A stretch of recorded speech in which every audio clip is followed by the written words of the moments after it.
Just then, as Tian was casually strolling alone through the supermarket, an announcement came over the loudspeaker in a serious tone. Recently, there have been continuous animal attacks in Z City, resulting in multiple injuries. We urge all residents to limit going out late at night. The authorities have launched an investigation.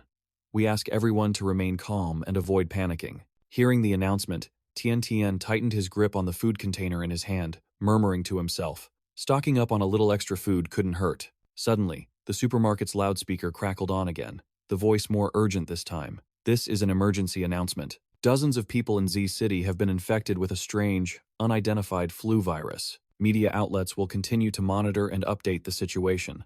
At this, the entire supermarket immediately erupted into chaos. People began to chatter nervously, their voices overlapping. Someone exclaimed, "Oh my God, old Mr. Lee. He was always so healthy.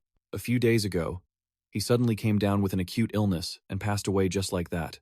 Wasn't it also respiratory related?" Someone else added worriedly, "That's right, he didn't even last 2 days before he was gone." They continued to whisper, shaking their heads in dismay. So many people are getting this strange illness lately. Has the government really not found the cause yet? After finishing his shopping, Tian had packed the back of his car so full of supplies there was no room left. As he left the supermarket, he could still hear the crowds murmuring. These times are anything but peaceful. After loading everything into the car, Tian paused to do a final check.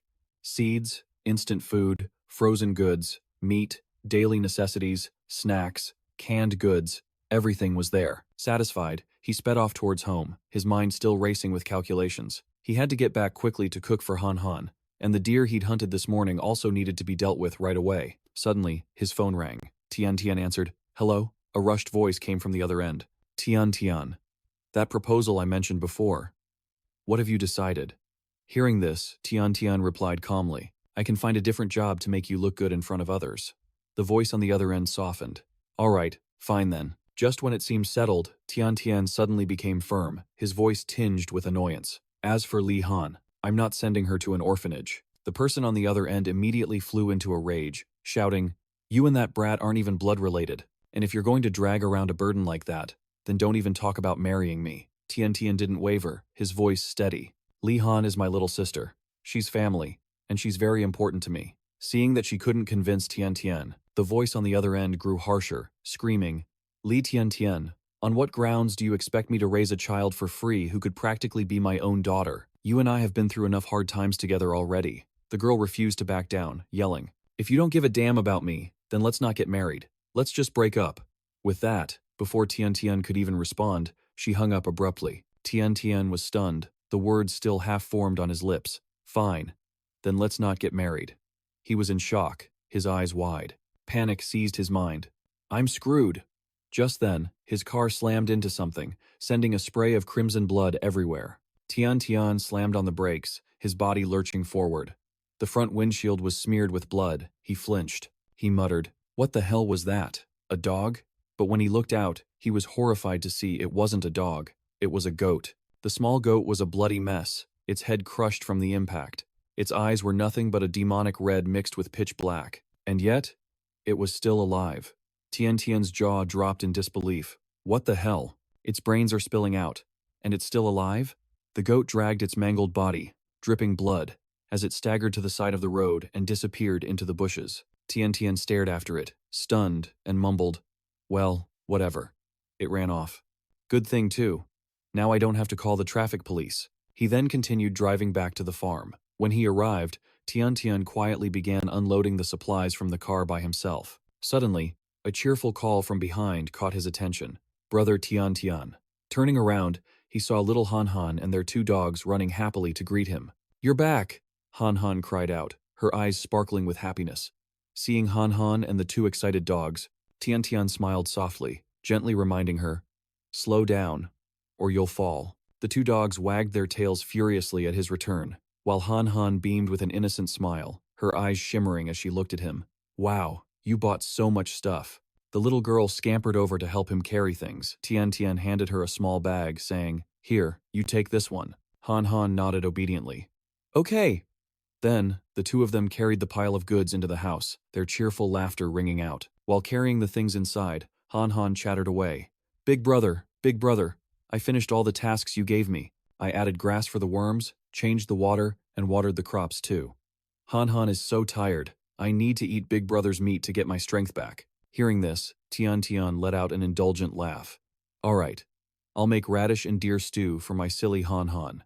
How does that sound? The little girl cheered, her eyes lighting up. Yay! After that, Han Han continued to babble on about everything under the sun. As Tian Tian carried the rest of the supplies, he watched the innocent little girl, and the corners of his mouth unknowingly curved into a warm smile. Suddenly, Han Han noticed their dog, Xiao Bai, chewing on the flowers. Model. The girl rushed over, gave the dog a sharp rap on the head, and shouted, Xiao Bai, you bad boy. You're not allowed to chew on the crops. The two of them and the dogs bustled cheerfully into the house. On the dirt floor, a mix of large and small footprints told their simple story. But as soon as he stepped inside, something strange made Tian Tian freeze. The cow in the pen suddenly stared intently at him. Its mouth was still chomping on grass, but its bloodshot eyes glinted with a demonic, murderous intent, as if it were stalking both him and Han Han. Inside the house, the two siblings started cooking. Han Han asked innocently while eating, Big Brother, I've never seen a solar eclipse before. Is it going to get completely dark in a little bit? Just then, the radio crackled to life. The announcer's voice filled with excitement. The most magnificent total solar eclipse of the century is about to take place. Han Han, her mouth still full, grinned from ear to ear. This not only has Big Brother's hunting gotten better, but his cooking skills are top-notch now too. Hearing this, Tian Tian smiled and replied, It won't get completely dark. The sun will just be blacked out. Besides, you have to wear the glasses I gave you to look at it. The radio began the countdown. 9, 8. But Han Han suddenly pointed outside and asked curiously, What's that? Tian Tian quickly followed her gaze and shot to his feet in surprise. Outside, a strange phenomenon was occurring. A giant black mass shrouded the sky, plunging everything into inky darkness. The radio continued. 7 seconds. The sun was gradually being obscured, and darkness spread. When the radio counted 3, 2, all the electrical devices in the house suddenly flickered and then died completely. Han Han cried out worriedly, Why did the power go out? And it's so cold all of a sudden. Everything around them was plunged into thick darkness. Tian Tian's dogs began to get restless, barking loudly. Woof, woof, woof. Tian Tian stood in the middle of the house, a sense of panic rising within him. The radio let out a final crackle of static and went silent. Terrified, Han Han pointed in another direction, her voice trembling. Big Brother, look over there. Tian Tian rushed to the balcony, stunned into silence. The air had turned bitingly cold, and thick snow was falling, blanketing the entire landscape in white. He exclaimed in shock, Why is it snowing so heavily in the middle of summer? With a worried expression, he turned to Han Han, his voice firm. Han Han, go back to your room. I'm going to lock up the cow and goat and I'll be right back. Xiao Bai, you stay here and watch Han Han. Seeing her worried face, Tian Tian reassured her, Don't worry. Xiao He, let's go. He and Xiao He struggled outside against the wind and snow. The blizzard was howling, so fierce that Tian Tian had to shout, This blizzard is insane! Xiao He, are you still okay? In the sky, the sun was now completely blotted out, leaving only a colossal, gloomy black mass hanging in the air. The snow fell heavily, and the skeletal trees were whipped back and forth by the wind. Tian Tian fought his way forward, his mind filled with confusion. How can this be? He looked up at the ink-black sky, completely astounded. The sun. Xiao He suddenly tensed up, looking towards the black mass in the sky, his eyes gleaming with unease. Tian Tian mumbled, trying to piece together the strange events in his mind. The plants are dying, an unnatural blizzard, the sun is gone. This is too weird. Suddenly, Xiao He began to growl fiercely, baring his sharp teeth. His eyes glowed red like fire, glinting with a demonic look as he stared straight at Tian Tian. He barked incessantly. Woof, woof. Tian Tian's heart pounded in his chest, but before he could process what was happening, he felt a murderous aura from behind him. Turning around, he was horrified to see the ox from the pen, its eyes bloodshot and filled with rage, charging straight for him. Thinking Xiao He was about to attack him, Tian Tian dodged, but to his surprise, Xiao He lunged forward, sinking his teeth into the ox to protect him. The ox bucked wildly, throwing Xiao He around as they wrestled violently. Quick as a flash, Tian Tian leaped to the side, avoiding the terrifying attack. He ran for his life, his heart pounding, his mind in a panic. My bow and arrow? Where's my bow and arrow? Luckily, he spotted his bow resting on a nearby log. Across the way, Xiao He was thrown off by the ox due to the difference in strength. Tian Tian hurriedly drew his bow and aimed straight at the rampaging ox with its blood-red eyes. He muttered a curse. Damn it! The arrow flew and hit the ox right in the head. It roared in pain and staggered.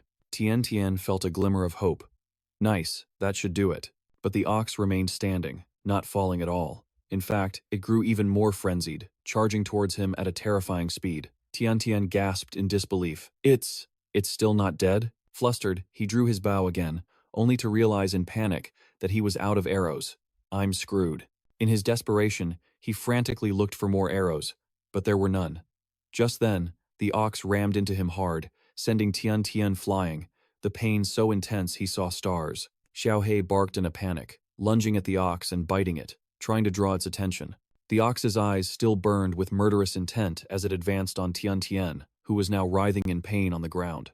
Xiao He barked furiously, as if trying to signal something. Tian Tian suddenly understood. His gaze shifted toward the house, and a cold dread washed over him. If this ox mutated, then Han Han wasn't safe inside the house either. Just as he feared, inside the house, Xiao Bai was also going berserk, its eyes bloodshot as it growled at Han Han. The little girl backed away in fear, her voice trembling.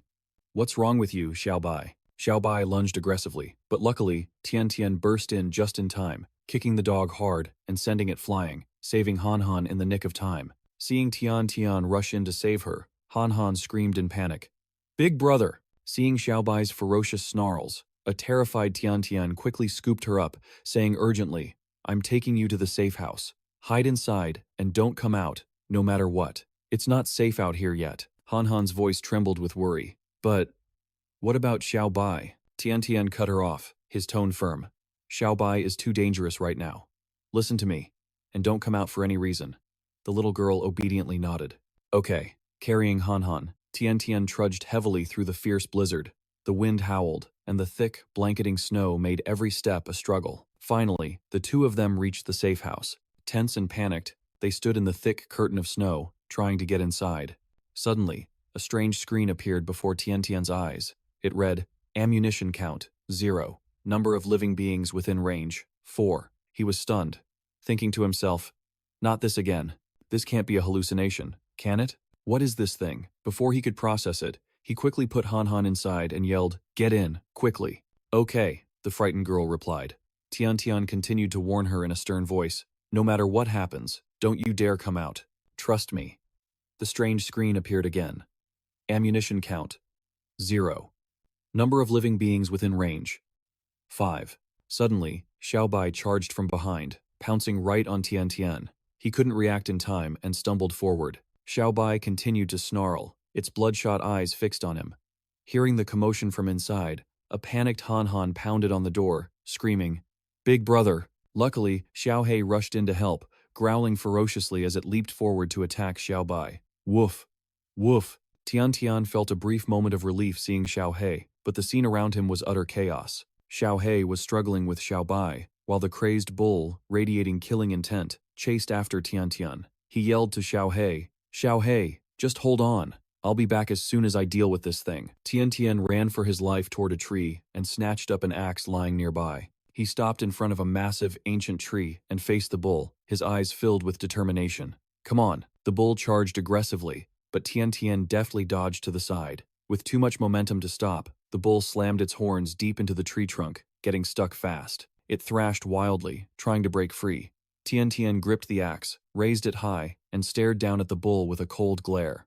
Die. But before he could strike, a berserk Xiao Bai lunged from behind, sinking its teeth deep into Tian Tian's neck. He glanced over, thinking in a panic, is this it? Am I dead? The situation grew even more desperate. As the bull freed its horns and gored him, he coughed up blood and collapsed, completely helpless. A torrent of chaotic thoughts flooded his mind. No. No. Cut it down. It's so loud. How did it come to this? Just as Tian Tian was about to lose consciousness, a voice suddenly rang out. System linking to apocalypse survival game. Floating system screens appeared all around him, leaving him bewildered. What is this? Is this a joke? God, it's so noisy. The screen continued to display. Player. Li Tian Tian. He cursed inwardly. Move, damn it, you useless piece of trash. But he was in a pathetic state, his abdomen pierced by the bull's horn, blood pooling around him. Though exhausted, Tian Tian still clung to the axe, his mind fixed on one thought. Han Han has to survive. The system's voice sounded again. Apocalypse game link successful. Tian Tian collapsed, his body sinking into darkness. Just when it seemed like it was all over, another voice spoke. Apocalypse game download complete. Player, Li Tian Tian. Shelter, unprofitable business manner, level 1. The system continued. Skill reward, shelter, level 1. Eye of truth, homestay rank. A blinding white light flared up before him. The system announced, accumulated points needed to upgrade fortress, 8 million. Suddenly, Tian Tian's eyes shot open. He was awake, lying on the frozen ground. Stunned, he wondered, I'm still alive? He touched his stomach and was shocked to find the wound had vanished, completely healed without a trace. His clothes were still torn and blood-stained, but he muttered, I was definitely gored by the bull's horn. How is the wound just gone? He tried to recall what happened, but the images in his mind were fuzzy, like TV static. The harder he tried to remember, the more his head ached. He touched his forehead and glanced to the side. He was horrified by the sight. The bull had been sliced in half, and Xiaobai's head was severed from its body. Both corpses lay on the ground. Tian Tian stared blankly, wondering, what happened after I passed out? He looked at the two corpses in disbelief. This level of destruction. It's not something a human could do. A hazy image flashed in his mind. After he had passed out, he was standing tall, his eyes a ghostly white, and blue sparks of electricity were crackling off his body. The system's voice rang out. Player, Li Tian Tian. Although Xiaobai was latched onto his neck, it was suddenly flung away by an invisible force. A system notification appeared. Welcome to the Apocalypse survival game. Player status has been activated. Suddenly, Tian Tian felt an overwhelming surge of power. He swung his fist, punching Xiaobai with such incredible force that it was sent flying, howling in agony. Arg! Arg! Without stopping, Tian Tian gripped his axe, taking on the imposing stance of a war god. He lunged forward and, with a single, decisive swing, cleaved the massive bull's body in two.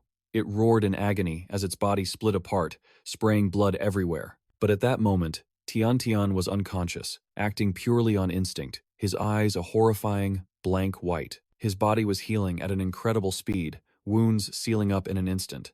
In a daze, he lunged at the buffalo in front of him. But when he came to, Tian Tian jolted awake, screaming in horror as he collapsed onto the ground. A thought flashed through his mind. That's right. I was dead. This healing. This strength. It isn't mine. Looking up at the sky, he was stunned to see countless system screens floating in the air, displaying information. He guessed to himself, it must be because of this system. It's just like a video game. A sound chimed.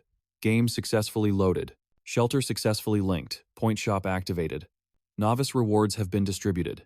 Player, please check your inventory. Tian Tian looked up at the sky and muttered, "Humph, that system voice again. If this is anything like the games I've played, a mission announcement is coming next." Suddenly, a jolt shot through his brain, leaving him stunned and disoriented. The system screen appeared, and information was beamed directly into his mind. He thought in astonishment, "Information? Beamed directly into my brain?" The system announced, "The first season of destruction has arrived. In 30 days, the second season of destruction will begin. In this apocalyptic disaster, the shelter is your only fortress. The player's mission is to survive the apocalypse game while turning their shelter into the ultimate fortress." Tian Tian stood there, stunned, muttering, "The first season of destruction was just the beginning." He kept thinking, the first round was contaminated soil, so what's the second round going to be? Getting to his feet, he looked at Xiaobai, who was passed out on the ground. Recalling the system's message, he thought to himself that Xiaobai and the buffalo must have eaten some toxic, irradiated plants, which caused them to mutate. He walked over, carefully muzzled Xiaobai, and then slung him over his shoulder, muttering. After mutating, his body got stronger, but he also got more aggressive. I have to lock him up to keep him from hurting. Tian Tian carried Xiaobai back to the safe house. The moment he opened the door, his first thought was of Han Han. I have to check on her. It was pitch black inside. Tian Tian turned on his phone's flashlight, its weak beam cutting through the darkness. He flipped the light switch, but nothing happened.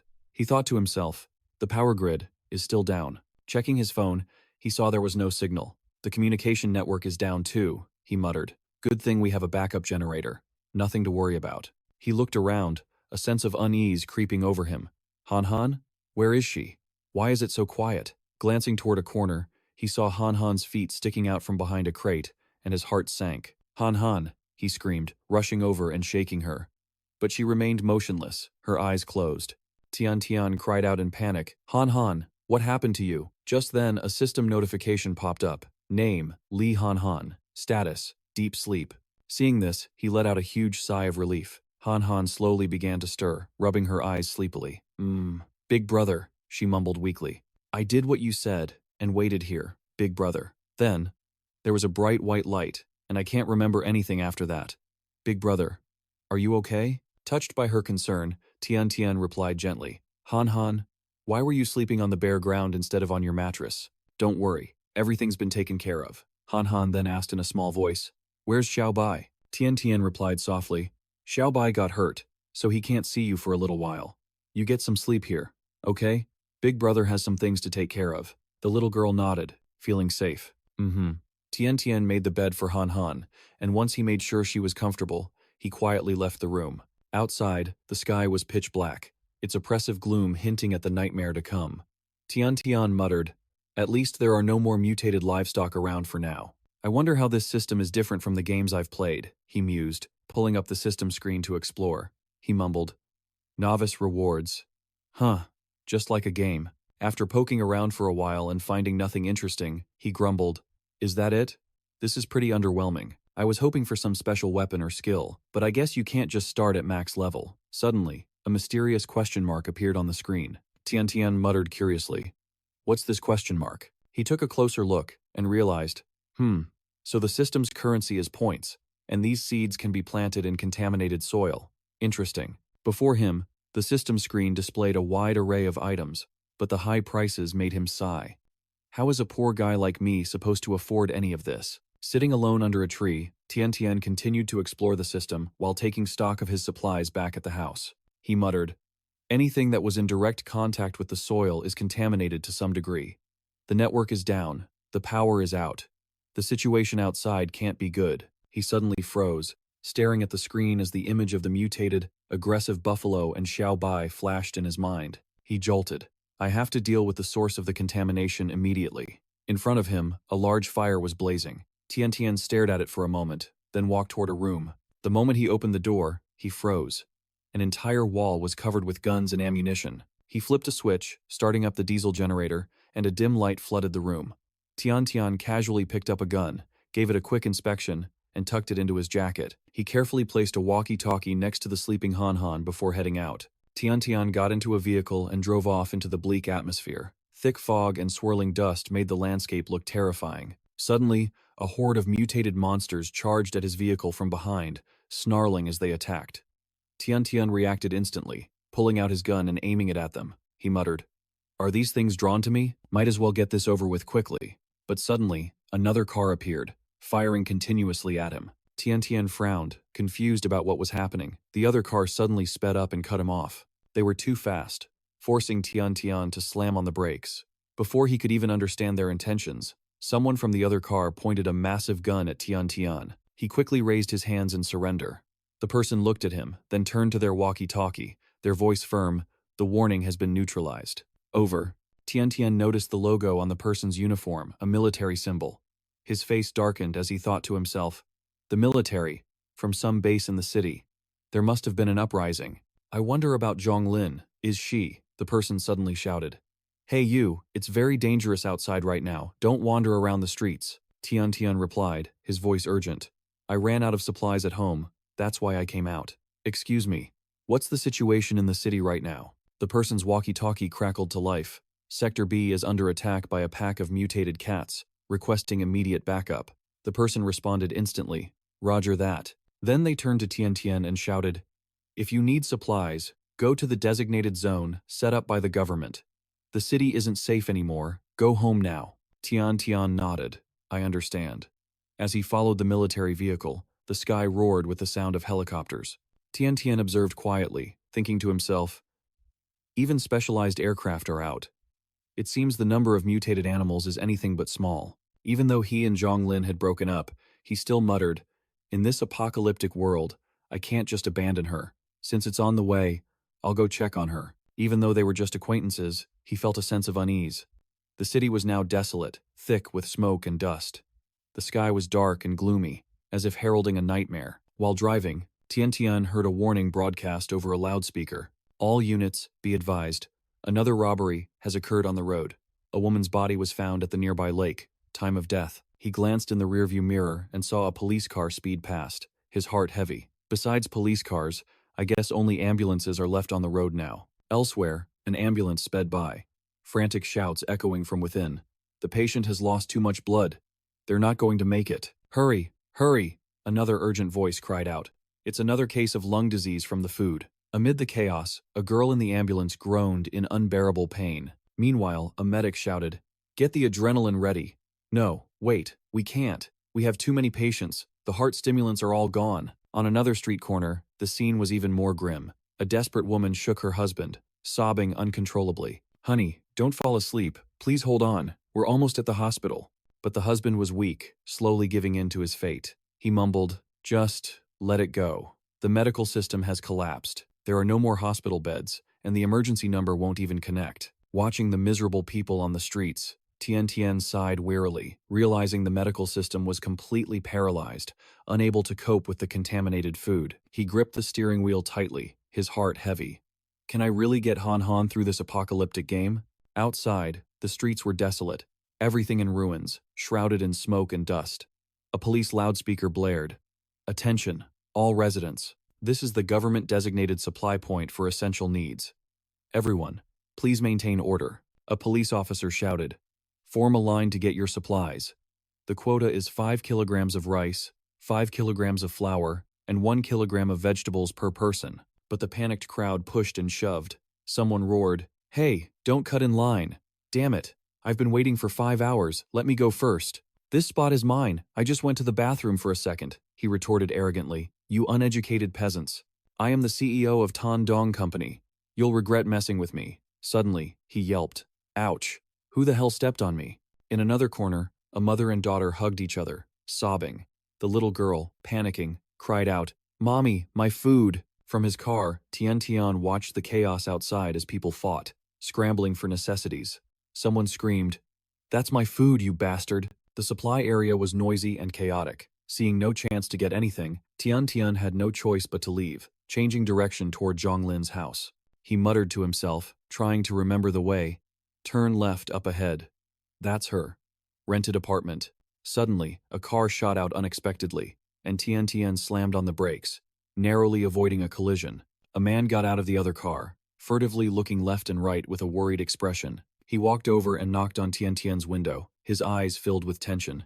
Tian looked at the man and asked, "Hey brother, did you just come from the supply point?" The other man replied, a bit cautiously, "What about it?" Then, he continued, "It's just that I saw you driving from the direction of the department store market over there. Were you trying to buy food but couldn't get any?" Suddenly, he pulled out a bag full of vegetables and boasted, "Watermelon, zucchini, pumpkin, tomatoes, and I've got greens too. What do you want to buy? I've got everything." Tian grew thoughtful, his eyes turning sharp and cold as he muttered his suspicions to himself. He gave a challenging smile. "If you dare to eat some of this in front of me, I'll buy everything you have." The man froze, flustered.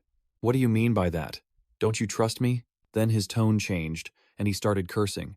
"If I didn't feel sorry for you, seeing that you couldn't get anything, I wouldn't have bothered selling my own vegetables to you. No good deed goes unpunished." Tian cut him off and slammed his car door shut, his voice cold. "Fine.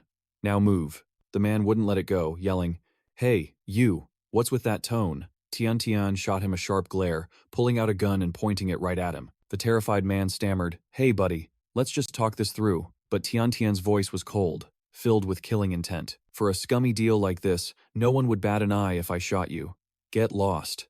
The man trembled, meekly replying, "Yes sir." He scrambled into his car, muttering angrily, "Damn it, lost a sale. Had to run into a tough bastard." Then he drove off. Tian parked in front of the desolate apartment building, got out, and slowly climbed the stairs. When he reached an apartment, he knocked on the door. He called for Zhonglin, but there was no reply. Out of habit, he bent down, lifted the doormat, and took out the key hidden underneath. He muttered, "Not home?" Unlocking the door, he stepped inside. The room was pitch black and surprisingly messy. Tian was stunned. Zhonglin is a neat freak. Why would she leave her place like this? He glanced over at the bed and then at the bookshelf. He spotted a pack of pills, picked it up, and was stunned. Tianran antibiotics. This brand had a terrible reputation. Why would she buy this? His eyes swept across the room as he reasoned. No signs of blood, so it's not food poisoning. Staring at a painting on the wall, he mumbled to himself. The house is a mess, which isn't like her at all. The lock wasn't tampered with, it's as if everything was staged. Tiantian's expression grew grim, a sense of unease creeping over him. In a world this chaotic, where could she have gone? The scene changes. A system notification appears in the city outskirts. Manor business. Unsuccessful. Rank. In. Reward. Level 1. Hideout skill.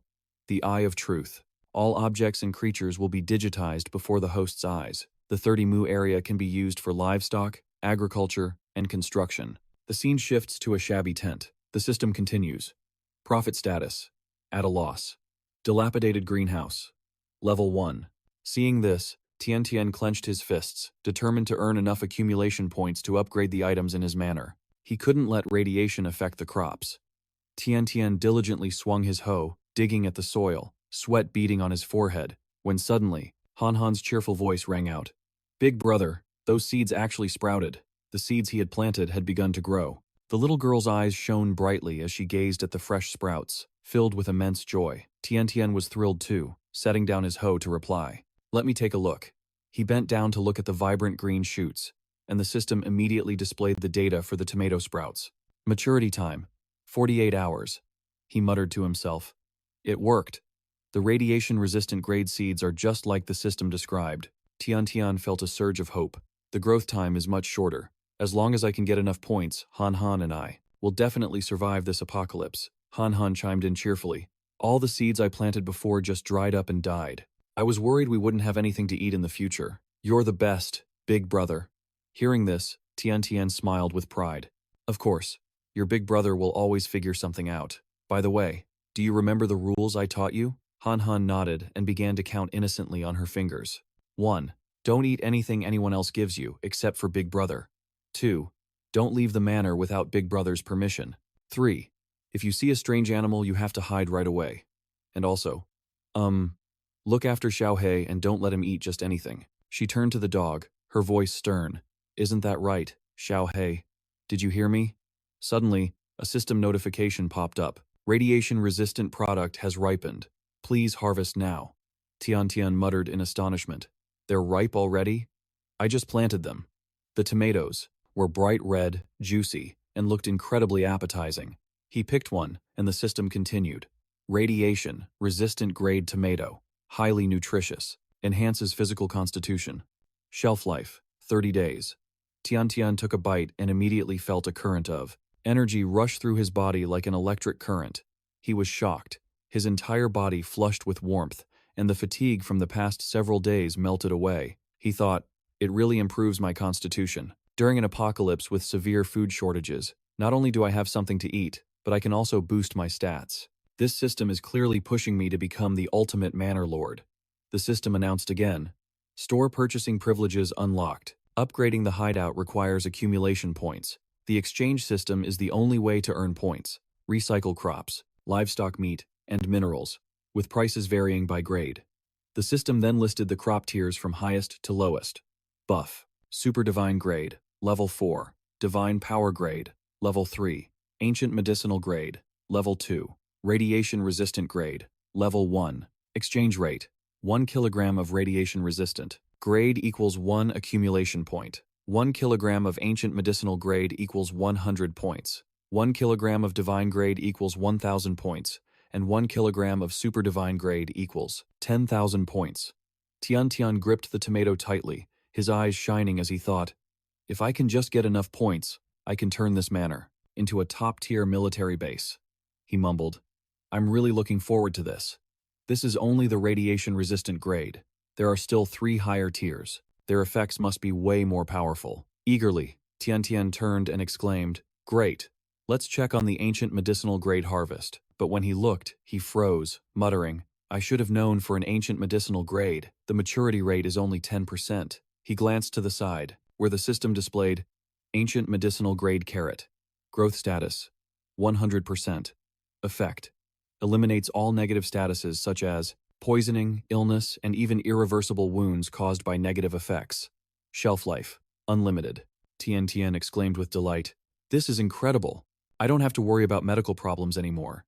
Gazing at the lush garden, Tian fell into deep thought.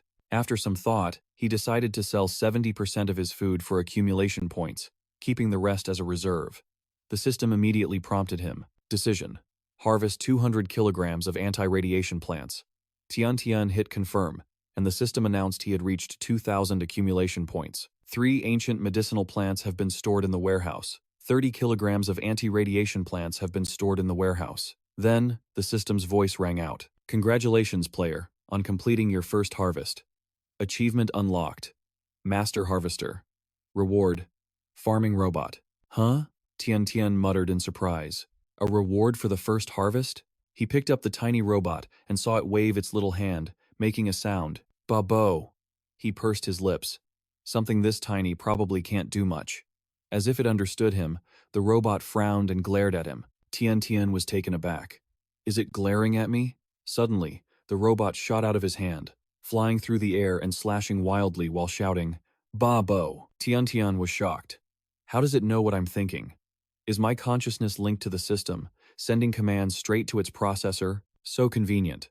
Watching Han sitting on the couch watching TV, Tian thought to himself, if a simple farming robot is this incredible, then if I earn enough points for a combat robot, won't Han be completely safe? He glanced over at the robot working efficiently and muttered, pretty impressive. That evening, Tian called out, Han, dinner's ready. Stop watching cartoons. He brought out a plate of golden, delicious-looking fried chicken. We're having chicken drumsticks today. Han's eyes lit up. What? Chicken drumsticks. Both the little girl and Xiaohei were ecstatic, Xiaohei's tail wagging a mile a minute. Tian smiled. Let's celebrate our successful harvest, Han asked while munching. Big brother, don't we need to save food from now on? Tian replied confidently. We can grow our own food again, so we can start eating the food we had in storage. Han's eyes sparkled like stars as she cheered. Big brother. Tian's tone turned serious. But if anyone outside finds out we have food, I'll punish you by not letting you eat for 3 days. Han gasped. Ah, not letting me eat for even 1 day is cruel enough. Tian laughed. All right, hurry up and eat. You must be starving after barely eating for the last 2 days. Han shouted with joy. Han won't tell anyone. Tian picked up a drumstick and held it out to the drooling Xiaohei, saying, The first one's for you, Xiaohei. Thanks for protecting Han and me. Han hugged Xiaohei and praised him enthusiastically. Xiaohei is the best, but then she suddenly grew worried. But what about Xiaobai? I wonder if Xiaobai is feeling any better. Seeing Han look sad, Tian gently stroked her head and comforted her. Don't worry, Xiaobai was just badly injured, so he can't see you for a while. When he gets better, I'll let him out to play with you. He gave her a gentle smile. So you absolutely cannot go up to the attic and disturb his rest, understand? Han nodded. Yes, okay. Tian then walked up to the attic, where Xiaobai was still locked in an iron cage. Its eyes were bloodshot, radiating a murderous aura as it let out a ferocious growl. Suddenly, the system issued a warning. Intruder alert. Tian gave a mental command. Switch to the security camera feed. The system continued, scanning intruder's appearance. Male, 42 years old, unarmed, threat level, low. An image of a man appeared on the screen. Tian was startled and muttered, Uncle Nam? Why is he here? He hurried outside and saw Uncle Nam standing at the gate, looking anxious. The cigarette in his hand was trembling. Tian spoke up. Uncle Nam? Is something wrong? Seeing him, Uncle Nam quickly threw the cigarette to the ground and stammered. Be Boss Lee. Tian said gently, Uncle, just tell me. Uncle Nam sighed, his voice listless. Boss Lee, there's something I need your help with. He paused, then hesitantly explained, Do you have any spare food at your farm? My house was robbed clean. We have nothing left, and the food on the market is so expensive. He bowed his head in shame. So, could you spare some food for me? Looking at Uncle Nam's haggard face, Tian fell silent, his heart conflicted. Finally, he sighed and refused. Uncle Nam, I'm sorry, but I don't have much food left either. The crops I planted before were all destroyed by the mutations. Uncle Nam looked disappointed. Is that so? He said sadly. Then, looking embarrassed, well, that makes sense. I've already asked many of my relatives for help, But no one has any food to spare. I must seem so shameless. Tiantian's heart softened, and he sighed. I can give you a little food, but not much. It's to thank you for helping me in the past. Uncle Nam was overjoyed, repeating himself. Thank you, thank you, thank you so much. Tian brought out a bag of food. This is all I have, some instant noodles. Take this for now, and try to figure something else out. Uncle Nam gratefully accepted it. Okay, thank you so much. Tian watched him, his voice low. Good luck, Uncle Nam. Uncle Nam gave a slight smile, turning away and muttering, no. Good luck to all of us. Watching Uncle Nam's back as he disappeared, Tian thought to himself, this little bit of food will only last his family for 3 to 5 days. Even though I'm not short on food, you can't trust people these days. It's better to act normal. I'll bring him some more tonight. Later, Tian took Han over to Uncle Nam's house. The little girl pouted and said loudly, I want to stay home and watch Little Fairy. Tian's voice was firm. We haven't dealt with all the mutated animals around the farm yet. I wouldn't feel safe leaving you at home alone. Han asked curiously. Then where are we going? Tian replied. To Uncle Nam's house. He's the one who used to help Grandpa by bringing us food. Him. Han nodded, starting to remember. Oh, I remember now. He was so nice. His older sons used to give me candy. Tian reminded her. I said you can only have one piece of candy a day, right? Han flinched, mumbling.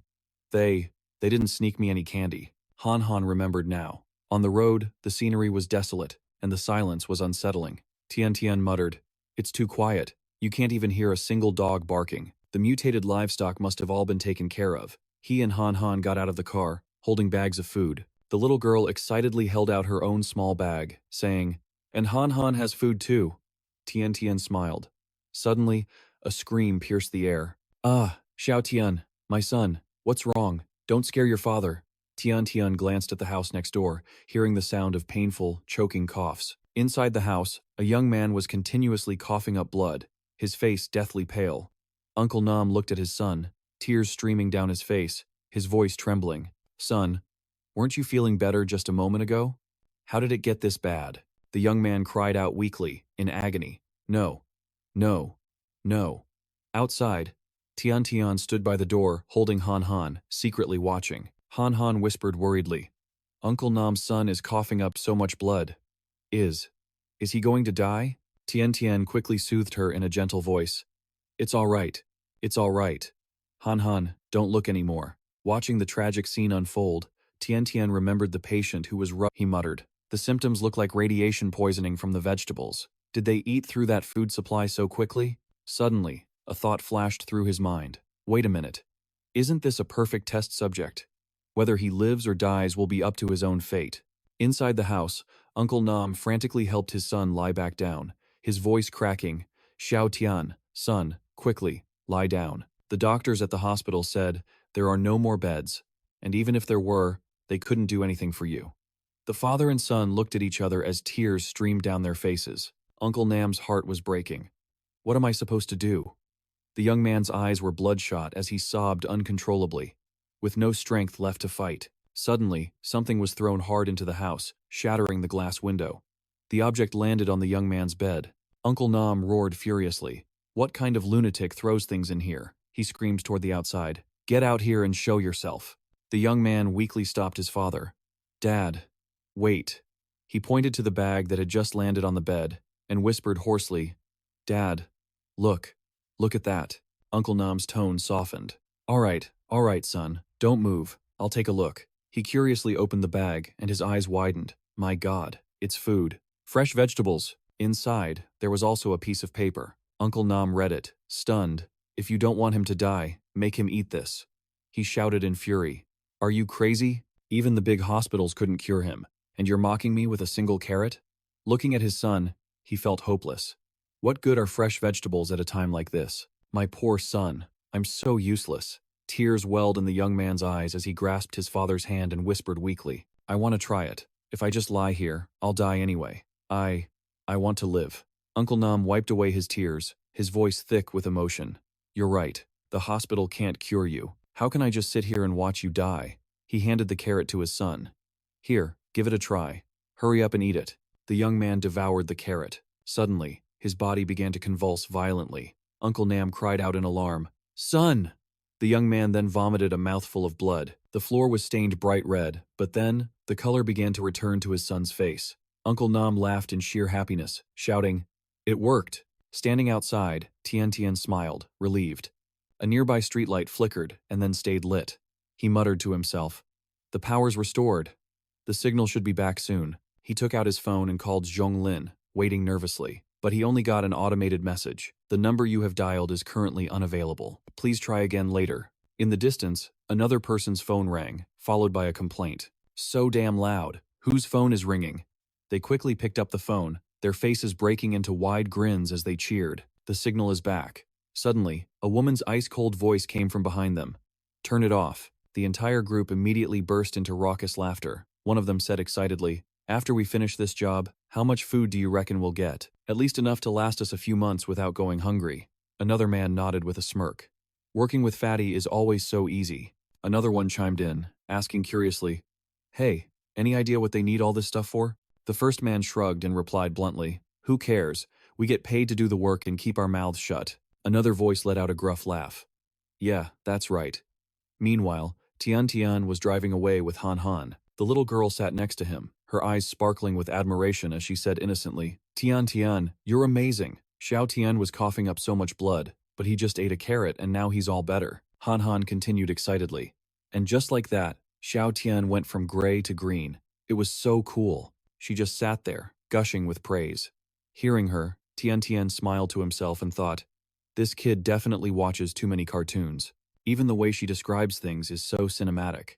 As the car sped along the road, something suddenly leaped from the bushes onto the roof. The heavy impact made both Tian Tian and Han Han jolt in their seats. Tian Tian frowned. Looking up, he muttered, "What's on the roof?" Suddenly, a grotesque, hairy arm slammed down on the windshield. A pair of wild, demonic eyes stared down from the roof, bearing sharp fangs as it eyed them hungrily. It began to pound on the glass relentlessly. It let out a series of terrifying growls. Grr, grr, grr. Staring at the horrific mutated monster, both Tian Tian and Han Han were frozen in terror. Ham Ham panicked. He turned to the little girl, his voice urgent. "Ham Ham, hold on tight." The little girl replied fearfully, "Okay." Tian Tian immediately slammed on the gas, sending the car straight into the roadside barrier. The monster grew more and more ferocious, causing his face to gradually turn pale. He quickly drew his gun, yelled, "Ham Ham, get down," then aimed and fired at the roof of the car. The mutated ape immediately leaped off the car. Fueled by adrenaline, Tian Tian gripped the steering wheel and charged the car forcefully towards the monster. As he drove, he used one hand to hold Ham Ham back so she wouldn't lurch forward. A powerful impact sent the ape flying into a tree up ahead. Without hesitation, Tian Tian decisively raised his gun, aimed straight at the ape's head, and fired a shot clean through it. He got out of the car and inspected the creature's body, confirming that it was completely down.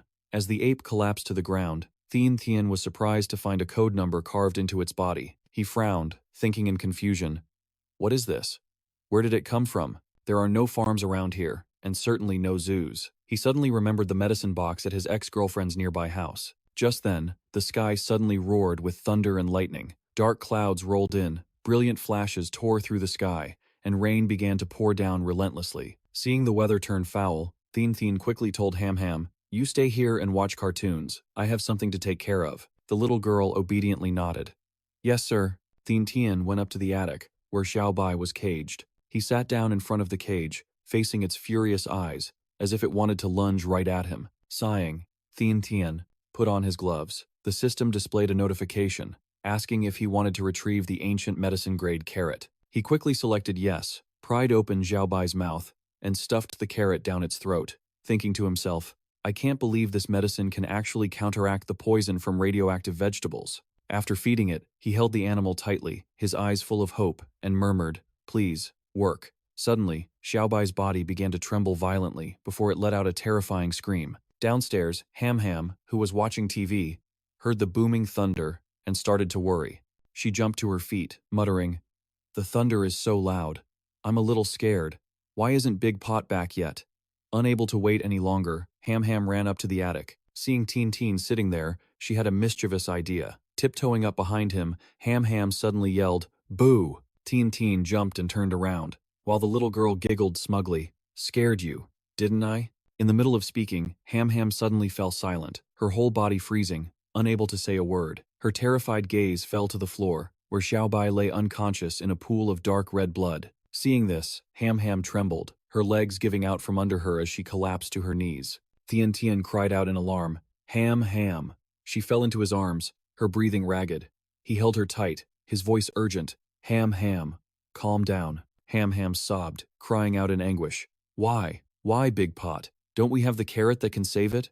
Hurry and feed it to Xiaobai." Seeing her completely heartbroken, Tian Tian held her tightly, his voice low and sorrowful as he gently explained, "The carrot can't save a life that has already been mutated." Hearing this, Ham Ham burst into tears, screaming in despair, "I don't want it to.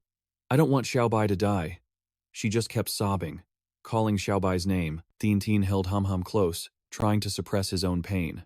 Afterward, the two of them carried Xiaobai out to a tree and carefully gave it a proper burial. Both Tian Tian and Ham Ham, especially the little girl, were plunged into deep sorrow. Watching Ham Ham suffer in silence, Tian Tian took her hand and said gently, "It's getting colder out here. Let's go home." Back home, Ham Ham sat listlessly in front of the TV, her eyes vacant. Tian Tian called out from the kitchen in a warm voice, "Ham Ham, it's time to eat. I made all your favorites." But the little girl just sat there, without any response. Even though he had prepared a lavish meal, seeing Ham Ham like this, Tian Tian could only sigh. He gently instructed Xiao He, you stay in the room with Ham Ham, okay? At that moment, the system issued a notification. Anti-radiation items are ripe. Please harvest in a timely manner. Tian Tian sat on a pile of hay, silently browsing the system. The system continuously announced, crop harvest complete. 500 kilograms of anti-radiation crops, 10 kilograms of ancient medicine-grade crops. Hearing this, Tian Tian glanced at the robot beside him and smiled faintly. He continued browsing the system as notifications chimed non-stop. Points exchange successful.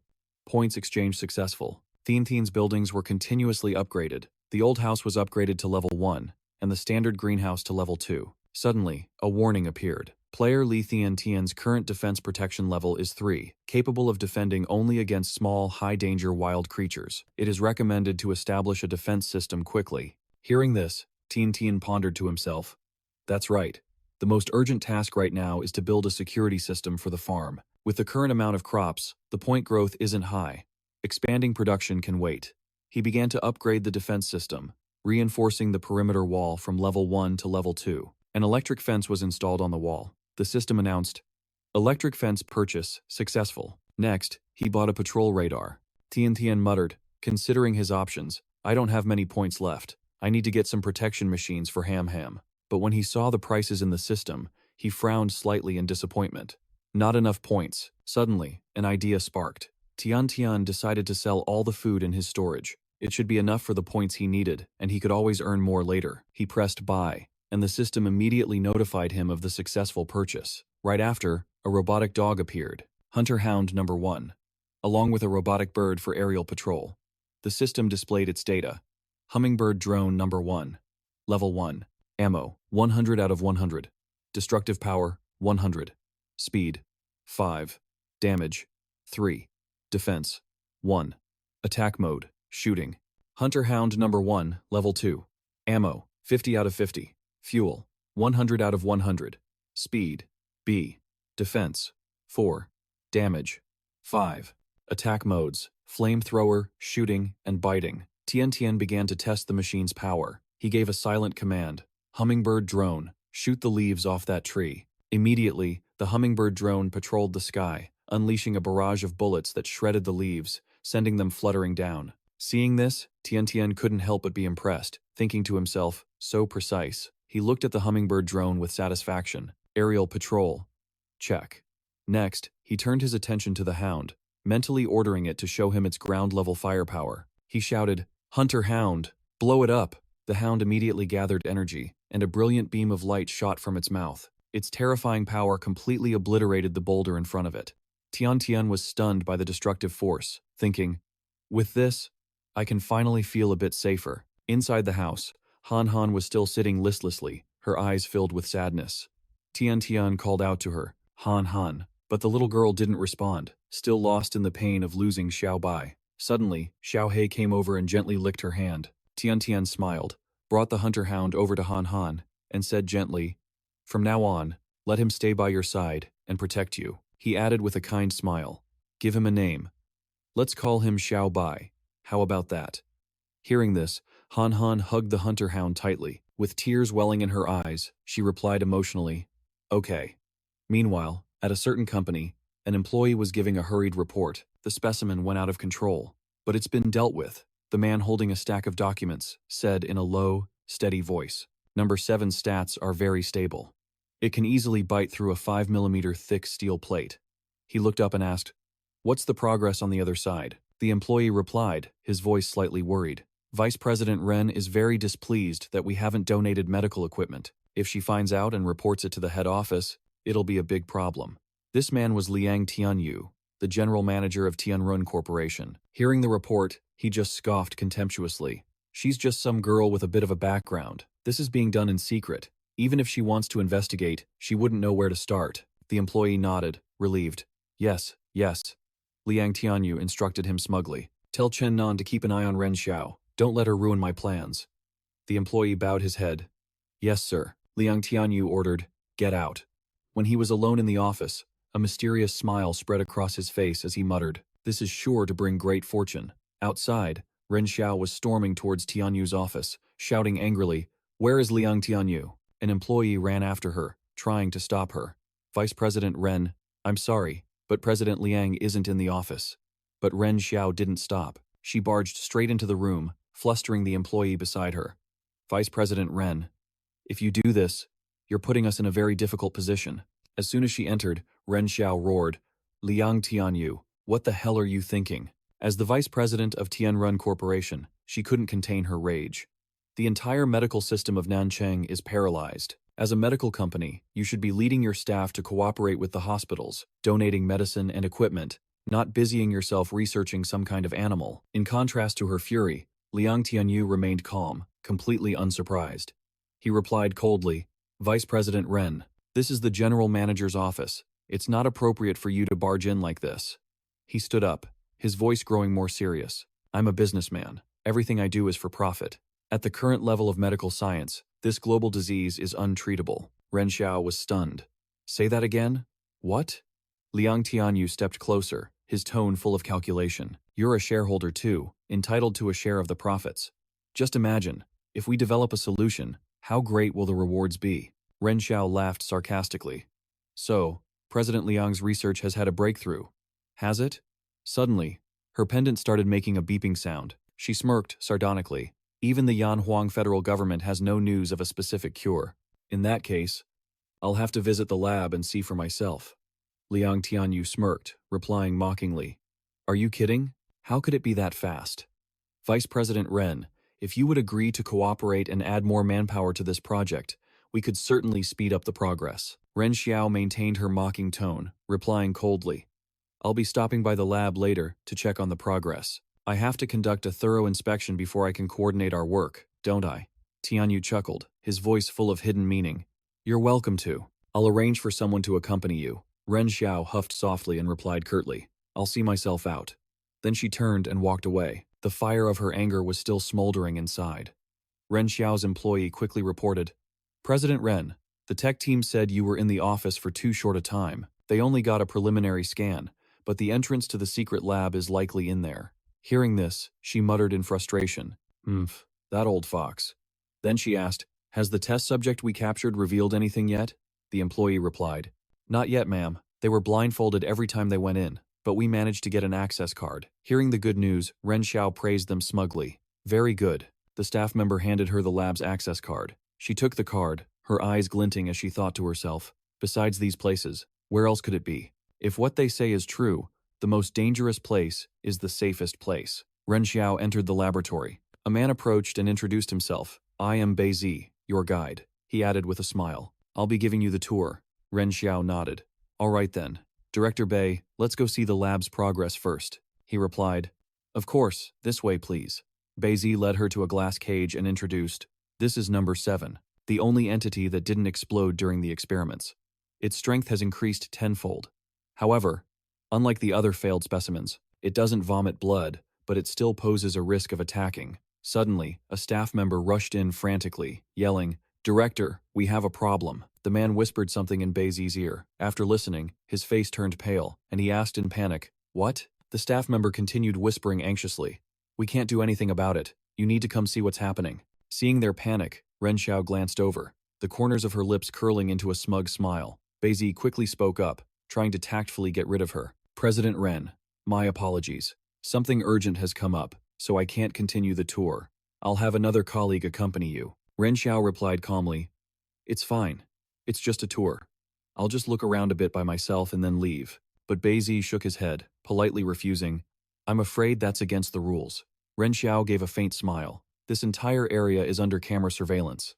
Are you still worried?" Another staff member urged the director, and Ren Xiao took the opportunity to say, "You should hurry. Don't let the urgent matter be delayed." They quickly replied, "All right, we will ensure your safety at all times." Then the group hurriedly left. Leaving Ren Xiao alone, she discreetly pressed the device in her ear. On the other end, the tech team received the signal to act. One of them pressed a key, and a screen lit up. "The cameras have been blocked." He announced that the feeds were blocked. Ren Xiao replied, Scan for the secret entrance now." She quickly located it in the northeast corner of the wall. The team reported back, "The wall is hollow. It should be a pressure panel." "That's it. You have 30 minutes. Ren Xiao found the entrance and whispered, "Found it." She swiped the card she had just acquired. The secret door immediately slid open. Before her was a pitch-black room that left Ren Xiao stunned, unable to believe what she was seeing. On the other end, the tech team asked anxiously over the comms, "President Ren, what's the situation?" Ren Xiao replied. Her voice was low but sharp. "It's far worse than we anticipated." The team quickly asked, "Should we request intervention from headquarters?" Ren Xiao shook her head, her voice firm. "No, wait a little longer." She stood before the horrific experiments, unable to believe her eyes. Inside the secret room were people who had been mutated beyond human recognition, their bodies twisted and deformed. Looking at the nameplates below, Ren Xiao couldn't help but grind her teeth and curse. "You bastards." Meanwhile, over at Tiantian's place, the system announced a notification. "Your irradiated corn is ready for harvest." Han Han stared at the plump ears of corn, her eyes sparkling with hunger. Tian smiled and called out, Han Han, come help me harvest, and then we'll eat." The little girl replied enthusiastically, "Okay." Holding an ear of corn, Han Han said excitedly, "Big bro, I want to grill the corn later." Hearing this, Tian laughed. "So soon? Are you hungry already?" Han Han replied glumly, "I'm so hungry I don't even have the strength to shuck the corn." Tian said gently, "Just take it easy. Come here. I'll make you some butter-grilled corn." Han Han cheered. "Yay!" The two of them grilled the corn together, the fragrant smell of butter wafting through the air. Han Han looked at the plate of corn and said hungrily, "Big bro, if I keep eating like this, I'm going to turn into a little piggy." Hearing that, Tian thought to himself, "It's true. Han Han's appetite has almost surpassed mine lately." He chuckled and replied, "This special produce enhances your physical constitution. A stronger body requires more nutrients. Besides, you're a growing girl. No matter how much you eat, you won't get fat." Han Han nodded innocently. "Okay." Tian looked at Han Han, and her stats appeared before him. He thought, after just a few days of eating this radiation-proof food, both my and Han Han's physical stats have increased significantly. If this keeps up, I wonder if we'll turn into giant King Kongs. He pictured Han Han with bulging muscles. Tian chuckled to himself. "My adorable little sister. Why am I overthinking things?" Han Han was still engrossed in gnawing on her corn. This is so good." Seeing her, Tian teased, "Should I grill a spicy one for you next?" Looking at the little girl, he thought to himself, "With this plot of land, no matter how big Han Han's appetite gets, I can still provide for her." Suddenly, the system announced, "You have a visitor." Tian muttered in surprise. Who could be visiting at a time like this? Looking towards the gate, he saw Xiao Tian standing there, holding a bag of food. Tian wondered, "Isn't that the food I gave him?" He walked out to greet him warmly. "Xiao Tian, what brings you here?" Xiao Tian smiled brightly and handed over the bag. Tian, you gave my family some instant noodles a few days ago. My dad said we had to repay your kindness. My family just got some food supplies, so I brought them over for you." Tian looked at the bag and thought, "Isn't this the stuff I gave his family? But well, at least I didn't help the wrong person." He smiled, satisfied, and asked, "Where did you get all this food?" "This?" Xiao Tian scratched his head shyly. "To be honest, I found it in my yard. I think a relative or some kind soul must have secretly left it for me. He continued with an awkward laugh. Anyway, besides wanting to repay you, I also wanted to ask for a small favor. Tian Tian nodded. Go ahead, Xiao Tian said hesitantly. I heard a new grocery store just opened on the outskirts of Wunan, and they still have some stock left. I want to borrow your truck to go buy some. Tian Tian didn't hesitate. Sure, you can drive it, but… Xiao Tian faltered. The thing is, I don't have a driver's license, and that store is in a pretty remote place. He stammered awkwardly. It's not that far. Tian Tian understood what he was getting at, raising an eyebrow. So, have you been trying to borrow my truck? Or my truck and its driver? Xiao Tian gave another awkward laugh. I won't bother you for long. I hope you can help me out, boss Xiao Li. Hearing this, Tian Tian thought to himself that he was already swamped with work at the farm. He had originally planned to visit the supply station in a few days to check on things anyway. Might as well go a bit earlier and give him a ride. He remembered the hunting dog's incredible strength and told himself, besides, Xiao Bai is at home to protect the place. I can rest easy leaving Han Han alone. With its power, it could take down an entire squad without breaking a sweat. He spoke up. All right, we know each other after all. But I have to be back before noon to make lunch for Han Han. Xiao Tian was overjoyed and said repeatedly, Okay, sorry to trouble you. Tian Tian nodded.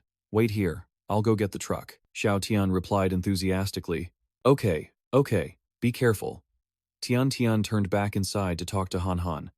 You be a good girl and stay home. Don't open the door for anyone. I'll only be gone for a little while. The little girl nodded, her voice full of confidence. Yes sir, big pot. Don't you worry, Da Bai is super strong.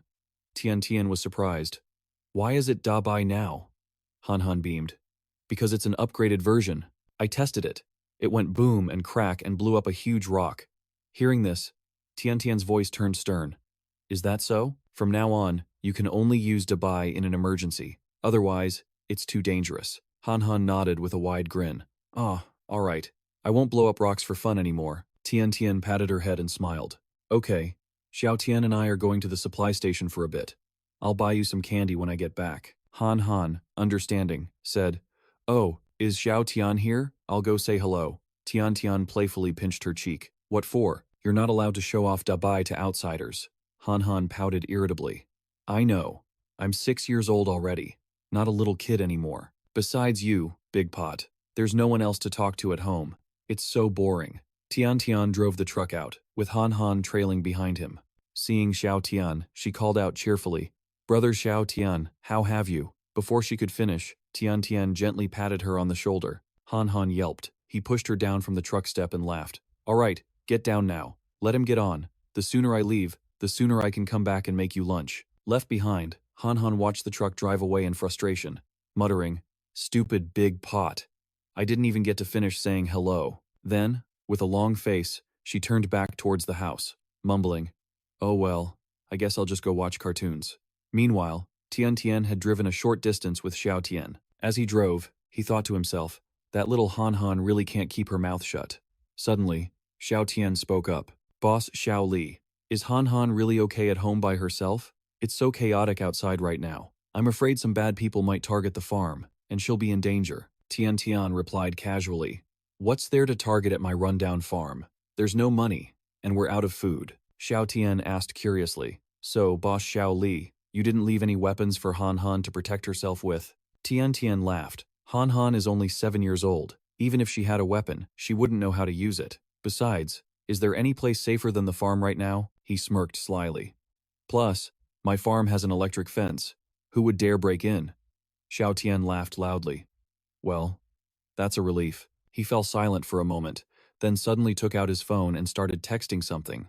Tian Tian, being observant, glanced over and noticed Xiao Tian warily looking back at him. Xiao Tian quickly put his phone away and forced a laugh. I was just worried I didn't have enough money, so I was texting a friend to borrow some more. Tian Tian narrowed his eyes, a flicker of suspicion crossing his mind, but he said nothing. At that moment, back at the house, He Xiaohei was excitedly watching TV. On the screen, the Rainbow Squad shouted, Yellow Lemon King, Super Evolve. Han Han was completely absorbed in the cartoon. The little girl shouted with excitement. That's right. Brother Xiao Tian changed colors too. She turned to He Xiaohei and pinched his cheeks, exclaiming, Could it be? Then she continued enthusiastically. Could brother Xiao Tian be a member of the Rainbow Squad too? The little kid continued gleefully. The last time Big Pot and I saw him, he was green, but this time he turned pink. Han Han innocently imagined a sparkling, multicolored Xiao Tian and giggled to herself. Meanwhile, back in the truck, Tian Tian suddenly pulled out a wad of cash. He handed it to Xiao Tian, saying, "Here, take this." Xiao Tian stared blankly, looking at Tian Tian in stunned silence for a moment. He shook his head in confusion. No, no, no. Boss Xiao Li, you've already helped my family so much. How could I possibly accept another favor from you? Just take it. Tian Tian decisively shoved the money into Xiao Tian's hand, his voice firm. Take it. Xiao Tian was still hesitant, but he finally accepted it. Tian Tian smiled. All right, enough with the formalities. I need to focus on driving. Xiao Tian clutched the money tightly, his voice filled with emotion. Boss Xiao Li, I will definitely repay your kindness. Inside the truck, the navigation system's voice announced, in 500 meters, continue straight. Then, in 300 meters. As the system continued its directions, 200 meters from the turn, Xiao Tian's face suddenly turned pale. When the system announced, 100 meters, turn right, then left ahead, Xiao Tian suddenly grabbed Tian Tian's steering wheel. With a strained laugh, he said, Boss, Xiao Li, the road on the right looks like a dead end. Let's go left instead. Tian Tian frowned, looking at Xiao Tian in confusion, but kept driving. Suddenly, Xiao Tian slammed his hand down and cried out, This isn't right, Tian Tian asked in surprise. I drive this road all the time. It's the main road for the town. How could it be a dead end without some kind of natural disaster? Where did you hear that? Xiao Tian stammered. A friend told me. Tian Tian stared at him, his voice sharp and cold. Which friend? Let me talk to them. But Xiao Tian remained evasive. Boss, Xiao Li, please don't ask any more. I wouldn't hurt you. We have to change course now, or it'll be too late. His face darkened as he practically begged. Please, trust me, this one time. Seeing Xiao Tian's panic, Tian Tian hesitated for a moment, but finally, he wrenched the wheel and sped down the other road.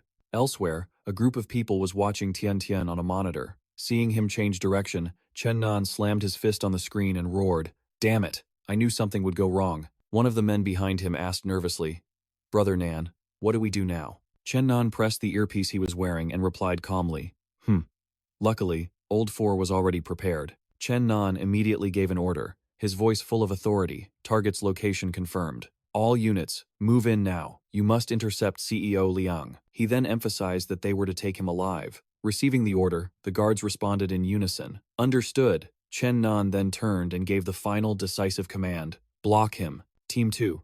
Coordinate a pincer attack. Box them in from the front and back. Let's see them try to escape today. They couldn't get away even if they grew wings. Meanwhile, Tian Tian was driving like a bat out of hell, his face tense. He yelled at Xiao Tian, What the hell is going on? Tell me right now. Xiao Tian was in a panic, clutching his head, his voice trembling with regret.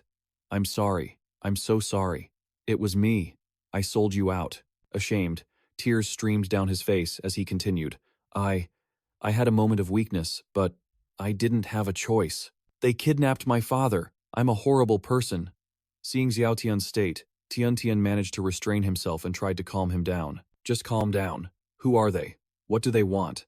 Only then did Xiao Tian hesitantly confess the whole truth. They're from Tianran. They know you have the antidote, so they forced me to lure you away from the farm. While you're away, they're going to kidnap Han Han to force you to work for them. Hearing this, Tian Tian froze. He stared at Xiao Tian in horror and shouted in anguish, She's only 6 years old. Come after me, fine. But you dare to go after a 6-year-old child. Tian Tian couldn't believe it. He glared at Xiao Tian, his voice trembling.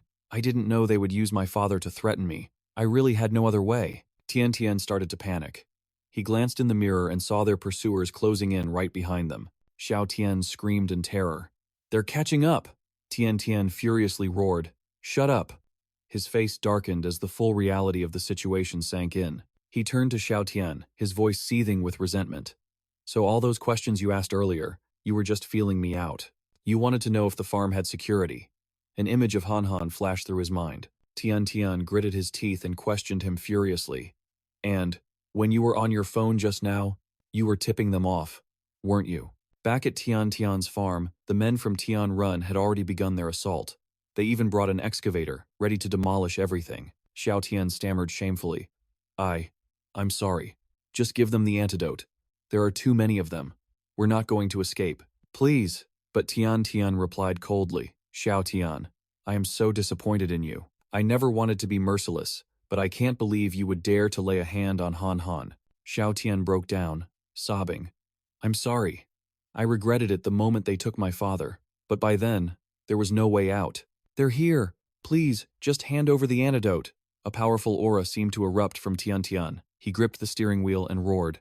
As for your debt, I'll settle it with you later. With his eyes burning with rage, he declared, but as for them, unfortunately, not a single one of them will be leaving here alive. Leaving the farm. A flashback to the day Xiao Tian recovered. Uncle Nan joyfully hugged his son, his voice thick with emotion. You're finally okay. You scared me to death, son. Xiao Tian was just as happy. Dad, I never thought I'd survive. The two of them sat on the bed, talking happily. Uncle Nan smiled, but he couldn't hide a hint of scolding in his tone. You silly boy. What did you eat? Xiao Tian answered sheepishly. I was just so hungry, I couldn't stand it. I found an apple in the warehouse. It didn't look contaminated, so I ate it. Uncle Nan frowned, his voice stern. Do you have a death wish? You actually dared to eat something from the warehouse? Everything in there has touched the contaminated ground. Hearing this, Xiao Tian hesitated, his voice dejected. We've been eating watery porridge for days. I just wanted to take a gamble. Are we supposed to just sit here and starve? Uncle Nan clapped his son heartily on the back and laughed. Don't talk such nonsense. I managed to get us some provisions. He took Xiao Tian's hand, his eyes beaming, and continued. And not just a little bit, either. We received an entire sackful. Food fell from the sky, and there was even a divine herb to save your life. Son, it must be the gods watching over you. They couldn't bear to see you suffer, so they manifested to save you. Uncle Nan looked at Xiao Tian cheerfully, his voice filled with pride. So many people out there died from eating contaminated vegetables, but you're the only one who survived. We must go to the altar later and thank our ancestors for protecting you. Hearing this, Xiao Tian was a bit stunned. He thought to himself, if there really were gods in this world, would they have allowed this horrific disaster to happen? This food and medicine must have been given by someone who wants to remain anonymous. But Uncle Nan didn't think too much about it and just asked cheerfully, Are you hungry, son? Xiao Tian didn't answer. His eyes were glued to the bag of food. He cursed silently to himself. We can only starve, to barely stay alive. The heavens are truly unfair. Meanwhile, Uncle Nan said gleefully, With this food, what delicious meal should I make for you? You've just recovered, so you need to build up your strength. Suddenly, Xiao Tian shot to his feet, startled as if he had just remembered something, and then bolted outside. Seeing this, a worried Uncle Nan called after him, Where are you going? Xiao Tian just replied hastily, I'll be right back. Uncle Nan was still worried and shouted, You just recovered. Stay home and rest. But Xiao Tian ignored him, his voice firm. Don't worry, Dad. Uncle Nan cried out helplessly. That boy. He watched his son's figure dash out into the night. Xiao Tian ran straight to Meow's house and pounded on the door. Meow shouted in annoyance. I'm coming. I'm coming. Stop knocking. Who is it? Are you trying to summon a ghost? Xiao Tian was panting as he said urgently, Meow. Seeing Xiao Tian, Meow immediately became guarded. Xiao Tian, my God, what are you doing? Xiao Tian, who was covered in blood, quickly explained. No, it's not that my house was robbed. I need to see your security camera. Hearing this, Meow was surprised. Huh? Xiao Tian pointed up to the camera above them and continued. That one. I remember it's a 360-degree camera. It doesn't need electricity, right? Meow nodded. That's right. Xiao Tian immediately pleaded. Please, let me see it. The thief who did this to me. I have to find him. Meow was moved and agreed. All right, but make it quick. I was about to go to sleep. As he went inside to check the camera, Meow thought to himself that the camera was aimed perfectly to record the entrance to his house. Tense and curious, he wondered, who could it be? When the image appeared, the screen clearly showed Tian's car. Seeing this, Xiao Tian was stunned. That license plate. When he returned home, Uncle Nan was still waiting at the door. He asked worriedly, What were you doing? Xiao Tian replied, his voice devoid of any joy. Dad, I know who saved me. Uncle Nan asked curiously. Who was it? Xiao Tian said sullenly. It was Boss Xiao Li. I just checked the camera footage. The time his delivery truck arrived and left matches up with when I was saved. Hearing this, Uncle Nan was overjoyed. Boss Xiao Li is such a good person. Not only did he give us food, but he also saved your life. But Xiao Tian wasn't grateful, lost in thought instead. He spoke up. Dad, have you heard that the Tianran Corporation is offering a huge reward for a special antidote? Uncle Nan was aghast. What?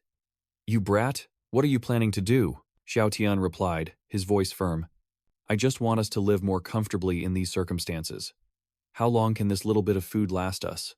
When it's gone, then what? Hearing this, Uncle Nan began to yell in anger. You! But Xiao Tian cut him off. Do you really expect Boss Xiao Li to just keep sharing his food with us? Furious, Uncle Nan slapped Xiao Tian hard across the face, roaring, You!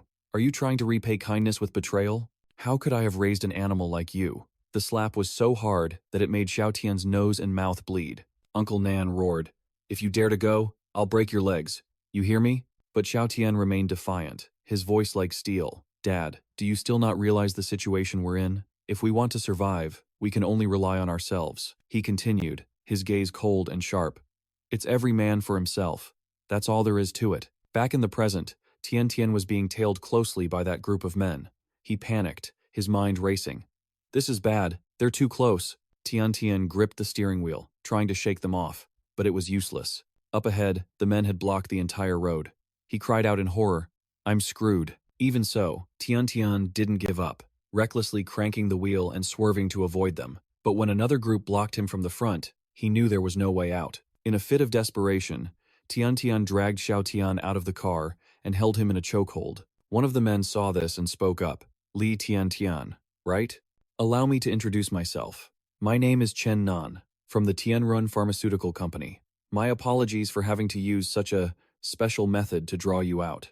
Chen Nan stepped out of his car with a smug smile and continued. I know you have the special antidote for acute poisoning. So, we'd like to propose a partnership. You provide the cure, we provide the muscle. Tian Tian's voice was cold and sarcastic. And what if I refuse? Chen Nan sneered smugly. Right now, you only have two options before you. Option 1. You cooperate willingly, and we all make a lot of money together peacefully. He paused, and his men drew their knives in unison. Chen Nan continued. Option 2 is we cripple you. As for the antidote, we have our ways of getting it. You have to say it. Tian Tian quickly replied. That medicine for acute illnesses. I only had one dose, and I already gave it to him. I'm so sorry to have made you come all this way for nothing. As he spoke, he secretly observed the group, thinking to himself that they didn't have guns. Tu Thien is just a useless pawn to them now. If they had guns, they would have already shot and disabled me. They wouldn't need to stand here talking. Tran Nam took out his phone to threaten him. It seems you won't give up until you're staring at your own coffin, huh? Right in front of Thien Tien, he made a call, his voice cold. Hello, have you reached the farm gate yet? Attack now. Grab that kid and feed him those poisonous fruits. Tran Nam looked smugly at Thien Tien and laughed. So what if you have an electric fence? My men are all seasoned pros. They're fully prepared. Going against Tian Yuan, you should really consider who you're dealing with. He growled threateningly. Cooperate obediently, and we can all make money together. Suddenly, Tran Nam froze. At that moment, Thien Thien unleashed a terrifying aura, making the men step back in fear. He lifted Tu Thien up, his voice filled with rage. The one thing I hate most is being threatened. Tran Nam was shocked, a flicker of fear in his heart. How could a mere farmhand have such a terrifying gaze? Thien Thien looked him straight in the eye and declared, However, you should feel lucky you didn't go to the farm yourself. Here, at least I can let you live a little longer. Despite feeling a bit intimidated, Tran Nam tried to maintain his threatening demeanor. Cut the crap, cooperate obediently, and both you and that little girl can live.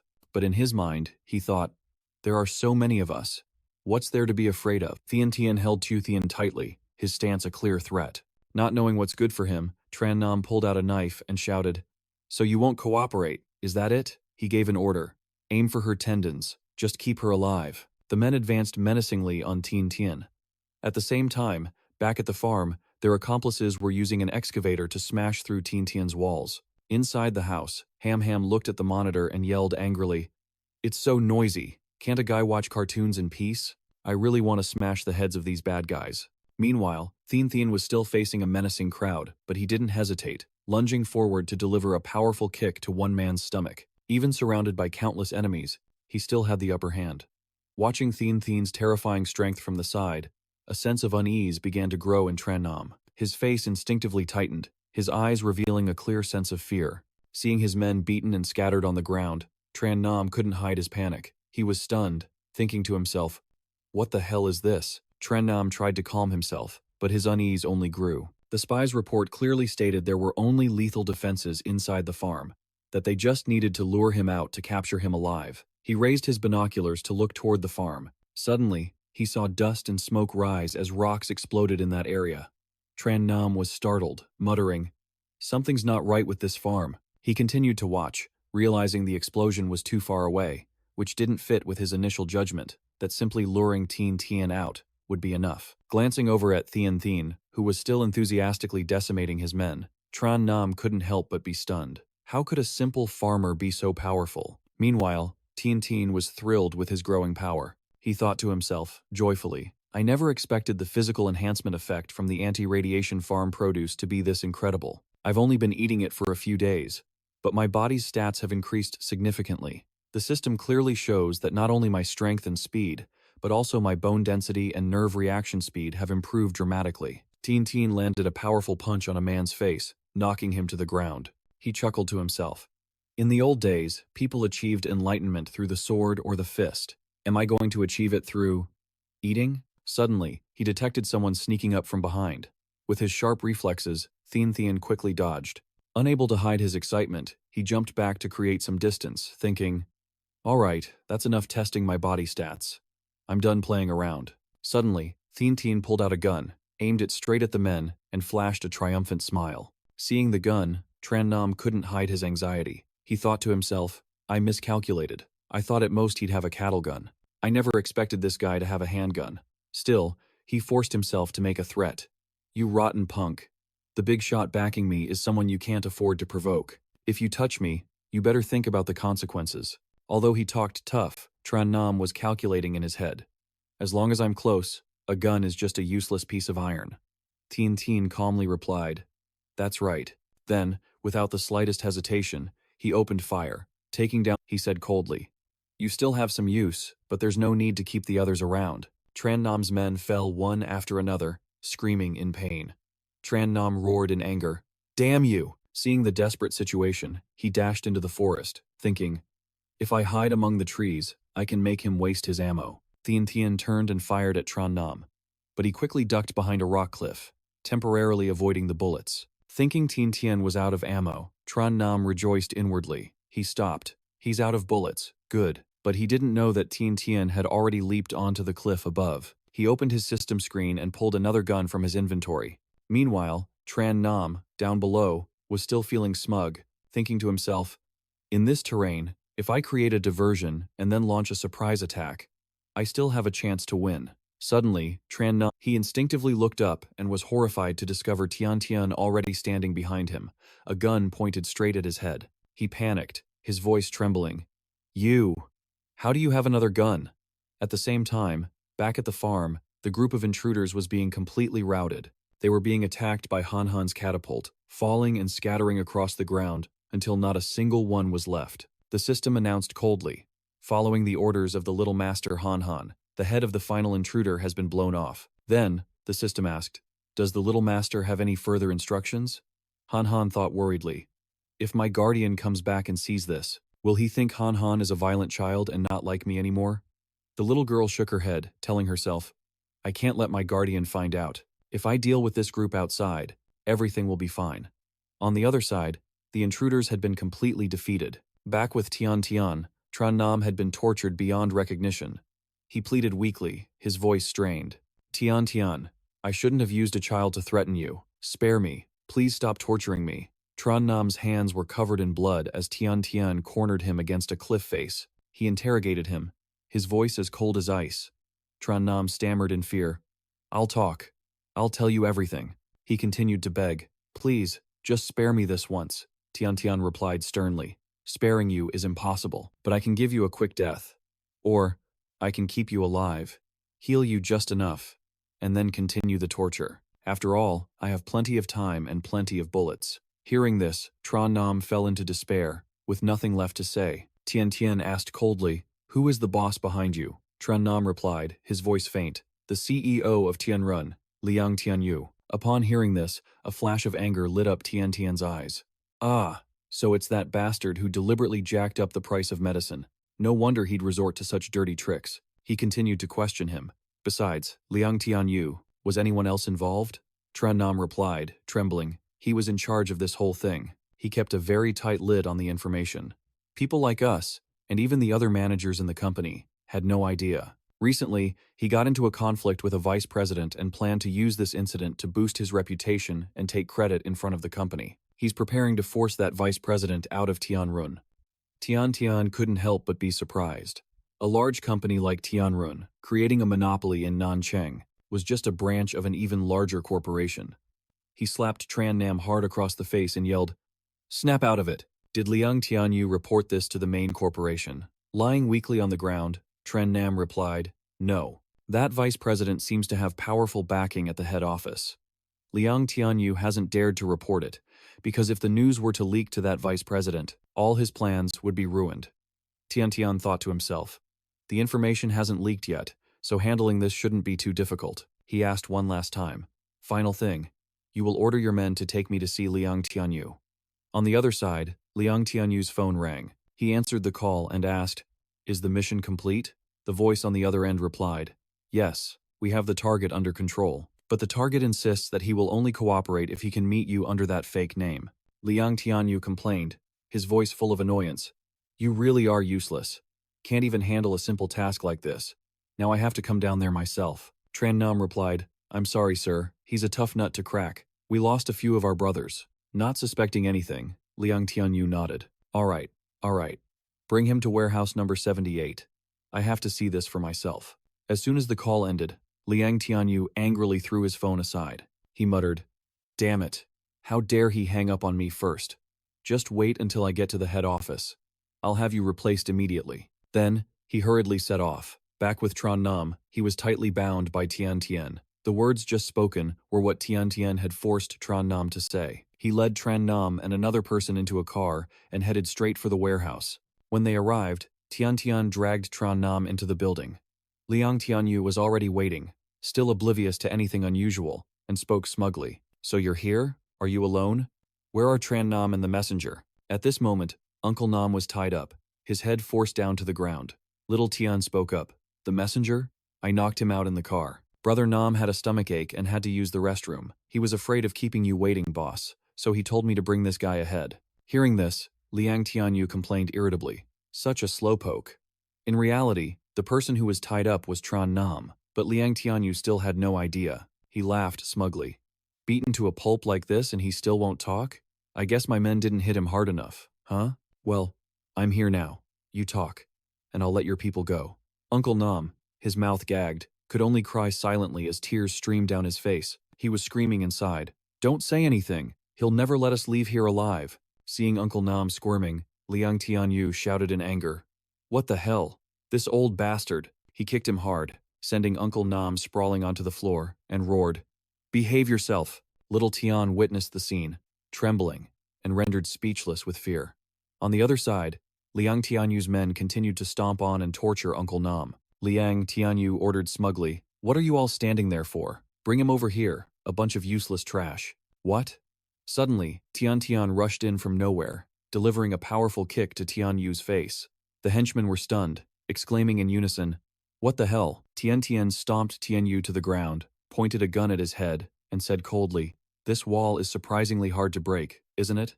The henchmen shouted frantically, "Boss!" Tian snapped, "Don't move! Stay back!" Tianyu looked up in astonishment and asked, "You? How could you? Where's Chen Nan? Damn it, did Chen Nan sell me out? You dare touch me? Just try it." Tian replied nonchalantly, "How did you become the manager of Tianran with a brain like this? Are all your skills just for shady business? Your loyal subordinate is right over there." Tianyu turned to see the man who was tied up and gagged. He roared threateningly, "You brat! You dare touch me? I'll have them kill that imposter immediately." Tian remained calm. "Be my guest.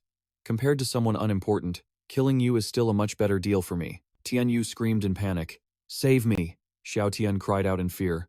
"Boss! Young Master Li, please don't." Tianyu's henchmen were also in a panic. "Boss!" Tianyu yelled. "Kill him!" But Tian was faster, pulling the trigger and shooting down the henchmen one by one. As they fell, he asked coldly, "Are you all idiots?" When Tian rescued Uncle Nan, he and Xiao Tian knelt down, trembling with gratitude. "Boss, young Master Li, thank you. Thank you. Please don't hold what this worthless son of mine did against him.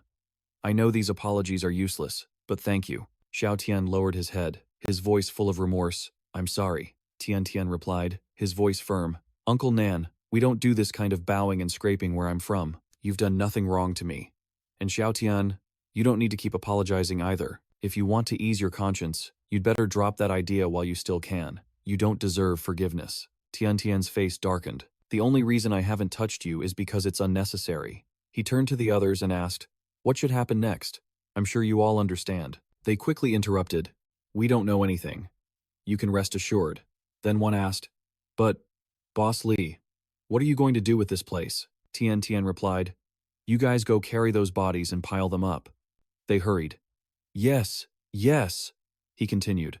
I'll go get the car. Hearing this, Uncle Nan asked in fear, what? What are you going to do? Tian Tian said calmly, what else is there to do? Destroy the bodies and erase the evidence. Of course, the men began loading the corpses onto the vehicle. Xiao Tian turned to his father, his voice trembling. Dad, is Boss Li going to burn the bodies? Uncle Nan replied in a low voice, I think so. This place is deserted, so it won't be easily discovered. He began dragging the bodies of the fallen men. Suddenly, Chen Nan, with a sharp piece of glass clutched in his hand, lunged forward and slashed straight at Uncle Nan. Luckily, Uncle Nan quickly dodged to the side, and the glass shard only stabbed into his thigh. Chen Nan sneered triumphantly. He dodged it. Xiao Tian screamed in terror. Chen Nan raised the piece of glass, yelling, I'm dead either way. If I can drag someone down with me before I die, it'll be worth it. He swung his arm down to strike, but Xiao Tian threw himself in front of Uncle Nan. The glass shard plunged straight into Xiao Tian's chest. Uncle Nan froze, then let out a cry of agony. Just then, Tian Tian came speeding in with the car, slamming hard into Chen Nan and pinning him against the wall. Tian Tian quickly got out of the car and ran to Xiao Tian's side. Uncle Nan cradled his son in his arms, sobbing silently. No, Xiao Tian whispered weakly. Boss Li, my dad was right. I'm a useless person. I couldn't be a good person, and I didn't have the guts to be a bad one. He paused, his voice trembling. For my own selfish reasons, I put my father in such a dangerous situation. I deserve to give my life back to him. I finally feel at ease. Xiao Tian's hand trembled as he clutched it. Please, thank Han Han for me. He handed Tian Tian a piece of candy, smiling faintly. Han Han was the one who put sugar in the dinner, wasn't she? I could tell right away it was something a kid would like. Tian Tian nodded. Xiao Tian whispered, thank you. It's very sweet. Then, he passed out. Uncle Nan was overcome with grief, his eyes bloodshot and filled with tears. Suddenly, he shot to his feet and walked toward Chen Nan's motionless body. Tian Tian watched, stunned. Uncle Nan raised the piece of glass and stabbed it fiercely into Chen Nan, roaring with rage. Afterward, the two of them set fire to warehouse number 78. Tian Tian and Uncle Nan walked outside, leaving the raging fire behind them. Elsewhere, Ren Xiao was in her office when she heard an urgent call. President Ren, something big has happened. Ren Xiao remained calm, her voice steady. What's with the panic? Don't rush, speak slowly. The employee reported hastily. We found information on Liang Tianyu. He's dead. Ren Xiao was stunned. She walked over to the bodies and asked, have you verified their identities? The employee replied, yes. Although the bodies were severely burned, we were able to extract DNA from their teeth. The report confirms they are Liang Tianyu and Chen Nan. The other bodies in the warehouse have no data, and no one has been reported missing. The police are short-staffed and can't confirm their identities. Ren Xiao frowned. That doesn't matter. Was this intentional homicide or an accident? The employee reported. It was intentional. These men all had bullet fragments in their bodies. The fire started from a car, so they probably killed them, then burned the vehicle to destroy the evidence. Hearing this, Ren Xiao's heart was in turmoil. She examined the bodies, noticing signs of torture before death, and thought with horror, who did they piss off? What have I done to deserve this? She pulled the white sheet over the body, deep in thought. If the enemy is targeting Liang Tianyu, I'll have to open 2 bottles of wine to celebrate tonight. But if they're targeting Tianran, then he is my enemy. The system suddenly announced, purchase button-shaped explosive rounds. Purchase successful. Tian Tian asked, Uncle Nam, are you sure you want to get revenge? Uncle Nam gritted his teeth, his eyes firm. Yes. Even if I have to risk this old life of mine. Tian Tian handed Uncle Nam a small object and said, stick this on. He stuck the object on the back of Uncle Nam's neck, his voice low. The tracks can be taken care of, but I can't guarantee Tianran won't find any clues leading back to me. This is a reminder. What happened to Xiao Tian? Don't let it happen again. Uncle Nam nodded, his voice firm. Of course, I also hope I never have to detonate it. Don't worry, Boss Xiao Li. At that moment, back at the farm, Han he was happily playing in the yard. Tian Tian called out, Han Han. He walked over and asked, what are you doing? The little girl tried to hide it, her voice innocent. Brother, you're back? Han Han isn't doing anything, just playing. Digging in the dirt. Yeah, just digging. But her eyes were worried, and she looked down. Tian Tian's voice turned serious. I already saw it. Why are you still lying? Han Han panicked, her voice trembling. Because Han Han is afraid that you'll hate violent kids. What if you don't want me anymore? Tian Tian scolded her, but his voice was full of love. Nonsense. Why would I ever not want you? The little girl teared up, her eyes glistening. But Han Han killed people. Hearing this, Uncle Nam thought to himself, is that really the main point here? Tian Tian gently comforted her. No matter what mistake you make, I'll always be by your side to share the burden with you. You have always been my most important family. He stroked her head and continued. Actually, seeing you able to protect yourself makes me very happy.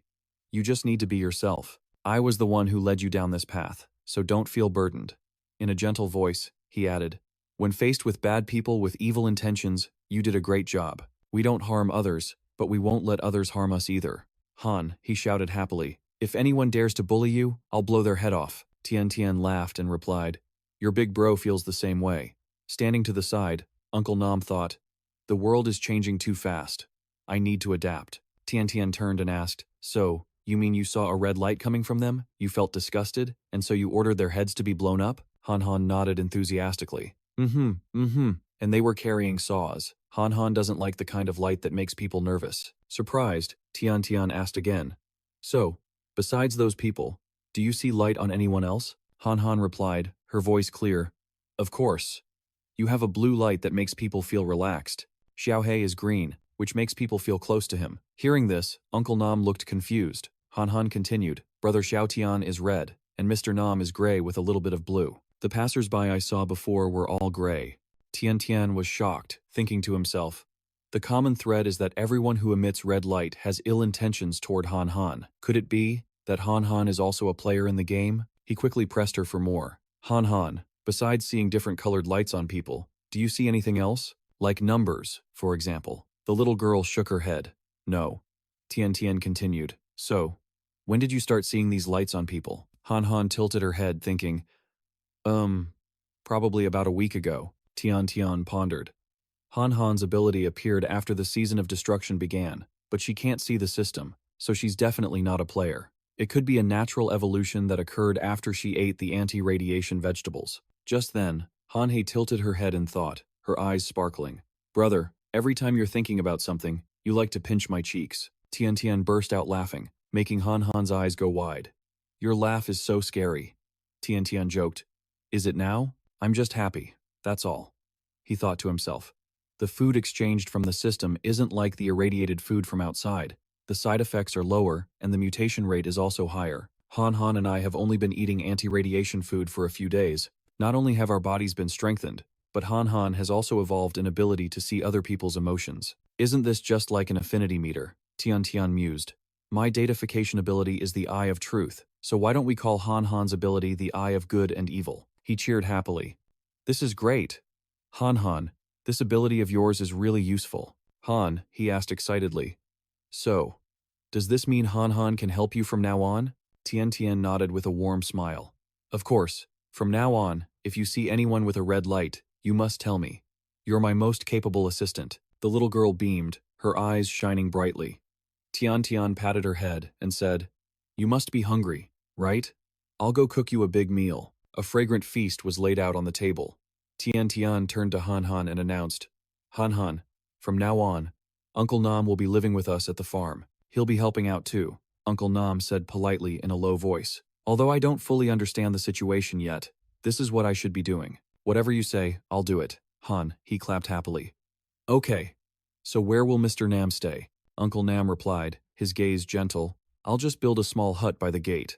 That way, I can also keep an eye on the entrance. Han Han asked innocently. If Uncle Nam is staying with us, Then what about brother Xiao Tian? Uncle Nam looked sad, his voice choked with emotion. He's gone to another world to atone for his sins. Han Han said, with a clear voice while eating. Looks like you're glowing red. Anyone who wants to bully my brother won't live for long, the little girl said excitedly. If anyone dares to bully my big brother and Xiao He, I'll have Da Bai smash their heads in. Tian Tian chuckled teasingly. You really are a telepathic little imp. Come on, eat your food. Uncle Nam stood by, thinking to himself, that's right, things can't get any worse than they are now. These hands are already stained with blood. I have no more attachments now. As long as I can avenge my son and serve as a gatekeeper for boss Xiao Li, I'm willing to do anything. Elsewhere, a TV broadcast the news.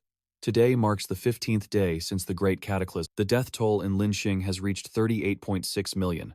The Yanhuang Federation has recorded 4.7 million deaths. Currently, the Federation government is actively mobilizing its food reserves. The news report continued.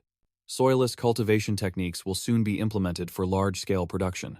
A man turned off the TV and said reassuringly, Citizens, there is no need to worry. Bai Jingzun walked in and asked, Father, you were looking for me? The man replied, Xiao Ren's report, have you seen it? Jingzun nodded. I've seen it. Liang Tianyu is dead. The man sighed. Yes, the kid was good at making money. A real shame. He paused, his voice grave. The mutation process is accelerating. The Military Police General Department in Nanjiang just captured a level 5 mutated beast. Hearing this, Bai Jingzun exclaimed in shock. What? A level 5 beast has already evolved? The man frowned, his tone heavy. Currently the highest level we can handle is only level 3, and even then, we have to use dinoflagellate products. He sighed and continued. Deep in the forests, without human interference, the radiation-infected trees are thriving. Even if low-level mutant species devour each other, they will still mutate rapidly. Human science and technology are nothing in the face of nature's power. He paused, his gaze sharp. Therefore, I want you to take over that laboratory. Xiao Ren has uncovered Liang Tianyu's secret. He was using many interesting techniques combined with what we already have. He emphasized that they must find the status virus soon. Bai Jingzun nodded and replied, Understood. Meanwhile, Ren Xiao, nursing a headache, tossed a file aside, thinking to herself, the records from 2 days ago were completely normal. The cause of Liang Tianyu's death must have occurred within those 2 days. She mused aloud. But he completely wiped the camera footage from those 2 days. The trail has gone cold. It's useless to keep thinking about it. I should focus on choosing a new location for the research institute first. Lost in thought, Ren Xiao stood up to welcome the new person in charge. In Nancheng, Ren Xiao greeted him warmly. Welcome to Nancheng. She shook Bai Jingzun's hand and smiled. I'm Ren Xiao. It's a pleasure, Bai Jingzun replied. This is my assistant, Da Kui. He then asked, by the way, I heard you've already scouted some potential locations for the new research institute. Could you show me around? Ren Xiao nodded. Of course. I've selected a few spots in the suburbs. You can pick the one you find most suitable. Bai Jingzun replied. All right. Over with Tian Tian, the system screen appeared. He observed it, thinking, the variety of food is impressive. I can use points to buy different types, and the supply is consistent for all of them. He looked at the image of a bluefin tuna, a rare delicacy before the apocalypse. Now, it only cost 500 points to get one. He turned to Han Han and asked, Han Han, do you want to eat some tuna belly? The little girl's eyes lit up as she cheered. Huh? Is that the super expensive stuff? The red kind that just melts in your mouth? Tian Tian smiled. That's right. We didn't have money before, so we could only order a little. But now, we can eat as much as we want, Han Han said excitedly. Brother, I want to eat it. The group set out. As Da Bai drove the car, Tian Tian said, Let's go. We're going to dig a fish pond. They got to work. Da Bai used an excavator to dig, while Tian Tian surveyed the area and gave the order, start from here. Uncle Nam, with Xiao He in tow, suddenly asked, Boss Xiao Li, how old is Xiao He? Why does he seem a whole size bigger than before? Tian Tian was surprised. No way. Xiao He is already fully grown. He shouldn't be getting any bigger. Uncle Nam nodded. Then could it be because the food at the farm is too good? Maybe he just got fat? I remember when I first arrived, Xiao He only came up to my knee. Now he reaches my thigh. Hearing that, Tian Tian took a closer look and thought, he's right. I didn't notice because I see him every day. He looked at Xiao He, a sense of alarm rising within him. Its body shape had changed abnormally. If he mutates like Da Bai did, we're screwed. But ever since the incident with Da Bai, all the contaminated items on the farm have been dealt with. Could it be that, Like Han Han, Xiao He is evolving because he's eating the anti-radiation food. Tian Tian glanced at Da Bai, reminding himself, I have to keep a close eye on things and not let anything else happen. Suddenly, the system displayed a notification. Visitors have arrived. Tian Tian frowned, wondering, who could it be now? Seeing him spaced out, Uncle Nam asked, what's wrong? The system continued. Visitors, 2 males, 1 female. Threat level, 81. At the same time, Ren Xiao was leading Bai Jingzun to the farm. She asked, Researcher Bai, are you sure you don't need to see the other locations I've selected? The equipment and security there are much more complete. Bai Jingzun gave a polite smile. This farm's location isn't bad. The area is large enough. As for security and equipment, we'll have all that once we purchase the farm. I'm very satisfied with this place. Ren Xiao thought to herself, her eyes showing a flash of displeasure.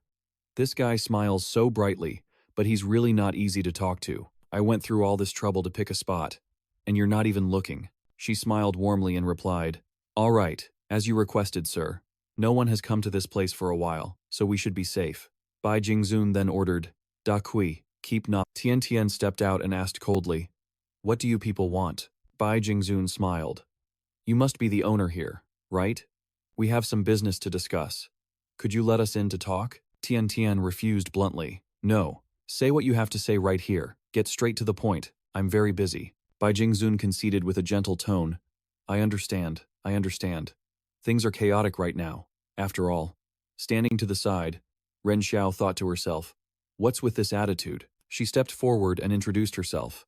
I'm the CEO of Tianran Company, Ren Xiao. She took a card from her pocket, handed it to Tian Tian, and said concisely, I want to buy this farm from you.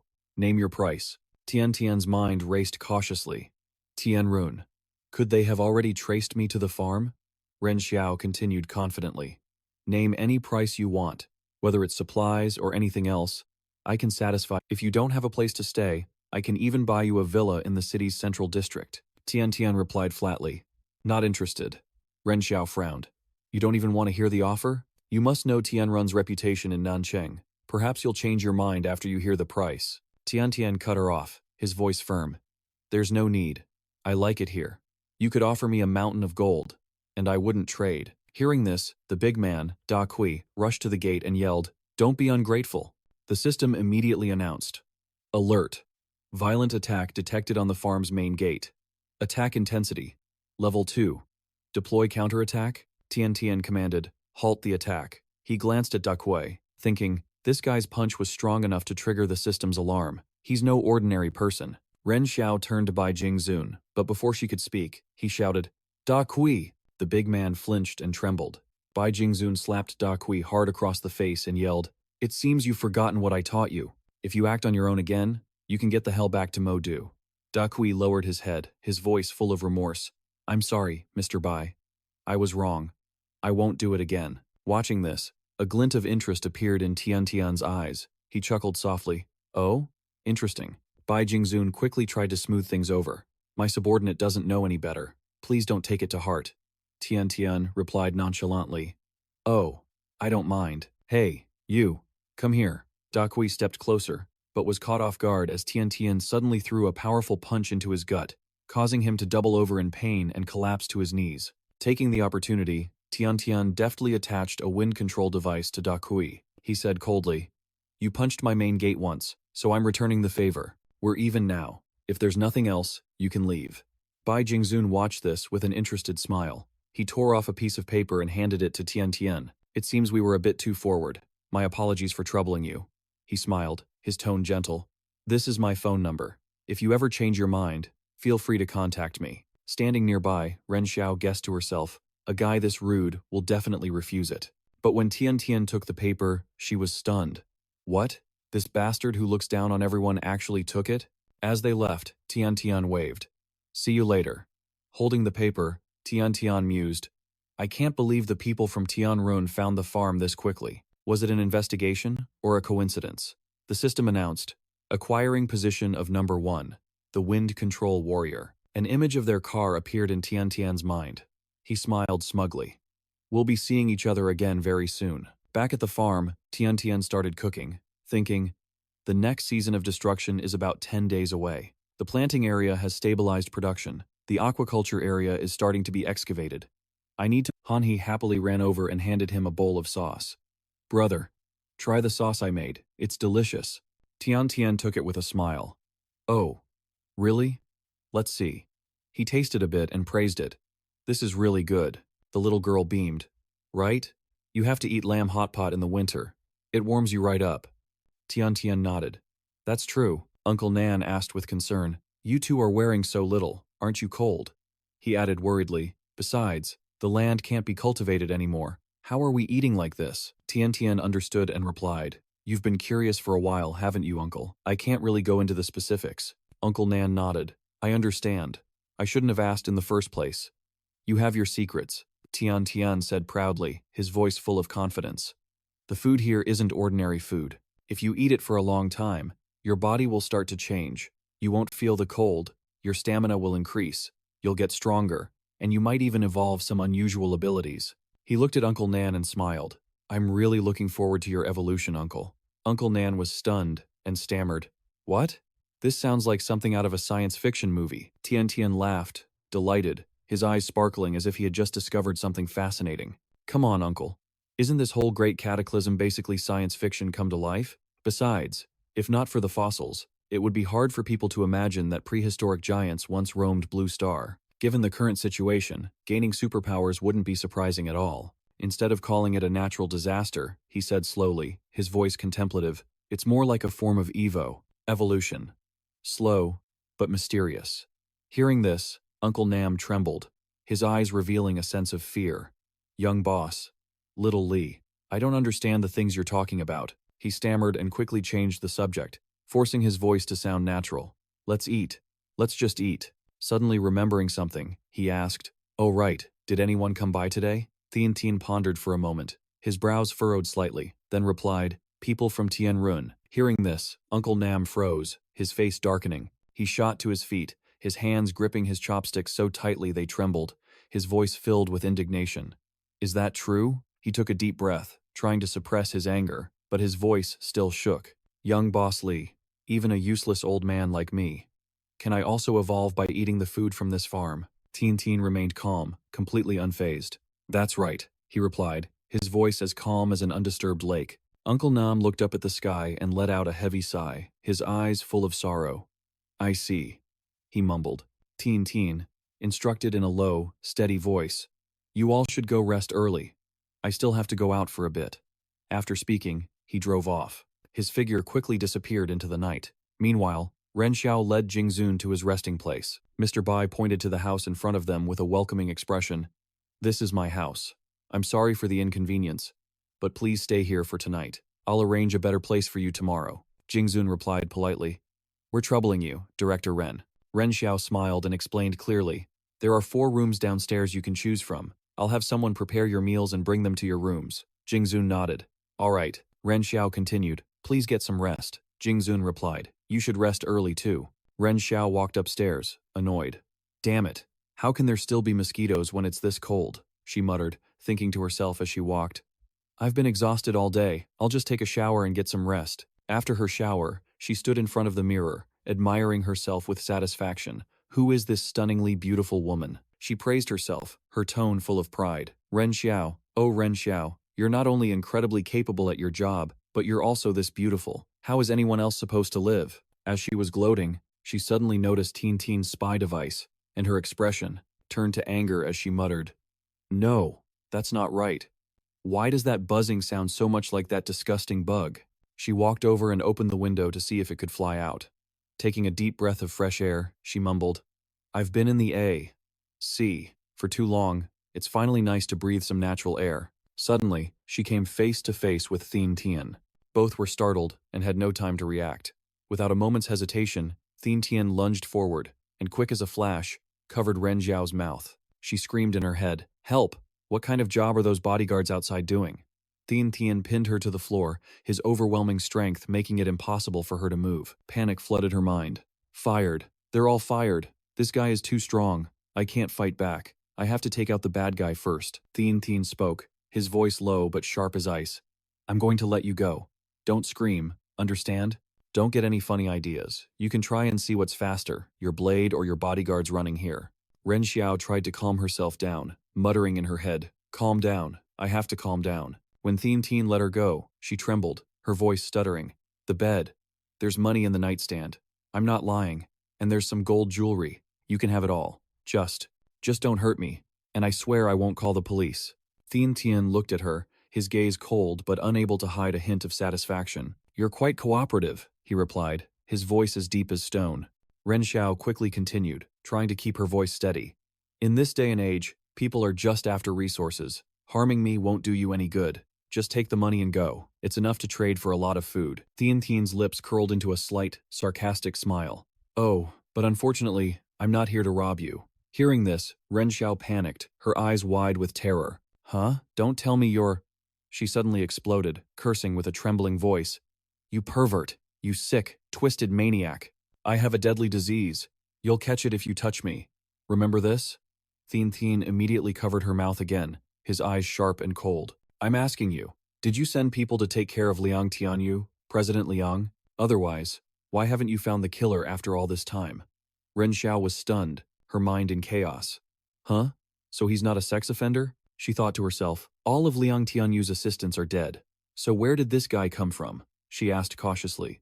"Are you one of Liang Tianyu's men?" Tian nodded, his voice deep with determination. "President Liang did me a great kindness. He died under mysterious circumstances, and I must avenge him. I heard you've been investigating the cause of President Liang's death recently. Give me all the documents you have. I want to see them." Ren Xiao suddenly understood, a flicker of light in her eyes. "So he's here to hold me accountable." She tried to regain her composure and replied, "Listen to me. The police and I are both investigating the cause of Liang Tianyu's death, but too many leads have been cut off. We can't identify the killer in such a short—" Tian frowned, his voice cold. "President Liang is dead, and you've taken his place. It wouldn't be a stretch to say you did it." Ren Xiao quickly defended herself, her tone sharp. "You have no proof. Liang Tianyu had many, many enemies in Nancheng. It's perfectly normal for someone to have killed him during the chaos. He died such a horrible death, he must have been killed by an enemy. I had no deep-seated hatred for him, and it's not worth killing someone just for the position of president." Tian was deep in thought, his eyes searching. She was basically right. This woman wasn't stupid, but he immediately shouted, his voice full of frustration. "There really are no suspects. He destroyed all the documents and surveillance footage related to his recent plans. Now I don't even know who he was in contact with before he died. How am I supposed to identify a suspect? This whole thing is giving me a headache." Hearing this, Ren Xiao fell silent, a hint of sympathy in her eyes. She asked in a low voice, "Can you let me go now?" Just then, the sound of rushed footsteps echoed. Someone knocked on the door, shouting, "Miss Ren, what's going on? Open the door." Tian immediately knocked Ren Xiao unconscious. Outside, Kui was still pounding on the door frantically. The nanny shrieked in panic. "The alarm system is going off. Something must have happened. Mr. Kui, you have to save Miss Ren." Kui kicked the door in, and the group stormed into the room. The nanny cried out, "Miss Ren!" She ran to support Ren Xiao, while Kui rushed to the window. The maid held Ren Xiao and cried out, "Miss Ren, are you okay?" Kui roared angrily. "Damn it, he got away." Tian had already made his escape. As he ran, he thought, that scar-faced monster actually dared to kick down the door. But then he felt a pang of guilt. Breaking into a girl's bedroom late at night. That was probably a bit rude. While running, he unexpectedly ran into Jingzun. Tian frowned, his voice filled with suspicion.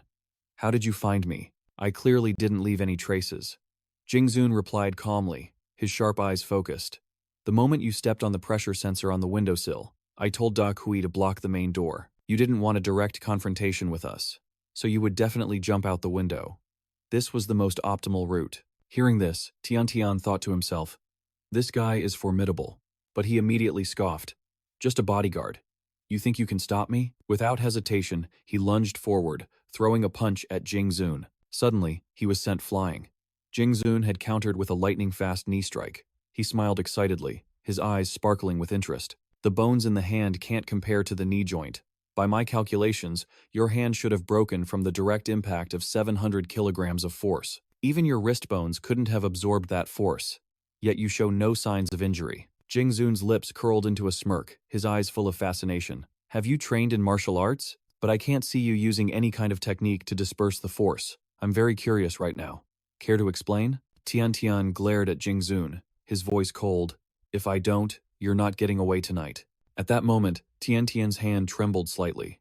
He thought to himself, could this guy have trained in combat techniques or some ancient martial art? He actually blocked one of my punches? Even though my physical abilities are far beyond a normal person's right now, being targeted by a skilled fighter like this is a real pain. Suddenly, he heard a noise in the distance, and someone shouted, "Check over there." Tiantian turned his head and said hurriedly, "Sorry, no time to play with you. If we meet again, I'll beat you to a pulp." Jingzun immediately lunged forward, his voice determined. "I told you, you're not leaving tonight." But just then, a cloud of smoke drifted past, and Tiantian threw another punch, knocking Jingzun to the ground. Seizing the opportunity, Tiantian bolted, laughing loudly. "Goodbye, Mr. Bodyguard." Jingzun roared in anger. "How shameless." Tiantian scaled a wall and fled, his figure quickly disappearing from sight. The guards arrived just then, asking anxiously along with Mr. Bai, "Did he get away? Researcher Bai, are you all right? Damn it." Jingzun was still coughing violently, his eyes red from the smoke. They asked worriedly, "Are you okay, sir?" Jingzun thought to himself, this person is very intelligent, and his physical condition nearly surpasses human limits. He's truly a perfect specimen. He shook his head, his voice calm. "I'm fine. I just need to wash my eyes. Don't chase him. This guy is too fast. You won't be able to catch up," Mr. Bai asked with concern. "How is Miss Ren? Should we pursue him?" Inside the room, the group checked on Ren Xiao and confirmed she wasn't seriously harmed. Jingzun instructed the nanny in a deep voice, his eyes sharp and cold. "The intruder only knocked her out. After she wakes up, find these medicines in the medicine box and give them to her. I've written the dosages on this." The nanny, worried, said with a trembling voice, "Mr. Bai, we should call the police." Jingzun skillfully refused, his voice calm but firm. "The city is in such chaos right now, and nothing appears to have been stolen. It's better not to bother the police." The nanny nodded, reluctantly agreeing. "All right, as you say. If nothing happened, these are truly chaotic times." Suddenly someone ran in breathlessly, crying out, "Mr. Bai, it's bad news," he panted. "Report. I just checked the room and discovered a hard drive is missing." Jingzun's face darkened, his eyes turning ice cold. Was it the dark gray hard drive from the computer? Da Kui nodded, his voice anxious. "Yes, that's the one." Meanwhile, Tiantian had made a clean getaway and returned to his hideout. He carefully plugged the hard drive into a computer, disconnecting it from the network to ensure his safety. "All right, there shouldn't be any more problems. I want to see what this Tianran company is, really," he muttered, his eyes glued to the screen. When he inserted the disk, an experiment file appeared. Tiantian frowned, thinking to himself, "An experiment? Could that person be a researcher? Isn't this a confidential document from Shuntian?" As he read on, the contents sent a shock through him. "Even though a large number of creatures died as a result, I still firmly believe that irradiated food causes tremendous changes in an animal's limbs and physique. It is not a disaster in itself. What they bring to living creatures is not just death and mutation." He stared at the screen, muttering, "There's also evolution. It's just that their evolutionary path went wrong, so they fell along the way." The file continued. "I believe I can find the right path, even if it costs human lives." Tiantian froze, his heart filled with doubt. The voice in the file continued, "I will lead humanity to the next stage of civilization through this catastrophe. At that time, people will not be forced apart by terminal illnesses, will not die young from congenital diseases, and will not be looked down upon for their lack of strength. They will be able to rival tigers and leopards, with the lifespan of gods. They could live to be 300 years old, but no matter what, in the end, what awaits me is either death or infinite glory." Elsewhere, Da Kui asked anxiously, his voice full of worry, "You haven't found Mr. Bai yet?" Jingzun shook his head, his eyes thoughtful. "The other party must have used some trick. It's also possible they haven't viewed the contents of the hard drive yet, so the main disk can't detect a signal from the subdisk's location at all." Da Kui frowned. "Is it a very important document?" Jingzun sighed, trying to act nonchalant. "After all, that disk is full of old data. It would be very difficult for an outsider to understand it." But suddenly his face went pale as he thought, "That notebook. If someone else sees it, they might guess our purpose for coming to Nanchang." Da Kui spoke in a low voice, his eyes full of suspicion. "Mr. Bai, this incident is too much of a coincidence. We were attacked as soon as we arrived in Nanchang. Could it have been number 7's people?" Jingzun shook his head, his voice calm but sharp. "If number 7 really wanted to make a move on us, they wouldn't send this kind of rookie to do it. This person's physical abilities are very strong, but their techniques are too unrefined. Elsewhere, Tian sat in front of the computer, his eyes glued to the screen, his heart heavy. This person has the same idea as me, but at the cost of human lives. He thought to himself that it was far too arrogant. Could they have experimented on human bodies? Suddenly, a group of adorable little pets appeared before him.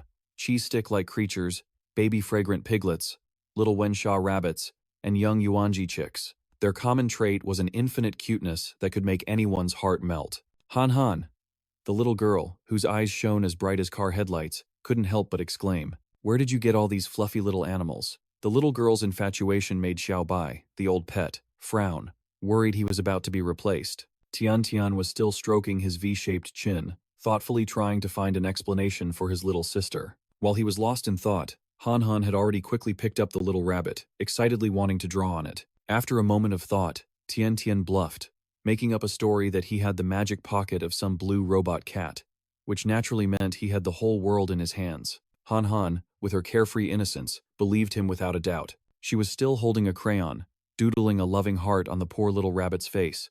Tian thought to himself, "Since I've started this act, I have to see it through." He lowered his voice and instructed, "Don't you go telling anyone, because this is a secret between us." The little girl nodded repeatedly, her eyes sparkling. Okay. Luckily, he had a sister who was both understanding and naive. Suddenly, Tian noticed the Wenshaw rabbit lying helplessly in his sister's hands. The little rabbit's face had been scribbled all over, distorted beyond recognition. He immediately transformed into a model older brother, reminding her in a stern voice, Han Han, don't play with your food like that." Hearing the word food, the little girl panicked, her round eyes wide with fear. "A rabbit this cute, how could you eat it?" Han Han knelt and begged her brother, her voice choked with sobs. "The rabbit is still a baby. I want to raise it. You can't eat cute animals." Tian didn't say much, just smiled and played his trump card. "Spicy rabbit meat is the best." This sentence seemed to be deeply engraved in her heart. He continued in a teasing tone.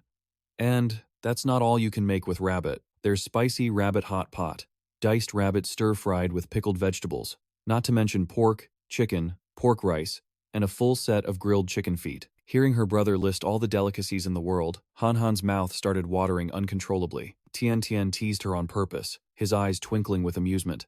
"Are you saying you want to be a vegetarian?" Although she couldn't bear to sacrifice the little rabbit in her arms, Han Han's stomach and foodie soul betrayed her. She knew she couldn't control her cravings when she heard about delicious food. Tian took the opportunity to teach her a life philosophy, his tone serious yet humorous. Once you have something delicious and rare, you have to eat every single bite. That's how you show respect for the food. This lesson moved Han Han, and her glistening eyes looked like they were about to tear up. Tian held out his hands, his gaze gentle. "Give the little rabbit to your big brother now, Han Han." After hesitating for a moment, she finally decided to give the rabbit to him, promising seriously, "From now on, I'll learn to eat everything and not leave a single bite behind." These siblings really have a unique way of thinking about food. While he was happily chatting with Han Han, the system suddenly issued a notification. A rare item has appeared in the cornfield. Hearing about a rare item, Tian's curiosity was piqued, like a child hearing about candy. His eyes lit up, wondering what it could be. He had to leave his little sister to play while he immediately set off to find the treasure in the cornfield. He was determined to get his hands on that rare item. When he arrived, he discovered the treasure was a Type 2 albino corn. It was a mutated corn variety grown in a radioactive environment. Its effect astonished him. It increased strength tenfold for 30 seconds. Tian held the small, white ear of corn in his palm and muttered, "From now on, I'll have something to boost my strength. This is just like Popeye's spinach." But he quickly frowned. Why is there only one of these? He searched the entire cornfield. It wasn't here, and it wasn't there either. Everyone told him the same thing. There are no more left. Finally, Tian gave up the hopeless search, thinking to himself, this must have been a rare stroke of luck. The system provided no further information about this item. He pondered that if he couldn't find any more, he would just have to expand the cultivation area. Perhaps the appearance rate of the albino corn would increase, but that idea was quickly dismissed. Expanding the cultivation area would reduce the quality of the crops, making it impossible to produce the best corn. Tian shook his head. Business must be done with honesty and integrity. Little tricks are just like frosting on a cake, they don't last long. The scene shifts to a house with a delicate and gentle design. Even through the thin window panes, one could feel the elegant aura of the homeowner. Renyu was nibbling on a pastry and watching Doraemon on her computer to help it go down. Suddenly, A horrific memory flooded back, images of a violent beating, and the one enduring that pain was her, by some mysterious force. A strange man had knocked her unconscious and assaulted her. The humiliation made her blood boil, her eyes burning with determination. I have to find that bastard, tear him into 100 pieces, and feed him to the fish. She gritted her teeth. This security system is completely useless. Security guards, public security, the police. No one could catch that scoundrel. She realized she could no longer investigate this through normal means. Ren. You looked at the light-colored strand of hair she had collected from the man, muttering, "This could be the evidence that exposes him." The image of Ching Hong from last night still lingered in her mind, impossible to shake. She waved her hand in the air as if trying to swat away the terrifying memory. She silently vowed, "No matter where on earth that scoundrel runs to, I will catch him." True to her word, Ren, you walked downstairs. There, Mr. Bai was calmly enjoying a tea ceremony.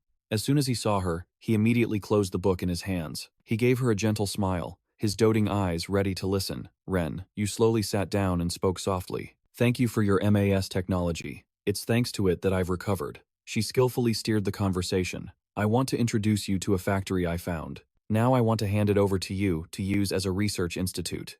Mr. Bai, with his usual astuteness, realized her true intention. He smiled, his voice calm and steady. "Get straight to the point. Don't beat around the bush." Ren Yu no longer hesitated and stated her purpose directly. "I want to ask you to use your biological expertise to analyze the DNA of this hair." She held up the strand of hair, her gaze firm. Mr. Bai frowned, his voice full of doubt.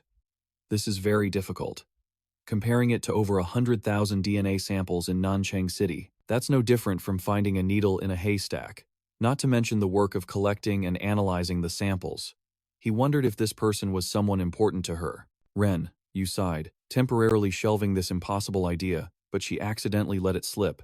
"Last night, some scoundrel assaulted me." Hearing this, Mr. Bai's expression darkened, a flash of anger in his eyes. He shot up from his seat, startling Ren Yu. Just a moment ago, he was complaining about how difficult it was, and now he was boldly declaring, "It's easy, just leave this matter to me. I am more than willing to help." Ren Yu was stunned, thinking to herself, this man is truly two-faced. But she didn't object, quickly thanking him. "Thank you." The scene shifts to a laboratory, where a vial of bright red medicine has just been created. With a diluted concentration of pH 10, the liquid was tested immediately. After receiving the drug, the test animal had its eyes turn blood red, its muscles grew at a dizzying speed, and it looked utterly demonic. The data was hastily recorded. Dozens of red eyes appeared, creating a gruesome scene. A new creature was born, but it went insane, screaming violently after being injected. Its restraints could no longer hold it. It shattered the glass as if trying to escape. But how could it escape the cold gazes of the NBTA virus scientists? This experiment had failed again. The crazed animal smashed the glass, its roars echoing before the cold eyes of the three witnesses. Bai Jingyan observed the test subject, not a hint of pity in his sharp, cold eyes. In any case, the order to terminate it would be issued soon enough, he thought to himself. Red blood spread across the view, covering the dark space and concealing the animal's approaching death. A memory suddenly flooded Bai Jingyan's mind, taking him back to the past. A magnificent, luxurious mansion, like something out of a fairy tale, appeared. The place was filled with countless nobles gathered for a lavish festival.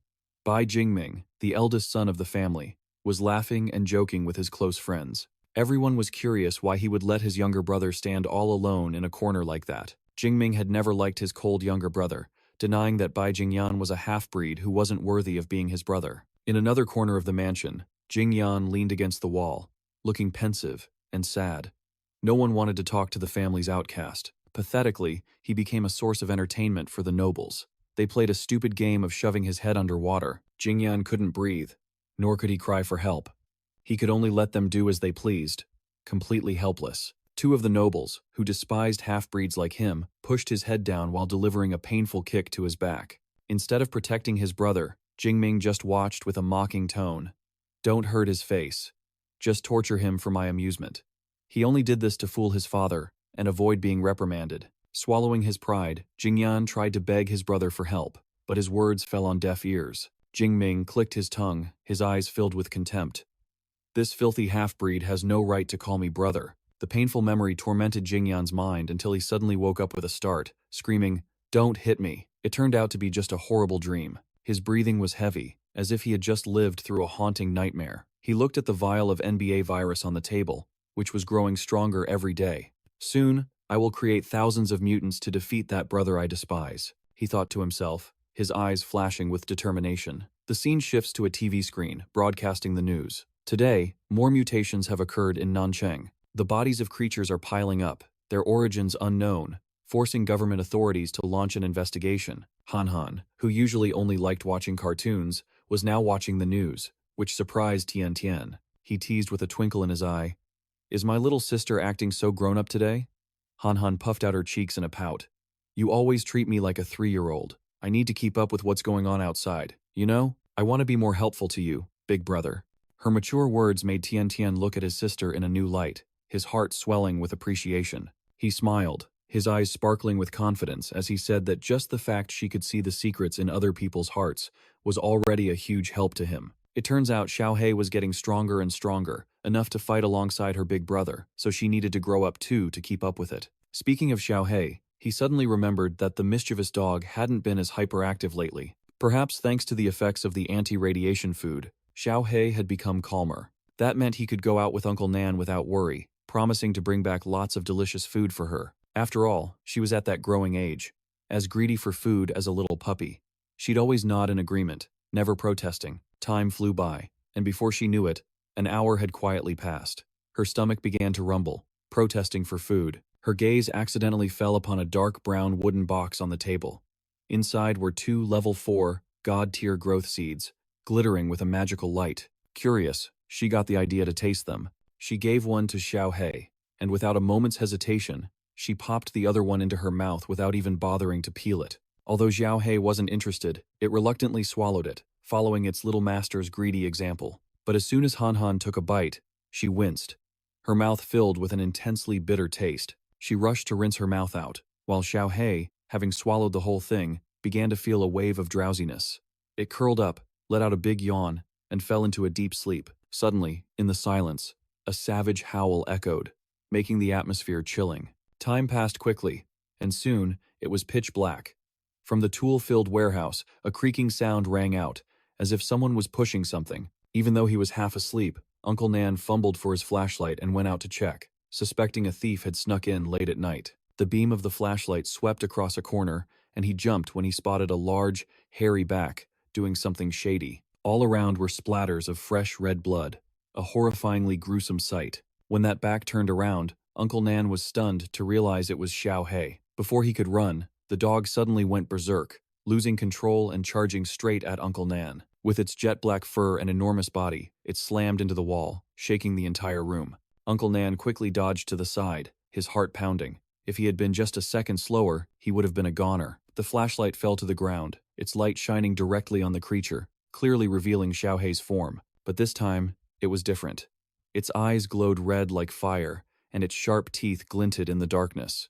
It no longer resembled the gentle dog it used to be. Uncle Nan briefly wondered if Xiaohei had turned into a mutant beast. But no, it still seemed to recognize the presence of a human, so it didn't attack right away. To calm its ferocity, Uncle Nan, with a calm demeanor, gently called Xiaohei's name, and then said his own, hoping it would remember. When he asked if it was hungry, the giant wolf shook its head repeatedly, as if responding. Uncle Nan reached out a hand to soothe it with a pat, but Xiaohei suddenly let out a growl, stopping him.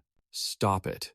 Then, without a moment's hesitation, it bolted outside, leaving Uncle Nam stunned in disbelief. He shouted, trying to stop Blackie from doing something foolish, because ahead was a high-voltage electric fence.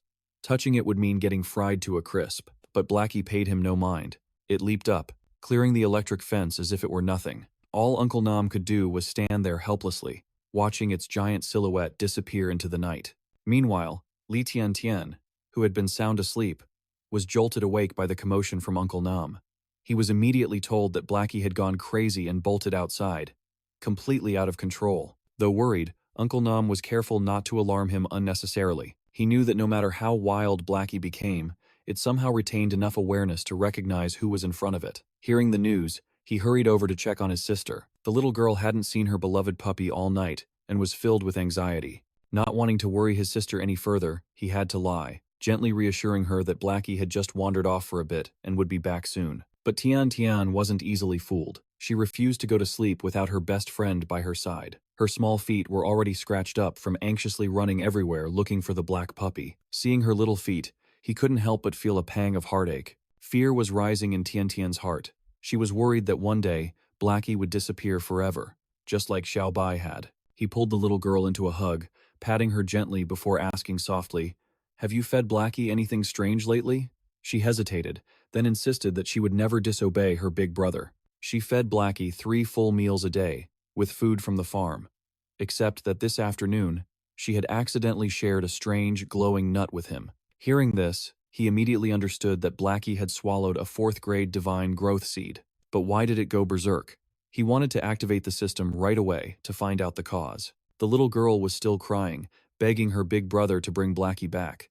Left with no other choice, he had to set out to find the black puppy. After all, to the 2 siblings, Blackie was a part of the family. Beneath the pale moonlight filtering through the forest leaves, the silhouette of a giant wolf darted by. Blackie felt its body burning up. The craving for fresh flesh and blood grew more intense. Its eyes glowed red, its sharp teeth revealing a desire that had reached its absolute limit. But Blackie couldn't harm humans. If it did, it would never be able to face the ones it cherished most. Its only option was to tear through the night, trying to suppress the craving that was searing its mind. Nearby, a cloaked figure watched in silence. He recognized Blackie as the divine beast from the prophecy. If he could capture it, he would surely please the 1,000 hands. Meanwhile, Li Tiantian sped off on his motorcycle, searching everywhere for Blackie. Even after having people check Gate 1 and Gate 2, there was still no information. Blackie had probably left the area. He knew he had to find it quickly, because if it fell into the hands of the military police, only death awaited. Just as he was about to continue on, he heard a voice call out from behind. An old woman wearing a headscarf stepped out, asking about the beast that had just run past. Being interrupted when he was in a hurry annoyed him slightly, but he still asked politely, "Ma'am, do you know which way it went?" The old woman didn't answer directly, and instead asked an unexpected question. "Young man, do you know what lies behind this disaster?" To him, nothing mattered more than Blackie. Suddenly, the old woman shouted, fervently preaching about her church, proclaiming that humanity was angering the gods and urging him to join her. The moment he heard her, he knew it was a pyramid scheme. With a look of resignation, he asked what the conditions were for joining. Turns out, you couldn't just join this church whenever you wanted. There's no such thing as a free lunch. To join, you had to pay a fee based on your rank. As for him, since he had a divine beast, all he had to do was hand over Blackie to be accepted immediately. The moment he heard he had to give up Blackie, he immediately refused. In a sarcastic tone, he advised her to go back and learn how to scam people properly, because he'd heard this pyramid scheme pitch 1,000,000 times. Tian Tian, standing beside him, didn't believe in salvation from holy gods either. To her, the only thing that could save people was themselves. With that said, he revved his engine and sped off, leaving the old woman to eat his dust. She watched his retreating figure and uttered a curse. He will be imprisoned in hell forever for daring to disrespect the gods. A lowly creature unworthy of being human. Outside by a car, Li Tiantian leaned against the door and lit a cigarette. He brought the cigarette to his lips, took a long drag, and closed his eyes, savoring the moment of silence. Suddenly, a faint cry came from a nearby bush. He turned his head, trying to locate the source of the sound, unsure of what it was. Li Tiantian walked over and parted the bushes. The sight before him left him stunned. A mother dog lay motionless in a pool of fresh blood, and next to her, a puppy whimpered as it tried to nurse. Looking at the mother's body, he guessed she'd been hit by a car while crossing the road. It was only then that he noticed the puppy, weakly suckling from its mother's cold, lifeless body. Li Tiantian crouched down and gently picked up the puppy. He looked at it closely. It was still alive. It seemed the mother had been dead for a few days, yet this little puppy had managed to survive. Being picked up, it squirmed uncomfortably, trying to break free. He cradled it in his arms, smiling gently. "We're both orphans. In that case, come home with me, okay?" Back in the present, Xiao Hei's eyes were blazing red as he growled fiercely. His jaws were clamped tightly around the leg of a man in black, refusing to let go, causing the man to scream in pain. His 2 nearby accomplices were too scared to get any closer. One of them shouted in a panic, "Quick, help him! Xiao Wu can't hold on much longer." As night fell, outside the apartment, Bai Jingyan listened to a report on the entire incident. He hadn't expected a mutated dog to be able to sneak into this area. The accomplice who had just spoken up explained that Xiao Wu had gone into the woods for a smoke and accidentally flicked his cigarette ash onto the beast. causing it to turn violent and attack. Bai Jingyan was furious, thinking to himself, he's got some nerve doing that. The other man quickly explained, No, it was already hiding in the bushes. Xiao Wu just did it by accident. Hearing this, Bai Jingyan suddenly turned his head, his eyes sharp and cold as he stared at the man. That mutated beast was hiding in the bushes? This reaction startled the other man, who stammered, Why, yes, that's right. Bai Jingyan fell into deep thought, his eyes filled with calculation. Low-level mutated beasts usually just wander around aimlessly, but this one was different.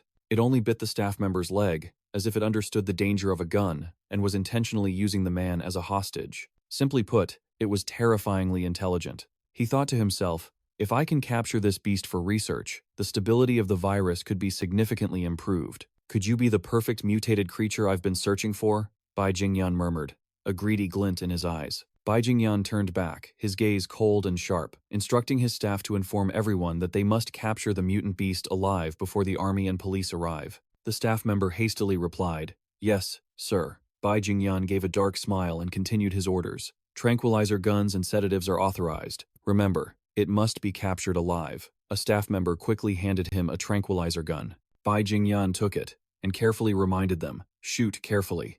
Aim only for the limbs. With that, he raised the gun and took precise aim. A shot rang out, and the dart sped towards Xiao He. Xiao He, still clamping down on the man's leg, glared at the crowd with his blazing red eyes.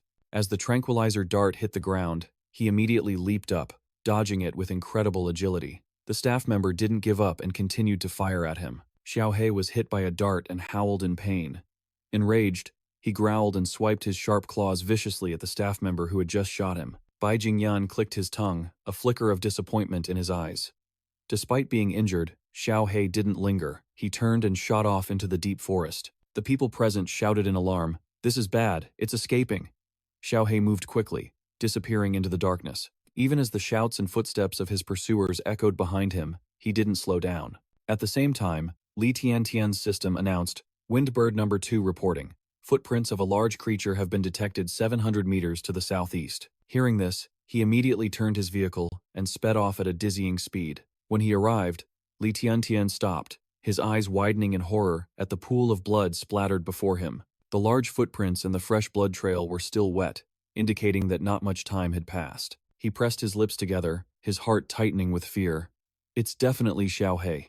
What happened? How did you get so badly injured? In the dead of night, roaring cars chased after the strange silhouette of a beast. Bai Jingyan, gun in hand, leaned out of a car, his eyes fixed on his prey. He had never seen a mutant beast with such terrifying speed.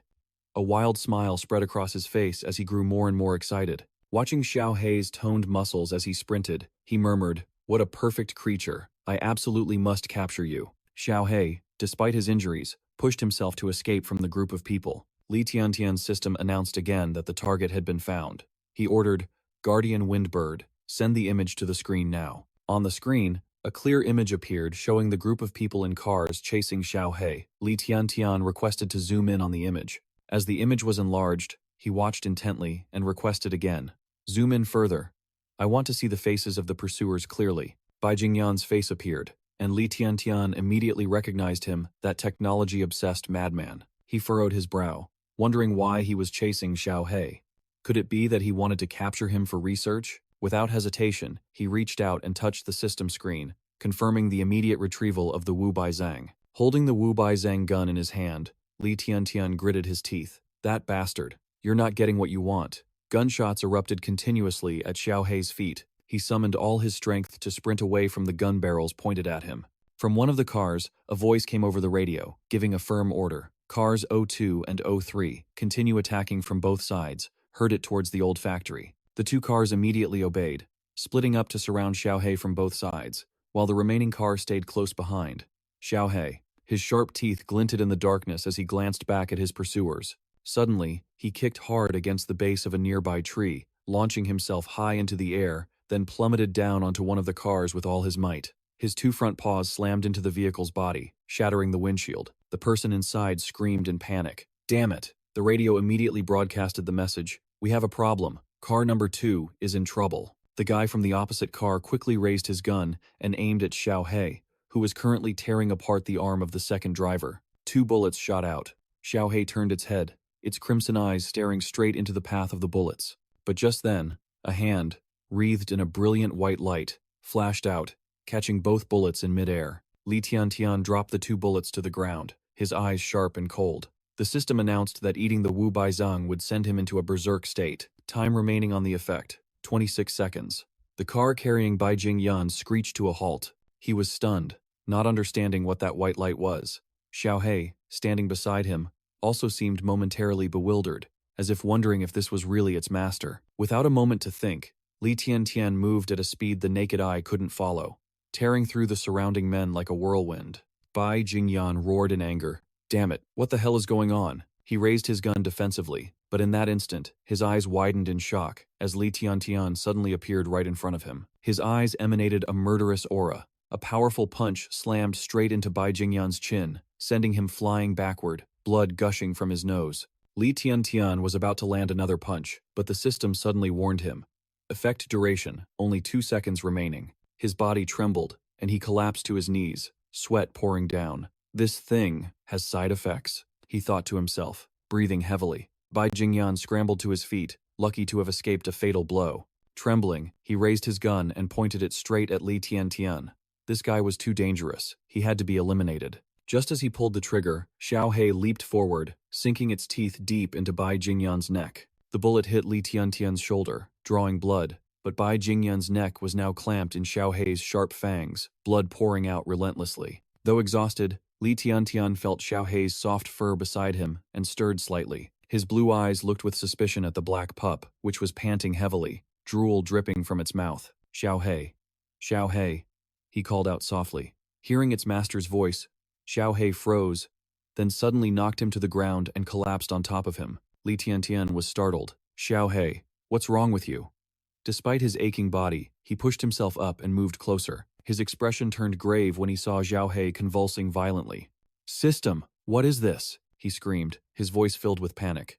Xiaohei's eyes flew wide open as its body seemed to undergo a strange transformation. Its bones faded and dissolved, revealing long-forgotten fragments of memory. From Xiaohei's body, shimmering white petals emerged, enveloping it. Under Li Tiantian's worried calls, Xiaohei's body was gradually enclosed by the white petals, forming a giant cocoon that glowed with a fantastical light. Li Tiantian stared anxiously at the enormous cocoon surrounding Xiaohei, his heart filled with unease. The scene changes to another location. The rhythmic beeping of a heart monitor echoed, shattering the silence. A doctor, after reviewing the information on the screen, looked up at the hospital bed and spoke in a grave tone. I'm sorry, but his current condition is not promising. Severe facial trauma, a concussion causing compression on the cerebral blood vessels. And especially with that fatal wound to his neck, it's a miracle he's even held on this long. On the hospital bed, Bai Jingyan wore an oxygen mask, his body a mess of connected tubes and wires. The doctor bowed his head. I'm sorry, Miss Ren. We did our best. But Ren, you cut him off. Her voice ice cold. Don't give me excuses. Your duty is to protect researcher Bai's safety with your lives. And now he's lying here, hovering between life and death. The man opposite her, Da Kui, bowed his head in remorse. I'm truly sorry. At the time, researcher Bai was too eager to capture the mutant beast, so he led the team out himself first. By the time we arrived, the advance team had already suffered heavy losses. I was the only survivor. Renyu stared at Bai Jingyan, her eyes blazing with fury. At this point, I don't want to hear reasons. The attacker's appearance. Did you get a look at him? Da Kui said timidly. No. It was a flash of white light, so fast I couldn't see clearly. Ren, you whipped around angrily. If you're going to make up a story, at least make it believable. The man bowed deeply, his voice trembling. I'm really not lying to you. Ren, you screamed, unable to contain her rage. I pay you a high price, and it's not to listen to you shirk your responsibilities. Suddenly, a doctor announced in a panic. This is bad. Researcher Bai's heart rate is dropping fast, and another hemorrhage has appeared in his brain. Ren, you spun back around.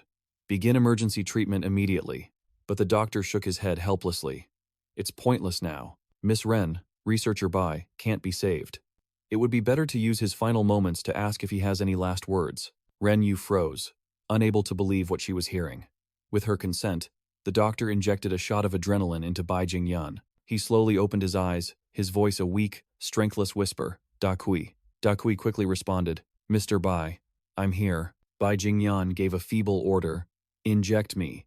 With a dose of the V-virus. Da Kui was shocked. You can't. The V-virus has no record of successful human trials. If it fails, by the time of your burial, your body won't even be recognizably human anymore. Bai Jingyan's gaze was firm, without a hint of hesitation. To me, it doesn't matter if I die as a human or a monster. Ugh. Bai Jingyan's hands clenched, his eyes burning with determination.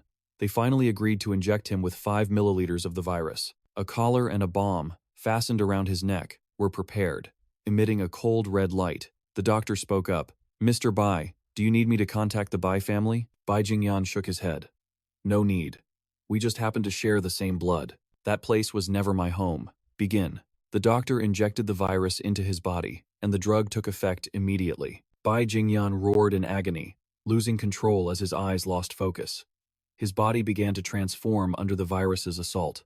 Every muscle fiber convulsed violently. Ren Yu turned pale, covering her mouth, unable to watch any longer. Da Kui also closed his eyes, silently looking away from the painful sight. The scene shifts to Li Tiantian, who shot up to his feet, eyes wide as he saw the giant cocoon begin to crack. With each crack, powerful gusts of wind blew out from within, carrying a bone-chilling cold. Finally, Xiaohei emerged from the cocoon, but the form standing before Li Tiantian was now completely different. Xiaohei had evolved into a half-human, half-beast form. His body was muscular, thin wisps of smoke emanated from the corners of his mouth, and his eyes glowed with rage. Li Tiantian was stunned by the strange sight, staring in disbelief at the powerful figure before him. Wanting to confirm if it was really Xiaohei, he called out softly, Xiaohei. He slowly approached, his eyes still unable to accept reality. Suddenly, for reasons unknown, Xiaohei reached out a hand with 5 splayed fingers, his sharp claws plunging straight into Li Tiantian's shoulder. The claws pierced through his flesh, soaking his shirt with a large patch of blood. Li Tiantian looked in shock at his deeply wounded shoulder as blood gushed out ceaselessly. In extreme agony, he let out a terrible scream. The scene changes back to the familiar house, where Li Han was squatting on the floor, her eyes filled with sadness. Beside her, Uncle Nam, with his familiar gentle voice, comforted her. Good girl, Han. Don't wait anymore. Hurry and go to sleep. Xiaohei probably just ran off somewhere nearby. Master Li will be back soon. Uncle Nam, despite his body temperature dropping and shivering uncontrollably in the freezing cold, patiently stayed, unable to bring himself to abandon the little girl. He advised, It's so cold. It wouldn't be good if you caught a cold. But Li Han rested her chin on her hands, staring into the distance, and replied sadly, I'm not cold. I feel great right now. I'm staying here to wait for my big brother. Uncle Nam felt sorry for the little girl, but faced with her determination, he didn't know what else to say and just sat with her in the cold. Seeing his concern, Han held out a small arm and smiled. If you don't believe me, feel for yourself. I'm very warm, see? Uncle Nam took her hand and felt the warmth, just as she had said. He smiled affectionately. Eating food from the farm really does make people stronger, Han replied playfully. That's because I'm an evolved supergirl. Not wanting her to sit in the cold in her thin nightgown, Uncle Nam gently pulled a blanket over her. Then I'll wait with you for Master Li to come back. Han nodded, happily curling up in the warm blanket, waiting for her brother to return. Dawn broke, and pale yellow sunlight streamed into the house. Li Han slowly opened her eyes, looking sleepy. It turned out they had waited until they were overcome by drowsiness and had fallen asleep without realizing it. Sleeping while sitting up all night left the little girl feeling sluggish and sore all over. Uncle Nam was still sound asleep when suddenly, Li Han shouted, Brother! The shout startled Uncle Nam awake, his tired eyes looking around in a daze. Li Han slipped out of Uncle Nam's arms and rushed to the door, her face beaming with joy. She cheered, You're back! Did you find Xiaohei? But she was immediately taken aback by Xiaohei's strange appearance, her sparkling eyes fixed on her brother. She asked in a rush, Big brother? What happened to him? Xiaohei now looked majestic and imposing, carrying Li Tiantian in his arms, though one of his brother's shoulders was still bleeding. The truth was that Xiaohei, having just evolved, couldn't control his strength, causing the wound on Li Tiantian's shoulder to tear open, fracturing the bone. Li Tiantian leaned against Xiaohei and smiled weakly at his little sister. Han. I brought Xiaohei home. Uncle Nam and Han stared, their mouths agape, nearly speechless at the unbelievable sight. Xiaohei, who had been completely naked earlier, was now wearing a set of Tiantian's clothes, even though they were a bit tight. Han was delighted, running circles around Xiaohei, examining him without blinking. A system window suddenly appeared before Xiaohei, displaying the text, Xiao He, evolved wolf species. Han Han was overflowing with excitement and exclaimed, Xiao He, how did you transform? You're still the same familiar blue. You look so cool, she exclaimed, excitedly asking Xiao He to lift her up high. The system continued to display new text. Evolution type, primal regression. Strength, 30. Intelligence, 10. Speed, 42. Spirit, 10. Hunger, 5. These numbers referred to Li Han Han herself, who was now sitting on Xiao Hei's shoulders, playfully waving her hands and grinning from ear to ear, filled with joy. Xiao He indulged her, thinking to himself, the little master is as playful as ever. The system then switched to the evaluation section. This is a wolf fused with human genes that has unlocked its evolutionary genes. Its stats will continue to increase without limit. Li Tiantian sat to one side, taking off his shirt to reveal the deep wound on his collarbone, which was still oozing blood. After reading the information from the system, he said thoughtfully, so, Xiao He lost control last night because of the primal gene, which sent him into a berserk state. He ran outside so he wouldn't hurt us. He suddenly remembered the moment Xiao He bit Bai Jingyan's neck, thinking to himself that it must have started merging with human genes back then. Back in the present, Uncle Nan brought over the first aid kit, interrupting Li Tiantian's train of thought. He picked up a blood-soaked white cloth, looked at Uncle Nan, and said calmly, I'll need you to sterilize this knife. I have to get the bullet out. Uncle Nan nervously handed him a scalpel, unable to hide his fear. You're just going to dig it out yourself? What if it gets infected? Li Tiantian reassured him. Don't worry, I have an ancient herb-grade carrot. He slowly inserted the knife into the wound, carefully digging out the bullet. The bullet fell to the ground, rolling slightly and leaving a trail of fresh blood. Just then, a carrot suddenly appeared in Li Tiantian's hand. This was the ancient herb-grade carrot. Uncle Nan looked at the carrot in his hand, his eyes filled with doubt. Could that really be the legendary medicine? What happened next only confirmed his suspicion. Li Tiantian gritted his teeth as the wound on his shoulder began to heal on its own. At a speed visible to the naked eye, he was overjoyed.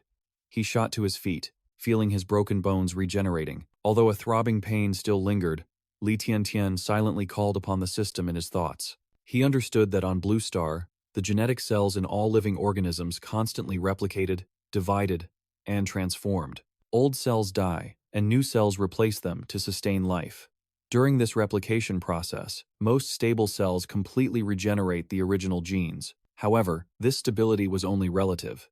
Under special conditions, a new gene could appear and replace the original one. This is known as a gene mutation. Xiao Hei's body had likely been affected by such a mutation. Gene mutation leads to two outcomes. One is beneficial development, as seen in his case, or in Han Han's and Xiao Hei's. When the body evolves, it enhances new abilities based on its original foundation, something he called evolution. The second is negative development, like the mutated beasts in the world, which have terrifying limbs and superior strength. But their life genes carry a fatal flaw. Even if they're lucky enough to awaken and regain their senses, they are merely hanging on by a thread and cannot live for long. As his train of thought ended, Li Tiantian fell silent, his eyes filled with worry.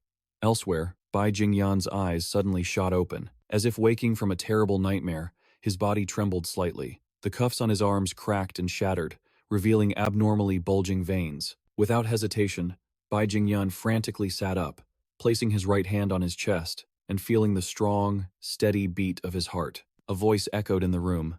Researcher Bai, you're awake. Bai Jingyan, never expecting to survive the coma, exclaimed, It seems I'm alive again. The voice continued excitedly. It's a miracle. No human has ever retained their consciousness after being injected with the status virus. Bai Jingyan once again placed his hand on his chest, feeling his heartbeat, a complex expression in his eyes. The other person didn't notice his expression and continued. Researcher Bai, your success proves that our experiment can proceed to the next phase. Congratulations. But Bai Jingyan cut their joy short, his voice low. No, it's not that simple. Da Kuei and the two people beside him were speechless with worry. Bai Jingyan continued with a bitter smile. It's true that I survived, but that doesn't mean the status V virus has caused a perfect mutation in me. He knew that despite possessing superior strength and speed, his body was still mutating negatively, failing to achieve the ideal state. Bai Jingyan told himself that, according to his calculations, he had at most 7 days to live, unless he could find a perfectly mutated creature and obtain its core. His words sent a shiver down everyone's spines, their hearts pounding in fear. He predicted coldly, In 7 days, I will die anyway. Bai Jingyan adjusted his clothes, but his current appearance was horrifying. Ribs protruded from his back, as if his body had just undergone a horrifying transformation. A guard came forward to report, "The police are here." Bai Jingyan seemed to have expected this and showed no surprise. The guard hesitated nervously. Is this really a good time? The intruder has already put the military on alert. Bai Jingyan ignored their fear. He listed his abilities: mastery over various lethal martial arts and a firm grasp of magic. His physique surpassed human limits, and his reflexes were extraordinarily fast.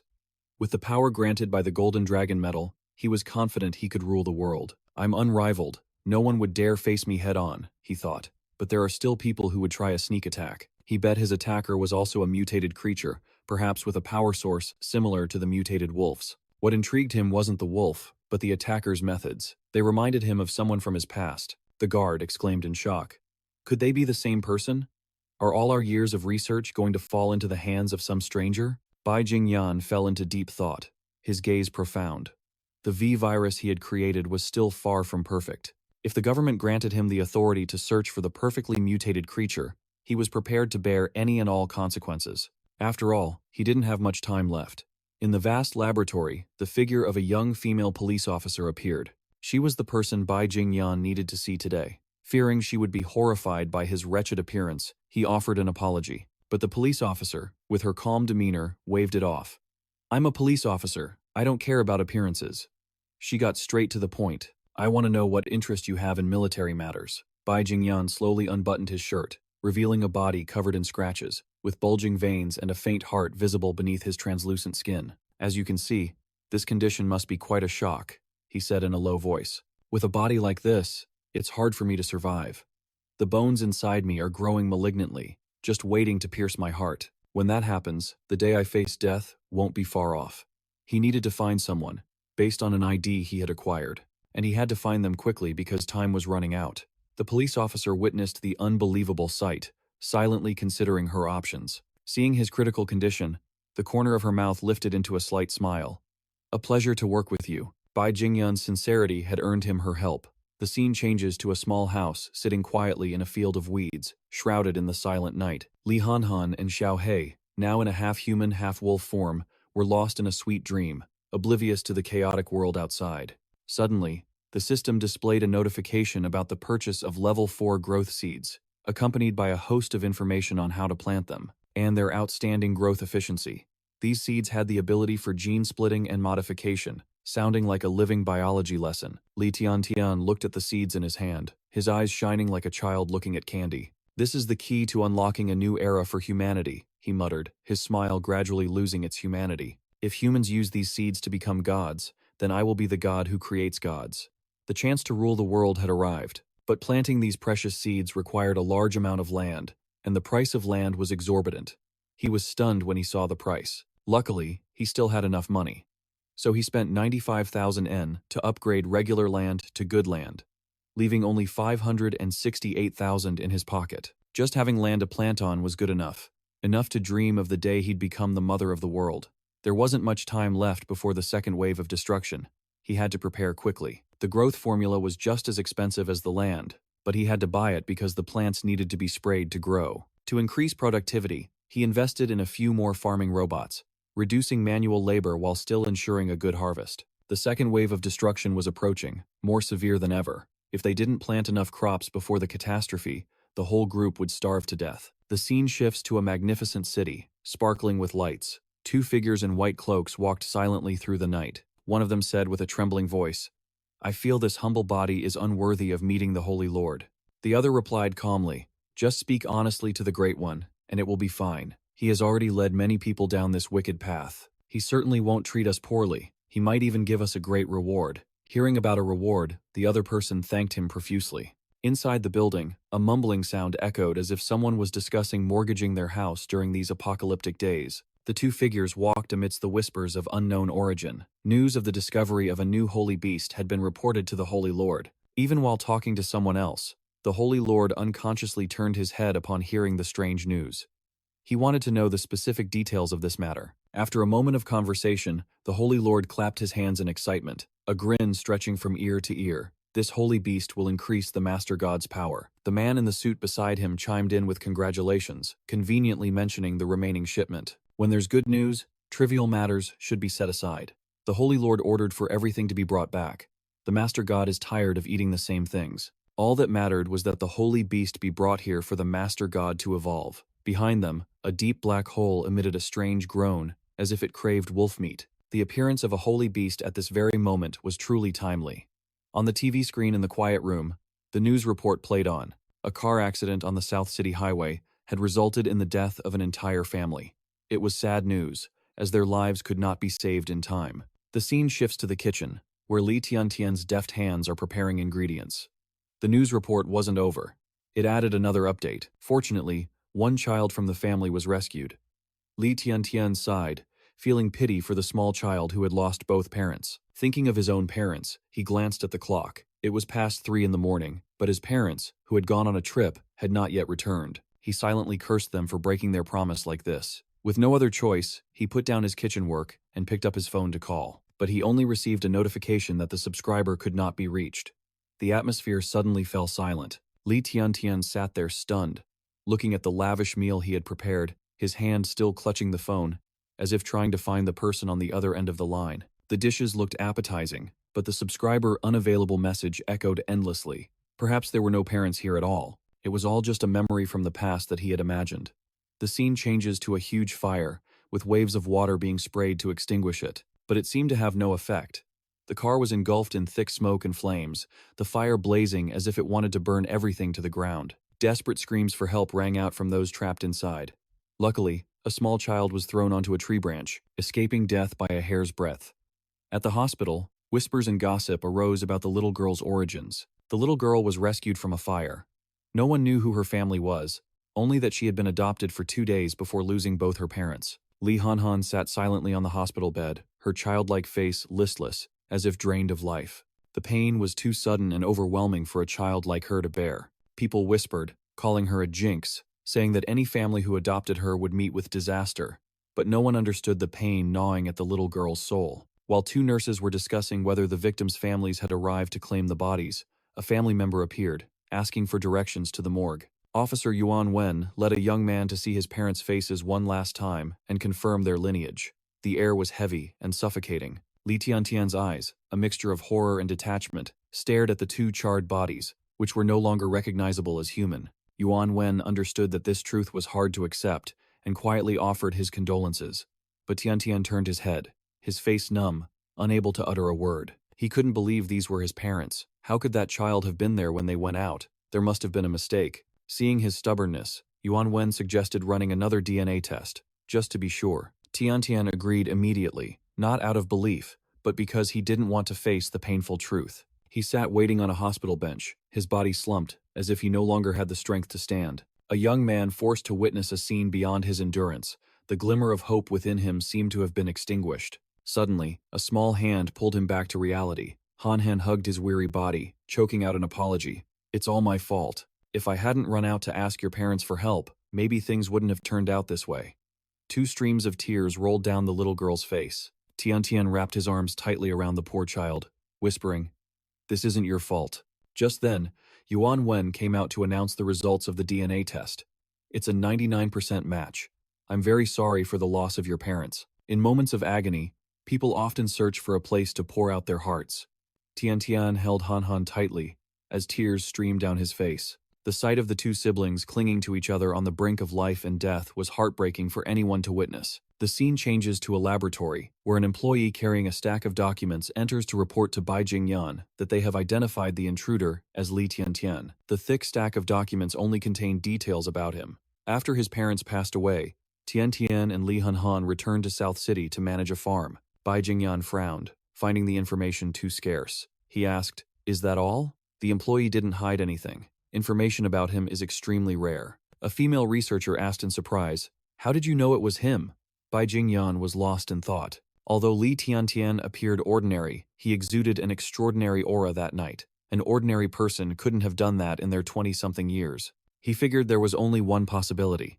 Li Tiantian was a perfect mutant, which explained why he saved that mutant wolf. Bai Jingyan pondered. realizing that both of them, he and Li Tiantian, shared the same source of power. Science had advanced to the point of creating two perfect variants.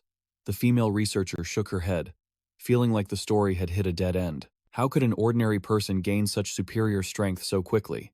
Could it be that these two powers aren't a product of science? Bai Jingyan asked again in a low voice. Could it be that this power wasn't caused by the virus? He frowned, calculating. The worldwide probability of a perfect mutant appearing is only 1 in a billion. How could South City have two of them? This ratio was completely unscientific. Suddenly, he fell into deep thought, a smirk creeping onto his lips. So, something new has finally appeared. This means there's a second key in the world that allows humans to become perfect mutants. This news quickly reached Officer Yuan Wen. She reported the situation to her superiors. If there really was a perfect mutant, the military and the police would be very interested, but they had to be wary of the movements of both parties. At the farm, the system notified Li Tiantian about purchasing a growth agent. He carefully took the vial and watered his garden. The system continued to announce, God-tier produce. Growth time shortened to 950 hours. The plants quickly grew tall, and the system updated. Time to maturity. 128 hours. Suddenly, Uncle Nam called out, his voice worried. Boss Li, I don't think Xiaohei is okay. Tiantian looked up. What's wrong? Uncle Nam replied. Xiaohei has been on the roof for a few days, and today, he won't come down no matter how much I call him. He added worriedly. Xiaohei often goes on the roof, but he always comes down when called.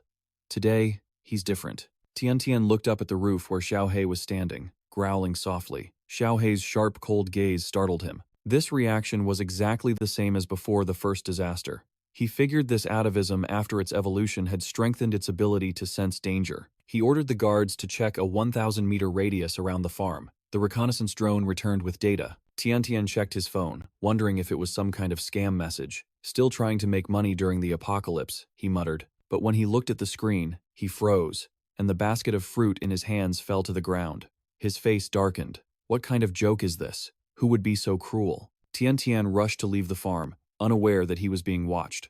Elsewhere, a man looked at a surveillance monitor and said, The target has left the farm. Farm, the staff member replied. Using a UBT-2, high-level spy stealth drone to monitor a farm. Isn't that overkill? The man pointed at the screen, his voice cold. Can't you see those things? He pointed to the small reconnaissance drones around the farm. A shabby old farm with equipment like this. And did you notice that the produce here can survive on contaminated soil? Da Kui nodded, his voice grave. That's right. Bai Jingming looked at the screen, his voice low. Everything in this world, from the land to the plants, is infected with the V-type virus. You know how severe the consequences of eating them are, but the crops on this farm haven't been destroyed. Instead, they're being meticulously cared for. Bai Jingzun continued, his eyes sharp and cold. Everything here just screams, abnormal. It's hard to believe this is just a farm. It looks more like a military headquarters. Da Kui replied grimly. I was once severely injured by Li Tiantian. Before we confirm his true strength, we should be cautious. Bai Jingzun nodded. I've already figured out the farm's layout. As for those weapons, we can just use a sonic pulse to destroy them. Li Tiantian isn't here, so if it's just that perfect mutant beast, the probability of capturing it is very high. Move out. They flew their aircraft towards the farm. Bai Jingzun ordered, Initiate 3 pulse particle bursts. The wave detector reported the scan was complete. All of the farm's defense systems had been neutralized. Bai Jingzun eagerly jumped down from the aircraft. He shouted, After that scan, no electronic devices should be working properly. He ordered them to move in. The group immediately jumped down and infiltrated the farm. Elsewhere, Li Tiantian stood before his parents' grave. Looking at the stone tablet, he ground his teeth, his face darkening as he muttered, You bastard. This isn't a joke. Suddenly, his phone vibrated. A message appeared. I have your parents' remains. I'm sure you've already verified it. I'll give you 1 day to think it over. Bring the sacred beast, along with one of your arms and one of your legs, in exchange. Tiantian was stunned, thinking to himself, Is this guy insane? If my parents knew I used my own limbs to trade for their remains, they'd probably be angry enough to come back from the dead just to scold me. He wondered, what's a sacred beast? Could it be Xiaohei? Then he smiled, realizing that after their last trip, Xiaohei had attracted a lot of unwanted attention. He texted back, What makes you think you can threaten me with a box of inorganic matter? You can do whatever you want with my parents' remains, but I guarantee I'll make you go down there and kowtow to them in apology. Tiantian guessed this person was after Xiaohei, and probably knew about its abilities. Could it be that woman from the villa? He wondered. It doesn't seem like her. The Tianran company wouldn't need to resort to such a despicable tactic to get revenge. Who could it be? Suddenly, the system blared with urgent warnings. A warning? Warning. Farm has been infiltrated. The enemy is using modern weaponry. Threat level, 99%. Back at the farm, the intruders detected a heat signature inside the building, but then they froze, surprised. The thermal image is gone. On the roof, Xiaohei carried Li Hanhan on its back, silently protecting the little girl. The intruders searched everywhere, but Xiaohei remained silent, its sharp eyes observing them. In Hanhan's eyes, these people were emitting a bright red light, causing her to whisper, "These people are all bad guys." Then she turned to Xiaohei, her tone playful. "Listen for my command later, and we'll turn them all into fertilizer." The men below threw bombs into the house. Explosions erupted, filling the air with smoke and dust. They stormed through the door but were shocked to find the floor completely empty. Not a single person in sight. Bai Jingzun was thinking when he suddenly froze and screamed in horror. "This is bad! Get downstairs, now!" Instantly, countless bullets whizzed through the air in a relentless assault. Bai Jingzun was hit and hastily leaped outside. He screamed as he ran. "It's an ambush." The bullets kept firing, but he dodged them as fast as lightning. His mind was racing. How could the pulse weapon have been ineffective? Outside, rows of his soldiers had been taken down, their bodies littering the ground. Li Tiantian appeared, looking at the disastrous scene with a triumphant smirk on his face. Bai Jingzun was bewildered, thinking, how can a normal farm be like this? Suddenly, countless combat robots appeared, surrounding them. Bai Jingzun was stunned, unable to believe his eyes. This level of advanced combat robot technology exists here? Tiantian's face darkened as he stared at Jingzun, his voice ice-cold. "So, it was you. I get it now. This was all you." Bai Jingzun trembled in fear under Tiantian's gaze. He gritted his teeth. "Must have taken a lot of effort to investigate me. Huh. Tough work." Jingzun panted in response. "Investigating your background wasn't difficult. But tonight, you've truly exceeded my expectations." He was at his limit, his voice filled with despair. "Since I'm already surrounded by you, there's nothing left to say. I don't have long to live anyway. The plan failed. Dying here or in a hospital bed. What's the difference?" He raised his head defiantly. "Let's settle this with our own strength. The winner takes all." Uncle Nan shouted anxiously, "Boss Li, hurry up and kill these scumbags from Tianran." He was furious. "None of the people from that company are any good." Tian raised a hand to stop Uncle Nan, then looked at Jingzun, his voice low. "Before I kill you, I want you to tell me yourself. Where are my parents' remains?" Jingzun was stunned and asked, "What remains?" Tian started to get confused. He realized Jingzun had no idea what was going on. He pressed him. "You weren't the one who took my parents' remains?" Jingzun shook his head in confusion. "Hey, are you joking with me?" Elsewhere, the bone thief slammed his phone down, roaring in a frenzy. "Unfilial child! Unfilial child!" He stomped his phone to pieces, enraged. "You unfilial piece of trash! How dare you abandon your own mother's bones?" he roared. "I, Xiao Sheng, would willingly give my entire body to mother." The people around him stared in bewilderment. Witnessing Xiao Sheng's madness, he continued to scream, damn it all. I couldn't offer the sacred beast, and now even the snacks mother wanted are gone." Xiao Sheng repeated, "It's hopeless. I'm so useless. I'm trash." The crowd rushed to restrain him. Holy Lord, please calm down. We've brought new offerings for the Divine Mother to sample." Xiao Sheng kept screaming, his voice frantic. "Mother is sick and tired of eating that filthy garbage." The people around him quickly agreed. Yes, but he yelled again, "Mother wants to eat the wolf cub. You're all useless, entrusted with such an important task, and you couldn't even capture the sacred beast." The men began to explain, "Holy Lord, it wasn't us," but Xiao Sheng cut them off with a roar. "I don't want to hear it." Suddenly, he froze, looking bewildered as he heard someone call out, "Xiao Sheng." His terrified subordinates began to whisper, "Master, it's Mother." Xiao Sheng trembled, stammering, Mother." Then his entire demeanor shifted. His voice choked with emotion. He said, "Xiao Sheng missed you so much, Mother." A strange woman appeared. Chen Sheng, also known as Xiao Sheng, trembled. "Mother, you've come to see Xiao Sheng." He lunged forward, hugging the woman tightly and sobbing, "Mother, it's all because Xiao Sheng is useless. I couldn't even get you the wolf cub you wanted. Please don't be angry, Mother. Don't abandon Xiao Sheng. Please don't hit me. I'll be good from now on. I'll offer that rotten man to you." The woman replied in a cold voice, After Mother eats him, you have to be happy, alright? Then Mother won't be angry with Xiao Sheng anymore. A horrifying dark aura radiated outwards, and shadows coiled around Chen Sheng as if they were about to devour him. Back at the farm, Li Tiantian probed, "You're not the one who stole my parents' remains," Bai Jingzun answered in surprise. "Are you kidding me?" Tiantian looked at him, thinking to himself, "It's obviously not him, but this is weird. This guy's neck was bitten through by Xiao He. So how is he standing here completely unharmed?" He checked Jingzun's data on the system and mumbled. Radiation from the plants caused a failed evolution. But Xiao Hei's perfect mutant gene has stabilized it, temporarily keeping him alive. Tiantian realized Jingzun's goal, to take Xiao Hei's perfect mutant gene for himself. He said coldly, "Even if you didn't steal the remains, your objective is of no use to me. I can't let you go." The combat androids pointed their guns at Jingzun. He yelled in a panic, "Wait!" The androids immediately halted their attack.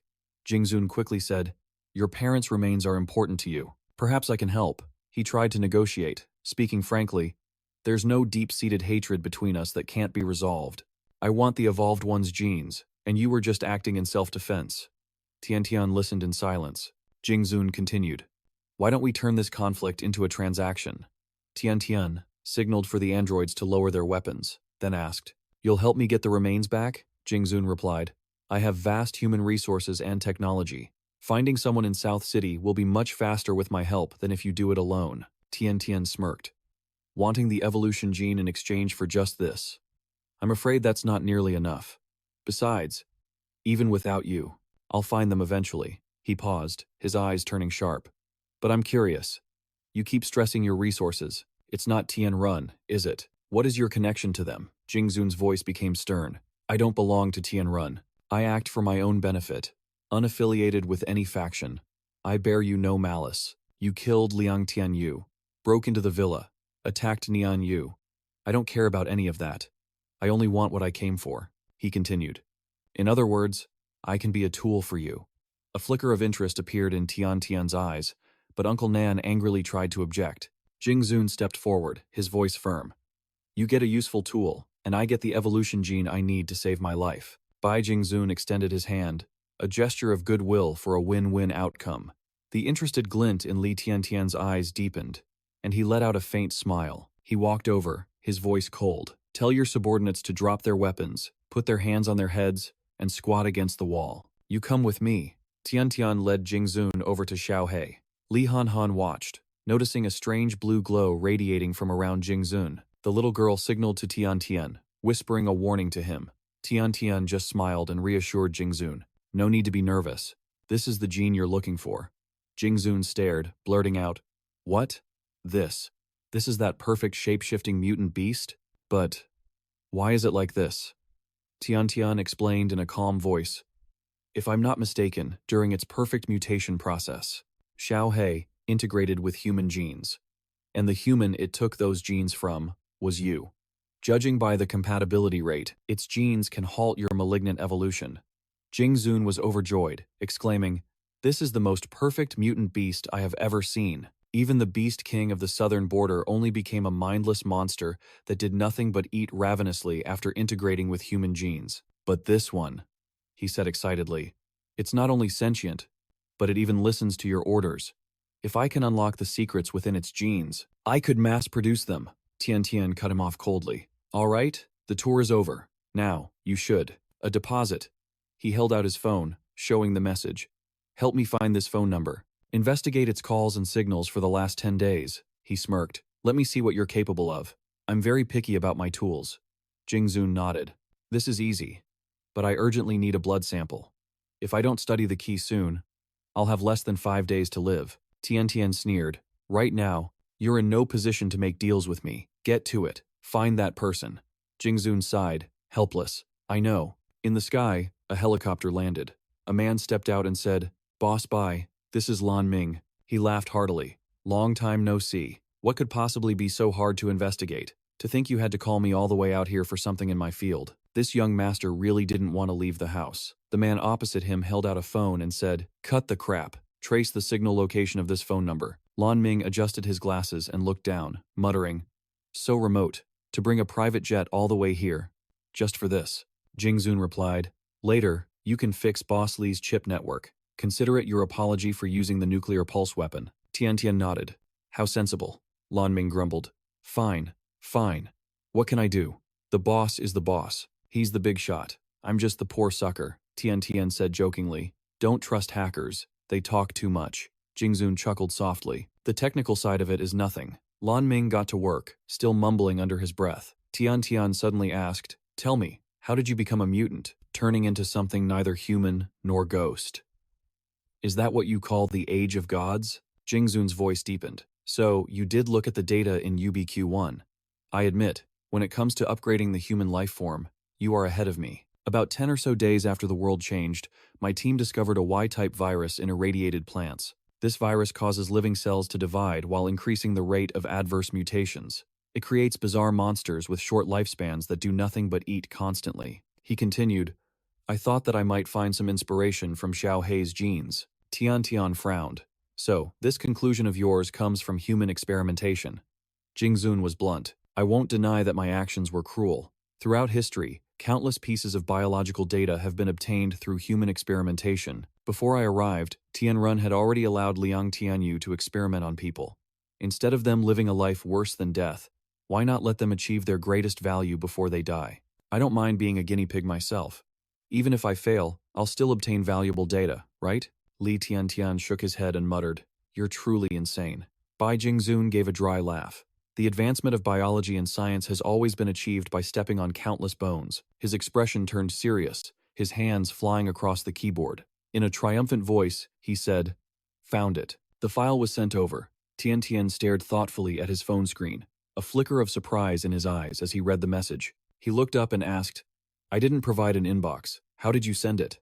Hearing this, Lan Ming couldn't help but shout, Huh? He bared his teeth and widened his eyes, then turned to Tian Tian with a mocking smile. What century did that old-fashioned comment come from? Underestimating this young master? Give me a single picture, and this young master can dig up every bit of your information in 10 minutes. Yuan Yi, standing beside Tian Tian, issued a warning. Keep talking nonsense. I heard everything. Doubting this young master's skills. Were you? Be careful, or I'll hack your phone camera and live stream you taking a shower. Tian Tian face-palmed helplessly. That bastard.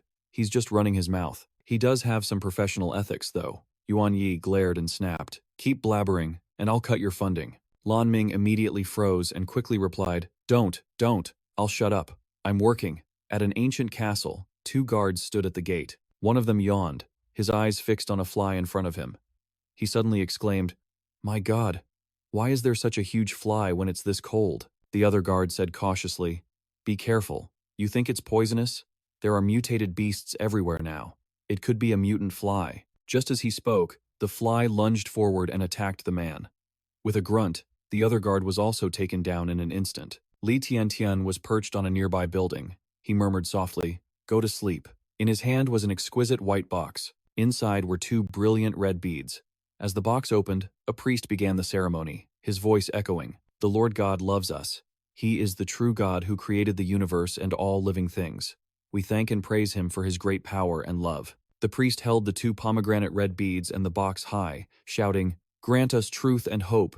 Transform us into immortal bodies. The rebirth ceremony begins. The crowd in white robes chanted in unison. We offer ourselves in the Lord's holy name. The priest took the 2 pomegranate red beads and approached one of the followers, who tilted his head back and swallowed a bead. A moment later, a gaunt priest continued. Next, we shall anoint it with the bile of the offering. The corpse of a blue-haired woman gradually appeared before the crowd. The priest emphasized this was to help the entity of hope mature and complete its rebirth sooner. The naked body of the woman lay on the cold floor. The savage priests swarmed around it, greedily gnawing on her corpse. It was a horrifying scene.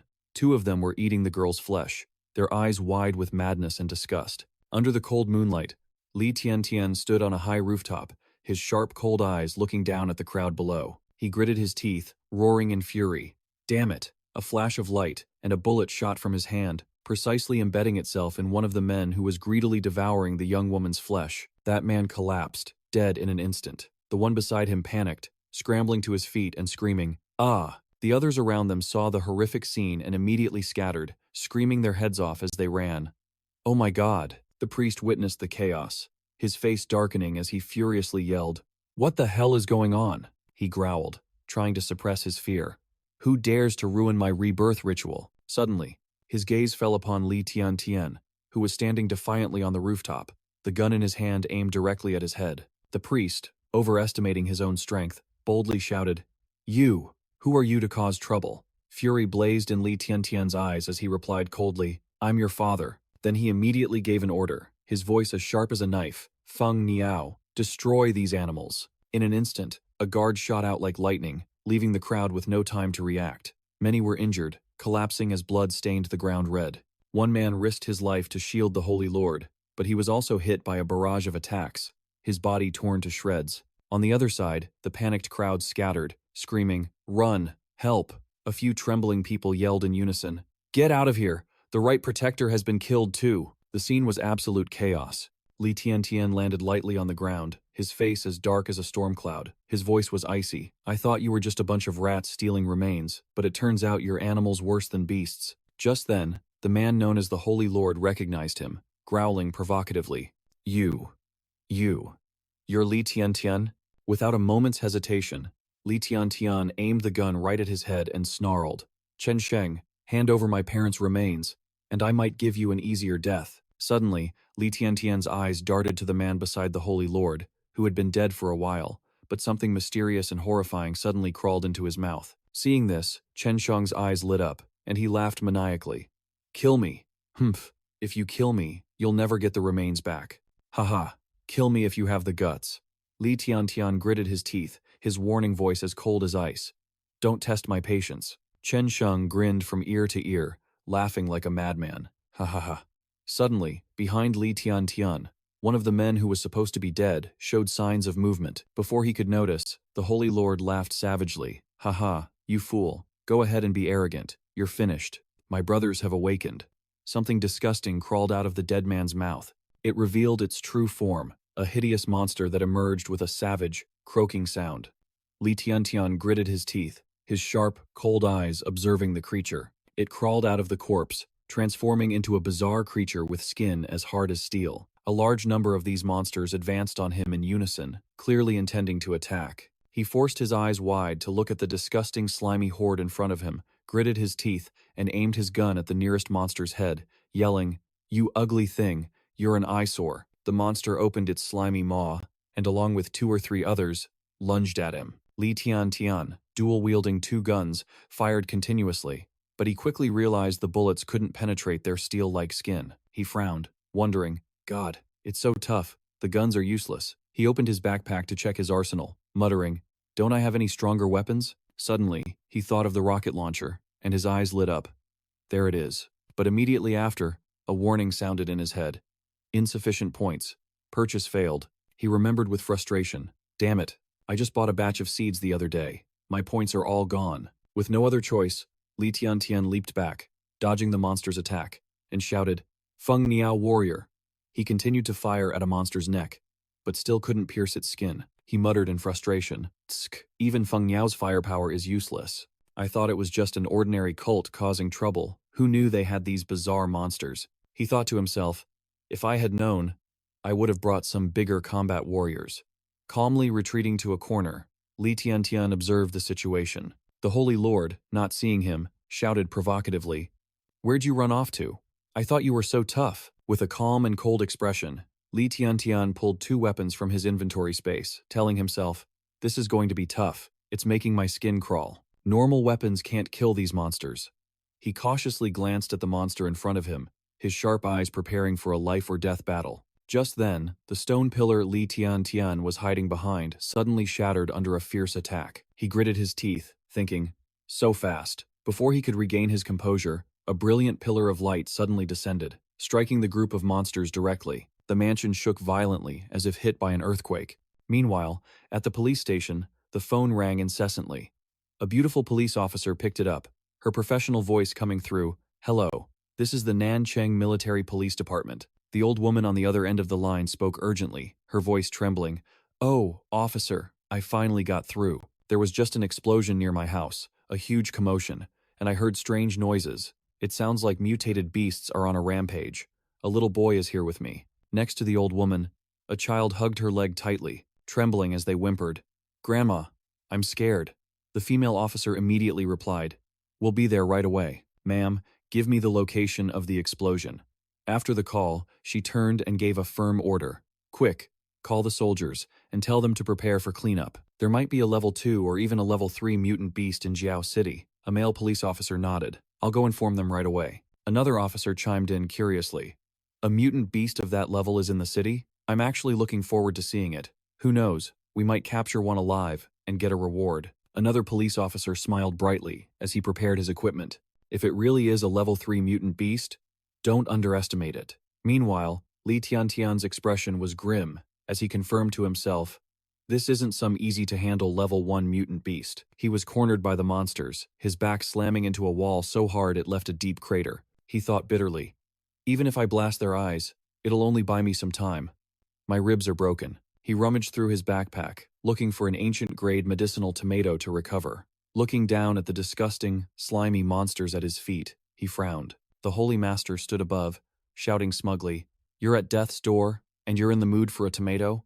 With injuries that severe, don't even think about fighting back. Just be good prey for my brothers." Suddenly, a monster charged forward, throwing a powerful punch. The wall where Li Tiantian was sitting instantly shattered. The Holy Master laughed gleefully. Is he dead already? But the monster was unexpectedly stuck tight in the rubble. Seeing this, the Holy Master lost his enthusiasm and cursed loudly. "Are you guys pigs?" Two other monsters struggled to get to Li Tiantian, but they also got stuck. The Holy Master shouted in a panic, "Don't go into that room. My goods are in there." Having just narrowly escaped death, Li Tiantian thought to himself with a sigh, "That was dangerous. I was almost crushed." Suddenly, he heard a series of cries for help from behind him. Turning his head, he was stunned by the heartbreaking sight. Young women were bound in shackles, screaming tragically. They huddled together, crying, "Please save us, help us." A few of them shrieked in terror, "Monsters! The monsters are here!" The Holy Master remained selfish, only caring enough to yell, "Don't go over there, don't damage my goods." Seeing this scene, Li Tiantian was stunned. A fire of rage ignited within him, and he gritted his teeth, cursing under his breath. "You scum! How many people have they harmed?" He glanced over and saw the two monsters still trying to break through the wall, the cracks spreading wider and wider. He muttered, "This is bad. I can't let them get through." Suddenly, his gaze fell upon a statue behind him. He thought to himself, "This is a warehouse. It's not just the girls being sacrificed. They've also plundered a lot of gold, silver, jewels, and antiques." Suddenly, his eyes lit up when he saw a sword on the golden statue. He murmured, "I can't believe such a fine item was hidden in this warehouse." He gathered his strength and leaped up, landing beside the statue. In the statue's hand was a brilliant Tang Dynasty horizontal blade. He picked it up to admire it. The craftsmanship was exquisite, the blade razor sharp. It definitely wouldn't break easily. Now, this is a worthy weapon. Li Tiantian gripped the Tang blade tightly, his cold, sharp gaze sweeping over the keen edge. He thought to himself, peak forging technology. This is a true weapon of slaughter. Suddenly, the terrified screams of the captive girls pulled him back to reality. The two monsters below were struggling, about to break through the wall. He frowned and muttered, this is not good. They're about to get through." Looking at the slimy monsters, he tightened his grip on the hilt and told himself, "Let's see if this treasured blade can cut down this filth." He swung the blade, slashing a clean, sharp line across the monster's body. The blade left a deep gash from which black blood flowed. He rejoiced internally. It works. But then he frowned. It's not enough. With my current strength, I still can't take them down in one hit. The monster growled, thrashing even more violently, its eyes glowing red like fire. He murmured, "Angry, huh?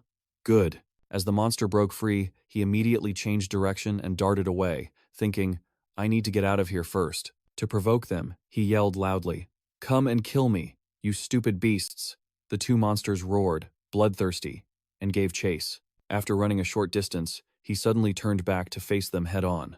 Raising the blade high, its steel glinting coldly, he charged in and slashed repeatedly. The slashes left countless wounds on the monsters' bodies, but they remained ferocious. Suddenly, one of them launched an attack that knocked him backward. He slammed into the wall, causing it to crack wide open. "Ugh," he coughed, dropping to one knee and gasping for breath. Cough, cough. He gritted his teeth, thinking, external attacks aren't enough to cause a fatal wound. Dragging this out is too disadvantageous. I have to aim for a weak spot.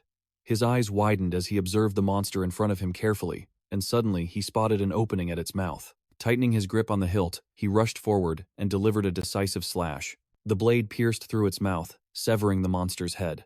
A stream of blue energy erupted from his body, as if a new power had just been activated. The girls cowered in a corner, holding each other and trembling, while the Holy Master roared in fury. "Damn you! Damn you! How dare you steal the treasure I collected? My brothers will gnaw on you until not a single bone is left." Suddenly, the Holy Master froze, only managing to utter a single word. "You?" Li Tiantian had already placed the blade against his neck. The man trembled and stammered. "How? How is this possible? My brother's hides can't even be pierced by bullets, and yet you." He backed away and fell to the ground, his voice shaking. "Don't do anything rash. If you touch me, some very important people won't let you get away with it. Model." Li Tiantian sneered, his voice as sharp as a blade. "I can kill monsters. Your damn VIPs can go tell their stories in hell." Just then, a shout rang out. "Stop!" A bullet flew by, blocking his blade. Li Tiantian glanced behind him and saw the lead police officer, Yuan Wen, pointing a gun at him. She ordered coldly, "Drop the blade." The Holy Master panicked and cried for help. "Quick, save me! He's trying to kill me! Shoot! Shoot him dead!" Li Tiantian spoke calmly. "Your gun should be pointed at him, not me." Yuan Wen frowned, signaling her team to inspect the area. She was stunned by the sight. Tied-up girls, and piles of gold, silver, and antiques. A male officer approached and whispered in her ear, "Wen, some of these girls match our missing person reports." "I've checked. It's a match." Yuan Wen asked, stunned. "What?" She looked back at the piles of goods and mumbled, "All this, and these girls." Another officer chimed in, "Officer Yuan, this is serious. In the main hall, we found one body that died in a bizarre way, several cult members who were shot to death, and 2 mutated beast corpses." Yuan Wen surveyed the chaotic scene and gave a firm command. "Secure everyone, notify headquarters, the hospital, and call for backup." The Holy Master, filled with terror, gave a grim smile and mouthed, "What can you possibly do to me?" A murderous aura erupted from Li Tiantian as he stepped forward. Yuan Wen quickly moved to block him, placing her hand on his sword, her gaze steady but cautious. Yuan Wen looked at Li Tiantian, her gaze firm yet sincere as she said, "Li Tiantian, we've met before. Don't you remember?" The murderous intent still hadn't faded from Li Tiantian's face as he frowned and asked, "Who are you?" Yuan Wen answered patiently, "The traffic accident 3 years ago. You and I went to identify the bodies together." Li Tiantian slowly calmed down and gave a slight nod. There was a female officer with me. So, it was you. You police officers certainly have good memories." He glanced at her, his tone cold. "I take it you're stopping me because you know what I intend to do." Yuan Wen said gravely, "No matter how much you hate him, you can't take matters into your own hands. Allow me to properly introduce myself. I'm Yuan Wen, of the South City Military Police Bureau. I'm sure you've already met Mr. Bai Jingming. You left your DNA at the accident 3 years ago, which is how we were able to find you." She lowered her voice, her tone gentle yet firm. "Please, calm down and listen to me. You heard him. This matter isn't over. We can't get rid of him just yet. I know you're incredibly strong. Our entire team might not be able to stop you if you decide to kill him. But the Yanhuang Federation is still under the control of the Military Police General Bureau and the Council. This is not a place where you can just execute people as you please. Please trust us. The military police will not let a single criminal escape justice. That is our responsibility. We ask for your cooperation in providing us with any information you know." Yuan Wen's hands remained on his broadsword. When she saw him slowly sheathe his weapon, she said softly, "Thank you for cooperating." Just then, the blare of police sirens and ambulances filled the air. The girls who had been chained up were freed and led to the ambulances. The arrival of family members to find their loved ones created a chaotic scene, filled with the emotional cries of reunion. An officer called out, "Officer Yuan." He then asked, "What do we do about those other bodies? What should I put in the report?" Yuan Wen replied calmly, "Just write that during the arrest, the suspects resisted violently, and we were forced to retaliate. In the ensuing conflict, the suspects succumbed to fatal injuries." The officer nodded, understood. Standing nearby, Li Tiantian heard every word and frowned slightly. Yuan Wen walked past him and said quietly, "Let's go." The two of them walked past a female corpse. The victim's arm was sticking out, making Li Tiantian visibly uncomfortable, and he looked away. Suddenly, a trembling voice spoke up, "Thank you. You saved my life." A cute, brown-haired girl continued to stammer, "If you hadn't caused such a big commotion and brought the military police here, I'm afraid we would have been sold off to powerful people to be used as toys, and then we would have become sacrifices for those disgusting worms. Thank you, really. Li Tiantian frowned, confused. Toys? Yuan Wen immediately asked, Miss, is there something you know? The brown-haired girl, a little less frightened, explained, Actually, I used to be a member of the Self-Salvation Society. They tricked me, saying it was just a mutual aid society where members could buy cheap food. But a few days ago, I found out what they were really doing. I tried to run, but they found me and locked me up. Before they caught me, I saw the location of their dealings and got a look at their account books. Yuan Wen nodded. Give me the details. Through the rearview mirror of a nearby car, a mysterious man was observing their conversation. He frowned and ordered, The Holy Master has been captured. Let's go. No one noticed the car silently departing. In the holding room, Li Tiantian looked bored. He yawned and called out, Hey, officer, are you almost done here? Can I leave yet? I have things waiting for me at home. Meanwhile, Yuan Wen was in a discussion with another officer, saying, I don't agree with this course of action. The other officer retorted, You can't just offset good deeds with crimes. He may have helped, but that doesn't erase the fact that he broke the law. Chen Yu chimed in, He's just a civilian. He has no right to take the law into his own hands by interrogating or killing people, Yuan Wen argued. You're right, he doesn't have that right. But that's only if we had found those missing girls before he did. Our superiors ordered his arrest, correct? Chen Yu looked away. Also, Director Yang is waiting for a reply from the municipal committee, he added. But the higher-ups won't allow someone as dangerous as Li Tiantian to remain. Yuan Wen's voice was sharp. The world is in chaos now. The military and police are stretched thin. What will become of the law? Even the higher-ups haven't answered yet. And you're already in a rush to convict Li Tiantian? Yuan Wen looked Chen Yu straight in the eye, her gaze stern. Her voice was sharp as she said, This is insubordination, Chief Chen. Are you panicking because of your own negligence? She stepped forward, facing him unflinchingly. You're rushing to guess what the higher-ups want, getting everything ready for the moment they reply. So, you can immediately slap the evidence of Li Tiantian's crimes on the leader's desk for an easy handover, handling it like this. Will it truly bring justice to the girls who were murdered and trafficked? I seriously doubt it. Enraged, Chen Yu pointed at Yuan Wen, his face dark. This is the police force, Yuan Wen. Watch your mouth. I don't care what your background is. Here, I am the police chief, and you are my subordinate. I'm ordering you to detain and guard the suspect, Li Tiantian. Just then, an authoritative voice rang out from behind him. Chen Yu, what are you doing? Chen Yu flinched, panic in his eyes. He could only manage a single word, Sir? He spun around quickly, stammering, Sir, you're here. The person who had just arrived was the Inspector General of the Handong Province Military Police, Yuan Zhenghong, along with a senior officer, Yuan Yi. Yuan Zhenghong stepped forward, his voice low and steady, yet ice-cold. Yang Yang has certainly taught you to be bold. Huh? Useless at catching criminals, but an expert at threats and intimidation.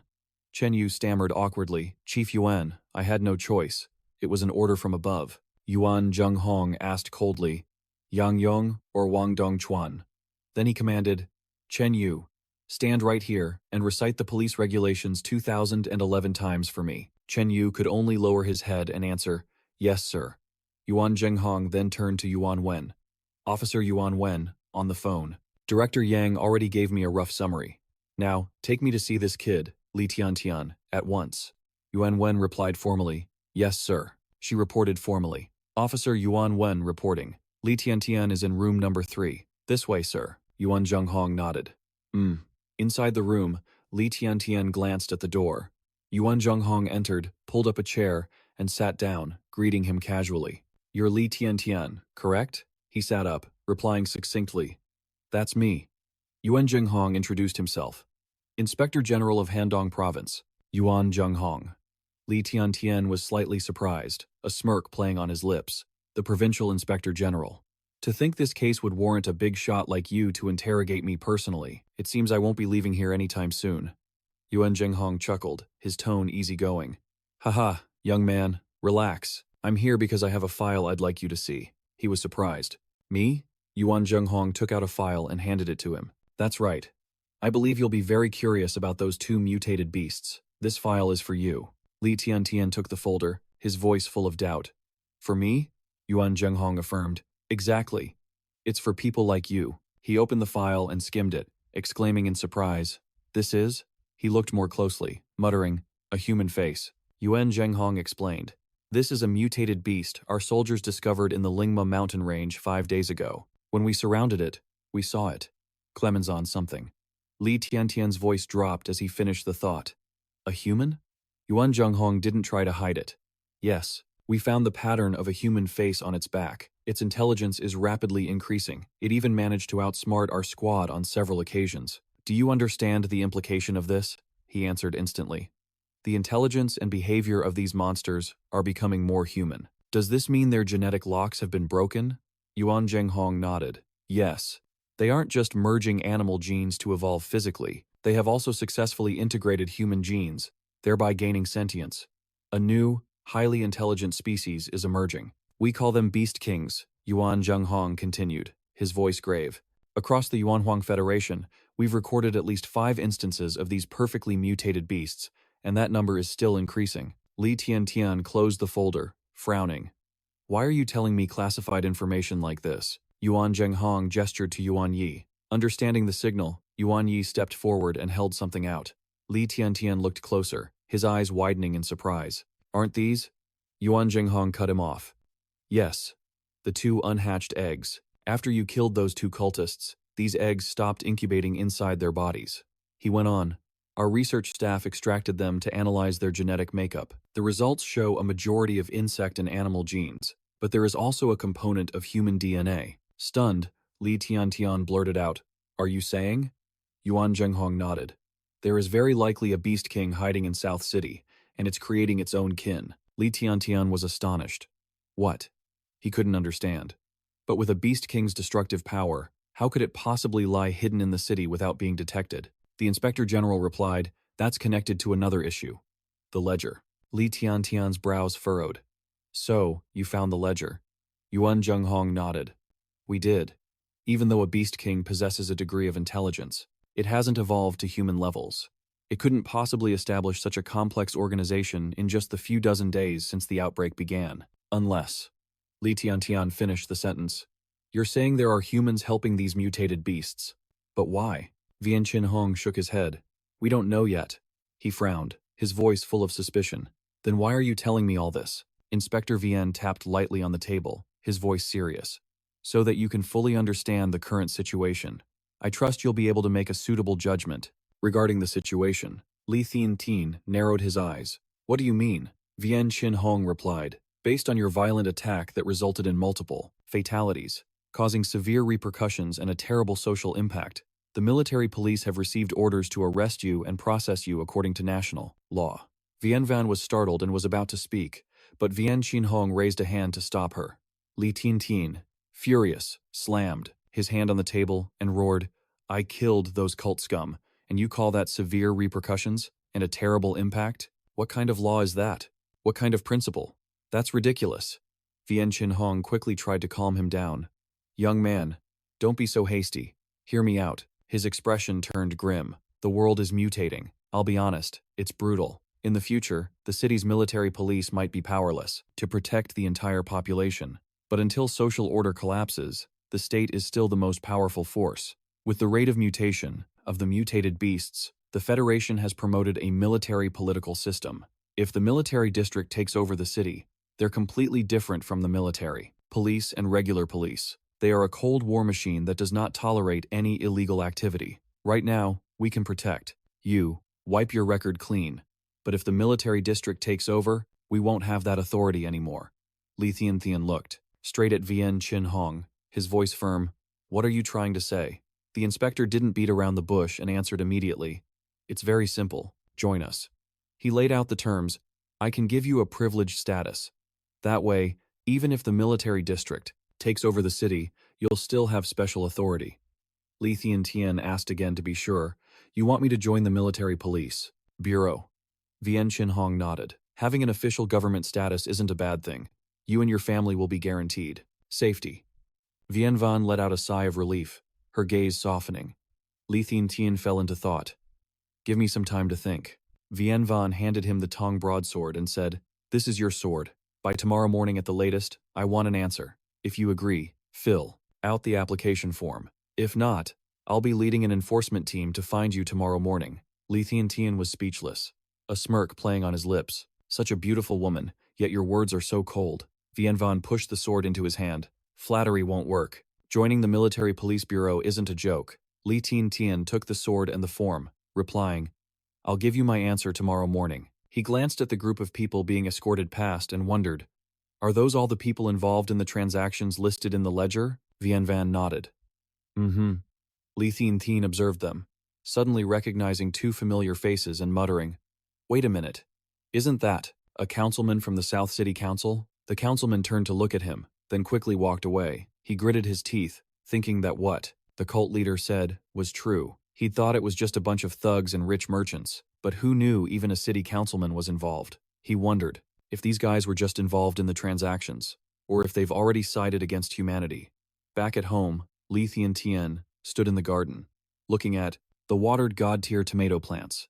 The system panel showed Level 4, God-tier cherry tomato. Growth rate increase effect of 68%. Growth status, good. Time until maturity, 62 hours. Another plant displayed. Growth rate, 78%. Time until maturity, 32 hours. These plants were growing abnormally fast thanks to the special watering system. He turned to Lai Ham, his little sister, and asked, Ham, if your big brother becomes a military police officer, will you support me? Ham was surprised but answered immediately, of course. Li Tian was worried, but if I do, I won't be able to be with you all the time. You can't cry when you're alone at night, okay? Ham looked sad but was firm. I know. I hope you won't give up on what you want because of me, big brother. 3 years ago, you gave up your farm business to adopt me. I've always been a burden to you, big brother. Li Tian ruffled her hair, smiling gently. Silly girl, you're not a burden. It was my choice. Ham replied confidently. I don't want to be protected by you forever, big brother. I want to grow up quickly.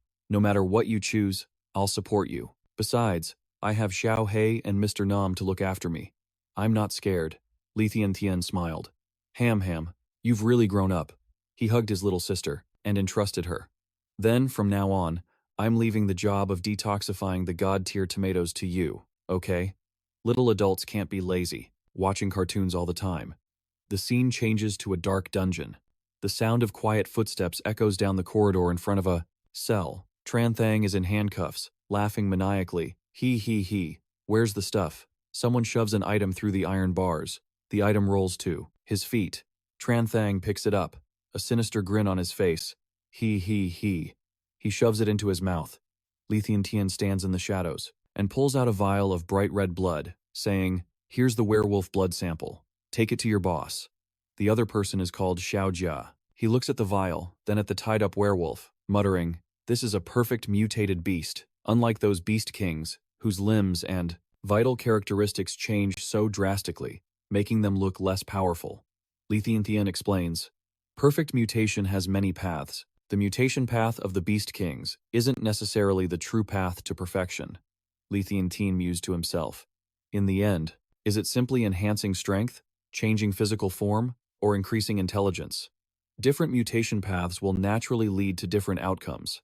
Inconsistent. Xiao Jia nodded, adjusted his glasses, and replied, that's true. I got ahead of myself. Each animal species has a different gene arrangement. Even if the perfectly mutated animal genes are the same, their effects will be different in different organisms. Li Tian asked, is that so? How's your boss doing? Xiao Jia sighed. He just wiped out the evil cult. He was just at the police station. If I don't deliver this sample in time, I'm afraid the grass on my boss's grave will have already grown tall. He quickly wiped his mouth, blaming himself. This damn mouth of mine. Meanwhile, in the operating room, the doctors shook their heads in frustration as one of them spoke up. It's no use. These bone spikes grow back less than 30 minutes after being removed, and their growth rate is even faster than before. We can't continue the surgery. Bai Jingyan lay on the operating table, breathing weakly, when a voice called out. He glanced over and saw Xiao Jia standing at the door, holding a blood sample. I brought the sample back. The entire operating room cheered with joy. That's great. Bai Jingyan struggled to sit up and ordered them to analyze it immediately. I only have 24 hours left. After some research, the surgeon explained, the secondary chromosome sequence has changed. According to our analysis, this creature's bone density is 10 times that of a normal dog, with 79 chromosomes, one more than a normal dog. Bai Jingyan was astonished. It has unlocked its genes, the doctors continued. The extra chromosome caused its physique, strength, speed, and bone density to increase dramatically. You could call it godhood. This is the perfect mutated human gene, not the chaotic gene created by the virus in the monster's body. Although the success rate is low, we can try to replicate it. Bai Jingyan nodded and immediately prepared for the replication. In Li Tiantian's garden, the system panel appeared. Level 4, God Tier Cherry Tomato, entering maturity. The host can check the user guide. Growth rate 95%. Growth status is good. Time until maturity is 8 hours. He was surprised. The God Tier fruit is almost ripe. Its effects will soon be revealed. The system provided details. The level 4 fruit opens the path of atavistic evolution, awakening genetic bloodline memories and increasing the user's base stats by 80%. Activation rates are as follows. Ancient Poison Talent. A 4% chance for cerebral abilities like hypnosis, mind reading, and control over electronic machinery. A 4% chance for divine descent abilities from other species, like eternal life, sprouting wings, and extreme speed. And a 4% chance for ancient god abilities, like controlling the weather, water, fire, and other matter. Li Tiantian's eyes widened in shock. The cerebral and divine descent types are already insane. The ancient god type is the stuff of legends. He sighed and thought to himself, but the atavistic evolution rate is so high. If I evolve into the weakest type, won't I be screwed? He asked the system. If I eat the level 4 fruit and evolve into an atavistic type, can I redo it? The system replied, the host can continue to eat level 4 fruits.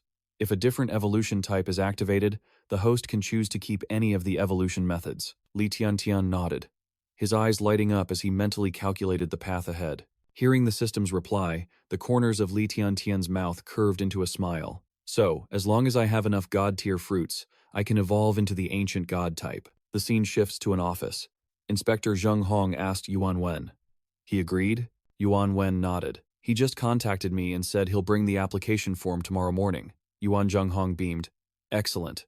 This trip wasn't a waste. Yuan Wen hesitated. Are you leaving soon, sir? The inspector replied. Yes, my superiors have already urged me to return. After handling this evil cult case, I'll head back. This time, I was specially assigned by the Ministry of National Security to recruit new talent in South City. Yuan Wen frowned, expressing her concern. But Councilman Li and Guo have been detained by us for over 10 hours, and the political bureau hasn't made a move. I feel like something's not right, the inspector asked. Has there been any reaction from Wang Dongchuan's side? Yuan Wen nodded. That's right. You should stay in South City for a few more days. She furrowed her brows, her voice full of unease. I have a bad feeling about this. The scene changes to a dark corner. A light flickers, revealing a half-human, half-monster face in the dim glow. He reported to someone over a communication device. I understand. Early the next morning, Li Tiantian held the application form and stepped out of his house. Suddenly, he looked up, and his heart skipped a beat. 2 bodies were hanging from the tree in front of his gate. He was stunned to realize it was the blonde girl and her mother. Heartbroken, he roared in anguish. At the same time, at the military police station, Inspector Zheng Hong turned to a subordinate and asked, You mean you're the lawyer for Councilman Li and Guo? The man pushed up his glasses and replied defiantly, That's right. I've been entrusted by the South City Council to handle the detention of Councilman Li Ting and Guo Quanjun. He glanced at the inspector and said, Be my guest. Yuan Zhenghong froze, then frantically made a phone call. Hello? What? In another corner, Li Tiantian sat numbly on a long bench in the morgue. The tragic sobs of a mother filled his ears. Sob. How did this happen to my daughter? Someone nearby came over to comfort her. Ma'am, please try to restrain your grief. Suddenly, a group of people walked in, and the crying temporarily stopped. The leader spoke in a smooth voice. Councilman Li, Councilman Guo, you two have suffered. We'll handle this case properly, so please don't feel pressured. Councilman Li laughed loudly. Ha ha, what pressure do I have? Hearing this, the mother turned in shock and screamed, It was you. My daughter mentioned you before. She lunged forward, growling. After she got home, she was terrified that the ledgers would be exposed and they'd get revenge on her. It was you. You were part of the trafficking. Give me back my daughter's life. The woman tried to charge forward and attack, but Councilman Li was faster. He kicked her aside, snorting coldly, You crazy hag, don't touch me. Yuan Wen rushed to help her up, asking, Ma'am, are you all right? Li Tiantian, witnessing this, stepped forward to confront them. Don't you go too far.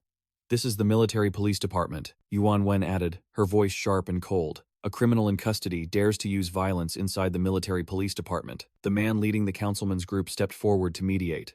Officer, you're slandering us. First of all, this woman lunged at us. We were only defending ourselves. How uneducated. Secondly, please mind your words. Councilman Li and Guo have already completed their bail procedures. It's inappropriate to call them criminals. Yuan Wen was stunned. What? The man continued in his slick tone. So, this lady here should please calm down. You attacked 2 councilmen without provocation. I can press charges against you. Hearing this, Yuan Wen shouted, That's impossible! How could you have completed the bail procedures? He put on a serious expression, enunciating every word. I must remind you, to arrest a councilman, you need physical evidence, documentary evidence, witness testimony, victim statements, suspect confessions, the defendant's defense, expert opinions, identification checks, reconnaissance, experiments, documents, and electronic data. As Yuan Wen heard each item listed in detail, she immediately retorted, With those loopholes, you can't convict a councilman if even one of those things is missing. We've already arrested them. A confession is just a matter of time. He cut her off, feigning sadness. Unfortunately, the maximum 24-hour detention period is over. My people have achieved their goal. As he left, he added a condescending warning. You police officers work hard on your cases, but I hope in the future you can clearly distinguish between criminals and good citizens, so something like this doesn't happen again. He paused and added, The witness you mentioned has been examined by a doctor and proven to be mentally unstable. He looked at Yuan Wen, his eyes filled with contempt. That testimony is invalid. Yuan Wen was stunned but refused to back down. She screamed, What? Don't think this is over. The Yuan family won't let this slide so easily. We'll be watching you. He laughed mockingly. Ha ha, such a hot-headed youth. Then he turned and continued. This is an order from the Ministry of National Security. If you don't believe me, go ask Director Yuan Ducha. I just completed the paperwork to pick them up from his office. He paused and added another sentence. Also, the witness you mentioned will be transferred to South City's No. 4 hospital. Suddenly, his eyes met Li Tiantian's. He shuddered for a moment, thinking to himself, This guy's eyes are terrifying. He forced a laugh. Haha, see you around, officer. Let's bounce. With that, he led the 2 councilmen away. The mother collapsed, sobbing wretchedly. Sob. Tai, my daughter was right. We really can't take down these powerful people. Yuan Wen couldn't bear to watch the tragic scene. She growled. If even the military police department can't bring them to justice, who can make them pay for their crimes? A voice rang out. Li Tian. He stood in his garden, his gaze thoughtful as he looked at the tomato plants. The system announced, The Grade 4, God-tier cherry tomatoes are ripe. Please harvest. The announcement continued. Congratulations, host, for harvesting 100 Grade 4 cherry tomatoes, totaling 2.5 kilograms. Chromosome number 47 has been generated in the host's body. Successful evolution. Atavistic evolution completed. Harm evasion skill awakened. Basic attributes doubled. Li Tiantian was stunned, feeling a new surge of power rising within his body. Meanwhile, in another part of the city, the man was driving away in a hurry with Councilman Li and Guo. He turned back and said, Gentlemen, the current situation has been suppressed. Not many people know about it. As long as we handle the aftermath properly, it won't have a major impact on you two. He lowered his voice. Mr. Wang's intention is for you two to cooperate well with the pacification efforts. Councilman Li replied nonchalantly. Yeah, I know. He sneered, his tone contemptuous. These lowlifes can be dealt with using a few subsidies and supplies. Councilman Guo interjected, his voice wary. Old Li, you can't say that. Public opinion online is still boiling. Pay out subsidies to get those reporters to write articles in our favor, then hold a press conference to explain. The stupid masses will believe it immediately. Turning public opinion is as easy as flipping your hand. Councilman Li gritted his teeth. Just thinking about having to put on an act for those stupid commoners is irritating. The man paused, his voice dropping. Be patient. This is a special time. Our king's ascension is near. Pacifying the masses properly will make it more convenient to supply food in the future. As he was speaking, he suddenly stopped, noticing Li Tiantian standing nearby, his eyes sharp and cold.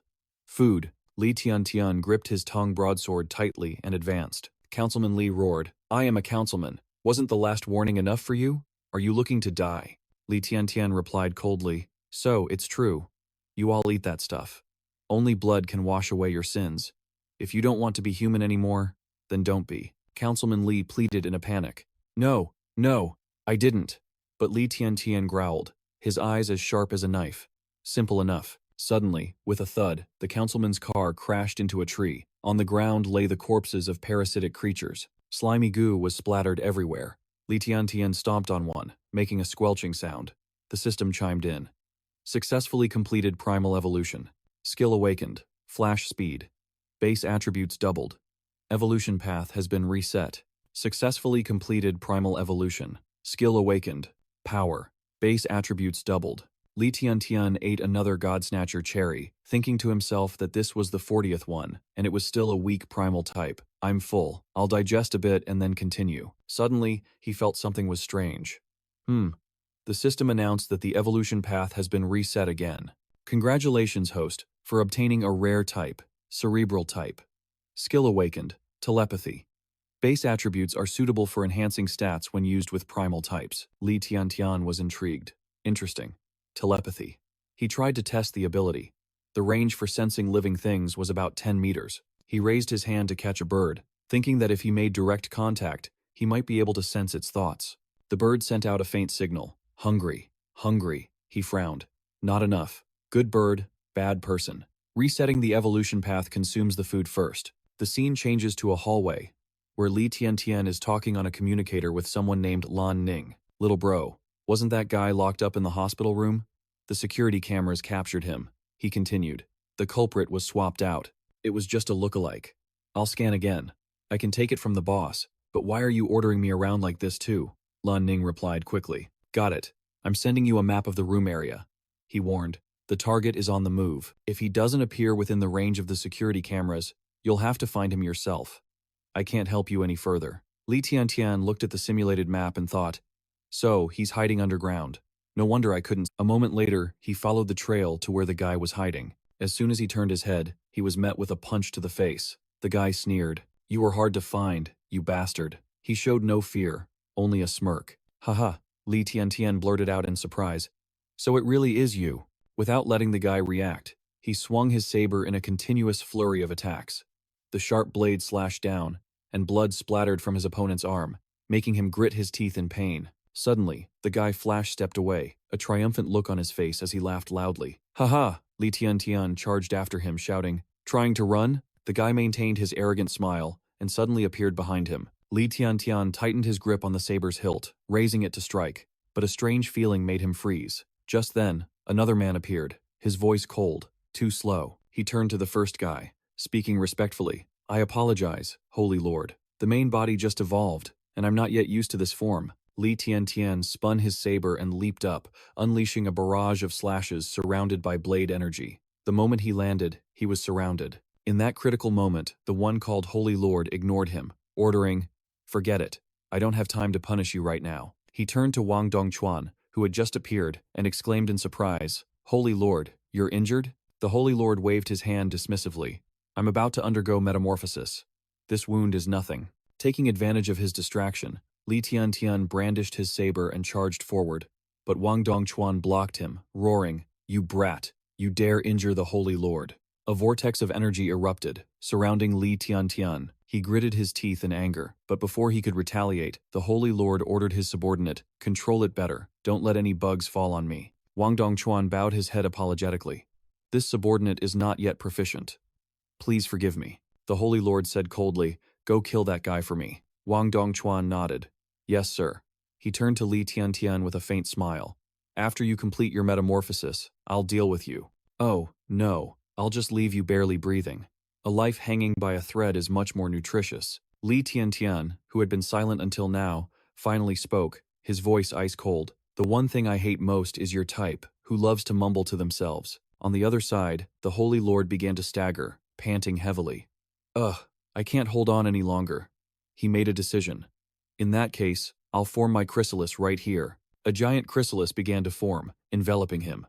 Wang Dongquan charged forward to attack Li Tiantian. Seeing his agility, he couldn't help but praise him. Li Tiantian, you're a tough one. But in his heart he wondered, how can a normal person have strength that rivals mine? He doesn't look like he's ever evolved.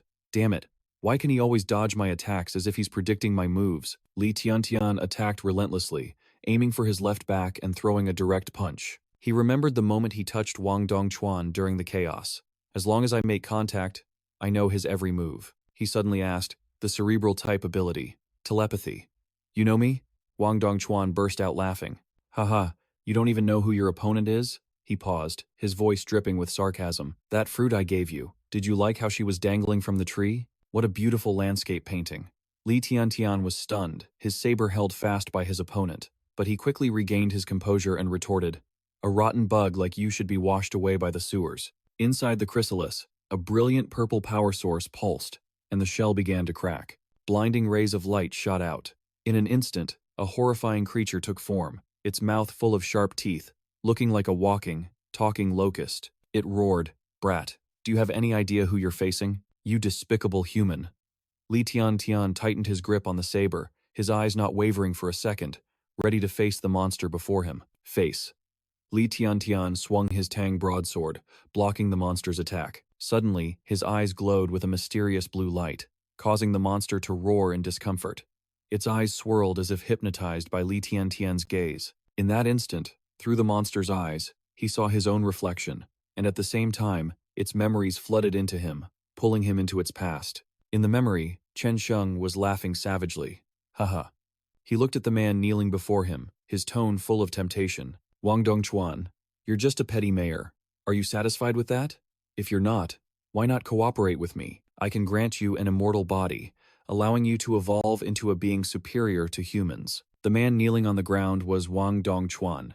He crawled on the floor while Chen Sheng's disgusting tentacles slithered all over his body. Wang Dongchuan clutched the hem of Chen Sheng's clothes, begging, eternal life, eternal life. I want it. Holy Lord, as long as you grant me eternal life, I'll do anything you ask. Chen Sheng's tentacles crept further up his neck, causing him to choke. Before he could say more, a brutal tentacle shot straight into Wang Dongchuan's mouth. As Chen Sheng fed him the tentacle, he instructed him, the Lord God requires offerings from his believers. Fresh, young women are best. The more food, the better. The tentacle withdrew, and Wang Dongchuan coughed and sputtered. He obediently replied, yes. Dongchuan will present offerings to the Lord God. In his mind, images of his. Yet, Wang Dongchuan reassured himself, I'm not wrong. I just want to be stronger, to keep living in this world. He calmly saw it as the food chain, the strong devour the weak. These underlings are helping me evolve. Their deaths are worth it. After his filthy deeds, Wang Dongchuan felt no remorse, even letting out a gleeful laugh. Ha ha ha, that's right. I'm not wrong. They're just nutrients to help me grow stronger. Back in reality, Wang Dongchuan, now in a hideous monster form, snapped awake. He staggered back, panicked. You. What did you do to me? Li Tiantian also took a few steps back, thinking wearily. Reading the subconscious is so draining. The system suddenly chimed in, open the inventory, and take out the ancient-grade medicinal carrot. He quickly took out the carrot and chewed it ravenously. The system announced a 100% stamina recovery. Li Tiantian perked up, full of energy, and gave a disgusted smile. So it was you. I never expected Mayor Wang Dongchuan to be such a coward who clings to life. Wang Dongchuan was horrified. You. How do you know who I am? He wondered. Where did that carrot come from? Li Tiantian replied, his voice ice cold. I've already seen your memories. They're truly full of arrogance and selfishness. Wang Dongchuan couldn't believe it, muttering, how is that possible? Could it be? You're an evolved human too? He was skeptical. He'd never heard of anyone in Nanchang possessing this ability. The Holy Master once said that one can only evolve by consuming the fruit of hope. Hearing Wang Dongchuan talk about that disgusting, slimy thing, Li Tiantian frowned and replied with a look of doubt. You mean those sticky, disgusting insect eggs? I don't need to use such a horrifying method to evolve. The more Wang Dongchuan listened, the more confused he became. He shook his head and asked, what are you talking about? Li Tiantian explained patiently, his voice calm but sharp. In your case, it isn't evolution. It would be more accurate to call it parasitism. I saw it in your consciousness. The consciousness of that insect is fighting for control of your body. It keeps circling, getting closer, as if it wants to turn you into its tool. Li Tiantian paused, his eyes turning cold before he continued. It's moving within your subconscious, leading you down a path of corruption.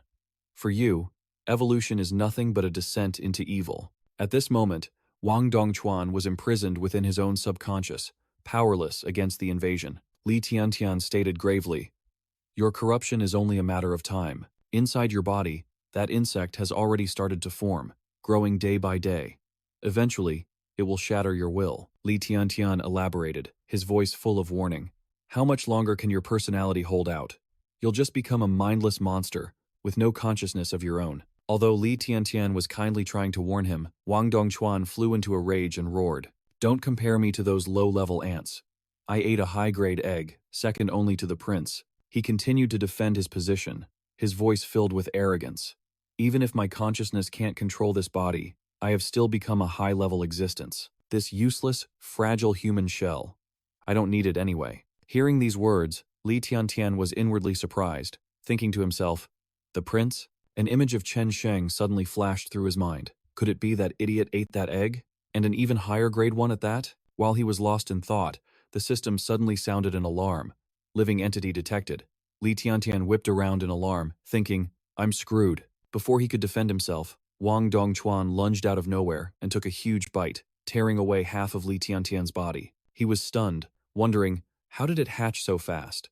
Before him, Wang Dongchuan had now transformed into a monster brimming with killing intent. It launched a poison attack, striking Li Tiantian's remaining arm. The monster flew up, forming a fierce vortex, continuously attacking him with vicious blows. In the distance, the other monsters watched, chanting in unison, "We welcome the birth of our prince." The lead monster turned, cautiously approached Wang Dongchuan, and said respectfully, "Your Highness." The prince, the monster that was now Wang Dongchuan, cut him off contemptuously. "You can't even kill one low-level human.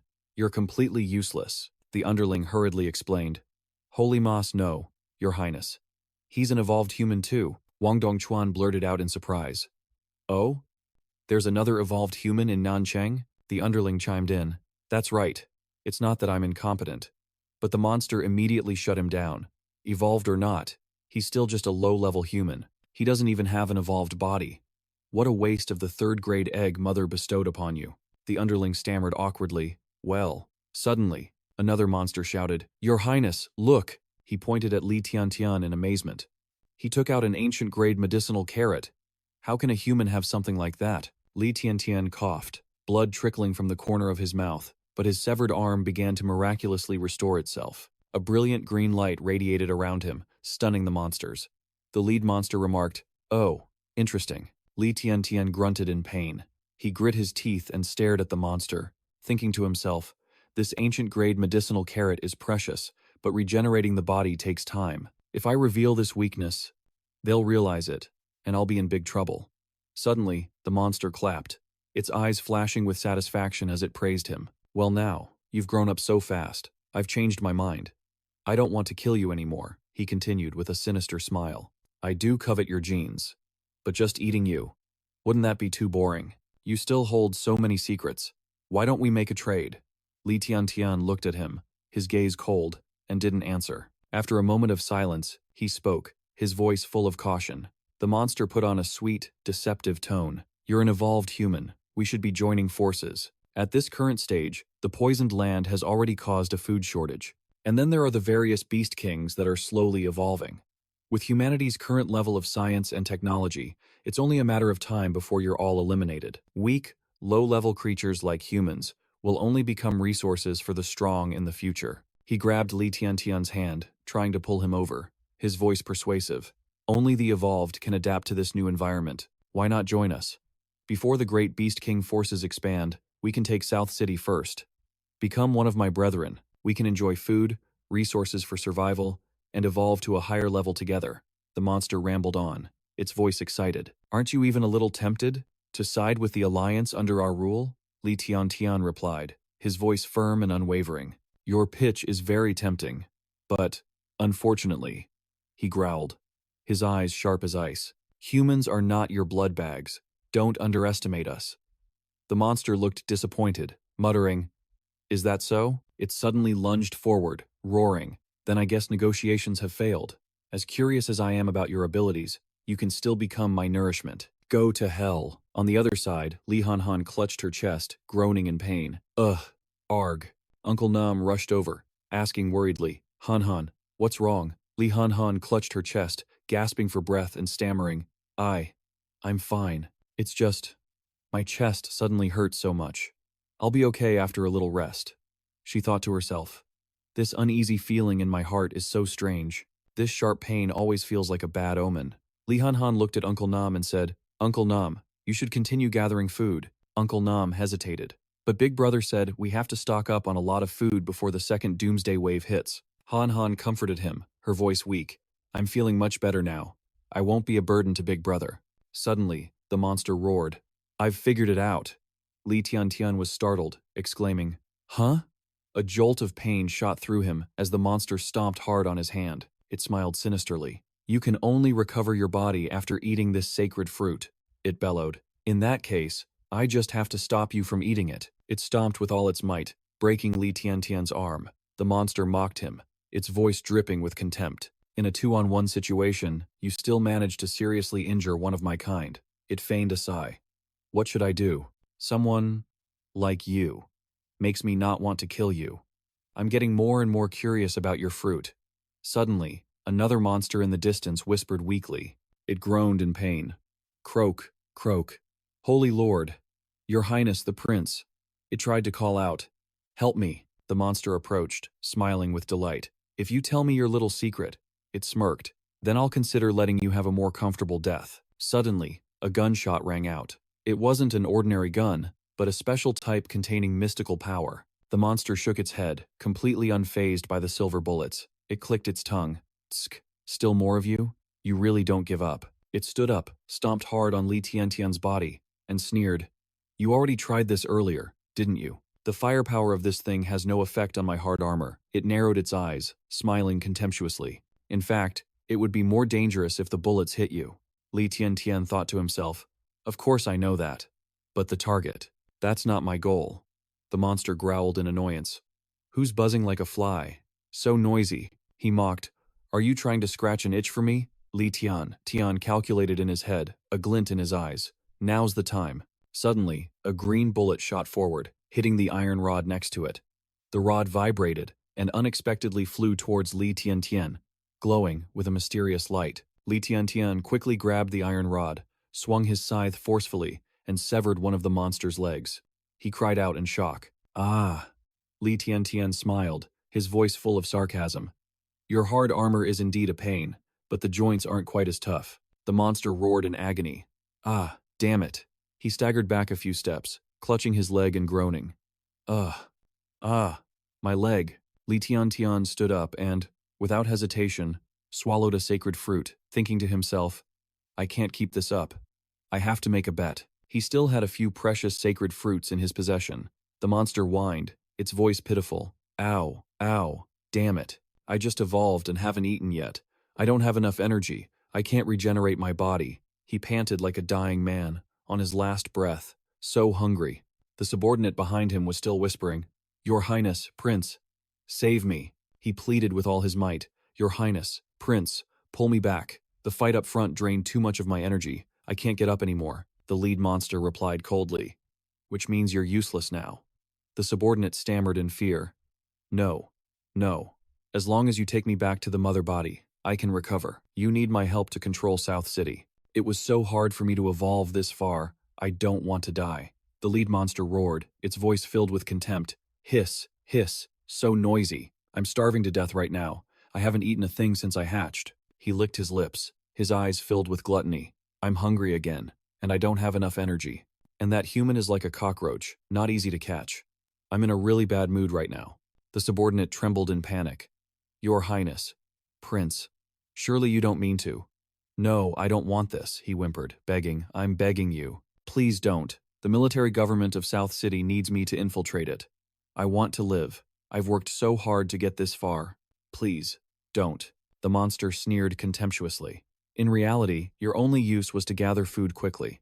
It was a waste of effort to let you evolve to level 3. I never expected you to be so useless. The subordinate stammered in terror as the monster reminded him in a cold tone, the mother is also in her final chrysalis stage. After she breaks out of her cocoon, all of South City will become our clan's domain. When that time comes, my brethren can reproduce as much as they want. He turned to the subordinate, his voice full of intent. I'm very hungry now. I need food to replenish my energy. The subordinate instantly understood, crying out in sobs, "No! Save me! Oh! Ow!" The monster devoured its subordinate, its entire body bursting with vitality. He laughed with delight. Just a moment's distraction and you're already repaired. But eating a level 3 evolved being feels so good. I feel full of energy now. This is a type of atavistic gene that awakens bloodline memories, enhances the body's initial data, and grants ancient talents. The activation rate is 80%. Li Tiantian was horrified, thinking to himself, this psycho even eats its own kind. He took inventory. There were only a few sacred fruits left in his storage, all of them precious level 4, atavistic types. The monster turned back to look at Li Tiantian with greedy eyes. If I eat you too, my power could probably increase by another level. Li Tiantian swallowed the last fruit, telling himself, this is the only one left. The monster shot towards him like an arrow. Li Tiantian gritted his teeth, thinking, too fast, I can't dodge. Suddenly, strange circles of dark purple light emanated from between them. The monster's sharp claws were less than 2 centimeters from Li Tiantian's eyes. He screamed in horror, what is this?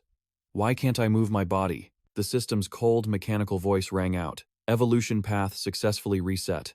Evolution complete. Evolution type, ancient god. Branch, rule system. Awakened skill. Gravity control. Domain expansion.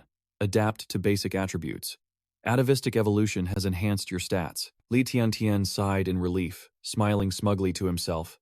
It worked. He grinned broadly and said aloud, the ancient god evolution type is divided into the elemental system, the superpower system, and the rule system. And the very fabric of Blue Star is established by rules like gravity, acceleration, potential energy, and inertia. The system further explained, when these most basic, most fundamental forces are controlled by someone, then that person is, in the truest sense, a god. Li Tiantian looked at his hand, from which a brilliant green light radiated, thinking to himself, the rule system is without a doubt the most powerful evolutionary branch of the ancient god type. The system's cold mechanical voice rang out. Gravity range. 3 meters. Suddenly, Li Tiantian's arm felt as if it was being stretched by an invisible force. The system continued.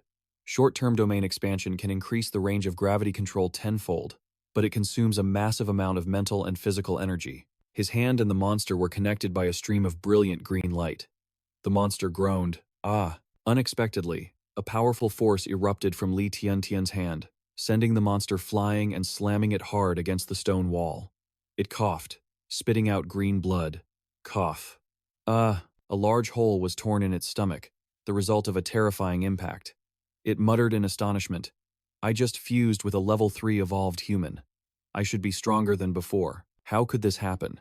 Li Tiantian was also stunned, thinking, is this the power of an ancient god? He wiggled 2 fingers, preparing to act, telling himself, this is only level 1 power, and it's already this strong. Suddenly, a rare, sparkling gem appeared before him, glowing with a mysterious light. While the monster was still dazed, Li Tiantian focused his thoughts.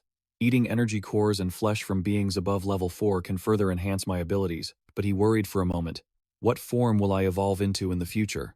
It's hard to imagine. Suddenly, he noticed something unusual, his heart pounding with excitement. Oh, this is bad, he marveled. This feeling of immense power is incredible. This sense of satisfaction. It's an addiction you can't stop. On the other side, the monster collapsed, propping itself up on the ground, panting heavily. Ugh. Huff. Huff. It cursed internally. Damn it. How did he suddenly gain so much power so quickly? Ugh. It muttered in shock. My hard armor. He crushed it. It told itself in a panic. I can't hesitate any longer. I have to run. With a look of absolute terror, it gathered all its remaining strength and fled like the wind into the darkness. Li Tiantian watched it go, thinking to himself, trying to run? Without a moment's hesitation, he immediately gave chase, channeling power from his hand, preparing to launch his next attack. Li Tiantian took aim and launched a strike at the monster's arm, causing it to scream in pain. He felt a pang of regret, thinking to himself, damn it. My gravity control still isn't strong enough. He clicked his tongue in frustration. Tisk. I still let it get away. Looking down, splotches of green blood left a clear trail. It ran that way. Li Tiantian followed the trail and discovered the monster had crawled into a cave beneath the city hall. It poked its head in, its voice trembling. Mother, forgive me. I failed to meet your expectations. I'm worthless. Li Tiantian stepped inside, his sharp, cold eyes scanning the area as he said, "Found you." He glared at the monster. "No wonder your actions were never discovered by the military police. Wang Dong Chuan. You really found yourselves a good hiding spot." He sneered. "I bet you never expected to die at the hands of the very cult you served. How ironic." The monster roared, its voice filled with resentment. "You just won't stay dead." It turned around, its eyes fierce. "You dare interrupt my time with Mother," it screamed. "But it's too late. Mother has already ascended." Suddenly, a giant monster emerged from the pit, its body as large as a building. The smaller monster laughed maniacally. "Now, die," Li Tiantian retorted, sweat breaking out on his brow and his eyes wide with horror. "And I thought you eating your own kind to level up was twisted enough." He stared at the giant monster before him and muttered, "You call that thing Mother?" The monster shrieked in fury. "Shut up, shut up, shut up. Who are you calling that thing?" It seemed to lose all composure, roaring relentlessly. "Mother is Mother. She loves me more than anyone in the world, even though she had a bad temper. She often hit me, refused to feed me, and called me an idiot." A flood of fragmented memories from when he was human rushed back. His grotesque, inhuman voice continued to scream. "If I didn't get first place, Mother would slap me and make me kneel." He remembered the terrifying scene of being surrounded by mutant ants. "It was Mother who pushed me away from danger." He choked up. "Mother saved me, but I ran away. I'm worthless, cowardly, stupid, and weak." The image of his mother's eyes, her pupils constricted as tears streamed down her face, was seared into his memory. He screamed, "I abandoned Mother. I deserve to die." Li Tiantian, his arms stained with fresh blood, stared coldly at the monster. His nerves stretched taut, remaining in a state of high alert. He thought to himself, its state is bizarre. One of the monster's arms had been severed, spraying green blood everywhere, but it continued to howl, "I won't let you disrespect Mother." Just then, the giant queen ant behind it spoke in a deep, intimidating voice, filled with a terrifying majesty. "Xiao Sheng, I'm so hungry. I just need one last bit of energy. Help me." The smaller monster tilted its head back to look at the beast queen behind it. Its eyes narrowed as it muttered, "It's over. There's no way to go on. My newly evolved body is still weak anyway. In that case, Mother, I will return myself to you, so that we can be together forever." Sensing that something was wrong, a fierce killing intent erupted in Li Tiantian's eyes. His hands immediately channeled his energy as he thought, "This is bad. Is it planning to?" The small monster's eerie laughter echoed, seeming to tear the sky apart. Immediately after, countless drops of dark green blood splattered everywhere. With a horrific crunch, the beast queen behind it devoured the pathetic little monster in front of it. Li Tiantian pondered, did it let the beast queen eat it on purpose? After swallowing the low-level monster, the beast queen seemed to gain a new surge of power. Its body expanded, its aura exploding. With Li Tiantian hesitated, wondering to himself if he really needed to resort to that. He glared at the beast queen with sharp eyes, gritting his teeth. "This is bad."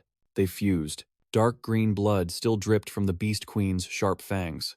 Its body emitted sparks of energy. A green light shone, radiating brilliant beams throughout the space. Li Tiantian's vision was blurred by the dazzling light from the fusion of the two monsters. He narrowed his azure eyes, trying to see clearly. In a nearby laboratory, countless test tubes were filled with strange blood samples. The scientists cheered excitedly. "We've succeeded. We've managed to replicate the God gene." A young doctor with gleaming eyes raised a sparkling sky-blue test tube and exclaimed, "Amazing!" But immediately after, the head researcher's urgent voice rang out, "Inject researcher Yuan Bai at once." Suddenly, the young doctor noticed the ground trembling slightly. Turning around, he wondered, "That's strange. Is it an earthquake? Why is it shaking so hard?" The equipment in the lab swayed, but a colleague next to him dismissed it. "I don't feel anything." Other voices cut in, "Forget about that. Researcher, Yuan Bai's life is more important. Hurry up." Just then, an announcement sounded, confirming the tremor. "Abnormal earthquake detected at the city hall. High-level mutant beast, likely to appear." The Southern City Military Police mobilized everyone. On a helicopter, the short-haired Yuan Wen was startled by a deafening explosion. Debris shot out in all directions. The Beast King had now evolved into a colossal and terrifying Level 8 Ant Queen. It was fighting Li Tiantian. Its presence made the entire city tremble, destroying numerous buildings and filling the air with dust and smoke. Yuan Wen, her face filled with horror, stared wide-eyed at the scene. "How can this be? The Beast King has appeared in the city." In the midst of the panic, the whirring sound of another helicopter echoed nearby. A reporter, holding a microphone, spoke with a clear, excited voice. "My God, this scene is incredible. This exclusive story is definitely ours." Seeing this, a horrified Yuan Wen shouted down to the helicopter below. "What are you people doing? Why are you interfering now?" The reporter gave an awkward smile, scratching his head as he replied, "Ma'am, I got a little too excited and shouted. My apologies. We're reporters from the Southern City Daily." Too frantic to listen, Yuan Wen, her face pale with fear, continued to scream at the reckless reporters. "Are you all insane? Who gave you permission to fly here? It's dangerous. Civilians must retreat immediately." But the reporter showed no intention of leaving. His eyes were wide, a broad smile on his face, sweat dripping down his temples, and his voice was still full of excitement. The reporter laughed loudly. "Haha, you say that. But as a journalist, how could I bear to miss a scoop like this? A high-level Beast King usually only appears at the border or in remote areas. Now it's right here in Southern City. Plus, to see it with my own eyes. This is a rare opportunity." The helicopter immediately shot forward like an arrow from a bow. The reporter's voice was still full of excitement. "I have to be the first one to report this story." Yuan Wen couldn't stop him in time and yelled, "Hey, you!" The reporter's face suddenly turned serious, his eyes fixed forward as he asked, What's that?" Then he ordered the cameraman, "Zoom in close, aim right at that mass of light." The camera immediately obeyed, pointing directly at the Beast King's grotesque head and zooming in. Suddenly, a human-shaped streak of light flashed across the lens. The reporter exclaimed in astonishment, "My God, what was that?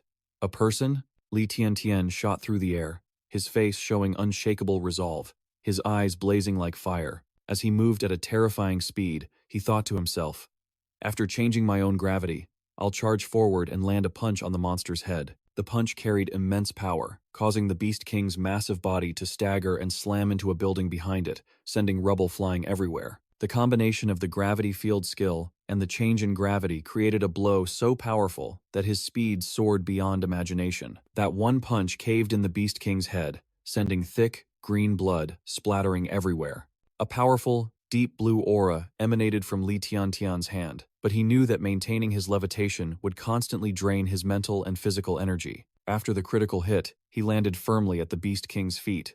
Just then, the system screen displayed information. "Li Tiantian, you are an evolved human, ancient god-type rules system. Strength, 102. Intelligence, 98. Speed, 101. Spirit, 101. Skill, Gravity Field Mastery. Gravity range expanded by 3 meters. Consuming level 4 agricultural products can temporarily upgrade the field, expanding it tenfold, but with high mental and physical energy consumption. Despite the thunderous blow, the Beast King remained standing. Mysterious waves rippled around its head, as if it were recovering its strength. The crater Li Tiantian had created began to fill in, regenerating rapidly. He gritted his teeth and cursed under his breath. "Damn it, these damn bugs just keep regenerating." Soon, not only had the wound healed, but large, jet-black horns had also grown on its surface. It looked even more terrifying. A look of dismay crossed Li Tiantian's handsome face, his eyes blazing with fury. He thought to himself, "At this rate, I'll never be able to kill it. My gravity attack's range is too small to inflict a fatal blow." The Beast King's old wound had completely healed. A look of helplessness was evident on Li Tiantian's face. Tian, lost in panicked thoughts, realized it was constantly regenerating. His deep blue eyes narrowed to a pinpoint as his spiritual energy drained away. "If I use domain expansion to land a fatal blow, will it work?" But he immediately dismissed the idea. "No, I can't." The Beast Queen, now fully recovered, charged forward like a furious storm, carrying with it a destructive power. Li Tiantian dodged each attack, trying to buy time to come up with a plan. He told himself, "If I can't take it down in one hit, and the moment I fall unconscious, I'm dead for sure." His body was covered in blood, yet he stood firm against the Beast Queen. Li Tiantian's eyes were wide open, trying to observe every move the monster made. He gritted his teeth, his brow deeply furrowed, as furious thoughts echoed in his mind. "Damn it. This is a much tougher problem than I ever imagined." 2 unidentified streams of power, carrying devastating force, shot towards the Beast Queen simultaneously, one striking its head, the other aiming for its abdomen. The monstrous Beast Queen let out a wretched scream of absolute agony. Amid the chaos and surprise, a woman's voice called out from behind, grabbing Li Tiantian's attention. "Hey, you!" In his line of sight, 2 military police helicopters appeared, and the strong female voice called out again. We'll provide cover. You attack the Beast Queen's core and destroy its brain core. It's the only way to stop it from regenerating. Li Tiantian was stunned. Brain core? The face of Yuan Wen, the female police officer, was clearly visible in the helicopter as she shouted down to him, a guide amidst the fierce battle. The Beast King's nucleus is usually located near its brain, the hardest part of its armor. Look closely. The spot that's clearly different from its surroundings is the one. Li Tiantian scanned the monster's colossal body. It was constantly taking hits. He suddenly understood. So that's it. The central position. Gunfire from the helicopters erupted continuously. The gun muzzles were aimed at the giant ant monster. Li Tiantian used his gravity compression ability, zipping around the Beast King's body. He focused all his efforts on finding the brain nucleus. Where is it? Where? Suddenly, his eyes lit up, widening. Here? The back of the monster's neck came into view. A thought flashed through his mind. The bugs are concentrated here. This is the spot. Without hesitation, Li Tiantian focused all his power. The whirring of the military police helicopters echoed in the sky. With their support, he didn't hesitate. He raised his hand high, concentrating all his energy into a single point. Domain expansion skill, activated. Li Tiantian shouted inwardly. Let's finish this with one last blow. Strength, 102. Intelligence, 98. Speed, 101. Spirit, 101. His eyes flashed as the energy gathered in his hand exploded, striking down with an earth-shattering blow. Boom! An explosion shook the entire city, making the heavens and earth tremble. Exhausted, Li Tiantian's body went into freefall, his speed increasing as he plummeted. Fortunately, a net deployed just in time to catch him. Yuan Wen, standing on the helicopter, sighed to herself. That was dangerous. Her gaze fell on the now unconscious Li Tiantian. A question echoed in her mind. Who on earth is this mysterious person? In the distance, the Beast King's form slowly faded away. At 6:40 a.m. this morning, equipment registered powerful tremors at the city hall. A giant mutant beast appeared, causing a wave of destruction with a radius of over 10 kilometers. Based on its physique and energy fluctuations, it was identified as a level 8 Beast King. But now, it has been annihilated by a mysterious figure shrouded in an eerie blue light. On social media, the public was in an uproar. What could possibly defeat a Beast King like that? The image of the mysterious person was obscured by the blue light, making them unrecognizable. Television viewers were astonished. This power is even greater than the army's, a mother replied to her child. Don't talk nonsense. This could be a new weapon. Stay tuned to this channel for more details. In a corner of the city, a mysterious figure holding a phone smirked. This is the second apocalypse level evolver to descend. Li Tiantian lay on a hospital bed, his eyes still tightly shut. Suddenly, his brilliant blue eyes shot open. The system's sound echoed continuously. A cold reminder. Host, please be advised. Quickly upgrade the shelter and its defensive power to cope with the arrival of the second apocalypse wave. He sat up with a start, thinking to himself, that's right. I used up all my stamina and spiritual energy and passed out. Letting out a breath, he looked around and thought, good thing I wasn't unconscious for too long. The system continued its warning, its voice ice cold. The current farm does not have enough defensive power to deal with the second apocalypse wave. Li Tiantian's gaze fell on the system's countdown timer, floating in mid-air. It displayed 7 hours and 57 minutes. He frowned, calculating. The second apocalypse wave would bring destruction far beyond the first one. With the current level of science and technology, humanity can at most hold out until the third apocalypse wave. After that, civilization will likely collapse completely. He waved his hand to touch the system screen, opening the interface. 780,000 points. He was just a little short of upgrading the shelter to level 2. Squares appeared on the screen, displaying his current farm resources. Li Tiantian thought, I just need to harvest one more batch of crops, and I can complete the upgrade. The last battle used up a lot of resources, and my system inventory is mostly empty. He suddenly mumbled. I wonder if I can store weapons in the inventory and take them out to use? Just then, his eyes fell on a purple staff, flickering with light, floating next to his hospital bed. Without a moment's hesitation, he waved his hand and stored it in his system inventory. The staff, named the Level 1 Tang Emperor Blade, really went into the inventory. He marveled to himself. It really works. On the system screen, the words Level 1 Tang Emperor Blade were clearly displayed. Li Tiantian was surprised but not shocked, thinking, so items from the real world can also be stored in the inventory and upgraded. If I upgrade this blade, its power will be even greater, perhaps to the point where it can cut through steel like mud. Unable to lie still any longer, he arched his back and sat up, looking as if he were doing morning exercises. His body swayed gently. He mumbled, "It's about time I left. Time waits for no one, and the mature crops need to be harvested." Suddenly, a memory flashed in his mind, the image of the beautiful, short-haired police officer who had given him a timely clue during the battle. His eyes lit up, then immediately narrowed. He thought, "The military police officer who gave me the hint, that must have been her." The corner of his mouth curved into a slight smile, even though he was grateful to her for saving him in time. Whoosh! Li Tiantian shot out the window from the dizzying height, his legs emitting a flickering blue light. A cold thought echoed in his mind. "I'll thank her next time." His jump left a black scorch mark by the window. Immediately after, two figures, a man and a woman, entered the empty room. The window frame was still swinging in the wind. The man, Yuan Yi, spoke up. He still managed to slip away. He glanced at Yuan Wen and asked, "Should we bring him in?" Yuan Wen closed her eyes, smiled softly, and replied, "Forget it. He won't agree." Yuan Yi's expression suddenly changed as he said coldly, "But what if he causes trouble outside?" Seeing him hesitate, Yuan Wen continued, "You're an evolved human. You could take down a beast king on your own." She gazed out the window, her voice calm. "The South City Military Police. Do you really think we can catch him? The strongest evolved human in the army only has enhanced strength and physique, but his abilities, you've already seen them." Yuan Yi chuckled softly, replying hesitantly, "Are you suggesting that with such immense power, we should try to recruit him?" Yuan Wen replied to Yuan Yi, her voice calm yet sharp. "If it's something he doesn't want to do, we can't force him. He's probably furious at our incompetence." The tragic image of a hanged woman suddenly flashed through both their minds. Yuan Wen continued, her gaze distant. "The military police is too weak right now. We couldn't even protect a single girl. What reason does he have to trust us?" Yuan Yi hesitated. "So, what are you getting at?" A hint of sadness touched Yuan Wen's expression, her feminine voice tinged with contemplation. "My father will persuade him. I don't think he holds any ill will towards humans. On the contrary, he's on our side. Let's not bother him for now.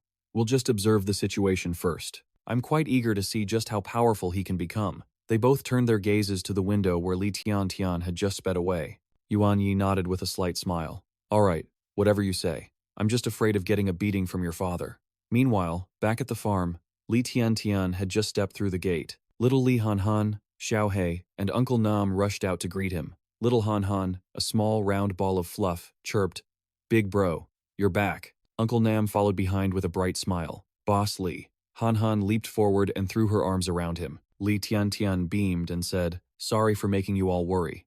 But the three of them didn't seem to pay any attention to his apology. They all piled on him at once from 3 different directions, leaving no gap. He broke out in a sweat, laughing and shouting, all right, you're going to squeeze the life out of me." Pushing them off, he thought to himself, "Even though my body has evolved and gotten stronger, this strange surge of power." Before he could finish his thought, Uncle Nam chimed in, That's right." Little Han clung to him tightly, cheering, "Big bro, I want to hug you forever." After everyone had calmed down, Li Tiantian held Han in his arms. He asked Uncle Nam, "Uncle, have you evolved too?" Uncle Nam flexed his biceps, his face beaming with pride. "That's right. I woke up like this yesterday. I have no idea what I ate to make me evolve." Not to be outdone, little Han shouted loudly, big bro, look at me." Han got stronger too. Uncle Nam chuckled and explained, "I have an atavistic evolution, with the skill of monstrous strength. Han is also atavistic, with the skills Eyes of Truth and monstrous strength." The little girl kept showing off. Look at me! Look at me!" Li Tiantian let out a goofy laugh and stroked his chin, thinking to himself, they all had an atavistic evolution? Just then, the system screen appeared. Grade 9 laser-proof corn. Grade 9 laser-proof chili peppers. He put his hands on his hips and declared, "The new crops are ripe just in time. Let's start harvesting. We need to upgrade the farm." Little Han, Uncle Nam, and Xiao He excitedly cheered in unison. "Okay," the system announced. Received rare item. Camouflage chili. Item grade, purple rare. Effect. Allows the user to blend into the environment for 10 minutes, bypassing sonar, thermal, and optical detectors. Li Tiantian was thrilled. "I have enough points." The system announced again. 800,000 points available to purchase Sanctuary Upgrade card. Level 2. Post-upgrade, the defensive strength and area of the Sanctuary will be greatly increased. Player receives camouflage privileges. And a new skill. Exploit weakness. A smile crept onto his lips as he confirmed the purchase of the Level 2 Sanctuary Upgrade card, using it automatically. Upgrade, commencing. At that moment, the system clock began a countdown. 3 hours until the arrival of the second era of destruction. System, constantly announcing that all existing resources are being preserved, building animal shelters, a fish pond, and repairing the planting area. Li Tiantian stared in amazement as the surrounding scenery transformed. The thermal energy radar tower was complete, with a scanning range of 300 kilometers. The electromagnetic interference tower was also finished, with a jamming range of 20 kilometers. The cannon turret was under construction. Little Li Han shouted with delight. "Whoa, the fish pond is so big." She gazed at the sparkling artificial lake. The system announcement rang out. Level 2 shelter upgrade complete. The planting area has been expanded to 300 acres, the livestock area to 3 acres, and the fish pond to 5 acres. Congratulations, player, on successfully upgrading to a Level 2 shelter. You have received an upgrade gift pack. The shelter has unlocked the camouflage ability. The player has unlocked the skill. Grasp weakness. Li Tiantian stroked his chin thoughtfully. The Level 2 shelter was basically a military fortress. While impressive, it looked far too conspicuous. He ordered the system to hide the Level 2 shelter's appearance and display the Level 1 exterior. Instantly, the surrounding scenery returned to the simple, old-fashioned farm it was before. He thought to himself, outsiders will only see a run-down old farm. This will save a lot of trouble. He suddenly remembered. That's right, I just unlocked a new skill. The system announced, Level 1 Shelter Skill, True Sight, allowing you to see the data of all items. Level 2, Shelter Skill, Grasp Weakness, allowing you to see through the fundamental weaknesses of all living beings and find their most fatal point. Li Tiantian activated the skill and looked at Xiao He. Its fatal weakness was immediately revealed. He asked the system, does the Grasp Weakness skill have a usage limit? The system replied, reporting to host, there is none. There is no creature or race in the world that does not have a weakness. Even the rarest ancient god type evolved has a fatal flaw. It's just very well hidden, but before you, they cannot conceal it. Li Tiantian smirked. So that means with this skill, no matter how strong an evolved is, I can take them down in a single blow. The system continued to announce, the Divine Grade 4 Saintess fruits have ripened. Please harvest them as soon as possible. He figured this batch of level 4 Saintess fruits could reset the evolutionary path for Han and Xiao He. Forcing an ancient god form was truly difficult. Little Han and Xiao He began eating the Saintess fruits until their bellies were bulging. Han complained, Big brother, I keep getting the atavistic type. I'm going to puke from eating so much. Li Tiantian encouraged her. Keep going, Han. Just eat a little more. Who knows, maybe the next one will work. We can't let Xiao He beat us. Hearing that, Han huffed and stuffed a bunch more fruit into her mouth. I won't lose. Suddenly, she froze as a powerful magnetic field radiated from her. Li Tiantian was shocked, while Han cheered. Big brother, I did it.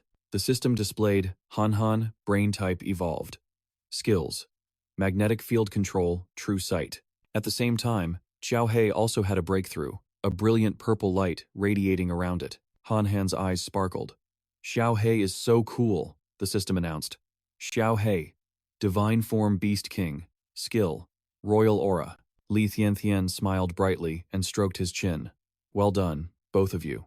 The scene shifted to a laboratory. Someone asked, Mr. Bai, how are you feeling? The young man with horns on his head, Bai Jingyan, replied, My condition is excellent. Atavistic type. Evolved. Skill.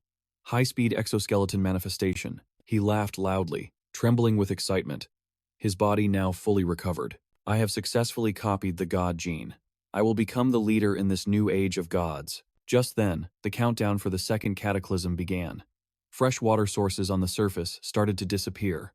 The third destroyer will arrive in 60 days. Lucky player, please cherish the time you have left. Li Tiantian frowned, looking up at the sky, which was now filled with violent lightning. In a distant sea, on the Oming warship, a crewman shouted in panic. Captain, the radar is down. We've lost all signals.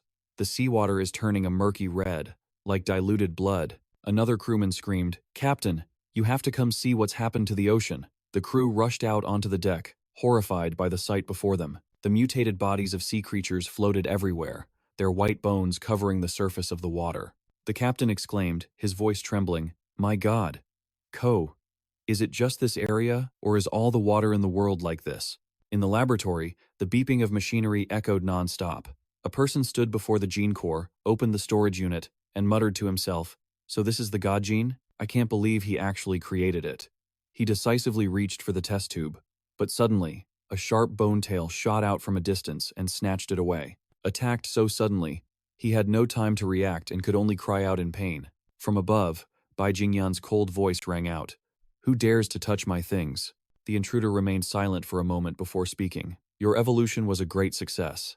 As he finished speaking, Bai Jingyan jumped down, landing softly on the ground. He stared at the man opposite him and growled, "How did you know the password to the safe?" The other man laughed loudly. "As expected of the Bai family. The corporation was right to entrust this to you. You actually created the God gene." Bai Jingyan looked up and recognized the person before him, his voice filled with annoyance. "So, it was you, Bai Jingming. What are you doing here?" Bai Jingming flicked his hand to keep the blood from splattering on him and smirked mockingly. "I'm here on orders from headquarters, my dear little brother. From today on, I'll be taking over your entire research project in the southern region. As for you, you're to return to headquarters to accept your new post." Bai Jingyan scoffed, his eyes filled with contempt. "You and what army?" Just then, a series of noises came from outside the door. A cunning smile spread across Bai Jingming's face. "Of course, it's not just me. Your evolution data has been synced with mine for a long time now. Did you really think I'd come unprepared?" In the blink of an eye, Bai Jingyan was surrounded by a team of armed soldiers. He immediately went on guard, staring straight at Bai Jingming. "What are you trying to do?" Bai Jingming turned to look at the surrounding soldiers. He answered, "I've just discovered you have some selfish intentions. Why didn't you report your successful research to headquarters immediately? Were you planning to keep these results all to yourself?" A complex look crossed Bai Jingyan's face as he gave a bitter smile. "It's been years, Bai Jingming, but you're still as domineering and shameless as ever, snatching everything for yourself." Bai Jingming didn't seem to care in the slightest. He laughed loudly. "This isn't snatching, it's reclaiming assets for the company. All the funding and technical support came from us, so naturally, you have to share the results. But don't worry, with benefits this great, you'll get a handsome reward when you return to headquarters. I'm not stealing your credit, I'm just taking you back to enjoy the good life." Bai Jingyan frowned, his voice ice cold. "The good life? Who are you kidding? I'm afraid as soon as I get there, I'll be dragged off to be a test subject for your God creation project." Bai Jingming burst out laughing. "Ha ha, my dear brother, you dared to experiment on your own body. What's the harm in letting us study you a little more? As far as I know, you only managed to replicate 2 portions of the God gene. You used one on yourself. And as for the other..." He tapped on the storage vault door. With a triumphant look on his face, he said, "Such a precious sample. Of course I want to take it all." Bai Jingming waved his hand. Immediately, a squad of armed soldiers escorted another person in. Lan Ning, the man being escorted, spoke up. "The 2 Mr. Bais, your family matters have nothing to do with me. I'm just a hired hand. Can you please let me go?" The other people in the lab also began to plead in unison. "Mr. Bai, please save us." Bai Jingming crossed his arms, standing proudly with a smirk. "Technician Lan, how could an important figure like you leave so casually?" Bai Jingyan looked at this tactic, his eyes filled with scorn. "Do you really think you can threaten me with these people?" Bai Jingming took a few steps forward and replied brazenly, "Of course, that's not all. I have the entire Southern City Research Institute under my control. Even though you've evolved, you still have a mortal body. Faced with over 20 guns, do you really think you'll escape unharmed? Don't resist futilely. Just hand over the God gene obediently. It would be a shame if it got broken." Assessing the situation, Bai Jingyan silently admitted that with his current body's strength, he couldn't withstand a barrage of bullets. But thanks to his extreme speed, he might be able to escape. He channeled power into his legs, preparing to make a move. As if sensing his intention, Bai Jingming growled, "It seems you don't want to cooperate. I've heard some evolved individuals have incredible regenerative abilities. They can survive even with broken limbs." A wicked expression appeared on his face. Suddenly, a deafening explosion roared, shaking the entire laboratory and blowing it to smithereens. The scene changes to Li Tiantian's farm. The table was covered with plates of fragrant food. Li Hanhan exclaimed in amazement, "Wow, barbecued meat. It's Hanhan's favorite." Li Tiantian chuckled in reply, "Is there any food you don't like?" Uncle Nan was also impressed. Boss Li, this is quite a feast today. As he brought another dish to the table, Li Tiantian smiled. This is to celebrate gathering all the evolution paths. I spent a lot on this meal, adding many precious, high-grade ingredients. The second age of destruction has arrived, and everyone is still only at level 1. I want to see you all level up soon. On the table were level 3 and level 4 dishes that made Han Han's mouth water. But the little girl turned and asked, Big brother, with such a grand celebration feast, why didn't Xiao He transform back to eat with us? The system displayed an explanation panel.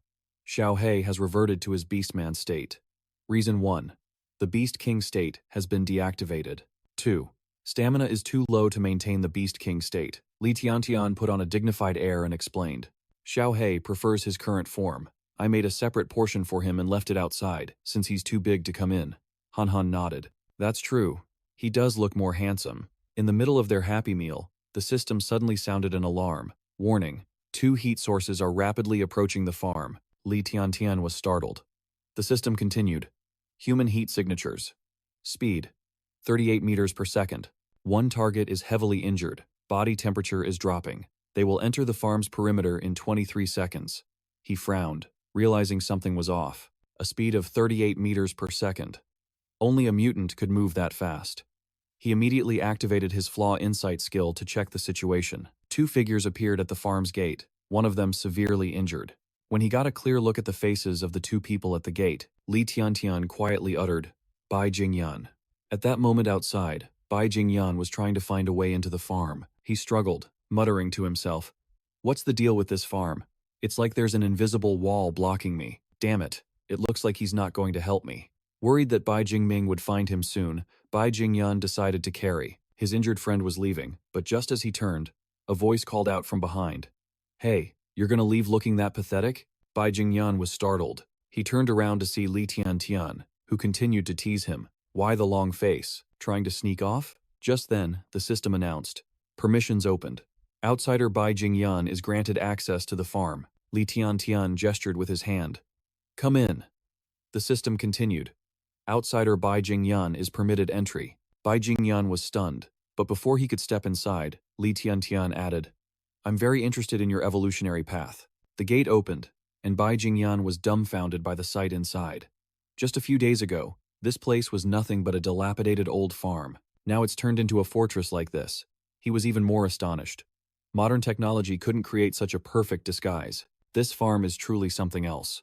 Remembering his purpose, he said urgently, Li Tiantian, I'm begging you, save him. I need him alive. Li Tiantian didn't answer right away. He turned and asked, I can save him, but what's in it for me? Bai Jingyan was decisive. Intelligence. I have information you'll be interested in. Li Tiantian's lips curved into a smirk, a flicker of interest in his eyes, as they both walked inside. As they walked, Bai Jingyan asked, Your evolutionary ability, it's related to gravity, isn't it? Li Tiantian raised an eyebrow. How are you so sure it's gravity? Instead of answering directly, Bai Jingyan asked a question of his own. The Beast King, in the center of South City. You're the one who killed it, right? Seeing Li Tiantian's surprised reaction, he continued. I've studied the footage over and over again. The dent on the Beast King's body was caused by a compressive force that surpassed gravity. Although I couldn't see their face, their power's form and levitating state were just like yours. It matches the characteristics of gravity manipulation. Li Tiantian looked at him in a new light, silently impressed by his keen observation. Suddenly, a giant foot appeared from behind, along with the massive shadow of a beast. Li Tiantian looked at Bai Jingyan, his gaze sharp and intimidating. Interesting. Even though our evolutionary paths are different, I'm starting to like you more and more. The huge shadow behind him made Bai Jingyan tremble, sweat pouring down as he stammered. You people! By now, Li Tiantian's entire extended family had gathered. He turned to the 2 of them and boomed a welcome to the farm. Little Li Han secretly leaned in and whispered in his ear, Big brother, he's fine. He has a green light. Li Tiantian nodded. I know. Hearing this, Bai Jingyan wondered to himself, What's a green light? He asked aloud. Have all of you evolved? Li Tiantian chuckled. Are you that surprised? Bai Jingyan replied. I'm just surprised by the speed of your evolution. He looked up, observing them and thinking to himself, the rate of perfect mutation is abnormally high. Especially this wolf. It's evolved to be nearly the size of a mountain. Seeing Bai Jingyan still spacing out, Li Tiantian urged him, How long are you going to stand there gawking? The little bro on your back can't hold on much longer. Get a move on. Bai Jingyan quickly set Lan Ning down, embarrassed. Ah, sorry to trouble you. Li Tiantian took a carrot, juiced it, and gave it to Lan Ning to drink. His wounds healed rapidly. Li Tiantian walked out and closed the door, saying, "All right, just wait for him to wake up." Bai Jingyan was currently digging a bullet out of his own body, the wound healing on its own. He looked up and asked, "You were only in there for a few minutes. He's just a normal person. Don't injuries that severe require surgery?" Li Tiantian cut him off. "I have my ways." Bai Jingyan didn't dare to ask further and just nodded. "I know I overstepped." Li Tiantian then asked, "Now, you should tell me what exactly happened."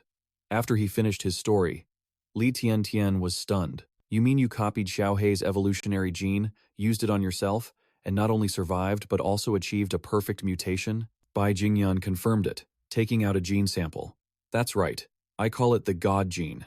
Before I escaped the research institute, I destroyed all the data and only brought the second God gene plant with me." Li Tiantian stroked his chin, pondering, "The God gene's effect is almost like my God tier fruit. If copying Xiaohei's atavistic gene results in atavistic evolution, then what about copying other types of evolution?" He narrowed his eyes and asked, "So, if you've achieved a perfect mutation, why are you so seriously injured?" Bai Jingyan replied, "That's not important. To make a long story short, the corporation found out I was hiding my research results, so they sent my older brother to take over and bring me back for experimentation. Luckily, I managed to break through their encirclement and escape." Li Tiantian was bewildered, scratching his chin.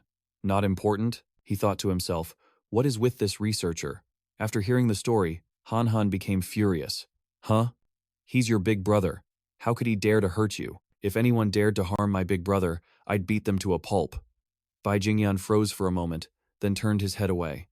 "It's hopeless. Little sister, not all siblings are like you and your brother. You have a good brother. You should cherish him." Han Han hummed happily, looking at Li Tiantian and thinking, "Ever since I started depending on you, I've known you would always protect me. No matter what you do, I'll be by your side."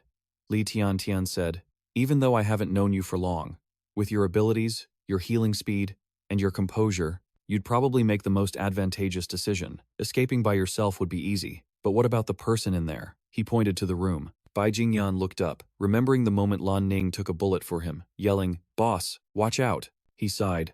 "I hate being indebted to people, especially a meddling fool."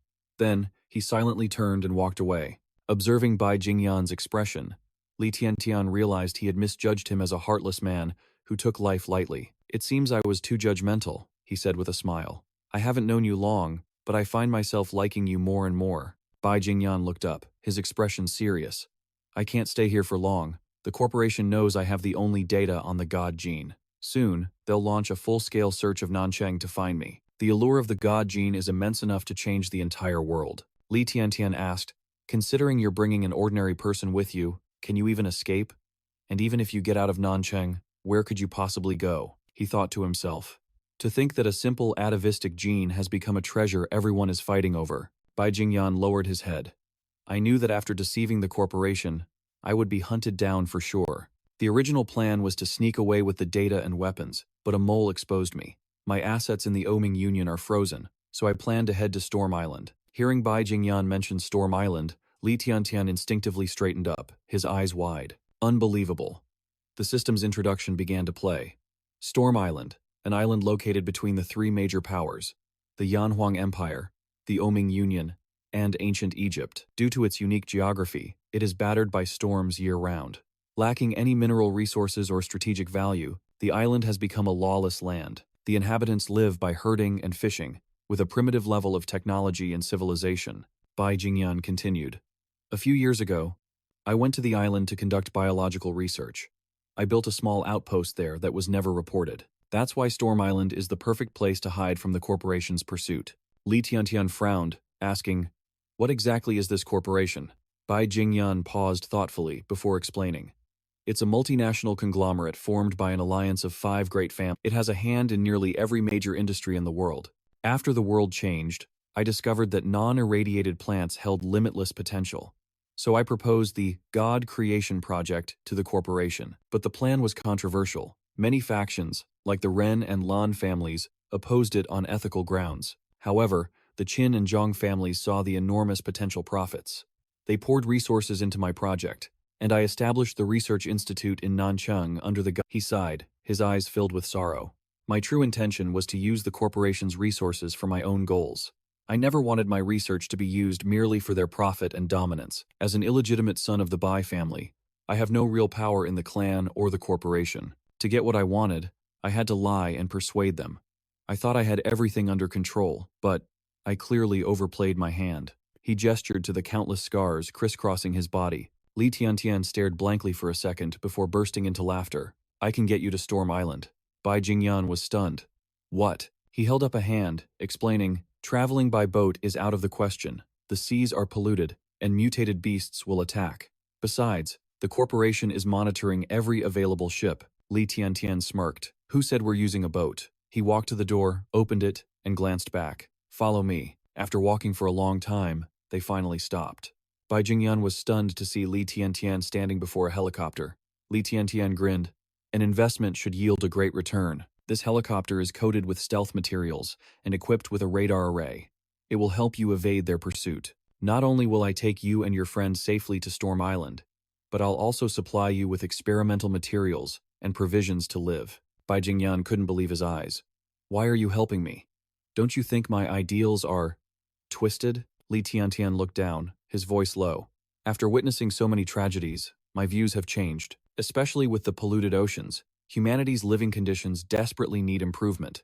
But if you accept my investment, you'll need to make some adjustments to your ideals. Bai Jingyan fell silent, his gaze thoughtful. After a moment, he looked up and held out his hand to Li Tiantian. If you can truly get me and my supplies to Storm Island, I swear that one day, if you ever need me, no matter if I'm 1,000 miles away, I will overcome any obstacle to stand by your side and eliminate any enemy for you. Hearing Bai Jingyan's solemn promise, Li Tiantian broke into a smile. He gripped the outstretched hand firmly and said, "Remember those words." But then, his lips curled into a smirk, his benevolent smile now tinged with mischief. However, before we leave, you can't just be a freeloader. You'll be staying here for a few days, so you can help me raise my goats. Upon hearing this, Bai Jingyan froze and could only utter, "Huh?" Meanwhile, at the corporation headquarters, Bai Jingyun was speaking to Bai Jingming via a smart screen. He scowled, his voice laced with anger. I knew he would resist. I predicted this. You prepared so thoroughly, yet you still let him escape. That was utterly incompetent of you. Bai Jingming clenched his fists. Father, I never expected his evolutionary abilities to be so strong, but rest assured, he won't get far. He raised a hand to placate him. Right now, Nanchang's airspace and all transportation hubs are being monitored by my people. We also have the entire medical industry under our control. Lan Ning is just a normal human, and he's severely wounded. He won't survive without systematic medical treatment. The moment he appears, we'll be able to capture him immediately. Bai Jingyun frowned, annoyed. He is a member of the Lan family. Injuring him has already put Bai Jingming lowered his head. Whether Lan Ning's father lives or dies is the fault of that traitor, Bai Jingyan. It has nothing to do with the Bai family. The man nodded. Just handle that part well. Bai Jingming continued. Don't worry, father. Bai Jingyun asked. I heard he's achieved a perfect mutation, is that correct? Bai Jingming remained silent for a moment before answering. Yes. Bai Jingyun was visibly delighted. I never thought the first person among the 5 great families to achieve a perfect mutation would be my own son. If it weren't for his unconventional ideas, he wouldn't be a bad choice. These words made Bai Jingming so angry he gritted his teeth. His fists clenched, veins popping. He looked up, his voice firm. 3 days. In 3 days, if I can't capture him, I will give up all my privileges in the corporation and the family. Bai Jingyun didn't question it, simply saying, You're the one who set this military pledge. In 3 days, I want to hear good news. With that, he hung up. Bai Jingming stood silently in thought, then ordered his subordinate, Bring Ren, you here. I need to ask her a few things myself. The man replied, Yes, sir, and left. Back at Li Tiantian's farm, Bai Jingyan was panting as he carried a bale of hay. He set it down in the goat pen. He worked so skillfully that Li Tiantian couldn't help but chuckle to himself. No wonder the world is full of capitalists. It feels great watching other people work. He called out, Hey, old Bai. You're pretty skilled at this. Bai Jingyan was taken aback by the nickname Old Bai. He repeated, Old Bai? Then he sighed. To be honest, I used to do this kind of work before I was 8 years old. Li Tiantian was surprised. The young master of the Bai family is doing this kind of work? Hitting a sore spot, Bai Jingyan fell silent, watching the goats intently munching on grass as he began to speak. I am an illegitimate son of the Bai family. Before I was 8, my mother and I relied on each other to survive. If the Bai family hadn't been short on people, they would have never remembered a son like me. But it doesn't matter. This family name gives me the resources I need. That's enough. Hearing this gave Li Tiantian a headache. To think that the cliched drama of a great clan was actually happening for real. Just then, his phone rang. Looking at the screen, his expression changed. Seeing him fall silent, Bai Jingyan looked up. What happened? Li Tiantian held up his phone, grinning. I've got something interesting to discuss with you. At the same time, at the main corporation headquarters, Bai Jingming was talking to a young woman. Bai Jingming spoke, his voice sharp and cold.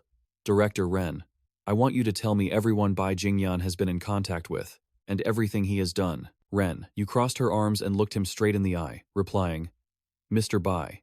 Before researcher Bai left the institute, he destroyed numerous documents. What my side has managed to obtain isn't much. Bai Jingming frowned.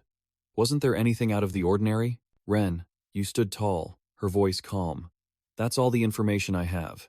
If you already have your own spies, you should know that I haven't had much contact with Bai Jingyan. Bai Jingming chuckled. Director Ren, you seem a bit hostile towards me. Ren Yu replied, her gaze unwavering.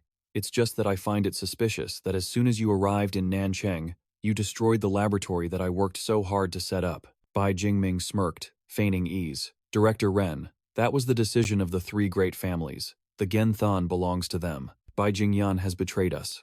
Suddenly, his face turned ice cold. Ren Yu bowed her head slightly, thinking to herself, given how important this is to the corporation, the power of this drug must be far beyond imagination.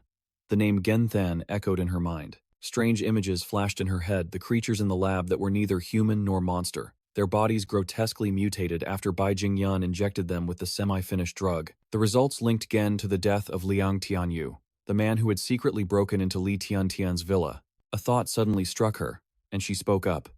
So, what the corporation is creating is human modification, isn't it? Bai Jingming said coldly. This isn't something you should be looking into.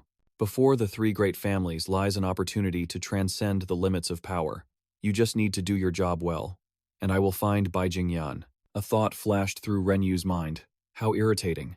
She continued, with the Bai family's power, you must have already blocked every possible escape route he has. How would a minor director like me, with no access to high-level secrets, know anything? Bai Jingming sneered. Director Ren, don't use my own words against me. The fact that the head of the Ren family gave you permission to know about this proves that a daughter like you isn't highly regarded. You can only blame yourself for not. Ren Yu was so angry she could grind her teeth, but on the surface, she maintained a forced smile. I'm very sorry, but that's all I know about Bai Jingyan. After all, I'm just a woman with limited abilities. She excused herself and prepared to leave. Before she left, Bai Jingming jeered. A woman's place is to be honest and stay at home popping out babies. Ren Yu slammed the door and stormed off angrily. Once she was a safe distance away, she stopped, carefully checking to see if she was being followed. Confirming it was safe, she jumped into her car and, while driving, made a call. Boss Li, this is Ren Yu from Tianran. On the other end of the line, Li Tiantian answered. Miss Ren, is something wrong? Ren, you said decisively. I know Bai Jingyan is with you. I have something important that we need to discuss in person. Li Tiantian was silent for a moment, then said, I don't know what you're talking about. Ren, you cut him off. You know exactly what I'm talking about. Li Tiantian, don't waste this rare moment of goodwill from me. I'll be at the farm in half an hour. Right on time. Ren, you appeared at the farm. Upon meeting Li Tiantian, she got straight to the point and demanded he hand over Bai Jingyan to me. Li Tiantian feigned ignorance. Miss Ren, it's quite presumptuous of you to suddenly show up here and say such strange things. Ren, you stepped out of her car, approached Li Tiantian, and said firmly, don't play games with me. That DNA report. My people have already obtained it. I don't believe you when you say Bai Jingyan has nothing to do with you. I'm warning you, as a private individual, you have nothing to do with the corporation's affairs, so stay out of it. Hand Bai Jingyan over to me, and I won't report this to the corporation. Before she could finish, Li Tiantian was startled and dodged to the side. A bullet suddenly flew by, leaving a large crack in the ground. Ren, you spun around, furious. Where did that sniper come from? But what she didn't expect was the malicious voice of Bai Jingming echoing out. I never thought my clever little brother would be hiding in this rundown farm. He led a squad of men, approaching as he spoke. Thank you for leading the way, Director Ren. But you should think carefully. Tipping off a traitor. How will you explain yourself to the Ren family? Ren, you was horrified. How? How did you find this place? You were tracking me. Bai Jingming feigned innocence. Huh? If I can't even trust a bastard of the Bai family, how could I possibly trust a woman like you? I've bugged all of your devices.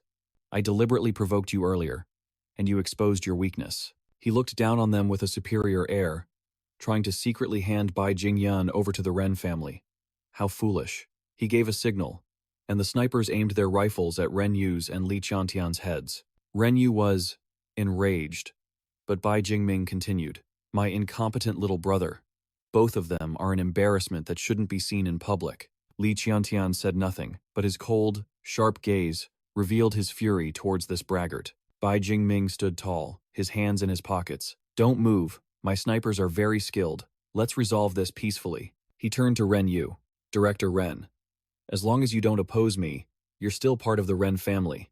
I wouldn't want to hurt you by accident. Then he spoke to Li Qiantian. Hey, peasant boy, hand over my little brother. Look at your poor self. You don't even have a warm coat. You must be having a hard time financially.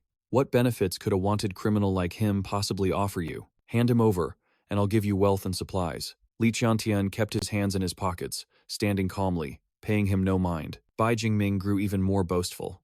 My men are all elite equipped. You don't want to bring trouble upon yourself, do you? Li Qiantian sighed. Mocking women, bastards, and farmers. You truly are a noble young master. Bai Jingming froze. Before he could react, one of his men behind him was taken down by the storm bird warrior, a gigantic creature. Li Qiantian glared at Bai Jingming. I hate people like you the most, so full of yourself. Your arrogance is disgusting. Seeing his men being taken down one by the storm bird warrior, Bai Jingming was stunned. The snipers panicked. What is that monster? Where are those shots coming from?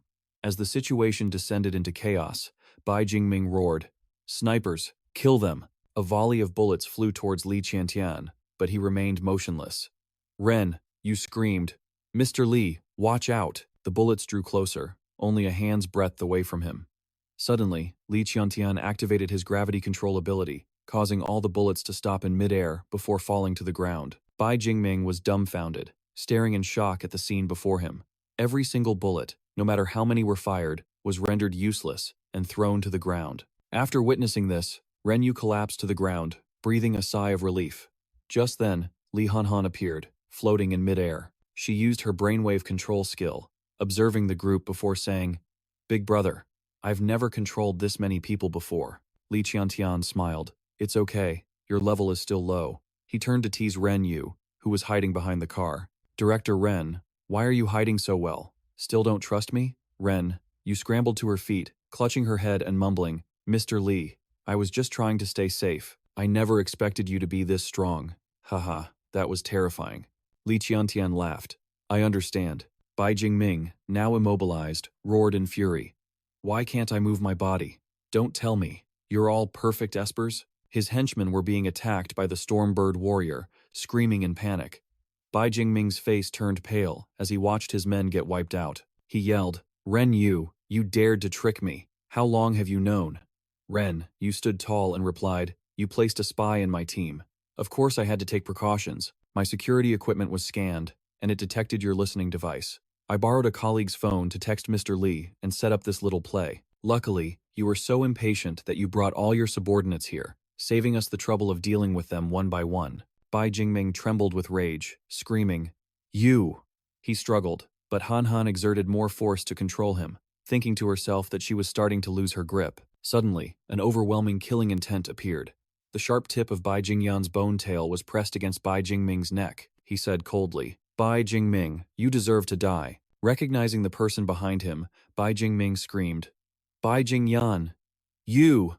Bai Jingyan replied, This world is no longer controlled by money, power, or weapons. Ren, you chimed in, to die at the hands of the woman and the bastard you despise. How does that feel? The great young master, Bai Jingming, trembled, veins popping on his forehead. You filthy bitch, you mongrel. If you dare touch me, the Bai and Ren families will not let you get away with this.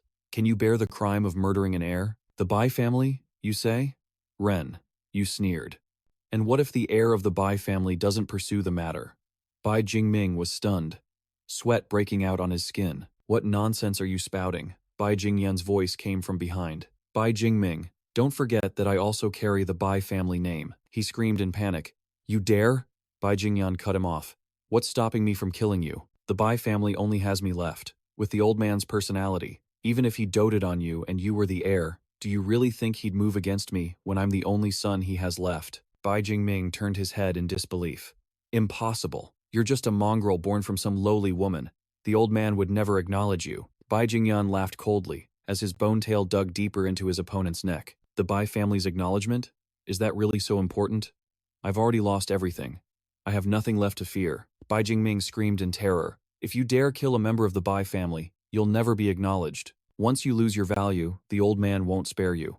But Bai Jingyan was unfazed. I am the Bai family. With those words, he acted decisively. Bai Jingming's body collapsed to the ground, his eyes wide in horror. There wasn't a trace of pity in Bai Jingyan's gaze, only a deep, profound hatred. Li Tiantian, having witnessed the scene, was a bit concerned and asked, "What's your plan for the Bai family?" Bai Jingyan didn't answer. He took the phone from Bai Jingming's pocket and called a number nicknamed Father. The person on the other end picked up, and a voice rang out. We've caught him, Bai Jingyan said coldly. Sorry to disappoint you. The line went silent. Then the voice on the other end became sincere. Jingyan, you are my son too. Don't go down the wrong path. Come back to the family with Jingming. Your status and treatment will not change. Bai Jingyan scoffed. I'm afraid I'm only your son now. Father, I have some unfortunate news for you.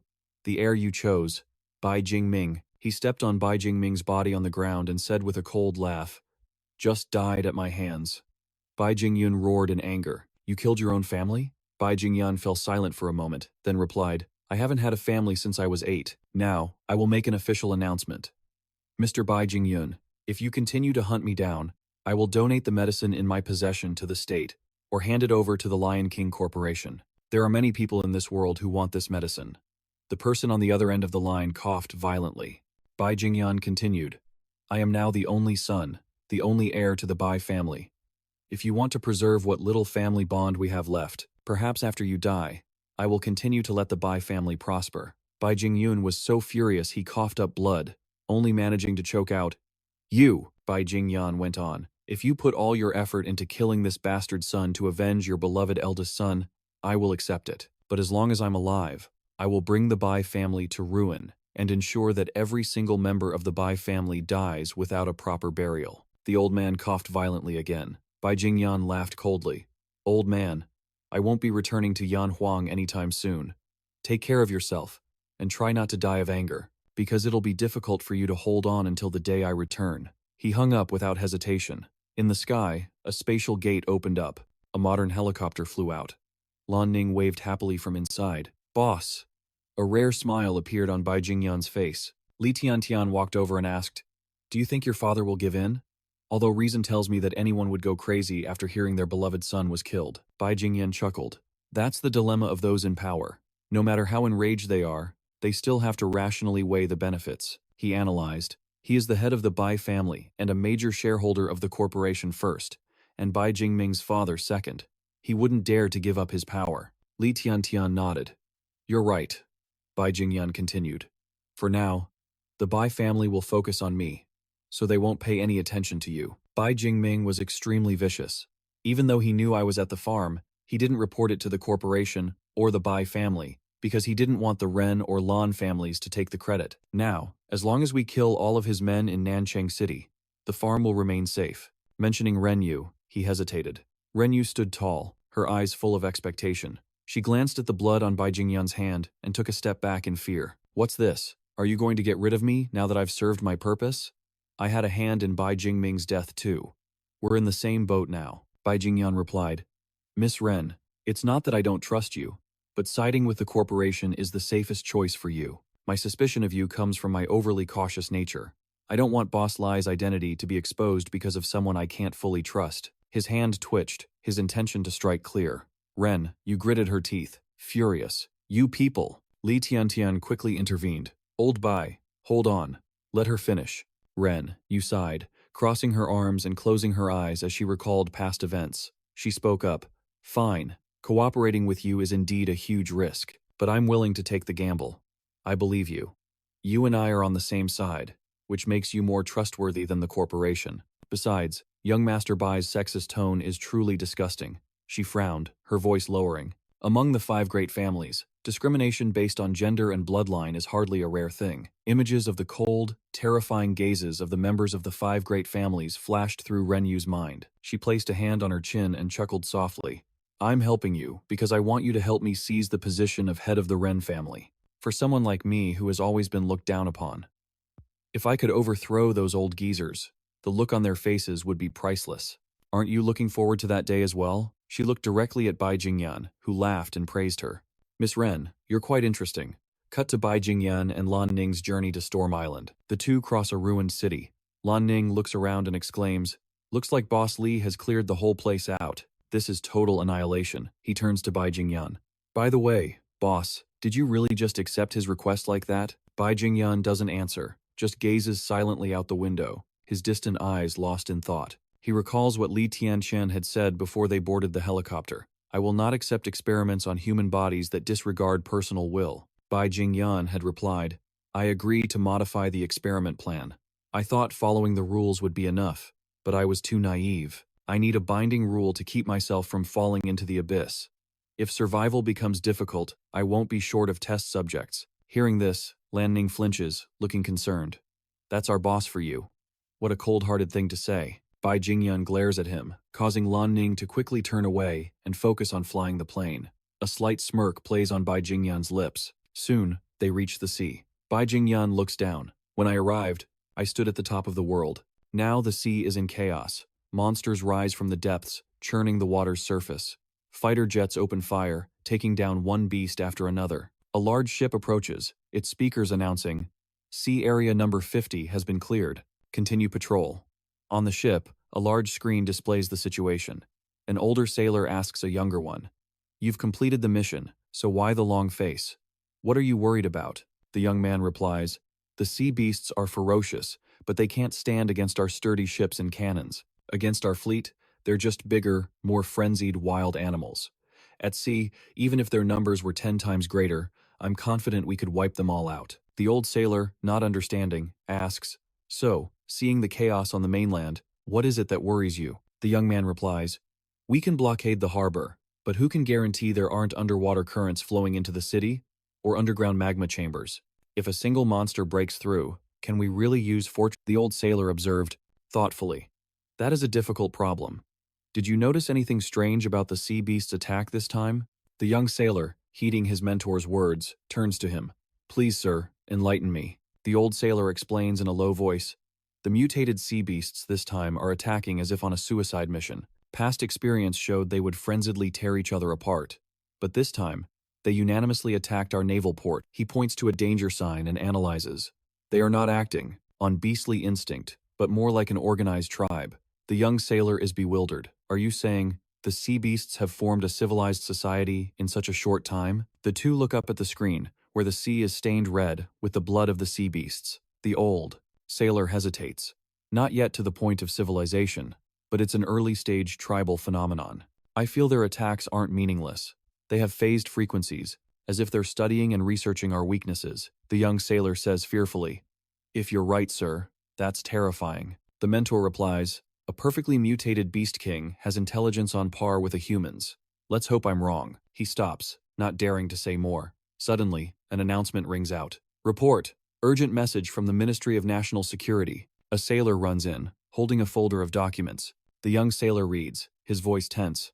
The Ministry of National Security orders that in 3 days, the entire Yanhuang territory will undergo military-political unification. The military will take over the whole country. The old sailor asked Bajou, Handong, and Nanchang war zones. The young man nods and puts away the documents. That's right. Late at night, the peaceful scene seems to promise a relaxing evening. But something emerges from the ground, a crocodile standing on 2 legs, its strange gaze fixed on the city. In a house, a girl is startled awake by a noise. She nudges her husband. Honey, there's a strange sound. The husband, annoyed, turns away. Are you so hungry you're hallucinating? I don't hear anything. The bewildered girl shakes him harder. It's real. At the window. Before she can finish, She turns to see a pair of giant eyes pressed against the glass. A blood-curdling scream echoes. Monster, the crocodile invades the city, causing a series of disasters. In the meeting room, announcements come in one after another. Nancheng City, Level 1 alert, Beast King invasion.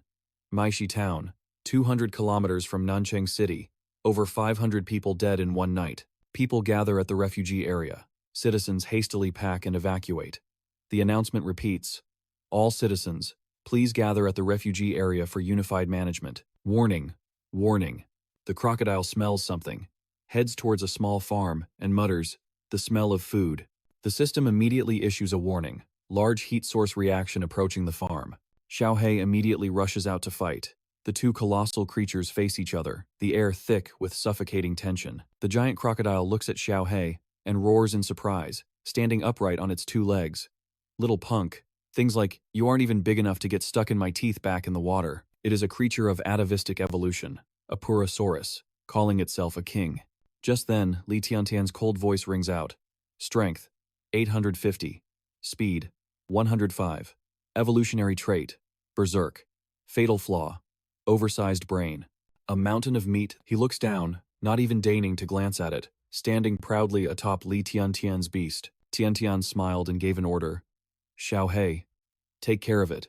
The farm's meat supply is about to run out for you. Upon hearing this, Xiaohei, the giant dog, immediately pounced on its target. Soon, the scene shifted to Li Hanhan and Xiaohei sitting in front of a fire, drooling uncontrollably. Hanhan asked excitedly, Big brother, is the meat ready yet? Li Tiantian replied, I just seared it, just a little longer. He showed off his masterful cooking skills, saying, this evolved Beast King meat sure is tough to stew. Han sniffed the air. It smells heavenly, she said, looking at the two of them with immense craving. Li Tiantian laughed and said, just a moment. Xiaohei, if you can't wait, go ahead and chew on this leg first. He tossed a large piece of meat, and Han pouted jealously. Big brother, you're playing favorites. Li Tiantian pinched her cheek. Xiaohei is a dog, he can eat raw meat. Are you the same as him? Han giggled sheepishly. Oh, right. Li Tiantian sat up straight, crossing his arms, as he calculated that this creature's hide could be made into armor or shoes, its teeth and claws ground into medicinal powder, its meat stewed, its brain made into tofu, and its entire body was a treasure. Nothing could be wasted. Thinking about its massive size, he estimated the meat weighed nearly 10 tons. That's enough for Xiaohei to eat for 10 days. We can have a taste, too. After a while, the stewed Beast King meat was ready, its aroma filling the air. Han was the first to try it, exclaiming, this is delicious. I've never eaten anything like it. Li Tiantian tasted a spoonful and nodded in approval. The meat is firm, yet incredibly tender. It's even better than the level 3 livestock I raise. Moreover, he could feel a surge of power in his veins. He thought to himself, it seems my strength has increased a little. After the meal, Li Tiantian opened his system panel. Li Tiantian, you are an ancient god-type rule system evolved human. Strength, 110. Speed, 104. Intelligence, 98. Spirit, 101. Domain control range. He smiled. As expected, it worked. His special evolution skills were also enhanced, but his expression quickly turned serious. Eating the flesh of evolved beasts also works, but the increase in stats is much weaker than before. He frowned, recalling the previous mutated beasts, and thought to himself that the only explanation was that evolving by consuming one's own kind was more effective than eating other species. He concluded that this alligator hadn't hesitated to eat its own kind. The flesh and blood of an evolved human could benefit other evolving beings of the same species. A horrifying scenario flashed through his mind. This was only the second wave of destruction, and sooner or later, humanity would be infected with the Type 5 virus. Many people would die, with only a lucky few surviving. And if evolved, humans learned that they could gain power by devouring their own kind. This shortcut would be like opening Pandora's box. Once opened, humanity would descend into hell. He raised a hand to his forehead, muttering, what a headache. Looking to his side, Li Tiantian saw Han and Xiaohei playing happily, their bellies full from the meal. Han bounced up and down on Xiaohei's back, shouting, haha, this is so much fun. Li Tiantian smiled contentedly, thinking, Xiaohei is full, and Han is happy. If I want to expand my forces, I'll have to be extremely strict when choosing who to grant the power of evolution. Meanwhile, elsewhere, a vehicle stopped. A police officer stood at attention, reporting, "Second Councilman Yu, we've found no sign of the Beast King up ahead." From inside the vehicle, Yu Cheng's voice rang out. "What do you mean?" The police officer replied, "The tracks we were following disappeared around here." Yu Cheng, a former member of the council, seemed surprised. "That's odd. The Beast King hasn't evolved any abilities to conceal its tracks, so how could it have just vanished?" The officer continued. "The strangest part is, we found fragments of scales nearby that look like they were shattered by sharp teeth, but there's no sign of the Beast King leaving." Yu Cheng was stunned. "What? Could there be an even more powerful Beast King? This is trouble." He covered his face, coughing violently. Yuan Wen, who was beside him, said with concern, "Second Councilman Yu, you must rest. You haven't slept since last night." Yu Cheng forced a smile. "I'm just an old man with nothing better to do, but I can't rest easy until that Beast King is caught. I used to be in the military police before I transferred to the council. I may be old now, but I just can't bring myself to sit idly in the refugee camp." Yuan Wen gasped as she saw Yu Cheng cough up blood. He waved his hand dismissively. "It's nothing, just an old illness. Don't worry, little Yuan. In a world like this, living a long life often just means more suffering. Sometimes, dying early is a blessing." He turned to the officer. "Son, are there any other suspicious areas?" The man replied, "Sir, this area is deserted. All the civilians have relocated to the new refugee camp in the city. However, about 3 kilometers from here, there's a farm that still shows signs of activity." Yu Cheng was taken aback. A farm, so close to where the scales were shattered, that wasn't attacked by the Beast King? That's not normal. Yuan Wen muttered, "A farm? Could it be?" She was startled, but before she could say anything, Yu Cheng gave the order. "Let's go take a look." The officer responded, "Yes, sir." He then guided the vehicle as it sped away. Yuan Wen thought with dread, could it be that kid, Li Tiantian, again? Back at the farm, a brilliant light erupted, with Han Han's small figure at the center. As she opened her eyes, the energy swirling around her slowly dissipated. Han Han fell to the ground, crying out in pain. Li Tiantian checked her status panel, then praised her. "This time, the range and duration of your brainwave control are much stronger. Great job." Panting, Han Han complained. "I'm so exhausted. Training is the worst." Li Tiantian laughed. "Big bro will get you some roasted chicken legs later. The more you train, the more new playstyles you'll be able to unlock." The status panel displayed Han Han, Brain Type Evolution, Skill, Magnetic Field Manipulation, True Sight. Han Han muttered dazedly. Other playstyles. She then turned to Xiao He excitedly. "That's it, Xiao He. Let me experiment on you." Xiao He, with its keen instincts, noticed something unusual and rushed off. Han Han, in high spirits, happily chased after it. Meanwhile, Li Tianran was deep in thought. After Han Han ate the Beast King's flesh, her special skill didn't increase, but her mental power, one of her basic attributes, improved significantly. He silently concluded that the intensity of brainwaves was entirely dependent on the level of one's mental power. Individuals with atavistic, cerebral, or ancient god-type abilities, when the right conditions are met, experience comprehensive growth in all aspects: mental power, intelligence, special skills, and all basic attributes. Xiao He was no exception, with its special skill being the divine form type. Li Tianran thought to himself, "It seems the enhancement effect from food depends on the individual's evolutionary type. Thus, it increases the corresponding stats. For creatures that evolve into the divine form type, once their evolution is complete, their basic attributes are nearly at their peak. Beneficial food will increase all basic attributes, creating an almost absolute dominance over ordinary atavistic, cerebral, or ancient god types. The Beast King that attacked this time, although slightly superior to Xiao He in strength and size, was easily defeated because it was just an ordinary atavistic type. A case in point, that crocodile has now become food." Li Tianran continued to ponder. Based on the data of a level 7 atavistic evolved beast, its overall physical strength was clearly superior to the beasts he had faced before. He speculated that in the ocean, without human intervention, creatures evolved by consuming each other in a natural, survival of the fittest environment. That's why the Beast Kings on this continent are so much stronger than ordinary ones. "The power of the atavistic type cannot be underestimated," he murmured, then remembered something that made his brow furrow slightly. "What if I encounter a cerebral type, a divine form type, or even an ancient god type, evolved beast from the depths of the sea?" The forms of those monstrous beasts began to appear clearly in his mind, terrifyingly vivid.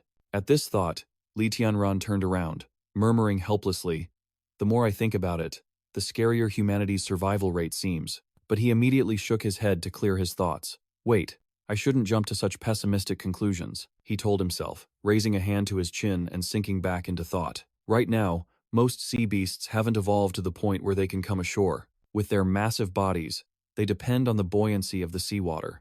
If they left the ocean, they wouldn't be able to survive for long. Before the sea beasts evolve into a form that can move freely on land, he sighed, humanity still has some breathing room.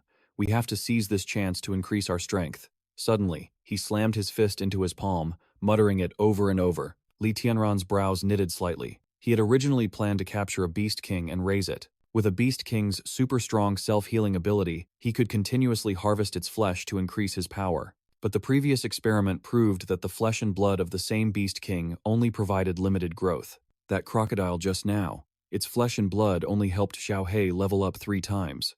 No matter how much more of the remaining flesh it ate, it only filled its stomach without improving its stats. As expected, it's not that easy to exploit a loophole like this.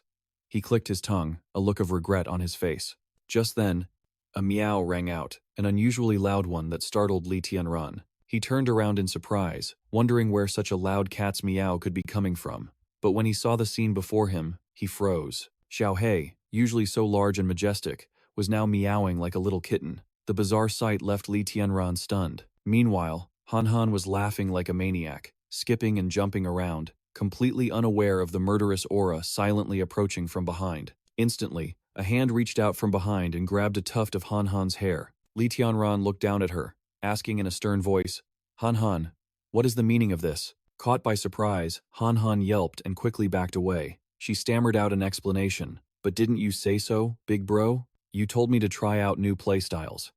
Li Tianran stood up straight, crossing his arms and looking at her with a scrutinizing gaze. A new playstyle? Then why did Xiaohe turn into this?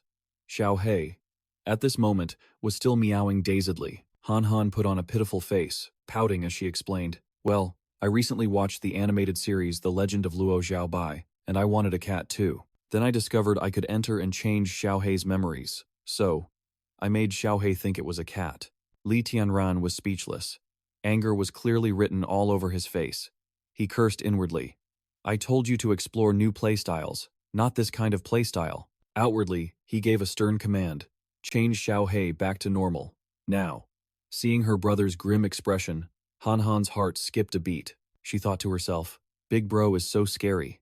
She had no choice but to turn back and reluctantly undo Xiaohe's state, but she was still muttering under her breath. It was just for a little while. What's the big deal? Big Bro is so petty. Instantly, Xiaohe recovered from its dazed state. Its eyes became clear. The moment it came to, it immediately turned, sniffed the air, then suddenly dashed off into the distance, continuing to sniff around. Seeing this, Li Tianran frowned and asked, Xiaohe, what's wrong?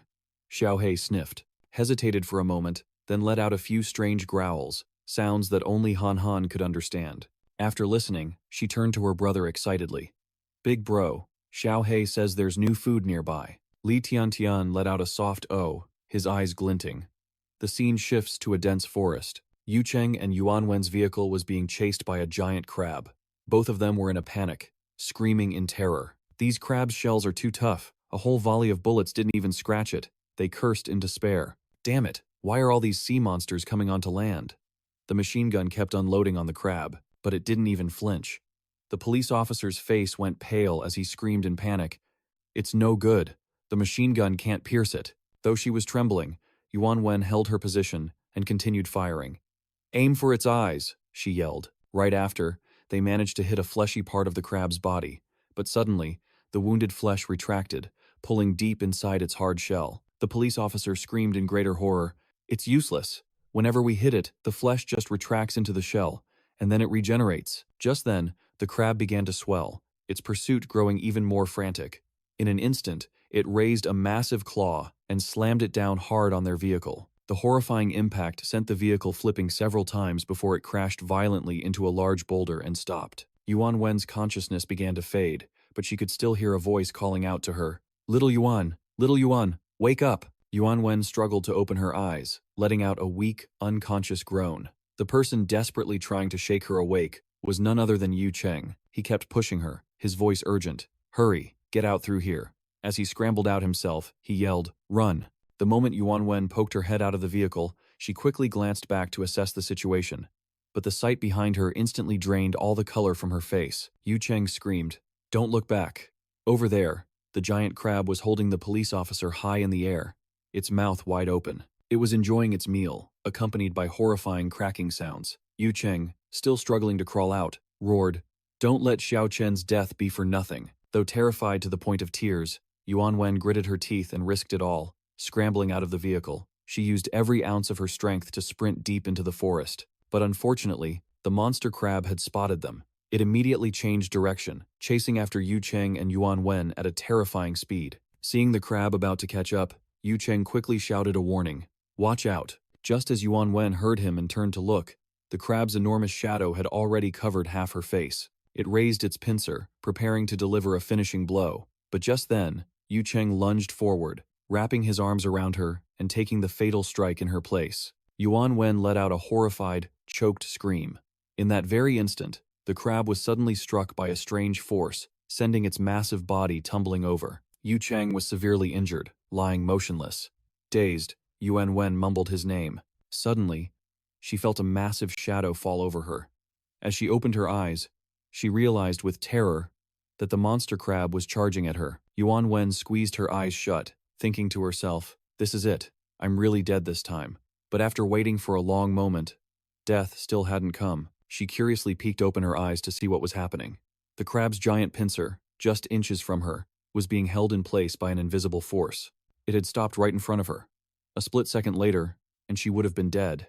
She gasped in astonishment. It stopped. Immediately after, the crab's pincer was crushed, cracking with a gruesome sound. Stunned, Yuan Wen uttered, "What?" At the same time, Li Tianran appeared, a calm smile on his face. "Officer, we meet again." As soon as Yuan Wen recognized him, she cried out, "Li Tianran." But her relief turned to panic when she saw Xiao He appear majestically from behind him. She quickly shouted a warning, "Li Tianran, be careful, there's a monster behind you." Just then, Han Han flew over and landed beside Xiao He. The little girl smiled brightly. "Big sister, Xiao He isn't a monster, don't be afraid." But Yuan Wen wasn't talking about Xiao He. She screamed again, "Little sister, behind you!" But before she could finish, the giant crab that had just charged forward was swatted down by Xiao He, killed instantly in a single blow. Yuan Wen stared, stunned and helpless, as the crab was sent flying, tumbling across the ground. She watched curiously, wondering what would happen next. Despite being grievously wounded, the crab began to regenerate, its shell slowly closing up. Seeing this, Li Tianran frowned slightly and muttered, "Another enhanced shrimp, huh?" At the same time, he activated his flaw detection skill. He then turned to Xiao He and ordered it to eat the crab's heart, leaving the meat for Han Han. Hearing this, Han Han immediately piped up, "Big bro, I want to eat crab meat with rice." Li Tianran replied, his voice tinged with a bit of humor, "This one only has crab roe." Just then, a hoarse voice called out, catching his attention, "Xiao Yuan, hang in there." On the other side, Yuan Wen was pressing down hard on Yu Cheng's wound, trying to stop the bleeding. She said frantically, "I'll put pressure on your wound first. Once the bleeding stops, I'll get you to a hospital." Yu Cheng coughed, replying weakly, "Xiao Yuan, it's okay. It's just like I said before." Yuan Wen's tears streamed down like rain. Though his breathing was faint, Yu Cheng continued, "Using this old life of mine to save you. This way, I can finally face old Yuan." He coughed a few more times. His voice grew even hoarser. Crying, Yuan Wen said, "Don't give up. This evolved person is really fast. He can get you to a hospital right away." But Yu Cheng shook his head and looked directly at the girl beside him, his voice firm, "Forget it. Xiao Yuan, don't waste medical resources.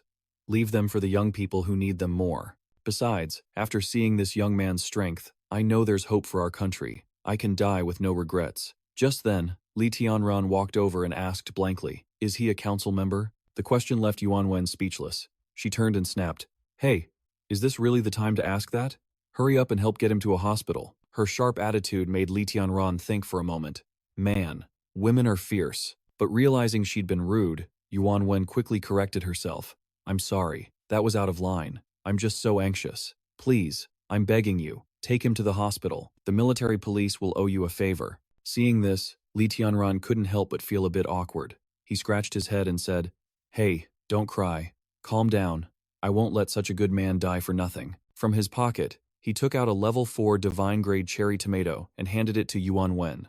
"Have him eat this." Yuan Wen stared blankly at the bright red tomato in his hand, thinking to herself, "Why is he giving me a tomato?" She recalled her previous encounters with him and didn't think Li Tianran was an unreliable person, but she still screamed, "What are you joking about?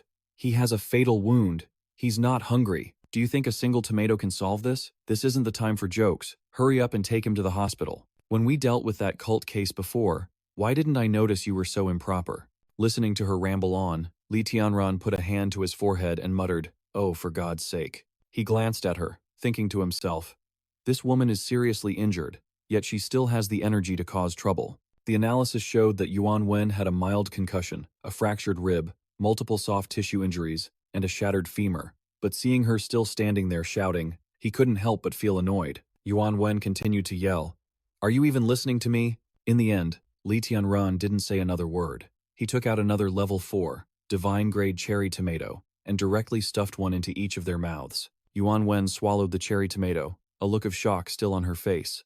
But in that instant, her body began to change. A dry cough escaped her. Her body suddenly grew hot, and the pain gradually faded away. Utterly astonished, Yuan Wen glanced to her side.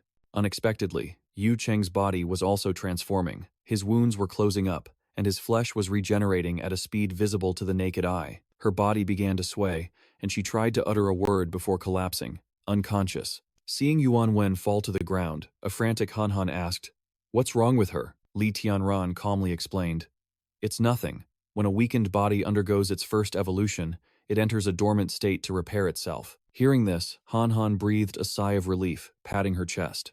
"Oh, you scared me. I thought the evolution failed." He smiled and continued to explain to the little girl, "This is a level 4, divine-grade cherry tomato, not a product of virus radiation." At that moment, their attribute panels appeared. Both were the primal regression type, but their skills differed.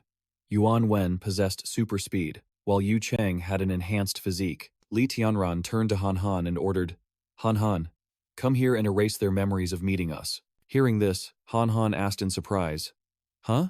Big brother, can't we let them join us?" He explained in a calm voice, "These two are government personnel. The benefit of them joining us is not as great as letting them return. The government needs them more." Han Han still didn't fully understand. She rested her chin on her hand and asked again, "So you mean you want to help the government research evolved humans?" Li Tianran nodded. "That's about right. To us, unless they're a rare evolution type, recruiting them doesn't mean much. It's just a waste of food." He satisfyingly patted the little girl's head, praising her. As expected of a brain type, Han Han is getting smarter and smarter. Han Han was delighted, beaming as she enjoyed the head pat. Li Tianran continued, "The sea beasts are becoming more and more active. Right now, only 2 types can come ashore, but that might not be the case in the future. Before a large number of sea beasts swarm the land, we have to let the military select more suitable candidates for evolution." He paused, his gaze firm. "I trust the Yanhuang Federation's soldier selection system." A moment later, Han Han returned and reported cheerfully, "Big brother, their memories have been modified." Li Tianran immediately lifted Yu Cheng and Yuan Wen, not forgetting to turn and tell Xiao He and the little girl to clean up the scene. "Han Han, you and Xiao He take the crab meat back to the farm." Xiao He already had a giant crab claw in his mouth.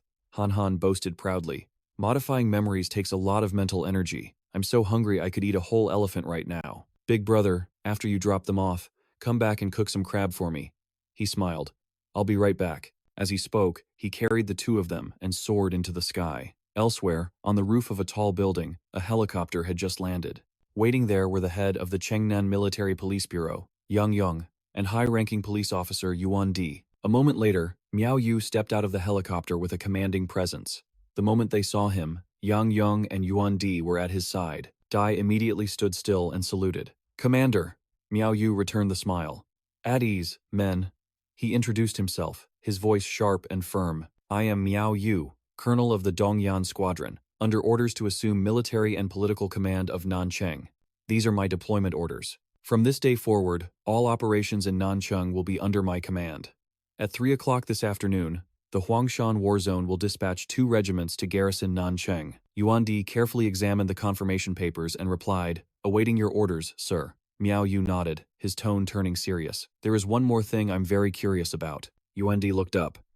Go on, sir, Miao Yu mused. I've heard that 2 high-level evolvers have appeared in Nancheng's military police bureau, with an evolutionary intensity far greater than anything seen before. Yuan honestly confirmed this. That's right. The other evolvers recruited by the military zone usually only have strength and speed several times that of a normal person, but these 2, before he could finish, Miao Yu cut him off. I want to meet them. Yuan nodded, turned around, and said, Follow me. The 3 of them headed deeper into the building, but after just a few steps, a sudden tremor shook the ground. Yuan scratched his head, muttering, Oh man, not again. Miao Yu frowned slightly, asking, What was that? Realizing his slip of the tongue, Yuan cleared his throat. It's nothing serious at the bureau. Let's go. A moment later, they stopped in front of an area. Yuan sighed. It's Professor Nan. He's going to be upset again. In front of them was a giant creature that had just shattered its protective glass enclosure. Miao Yu observed it cautiously. Just then, an angry voice rang out. That's the super-strong Jingnan charm beast I was researching. My most successful and newest specimen. Another person stepped out, scratching his head sheepishly. Sorry, I wasn't careful with my strength. The professor ran over, yelling in frustration. That was all research funding. You'll pay for this. You'll pay. The man clasped his hands apologetically, giving Professor Nan a forced smile. My apologies. That person was none other than Yu Cheng, a former member of the Nancheng Council, now an atavistic type evolver. Miao Yu observed him intently, his meticulous gaze sweeping over every feature of Yu Cheng's body. He asked in surprise, Human evolvers can also undergo morphological changes? Yuan nodded in reply. That's right.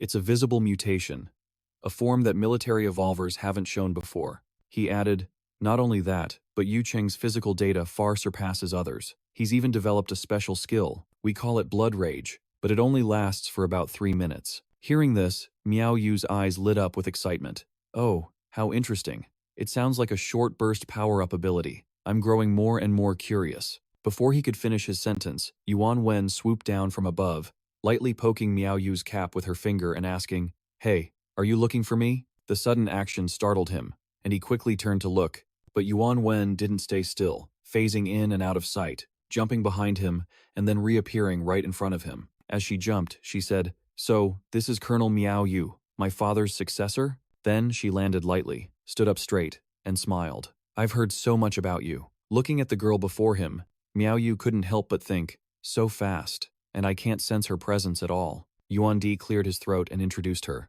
Colonel, this is the other perfect evolver of Nancheng, Yuan Wen. Her special ability is concealment. Yuan Wen extended her hand to shake Miao Yu's, smiling brightly.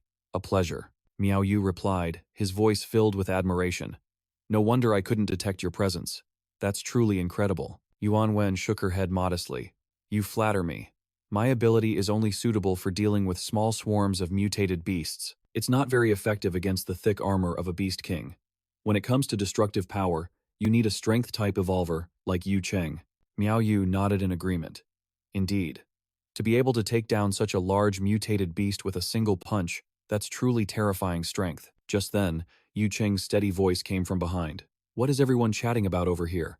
I think I heard my name. What happened? Following him was the professor, his face still showing clear signs of annoyance. Yuan Wen immediately made the introduction. This is Colonel Miao Yu, who is taking over military command of Nancheng. Hearing this, Yu Cheng extended his hand in a friendly greeting. Miao Yu's expression turned serious again, his voice calm. Both of you. This is a long story, but I'm very curious about your origins. You've both suddenly developed these incredibly powerful evolutionary abilities. From what I know, when you were discovered, you were both found unconscious, back to back, in front of the military police bureau. The strange thing is, your posture and the fact that the nearby surveillance cameras were conveniently broken. We don't have any leads, but this has all the signs of being man-made. Do you two really not remember anything? Yu Cheng crossed his arms and frowned, lost in thought. I've been trying to remember for the past few days, but I have absolutely no memory of anything after I was injured. Yuan Wen added, her voice full of helplessness. Me too. It's as if my memories were taken away. I don't remember a thing. Miao Yu looked disappointed and sighed. What a pity. If we could find the source of your evolution, the military strength of Yanhuang could be massively upgraded. Professor Nan suddenly cleared his throat and interjected. Actually, speaking of which, if you think about it differently, we don't need to find the source. We already have two walking, superhuman gene banks right here in our hands. With the leadership's approval, Chengnan is now authorized to proceed with copying and analyzing the evolutionary genes of evolved humans, and to conduct small-scale artificial evolution. As he spoke, he pushed up his glasses and spread his hands to continue his analysis. The difficult part now is the funding. According to our estimates, copying the genes of a single evolved human will incur significant costs, and as you've seen, given the destructive power of evolved humans, we need to develop a training ground and more durable uniforms, not to mention specialized weapons for their evolutionary abilities. Currently, most of the Yanhuang Federation's budget is allocated to refugee camps and war preparations. I hope Colonel Miao can help us request some funds. Hearing this, Miao Yu immediately replied in a decisive tone. No problem. I will emphasize the importance of this plan to my superiors and try to secure more funding. He lowered his gaze slightly, lost in thought. Sea beasts are appearing on the continent more and more frequently. If the Dongyan fleet can't patch up the breaches in time, I'm afraid there will be more and more gaps. He looked up cautiously. I hope we can replicate more evolved humans soon. If the sea beasts begin to swarm ashore on a large scale, the scene changes to another location, the Malaya Sea, in the Great Southern Ocean. Deep on the seabed, a hideous monster was present. Suddenly, from every corner, sea beasts gathered in one direction, surrounding a rock formation. There, a not-so-ordinary merman possessed sharp teeth and a terrifyingly vicious face. It suddenly opened its mouth, releasing a terrifying sonic wave. The sea beasts were immediately agitated, and one by one, they seemed to evolve under the influence of that wave. The merman monster smirked with delight, a cruel glint in its eyes. It raised a hand and tore open its own chest, dark red blood gushing out. From its chest cavity, it pulled out a brightly glowing orb, shimmering with a silver light. The merman tossed the orb high into the air for all the sea beasts to see. The orb shot up, breaking the surface of the sea, hovered in mid-air, and then launched straight into the city center. In a high-rise building where a few rooms still had their lights on, the orb suddenly exploded, spreading a blinding light. From the sky, strange objects began to fall, slamming hard against a window frame. A young man in the room was startled and turned to look. He wondered to himself, what was that noise? He opened the window, curiously observing the grotesque thing in front of him, causing him to mutter. What is this thing? He thought. It looks disgusting. Suddenly, an information panel from the system appeared. Branch. Planarian worm. Evolved Beast King subtype. Form, godlike. Type. Fissioning sea demon. At that moment, the creature's eyes began to move. Then it suddenly snapped them wide open. It lunged forward, latching onto the young man's face, making him scream in terror. Get off! This is disgusting! He collapsed to the ground as his body began to transform. His skin turned a sickly green, and he started making croaking sounds non-stop. A clicking sound came from the monster. It slowly turned its head, its milky white eyes filled with a deathly gaze. It staggered to its feet, muttering, King, King of humanity, then threw its head back and roared, Where? In the blink of an eye, many people in the city transformed into hideous monsters, roaming the streets. Their mouths endlessly muttered about finding the King of humanity. Back at the farm, Han Han had her hands in a basin of water, seemingly doing something. Li Tianran, standing behind her, said, Begin. Han Han lifted a tiny sea beast, closing her eyes to concentrate and feel. After a moment, her eyes snapped open, glowing with a strange blue light. She looked up at the sky and let out a few sharp, cold cries. Then, she dropped the creature back into the water. Immediately, she began gasping for breath, sweat pouring down her face. Li Tianran walked over. He asked worriedly, What did you feel? Han Han replied, her voice trembling, It's afraid of something. Hearing this, he put a hand to his chin, deep in thought. Using his own brainwave field, he infiltrated the mutated fish's brainwave field, achieving synchronization, a cerebral type. Although its physical stats are a bit weaker than other evolution types, in special situations, it's even more useful than an ancient god type, he thought to himself. He then said cheerfully to Han Han, Very good. Rest for a bit, then continue sensing. Hearing this, Han Han's face fell, showing her displeasure. But she still continued to use her ability to sense. Suddenly, her face turned pale, and sweat poured down like a river.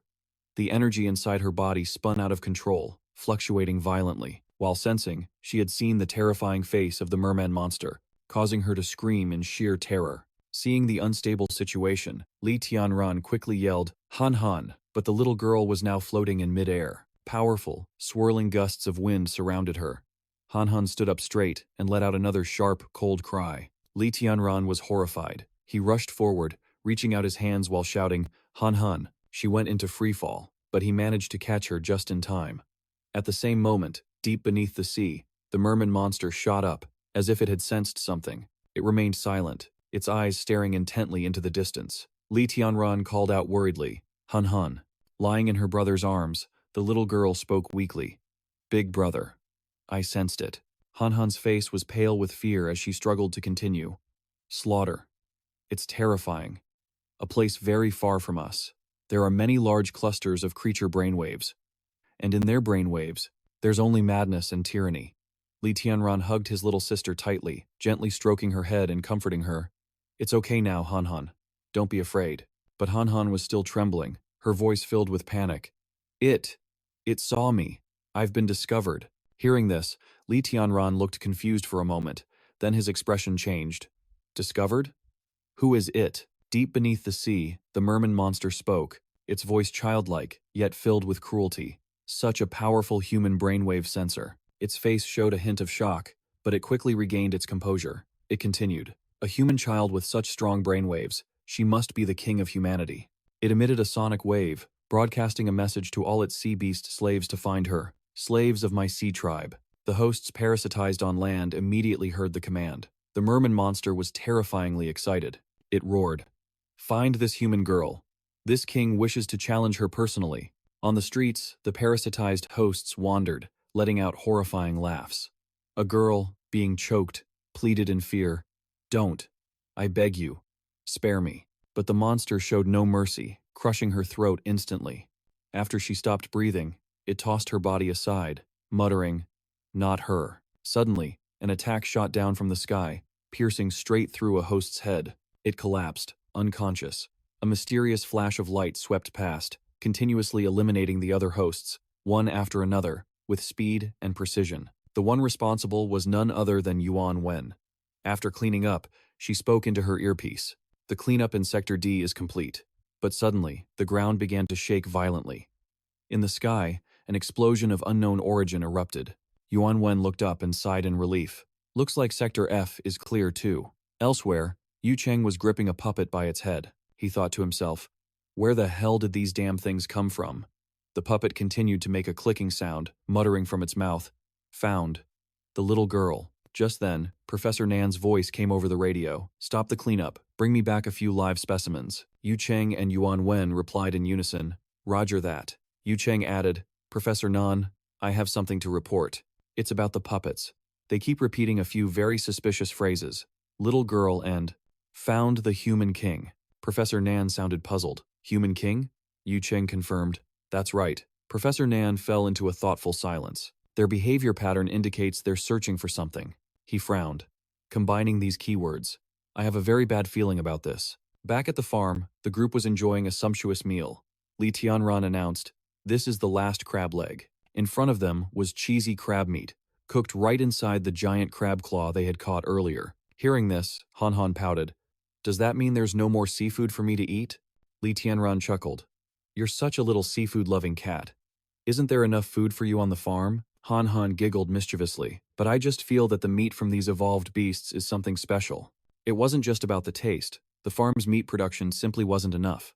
Xiao Hei's appetite was unbelievable. This forced Li Tianran to think seriously about the situation. It was a real dilemma. He picked up a fragrant piece of crab meat, lost in thought. Although meat from evolved beasts could satisfy Xiao Hei's appetite, hunting beast kings didn't provide as many points as he wanted. Unlike the farm's produce, which awarded points for upgrades with every harvest, hunting mutated beasts, no matter how delicious their meat was, didn't help with improving the farm. It really wasn't worth it. As the meat touched his lips, he couldn't help but exclaim, Delicious. But then he shook his head firmly and muttered, This is such a luxury. Cheesy crab is amazing. But this isn't right. It's just not right. Suddenly, a tremor ran through Li Tianran's body. A scorching heat surged up his spine, and simultaneously, a resounding announcement came from the system. Human evolution. Ancient god form. Li Tianran went from level 1 to level 2. He gasped in amazement. I leveled up. The system continued in its monotone voice. Congratulations. After reaching level 2, the host can now unlock side quests. The difficulty of side quests will be higher. Standing nearby, Han suddenly spoke up, her eyes sparkling. Big brother, you're suddenly giving off a lot of heat. The system wasn't done yet, continuing its announcement. For every side quest completed, you will receive a large point reward. Hearing this, Tianran frowned slightly, still feeling a bit doubtful. On the system screen, a message appeared. Unlock side quests? Below it were 2 buttons for accept and decline. He thought calmly. Talk about perfect timing. Relying solely on points from the farm to upgrade is just too slow. I need to upgrade the farm so it's strong enough to fend off the sea beast's attack before they reach the shore. He looked at the system notification, his thoughts continuing. The more dangerous the mission, the greater the reward. That way, not only can I earn more points, but I can also solve Xiaohei's food problem during the missions. Suddenly, he remembered the recent incident involving Han, and also that creature that was able to connect telepathically with Han. If that thing discovers Han's evolutionary powers and tries to steal them or fuse with her, she'll be in grave danger. At that thought, a flicker of worry crossed his mind. But his expression immediately hardened. That thing can sense Han's brainwaves from miles away. It must be incredibly powerful, he thought, his eyes flashing with fierce determination. But no matter how dangerous it is, I have to get stronger, fast. Without a shred of hesitation, he whispered firmly, "Unlock side quests." The system responded instantly. Host has successfully unlocked side quests. A side quest is now available. Do you accept? He answered immediately, his voice filled with conviction. Accept. The moment he opened his eyes, Tianran was stunned by the image that appeared in his mind. The next location slowly came into focus, accompanied by a notification for the side quest, Puppet City. At the same time, more puppets began to rise from the water's surface, like something out of a nightmare. The system continued its announcement. Objective 1. Eliminate 1,000 human puppets. Objective 2. Go to the city center and find the transmuting crystal. The scene shifted, showing a place where puppets were, each one tightly clutching a crystal shard. Then, the scene shifted again, this time to a mountain shimmering with a purple light, where the transmuting crystal was being corrupted. Tianran was stunned. The transmuting crystal has been turned into a puppet. The system then began a cold, emotionless countdown. Time limit for mission completion, 48 hours. Failure will result in a penalty. In the blink of an eye, Tianran found himself standing on a rocky ledge overlooking Puppet City. He looked down, thinking to himself, so, this is Puppet City. In a corner of the city, an eerie purple light was glowing. It was as if it was summoning something terrifying. He immediately guessed that the glowing spot had to be the location of the flux crystal stone. Without hesitation, Tianran opened the system for a thorough check. The supplies in his backpack were all prepared. He wondered aloud, his voice tinged with curiosity. I wonder how big the reward for completing this mission will be. As he spoke, he bent his knees and leaped down from the cliff, a feeling of anticipation, mixed with excitement rising within him. This should be fun. In the center of Puppet City, the atmosphere was chaotic and suffocating. Everywhere, soulless puppets moved back and forth, their empty eyes constantly scanning, as if searching for something haunting. Information about the puppets appeared in Tianran's mind. Divine-type evolved Beast King subbody, branching off from the main entity. Division forms, Sea Demon and Destroyer. These puppets were capable of killing mercilessly. Without a moment's hesitation, Tianran immediately activated his flaw perception ability. His sharp gaze swept over the horde of puppets, identifying their weaknesses. He drew his gleaming steel sword and whispered with confidence, so, that's how it is. In this situation, swordsmanship is still the best option. The moment the puppets saw him, they all rushed forward. Their ferocious momentum was like a tidal wave, but Tianran didn't flinch, the corners of his mouth curling into an arrogant smirk. He swung his sword, and a single, swift slash took down 3 puppets in the blink of an eye. With that done, he let out a sigh of relief as the system began to chime with cold, emotionless notifications. Humanoid puppet eliminated. +1. The slain puppets collapsed to the ground, motionless. Suddenly, a series of terrifying sounds echoed from the distance, grabbing his attention. Turning his head, he was shocked to see an entire army of puppets was swarming towards him. He muttered with a hint of sarcasm, "Looks like I've drawn them all here." In just a moment, Puppet City became even more desolate, as if it had been swept by a deadly storm. Tianran sat calmly on a pile of destroyed puppet corpses. The system continued its announcements. Time remaining to complete the mission, 26 hours. Puppets eliminated, 429 out of 1,000. At the same time, his power stats appeared. Ancient God Human Evolver, Tianran. Strength, 90 out of 100. Willpower, 98 out of 100. Speed, 85.5 out of 100. Crystal Power, 75 out of 105. Taking a bite of fruit, Tianran thought to himself. After eating this, my stamina should be almost fully recovered. Sure enough, the wounds on his body had healed, and his strength surged back. Suddenly, he noticed a strange detail. The system pointed to a puppet's head. Branching entity, divine type, evolved beast king subbody, sea demon fish in form, flux crystal stone, fragments on the ground. The glittering shards of the flux crystal stone lay scattered about like the ruins of a fierce battle. Recalling the recent fight, he analyzed internally. The divine type beast king has an infinite fission ability, creating subbodies that can control other creatures. What a terrifying ability. Fortunately, the separated subbodies only retain 1/10,000th of the beast king's power, so destroying them isn't too difficult.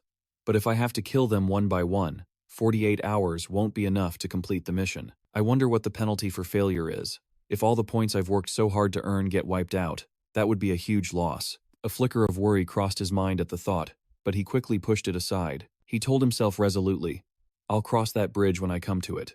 For now, I just have to focus on surviving. Drawing his sword, Tianran stood tall, his gaze sharp and cold. He calculated, to kill these puppets, I just need to destroy their fission cores, a side mission to control them. If I have enough stamina, this mission is completely doable.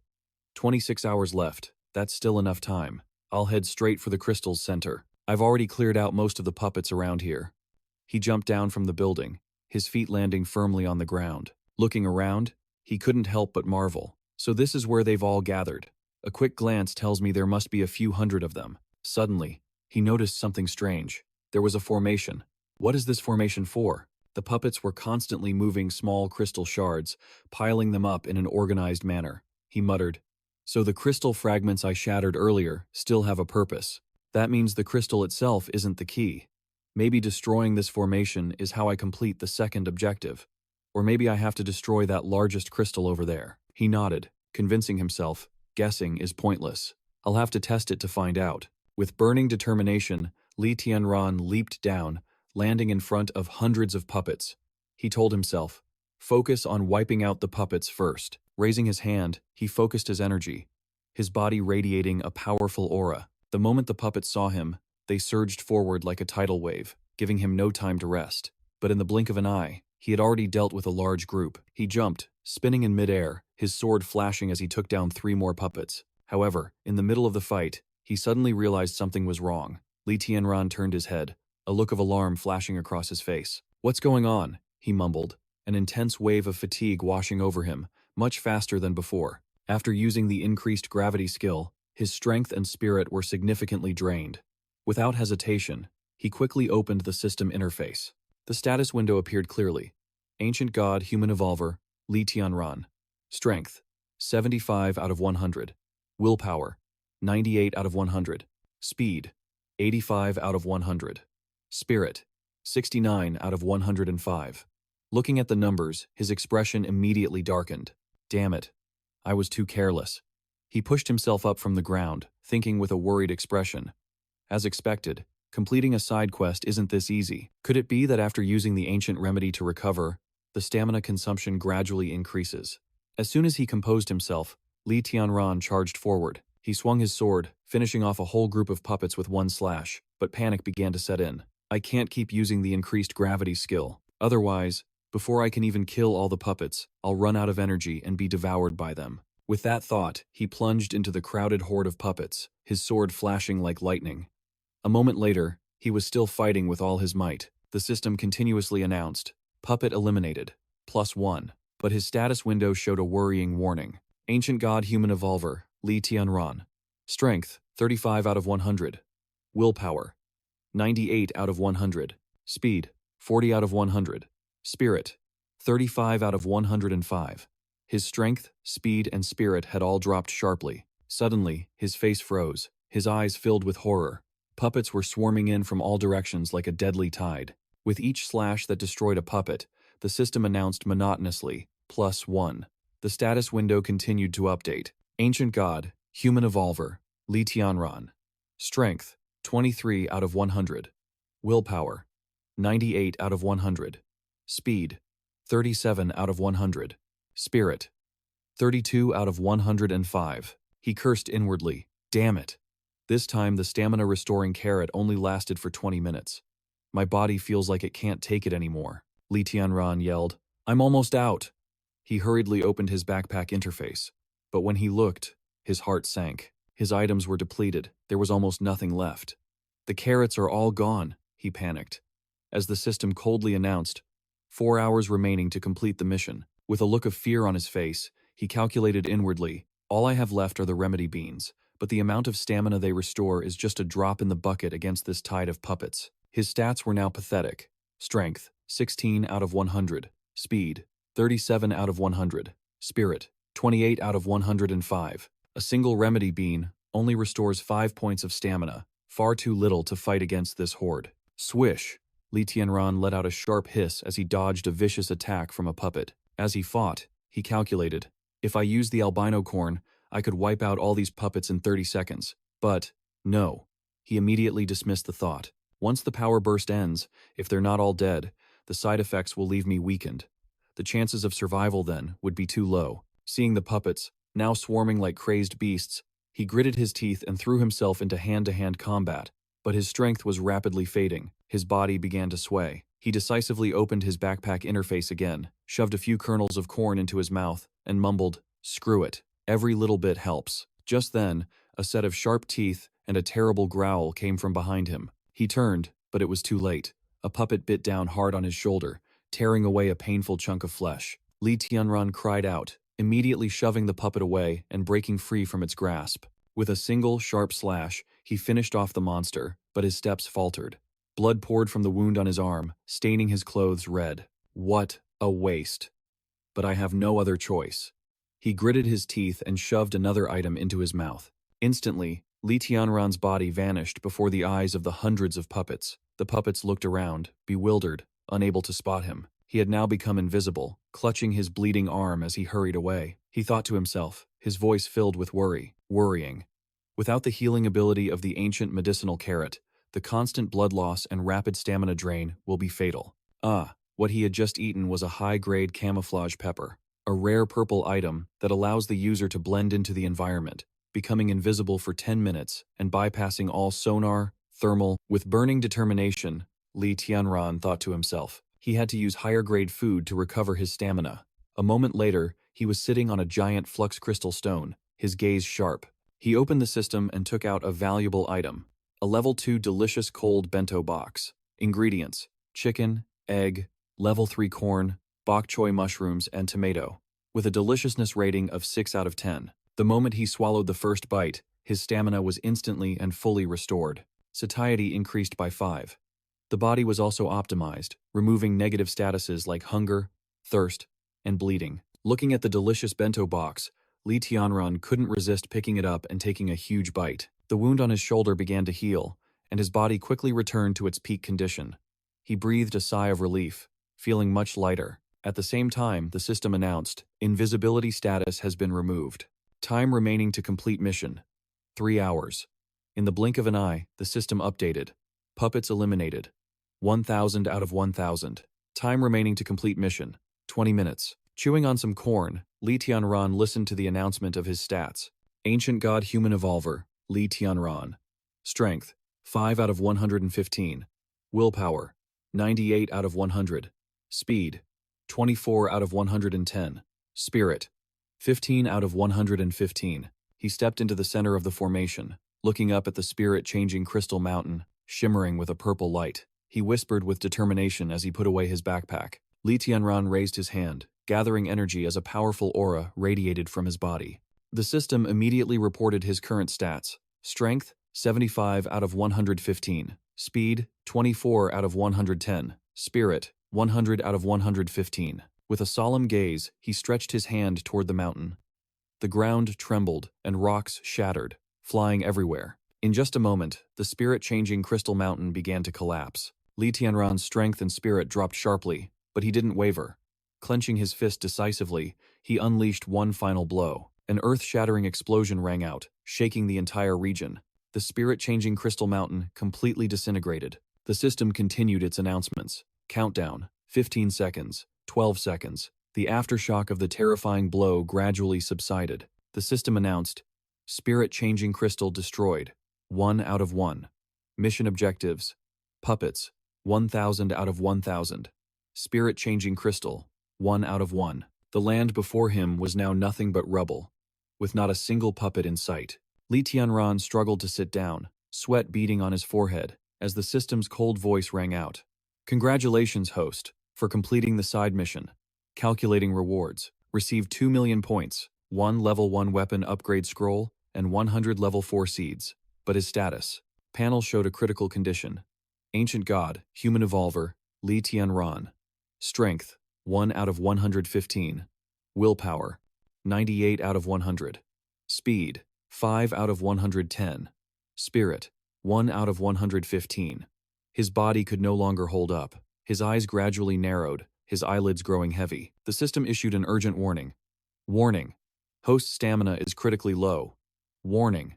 Instantly, Tianran collapsed to the ground, his strength and spirit hitting 0. The spot where the spirit-changing crystal mountain once stood was now just a pile of rubble. The city was still shrouded in a gloomy atmosphere, but the puppets had completely vanished. Deep beneath the ocean, the beast's formation was also heavily affected.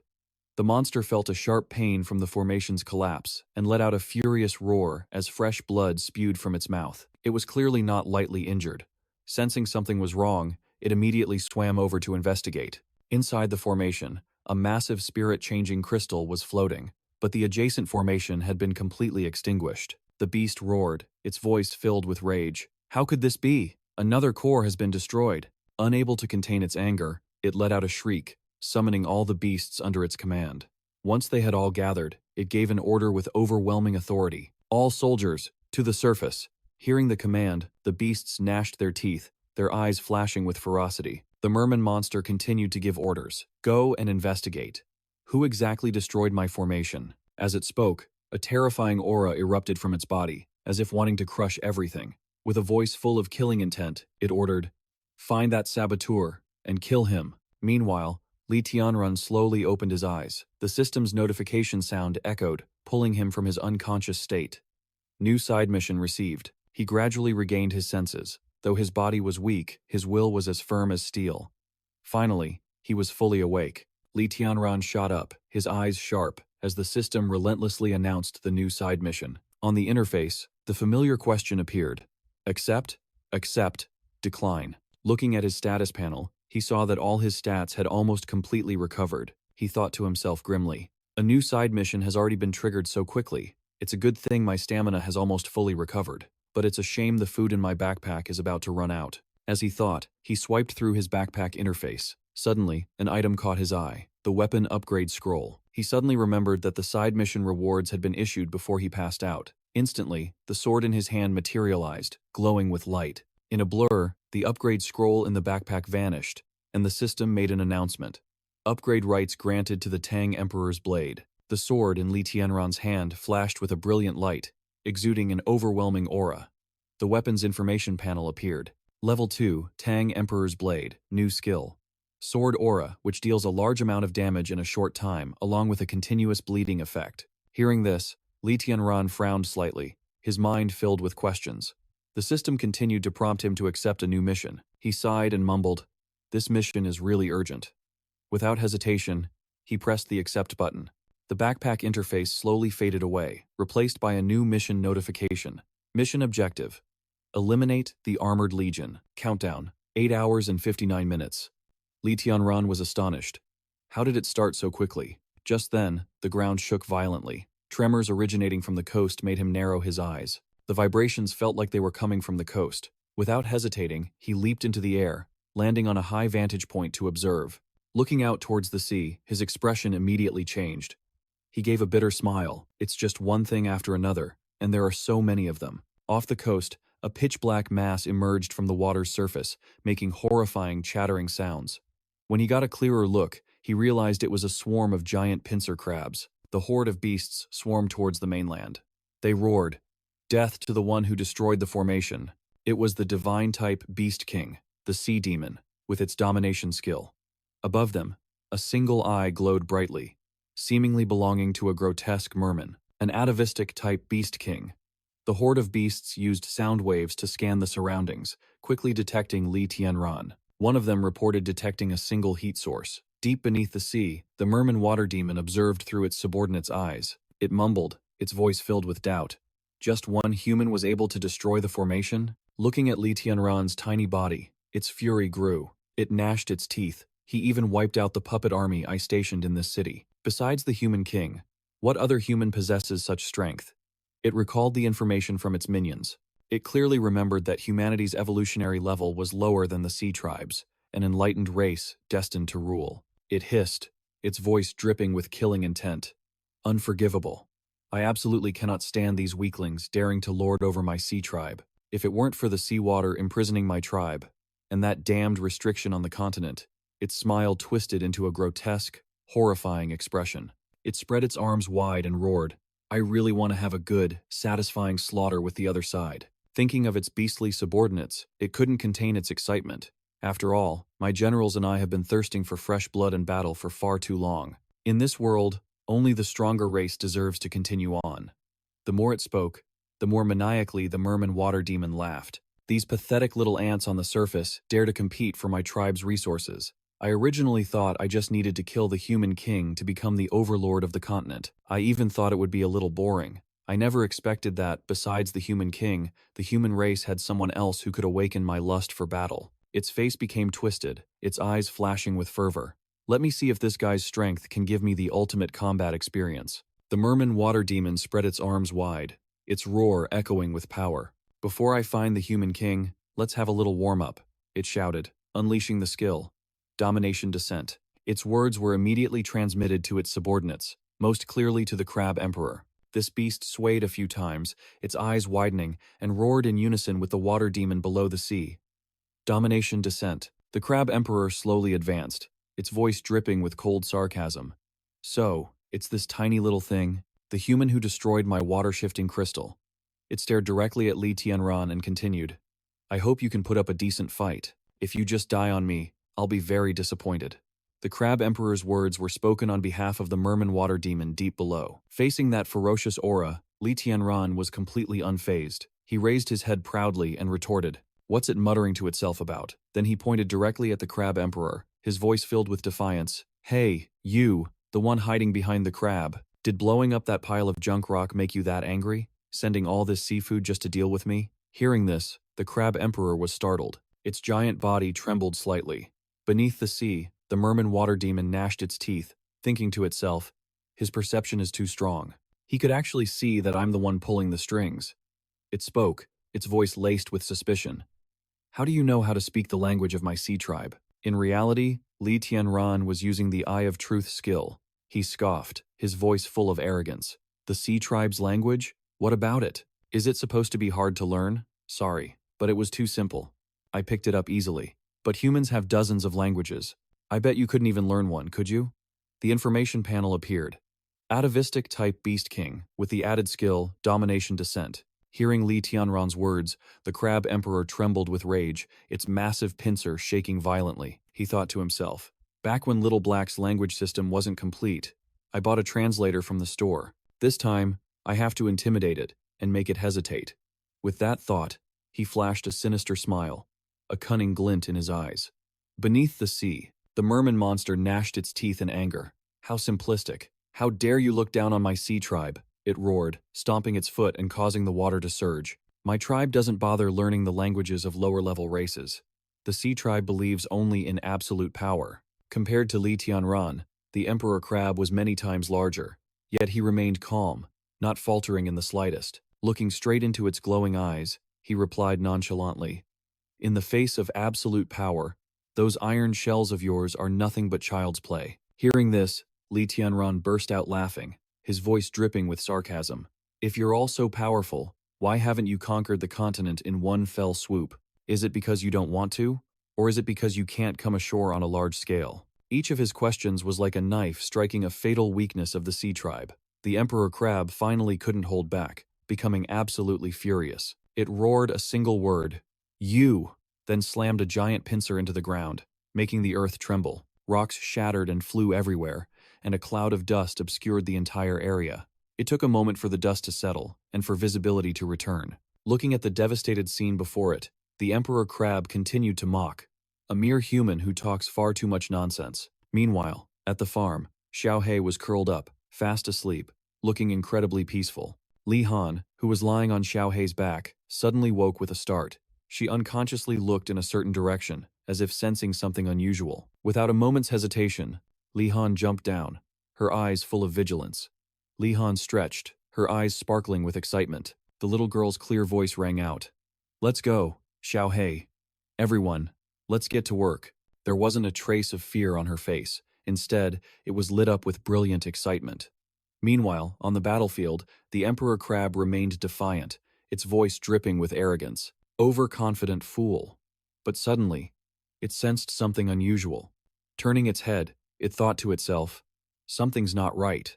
Li Tianran was already hovering in midair, his ice-cold eyes watching the beast put on its little show. Without a word, Li Tianran unleashed a powerful blow aimed straight at the Emperor Crab, the impact shaking the very ground. This terrified the beast, which hastily retreated to dodge the attack. Looking back at where it had just been, it saw a massive crater imprinted on the earth. The Emperor Crab was horrified, its eyes wide as it thought, "It actually dodged my supersonic heavy fist." Without hesitation, it leaped into the air, planning a sneak attack from above. With a deafening crash, it landed back on the ground, simultaneously sending a signal to its swarm of smaller crabs. The swarm immediately received the order and quickly surrounded the Emperor Crab. Hidden from view, Li Tianran observed the smaller crabs. He analyzed the situation internally. Its target is too big, making it easy to aim for. Hiding among its own kind, and using minions to wear me down first. It's a bit clever, but not by much. Using his true sight skill, he quickly located the Emperor Crab. Without delay, he activated his defensive control descent. The Emperor Crab realized his intention, and immediately ordered the smaller crabs to latch onto it. The smaller crabs went into a frenzy, clinging tightly to the Emperor Crab to protect it. From a distance, Li Tianran charged forward at an astonishing speed. As he got closer, he leaped high into the air, using the shells of the smaller crabs as footholds, hopping from one to the next to get deeper into the center of the swarm. In the blink of an eye, he had reached the Emperor Crab. Raising his majestic sword high, he prepared to deliver a fatal blow. But suddenly, the swarm of small crabs moved in unison, startling him. His feet were suddenly held fast by an invisible force, rendering him immobile. Undeterred, Li Tianran swung his sword down at the ground with a single strike, wiping out the entire cluster of small crabs. But the Emperor Crab had seen its chance. It quickly changed its stance, raising its giant claw to block his attack. Then, it used its strength to fling him towards a building. Li Tianran was hit, his body slamming hard into the structure, leaving him buried amidst the rubble. He quickly activated gravity shift, frowning slightly as he thought. Even though the gravity shift absorbed most of the impact, the power of this atavistic beast king cannot be underestimated. And these small crabs getting in the way are a real pain. His brows furrowed even tighter, his eyes flashing with determination. On the other side, the Emperor Crab continued its provocation. "If you can't even beat my underlings, then there's no need for me to act." At its command, the small crabs immediately rushed forward. Like a ferocious wave, they leaped up to attack Li Tianran. His eyes widened as a thought crossed his mind. There are too many. This time, I might really be done for. But just then, a surprising force struck the crab swarm, throwing them into chaos. Li Tianran smiled and turned his head. From behind him, a little girl's clear voice rang out. "What's this? What kind of skill is ganging up on someone? We can call for backup too." Li Han stood proudly in front, and behind her were Uncle Nam, Xiaohei, and countless advanced robots from humanity. The battlefield was now in absolute chaos, and it was unclear who would win or who would lose. Li Han's voice was clear and loud. "Everyone, charge!" At her command, Uncle Nam and Xiaohei immediately rushed into the fray. With its enormous body, Xiaohei radiated an overwhelming presence, easily overpowering a crab, yanking it forcefully and flinging it far away. Uncle Nam was no less impressive, shattering a crab's shell with his bare hands. The robots operated at full capacity, their metallic bodies glinting amidst the smoke and dust of the battlefield. Li Han rushed over to Li Tianran's side, her eyes filled with worry, her voice urgent. "Brother, are you okay?" Tianran smiled, and even though the wound on his arm was still bleeding, he replied reassuringly, "You're right on time. Han Han crouched down and giggled. Hey, we sensed your signal so we came running. But suddenly, Li Han noticed the numerous wounds on her brother's arm. The blood was still flowing. The little girl shouted angrily, her eyes blazing with fury. What happened to you? You're so badly hurt, you're bleeding so much. You stinky crabs. I'm going to turn you into spicy crab. Li Tianran helplessly reached out and ruffled the little girl's hair, gently pulling on it. All right. Calm down. I'm fine. Hearing this, Li Han immediately turned back to him and asked worriedly, Really? He smiled, his voice gentle and reassuring. It's already healed. You know how effective those carrots are. But when he closed his eyes, he frowned slightly, blaming himself. I shouldn't have dragged Han Han into something so dangerous. I'm such a useless brother. Li Han seemed to sense his thoughts and called out to him. Li Tianran immediately looked over. The little girl gave him a radiant smile, her voice full of pride. No matter what dangerous thing you're doing, Han Han hopes she can face it with you. Han Han is not your burden. One day, I'll grow up. Hearing that, Li Tianran smiled too, his eyes warm. He asked, Did you bring the ancient herb food? Li Han nodded, activating her gravity-altering levitation skill. She pulled a sack of carrots in front of him and replied, I brought it. He praised her, good job. Then he quickly stored the sack of carrots in his backpack before pointing towards the king crab standing tall in the middle of the battlefield. He asked, Han Han, take a look. Does that biggest monster have the ability of the monster that once linked its consciousness with yours? Li Han observed it seriously, her gaze sharp. She activated her Eyes of Truth skill, looking straight at the king crab. Sure enough, it was being controlled by the merfolk water beast. At that moment, the king crab was under attack by a group of robots. Suddenly, it spat out a thick fluid, turned around, and destroyed a whole line of robots. Seeing this, Xiaohe quickly dodged, thinking to himself that he couldn't let that liquid touch him. The fluid dried, leaving behind a line of corrosive acid. It destroyed the very ground. That line separated Xiaohe from the smaller crabs, leaving Xiaohe standing still, growling warily. Suddenly, the king crab was startled, sensing a familiar brainwave. It looked towards Li Tianran and Li Han. It quietly uttered, It's her. The human king I've been searching for. I've found her. The person it had been hunting for so long was Li Han. The little girl also sensed the malicious brainwave, and immediately confirmed, Such strong malice. It's him. The king crab roared. So you're the human king's subordinate. No wonder you're so strong. Li Tianran and Li Han listened, completely baffled. He turned to her and asked, What's it saying? Li Han shook her head vigorously.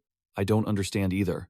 The monster continued to roar. Once I defeat them, no one can stop my water summoning formation anymore. Then, I will rule the continent. As it finished speaking, it launched a terrifying blast of energy into the sky, causing the air to vibrate violently.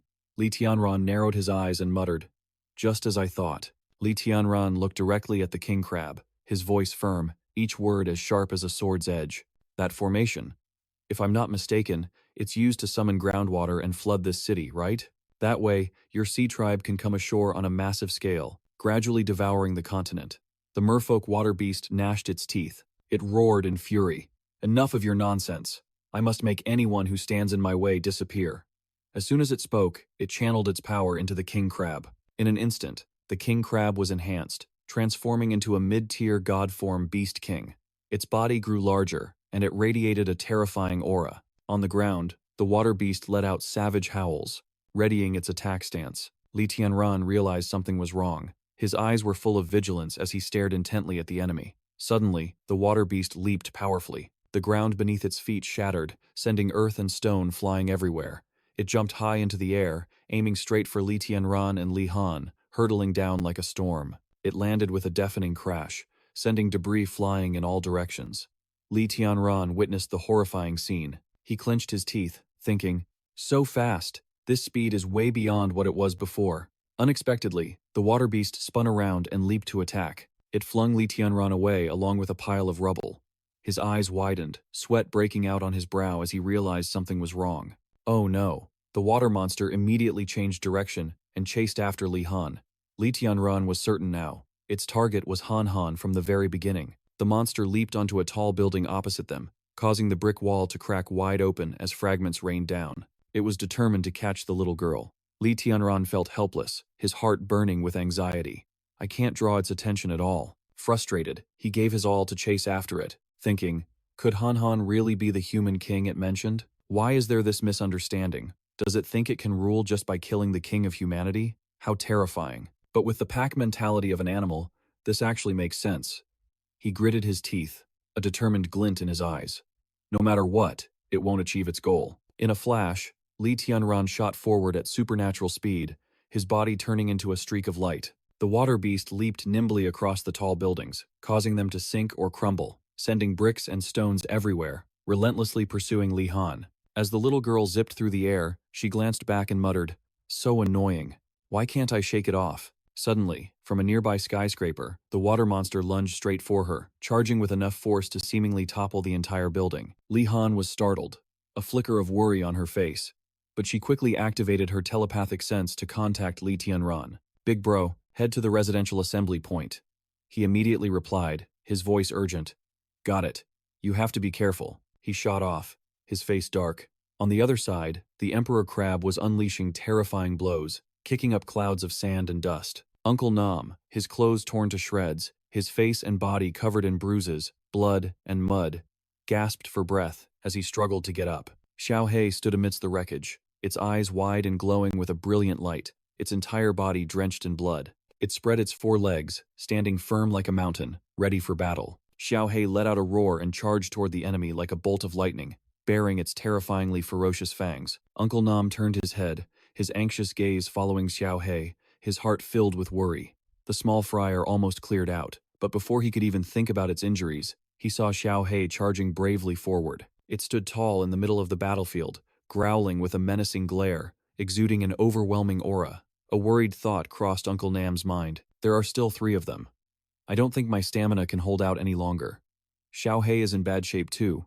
What should I do? Boss Li's side can't help either. Suddenly, Xiao He growled and got into a ready stance, as if about to do something drastic. Uncle Nam turned his head, a stunned look on his face. What is Xiao He planning? Just then, a giant crab lunged down from the sky. It intended to attack Xiao He, but Xiao He was quick to sense something was wrong. It took a deep breath, bracing itself. Then, building up power, it opened its mouth and unleashed a blinding bolt of lightning. The bolt transformed into a terrifying vortex in the sky, its strange blue light obscuring all vision. It wrapped around the giant crab before it could even attack. Xiao He's vortex of light caught one, and then a second. Finally, it captured all 3 giant crabs. Xiao He stood tall, unleashing an extraordinary power to annihilate its foes. Witnessing this scene, Uncle Nam couldn't help but be stunned, staring wide-eyed as the streams of light gradually faded. Still in shock, he mumbled, "This is it." Then he turned to Xiao He, a radiant smile spreading across his face. "Xiao He, that was amazing." The thick smoke and white sand slowly dissipated, revealing Xiao He's large body sprawled on the ground. Uncle Nam quickly asked, "Xiao He, what's going on?" But when he got a clearer look, he was horrified.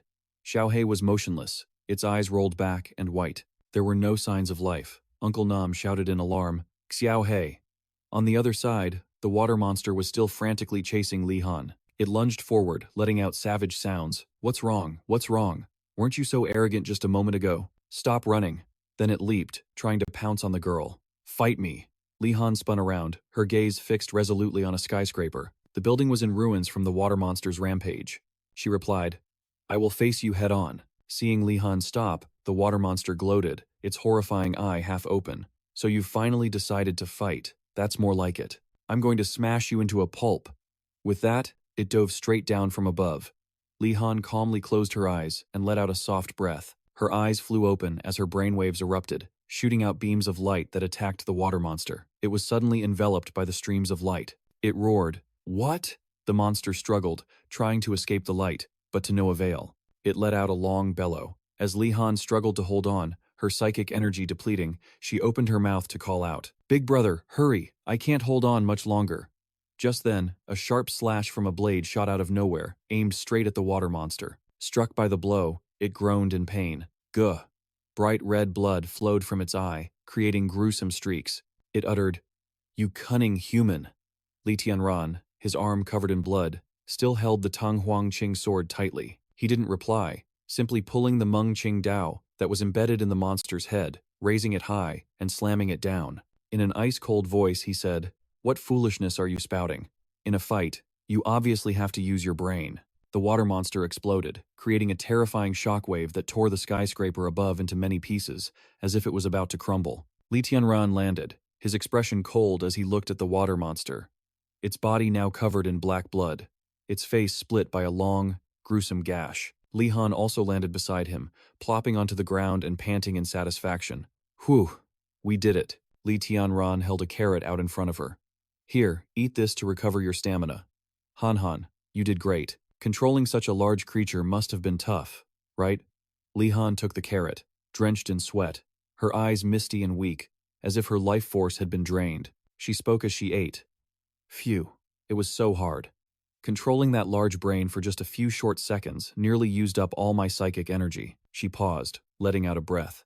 Luckily, its brain structure is very small and simple, so it was relatively easy to control. Otherwise, with such strong hostility, I'm afraid I wouldn't have been able to get in. The water monster, which had seemed defeated, suddenly struggled back up. Its dark purple eyes glared savagely, staring straight at Li Tianran. It sent a telepathic message, its voice filled with rage. You! Damn you! It then roared aloud. Impossible! With my perception, how could I have been ambushed by you?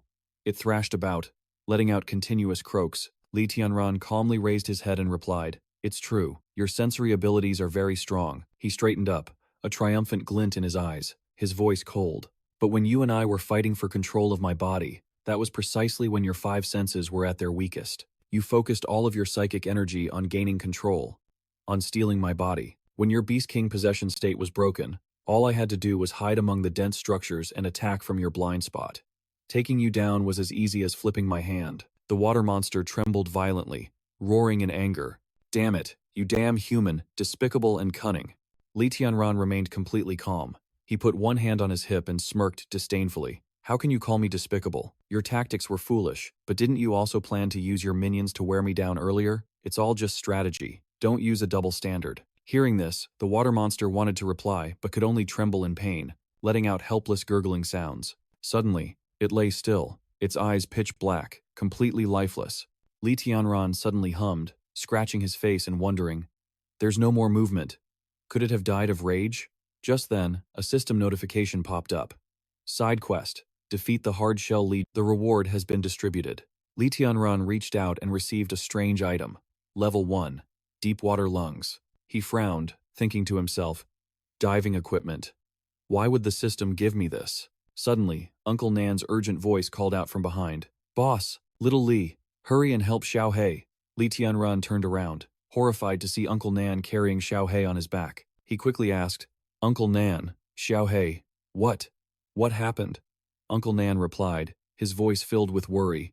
I don't know either. After Xiao He got badly hurt, he unleashed one more rage wave. And then he just became like this. He slowly lowered Xiao He to the ground. Li Tianran immediately activated his Eye of Truth and stared intently at Xiao He. The system announced, Evolved Divine Form Wolf, Xiao He. Strength, 1,180. Willpower, 85 out of 100. Speed, 0 out of 120. Spirit, 5 out of 180. Status, resting. Knowing Xiao He was safe, Li Tianran breathed a sigh of relief and reassured them. Don't worry, Xiao He has just entered a resting state. Uncle Nan asked, puzzled. But why did he change from that form back to this one? Li Tianran turned to ask. You said Xiao He became like this right after releasing a full rage wave? Uncle Nan nodded. That's right. He asked again. How big was that rage wave? Uncle Nan immediately replied. Bigger than the last one. Li Tianran stared at the motionless Xiao He, his voice thoughtful. I'm guessing he completely ran out of stamina and reverted to his beastman form.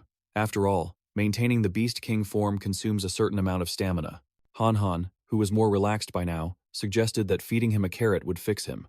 Li Tianran simply replied gently, The mission is over. Let him rest. Uncle Nan sighed, relieved. That's good to hear. Meanwhile, in a boundless space shrouded in a ghastly red, the sea monster returned from a beam of light. Its eyes were ferocious, its fangs clenched tight as it roared in fury.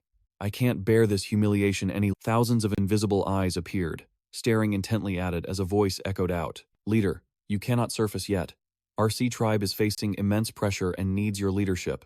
If the water switching formation is broken, we have other ways to reach the shore.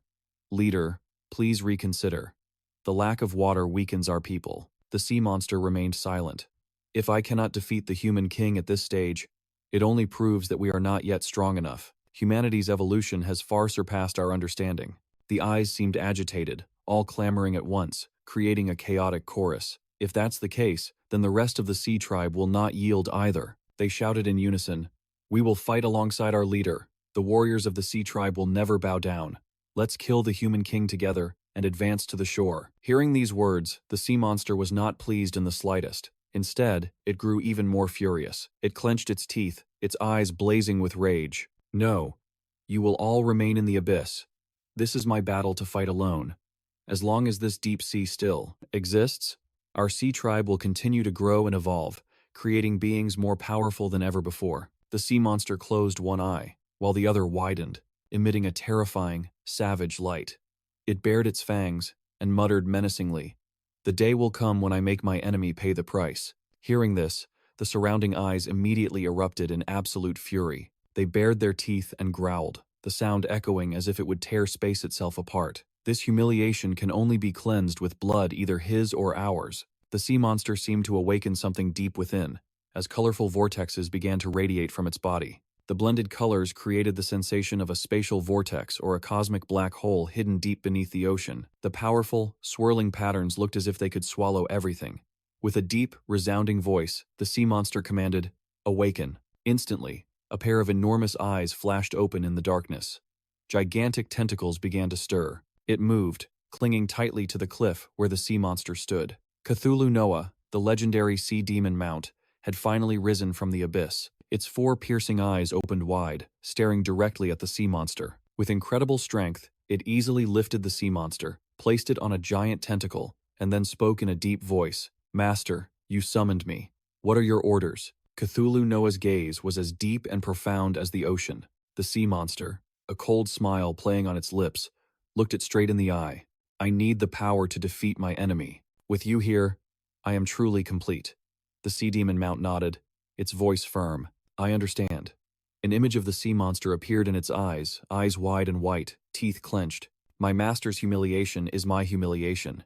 I will join you in destroying the one who insulted us." With that, Cthulhu Noah let the sea monster sit firmly on its head and surged through the water at a terrifying speed, charging straight toward the enemy. Han Han, having overheard something, immediately widened his eyes, a look of clear disapproval on his face. Tianran noticed Han Han's rare, serious expression and was taken aback. He frowned and asked in a low voice, "What is it?" "Getting more accumulation points. Isn't that a good thing? At this rate of evolution, if we don't upgrade the farm quickly, we'll be in great danger." Han Han looked up, his gaze firm, and replied, "But the conditions of this mission are too suspicious." Just then, the system issued a notification. "Side quest. Accept. Player completion restricted." Han Han looked at the notification, frowning as he continued. "Although I don't see the mission objective you mentioned, this player completion restricted condition feels like a trap. It's too dangerous." Uncle Nam, standing behind them, also nodded in agreement. "That's right." Li Tianran's face was full of doubt, his eyes sharp as daggers. He thought to himself, "Strange. I've had this uneasy feeling for a while, but I haven't had a chance to think it through." Han Han seized the opportunity, raising his hand and saying worriedly, "Boss, don't forget, your satiety level is already very high. If you get injured, the carrot's regeneration ability will be greatly reduced. You'll be in real danger then. As long as we're alive, there's still hope, right?" With a pleading look, Han Han tried to persuade him, "Let's give up on this mission. It's just 1-point reward. We can afford to lose it." As he spoke, he held up his hand and began counting. "I've done the math.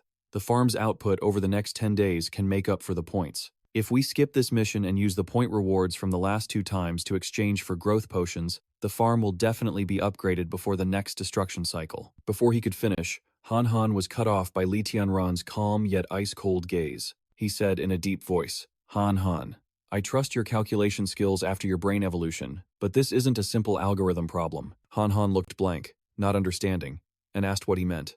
Li Tianran suddenly grew uneasy, sweat pouring down his face as he stared intently in one direction. He murmured, "You don't understand. After completing the last 2 missions, I've had this feeling." But his words trailed off. He shut his eyes tightly, clutched his head, and clicked his tongue. "It's nothing. I'm probably just overthinking it. Besides, there's no proof, and I don't want to start baseless speculation. Hearing Li Tianran's evasive words, Han Han couldn't help but feel curious and anxious. He waved his hands frantically, his voice urgent. Boss, stop hesitating and just say it. I didn't participate in the previous missions, but now I really want to know. Seeing Han Han's persistence, Li Tianran finally relented. His expression grew somber, and he spoke in a slow, low voice. All right, but this is just my intuition. I've always felt that ever since the side quests opened up. Suddenly, his gaze sharpened, and he glanced to the side as if he'd noticed something unusual. I feel like I'm trapped in a mission loop. Hearing this, Han Han was stunned and quickly asked, What do you mean? You mean we're like NPCs? Uncle Nam, who was standing nearby, looked confused. He didn't know what an NPC was. Li Tianran looked at their expressions and quickly explained, You could put it that way. It's like we're in a storyline. Once triggered, a mission activates, and there are only two options: complete the mission or get stuck, unable to progress any further. If this system is a game, and I'm the player, what happens if I don't follow the storyline that's been laid out? Sweating profusely, Han Han walked over to check the machine again, muttering, For example, no new missions would be triggered. Then we wouldn't have enough accumulation points and items, and the whole team would die. Or, once the farm's output reaches a certain level, it would plummet, and the result would still be death. It's as if the game program has already been set. Li Tianran nodded, his voice firm. Exactly. That's why I have to go this time. Before, during the novice period, the system didn't have much of a presence, but now it's actively issuing missions. Just then, the ground beneath Li Tianran's feet began to shake violently, and something enormous was rising from the earth, surrounded by a bright, blood-red color. This was only the beginning of the main character's upgrade storyline. In the distance, Cthulhu, Noah, and the sea monster appeared, their gazes sharp and blazing with a savage aura. 100 eyes on its body stared intently in this direction. The system displayed another notification. Accept quest? Accept decline. Li Tianran looked at the notification and, without a moment's hesitation, said decisively, Accept. Suddenly, something appeared from above, causing the sky to darken. Han Han hesitated, but Li Tianran just said calmly, It's no use. Having come this far, he had no reason to refuse. A powerful light flashed in his eyes, his fighting spirit blazing. It's here. The sea demon mount, with the sea monster perched on its head, glided forward through the terrifying, crimson water. It swung its giant tentacle with a thunderous crash. The strikes created powerful red waves, as if they could wash everything away. The massive waves began to flood the city, submerging even the towering skyscrapers. Only a few tall towers remained standing, though precariously. The waves grew increasingly fierce, carrying immense amounts of debris as they rushed straight toward Li Tianran, Han Han, and Uncle Nan. Sensing the danger, Li Tianran immediately turned around and urgently gave an order. Uncle Nan, take Xiao He and Han Han and get to higher ground. Wait for me there, Uncle Nan replied without a second's hesitation. Got it. With that, he hoisted Xiao He onto his back, turned, and called out, Han Han, let's go. As he ran, Uncle Nan prayed silently, Please, let everything be okay. The crimson waves surged closer and closer, crashing violently against the houses, as if they could be swept away at any moment. Li Tianran rushed in from out of nowhere, surfing directly into the crest of a wave. In that instant, he caught a glimpse of something. The sea beast mount gradually appeared through the hazy mist, its massive body pitch black, tens of thousands of times his size. As expected of a sea beast. Buoyed by the seawater, it was so enormous that no land-based beast king could compare. The sea monster saw Li Tianran, its eyes flashing with triumph.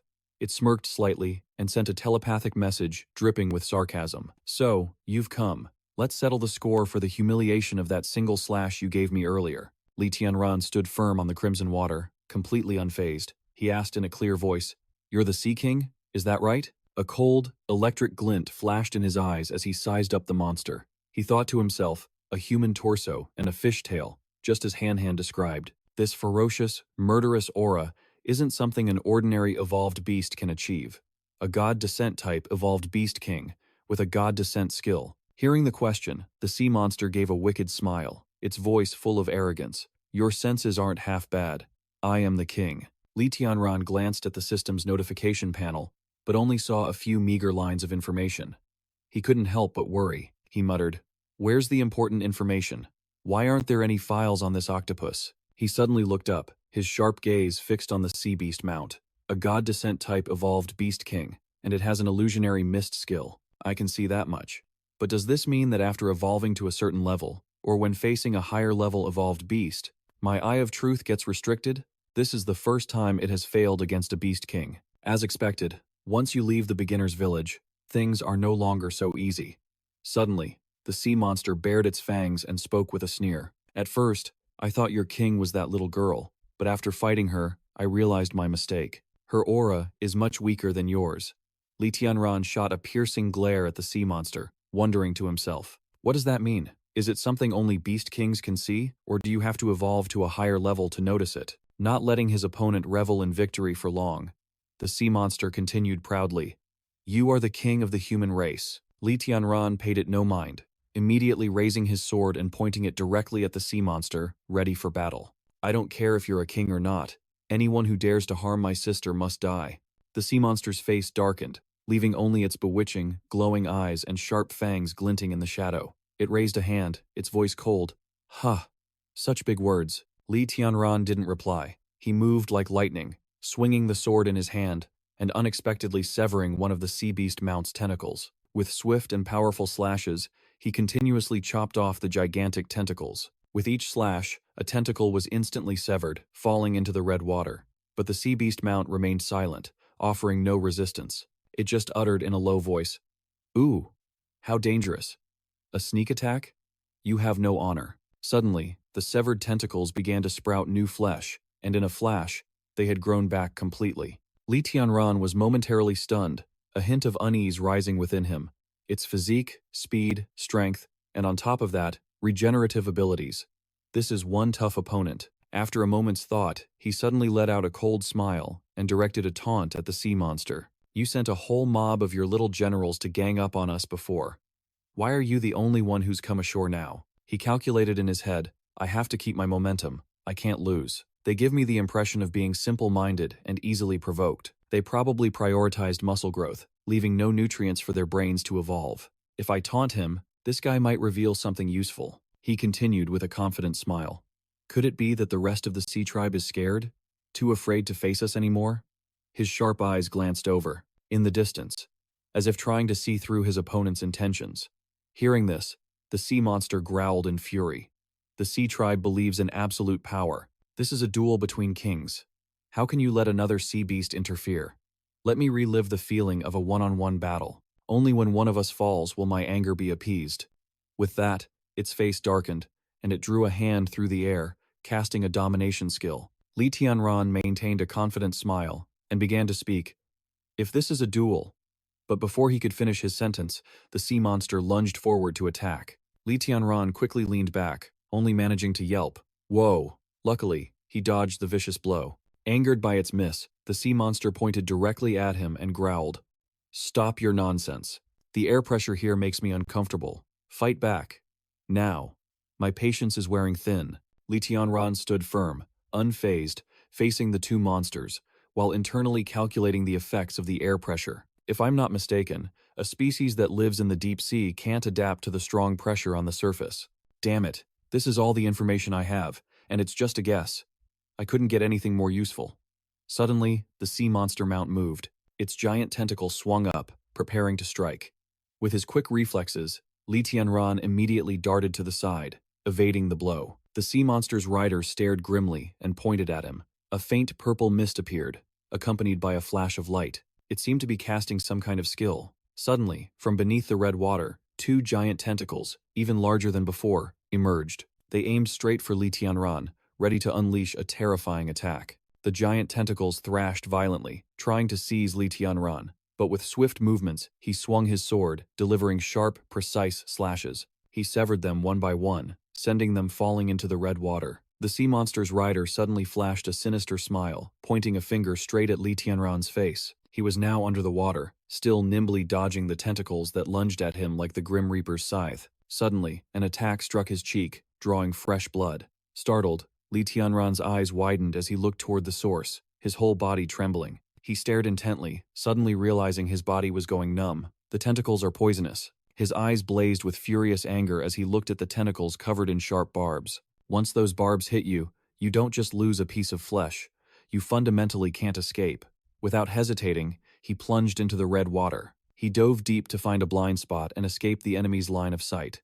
He cursed himself internally. I was careless. I forgot how dangerous an octopus can be. It's not just about constricting and suffocating its prey. As he dove deeper, Li Tianran took out a small carrot and a water valve. He thought to himself, octopus venom is secreted from glands and saliva. Since it's the mount of the sea tribe's leader, its level of evolution can't be underestimated. Good thing I have this ancient-grade carrot, an antidote. Otherwise, I'd be dead for sure. He quickly chewed the carrot and held the valve over his nose and mouth. This would prevent the toxin from entering. This poison is strong enough to take down an elephant. Luckily, I came prepared. With that thought, Li Tianran swiftly swam upwards, confronting the giant tentacles. He was ready to fight. He summoned his skills internally. Everything was ready. The water's surface suddenly churned violently as the sea monster spotted him. It immediately used its ability to control the tentacles, wrapping them tightly around Li Tianran's legs. He was shocked to realize another tentacle had seized his arm as well. The sea monster's rider smirked, a cunning and triumphant smile on its face. You want to try that trick again? Elsewhere, a figure was reaching a hand toward a spatial vortex hovering in midair. He murmured with certainty, "This is the place. He's in here." Suddenly, a powerful force from behind subdued him, rendering him unable to move. A small hand was placed on the back of his neck, casting a technique. He grew anxious, sweat pouring down like rain. Han Han stood behind him, her face stern, holding her stance as she spoke in a cold voice. "Don't turn around. If you do, in the next second, I will attack your brain. Answer my questions. Who are you? Why are you here?" The stranger obediently raised both hands, his voice trembling. "Don't kill me. I have no ill intentions." Han Han remained stern, holding her position firmly, her voice sharp and cold. "You haven't answered my questions." The man didn't answer immediately. He slowly pulled down his hood and turned his face. "My name is Ding Lu. You're my benefactor's sister, aren't you? I won't resist. You can capture me." Han Han used her eye of good and evil skill to assess him, thinking to herself, "Benefactor? Does he know Big Brother?" Indeed, the man emanated no malicious intent. She continued cautiously. "Second question." Ding Lu clutched his chest and answered hesitantly, "Forgive me, but I can't answer that right now. After I meet my benefactor, I will naturally answer your second question." Meanwhile, back on the battlefield, Li Tianran was tightly bound by the tentacles, unable to escape. The tentacles constricted his body, leaving only his blazing eyes visible. They squeezed tighter and tighter, as if trying to crush him. Witnessing this, the sea monster's rider laughed sinisterly, looking at the strange light glowing in its palm. It smirked, "Die," then twisted its fingers. This caused the tentacles to squeeze even tighter, tormenting Li Tianran. Suddenly, a dazzling light burst forth from the gaps between the tentacles. Using a counterattack skill, Li Tianran broke free from his bonds. Wielding his greatsword, he let out a roar and unleashed his technique, and activated the muscle-bleaching skill.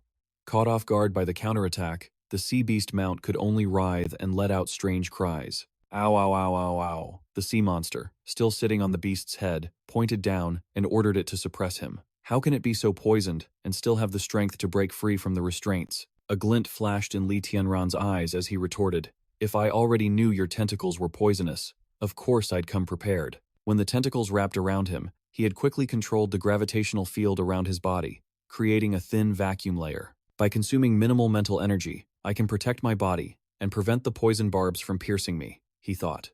The moment the tentacles tightened, I had already decided on my strategy. The muscle bleaching was to capitalize on this moment, but the skill's drawback is obvious. My stamina is dropping way too fast. Checking the notification panel, Li Tianran deliberated. Muscle bleaching. Enhancement countdown. 25 seconds. Without hesitation, he gripped his sword, leaped up, and charged straight for the sea monster. He calculated in his mind. I don't have much time. I can't waste stamina tangling with the octopus. I have to go straight for the mastermind. He unleashed a powerful sword strike, aimed directly at the sea monster. It quickly raised its hand, growling, and activated a skill that made the space around it flash with light. Muscle bleaching countdown. 19 seconds. Li Tianran's attack missed, but his eyes still blazed with fighting spirit. Suddenly, Li Tianran realized something. An illusion. How can this be? The sea monster before him suddenly blurred, and countless identical images flickered all around it. A terrifying, savage sound echoed from the void. Did you really think I could only control sea beasts and had no attack power of my own? Then you are gravely mistaken. The sea beasts are under my rule, and their abilities are also under my control. This is Cha Noa's skill, illusion. You kill one of my clones, and I can just create countless more. You will never find my true body. Li Tianran glanced indifferently to one side and asked in a cold voice, Hey, just tell me straight, is your ability any good? Hearing this, the sea monster burst into manic laughter. Ha! The moment you fell into my trap, you were already a dead man. The power of this skill is amplified tenfold at close range. Now, just obediently crumble before the illusions created by my song. As it finished speaking, a crimson circle of illusion erupted, enveloping Li Tianran. It mocked, How's that? How does it taste to die in the agony of an illusion? Whitening countdown. 7 seconds. Li Tianran, in extreme pain, managed to cry out, Ugh, ah. Suddenly, bright red circles appeared. The sea monster's true form unexpectedly materialized, letting out a grunt, Ugh. Li Tianran looked at the notification panel. Cha Noah's fog skill has been found. He immediately gave the command to break the skill. The gravity control skill was activated. A giant, circular void appeared, piercing straight through the sea monster's body. Whitening countdown. 6 seconds. Its illusions began to fade away. Li Tianran used true sight, his eyes burning. I was tricking you. You shouldn't have let your guard down so easily. I'll admit, this move is a tough one to break. Anyone else would have definitely fallen into your trap. But what a shame. My abilities are very different from yours. Sorry about that. In its final moments of agony, the sea monster let out one last scream, and then vanished. Exhausted, Li Tianran staggered, steadying himself with his hands. He thought to himself, This is bad. Time is almost up. The giant octopus charged relentlessly forward, roaring, a piercing sound. Master! Master! Die, human. I'll kill you. Its tentacles frantically slammed against its own head, trying to crush Li Tianran, who was on top of it. The massive body shook violently. This made him unsteady on his feet. Seeing a tentacle hurtling towards him, Li Tianran didn't have time to think and quickly leaped to dodge it. System notification. White organ power boost, 2 seconds remaining. Thud! His body took the aftershock, flying several meters into the air. Suspended in mid-air, Li Tianran fumbled for an item and quickly bit into it. White organ power boost, 1 second remaining. His body fell straight into the sea of blood below. Status, weakened. Health, 0 out of 115. Intelligence, 98. Speed, 0 out of 10. Spirit, above 15. Just as his consciousness was about to fade, the effect of the white organ activated. In an instant, half of his stamina was restored. Health, 51 out of 115. Intelligence, 98. Speed, 44 out of 10. Spirit, 39 out of 15. Weakened state is being removed. Health, 102 out of 115. Intelligence, 98. Speed, 89 out of 10.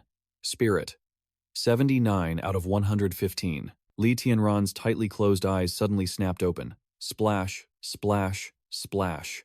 The octopus, relentless in its pursuit, dove into the water after him. Li Tianran turned onto his back, tightly gripping the sword he had just summoned, struggling to fight off the attack. In the sea of blood, the impact from both sides created a terrifying explosion. Blood splattered everywhere, dyeing the sky crimson. Meanwhile, at the border of the Yanhuang Federation, in the border city of the Guyin Nation, Anhui Town, the shouts of henchmen echoed endlessly. Move it. What are you spacing out for? Get a move on. A bullet grazed a slave's leg, making them scream. The bearded leader roared. Remember this. We saved your lives, so you better listen to us. Your worthless lives aren't worth a damn cent. If you participate as test subjects, in return, you'll be allowed to live. You'd better appreciate being alive, or by tomorrow you'll be nothing but a pile of bones. A slave, his body trembling from the cold, still held his head high, glaring defiantly at the leader. The leader shouted angrily, Wages? What wages? Get moving, now. Nearby, a blue-haired man sat with his legs crossed, holding a list, silently observing the slaves. He frowned, waving a hand in front of his nose and coughing. Cough, cough. What a foul smell. The bearded man lowered his gun and hurried over, rubbing his hands together with a fawning voice. Sir, can we begin the experiment now? Blue Hair sniffed and replied, Ahem. They still don't meet the requirements. He rested his chin on his hand, looking bored, and grumbled to himself. This new gene-altering drug the company developed forced me to come all the way to this god-forsaken place. After a pause, he waved his hand and ordered, Just proceed. The success rate is only about 10%. 90% of the test subjects will die. The bearded man chuckled dismissively. It's fine. It's fine. It's not hard to find more people like them. Blue Hair nodded, glancing down at the file. Good. Then proceed. Today, select 10 people. Give them the standard glucose-type immunity drug so they survive. Then, provide them with enough food and water so they can help us spread the word. Otherwise, I'm afraid it'll take too much time to find volunteers. The bearded man nodded eagerly, as obedient as a puppy. Right, right. Suddenly, a painful scream echoed from the distance. Ah! A chain reaction of panic spread through the slaves, who all cried out in terror. Ah! Ah! Help! A henchman carrying a gun stepped forward and yelled, "Everyone be quiet. It's just a food thief being punished." Another one quickly organized the slaves to keep moving. Blue Hair, sitting leisurely in his chair, glanced over and beckoned the bearded man with his finger. He hurried over, and Blue Hair leaned in to whisper, "Your men can kill people, but you must keep the ones who have undergone a malignant mutation. Also, use clubs to deal with them. Don't terrify them. Be as economical as you can." The bearded man replied softly, "Yes." Then he backed away. Blue Hair rested his chin on his hand again, lost in thought. I didn't expect a malignant mutation to appear. Half of the participants are already gone, and still, no one has successfully undergone the genetic modification. The rate is too low. I'm afraid I'll be stuck in this hellhole for a long time. The more he thought about it, the angrier he got, grinding his teeth. Damn it. This place stinks so bad. Boom. A loud explosion in the distance cut off his thoughts. Blue Hair jumped, startled and scared, and quickly looked towards the source of the sound. The slaves were just as panicked. Some couldn't take it and started screaming, "Ah, boom, boom, boom." A pillar of blue light, taller than a building, suddenly erupted violently. An urgent shout rang out. "What is it now? Can't you people give me a moment of peace?" Blue Hair's eyes widened. He shot to his feet and walked towards the pillar of light, then suddenly burst out laughing. "Ha ha!" The terrified slaves fell to their knees, pressing their palms together and shouting reverently, "A divine miracle of Brahma, the great Brahma." The blue pillar of light grew taller, and their chanting and praying grew louder. "A divine miracle of the great Brahma." Blue Hair, ecstatic, laughed loudly. Ha! Meanwhile, at the Umbrella Corporation headquarters in the capital of the Yanhuang Federation, a helicopter roared in the sky, slowly descending. Dust and smoke billowed up as soldiers carefully aimed their guns at the aircraft. Once it had landed completely, a purple-haired man leaning on a cane was already waiting. It was the head of the Bai family, Bai Changdong. A soldier beside him spoke up. "Elder Bai, please keep your distance. This new evolved one is very dangerous." Bai Changdong stroked his beard and replied calmly, "It's fine. An old man like me, with one foot in the grave. What is there to fear? I want to witness the fruits of our company's labor with my own eyes." Through the thick dust and smoke, figures began to emerge. One person was tied hand and foot to a wheelchair, wearing a helmet bristling with sharp spikes. The level 1 evolved, Gagarin. The second one, the level 2 evolved, Sanji Gani. The soldiers kept their guns cautiously aimed at both of them. Bai Changdong spoke, his voice deep and resonant. "Today is truly a momentous day for our company. To acquire 2 evolved ones at once." A man in a long trench coat stepped forward to congratulate him. "With this, the Conservative Party will no longer oppose your decision." Bai Changdong nodded. "That's a given." He pointed to the one wearing the helmet. "This is the level 2 evolved. Wake him up." The man in the trench coat replied, "The level 2 evolved hasn't adapted to his power yet. Waking him up now might not be a good idea. Right now, we have to inject him with a sedative every 10 minutes. Each dose is 10 times the normal potency." Bai Changdong stroked his beard thoughtfully. "Well, it seems we can only communicate with this level 1 evolved, then." He looked at Gagarin and asked, "What happened to his arm?" The doctor beside them replied, "Yes, that's his regeneration ability. During the last battle, his arm was severed. Fortunately, his recovery ability is extraordinary, so he managed to survive against the level 2 evolved." An image of the level 1 evolved, Gagarin, appeared. He was clutching his severed arm, his forehead beaded with sweat, veins bulging, his face a mask of extreme agony. He was kneeling before the level 2 evolved, Sanji Gani, who was enveloped in a brilliant energy field, exuding a powerful and almost inviolable aura. The doctor continued his story in a low voice.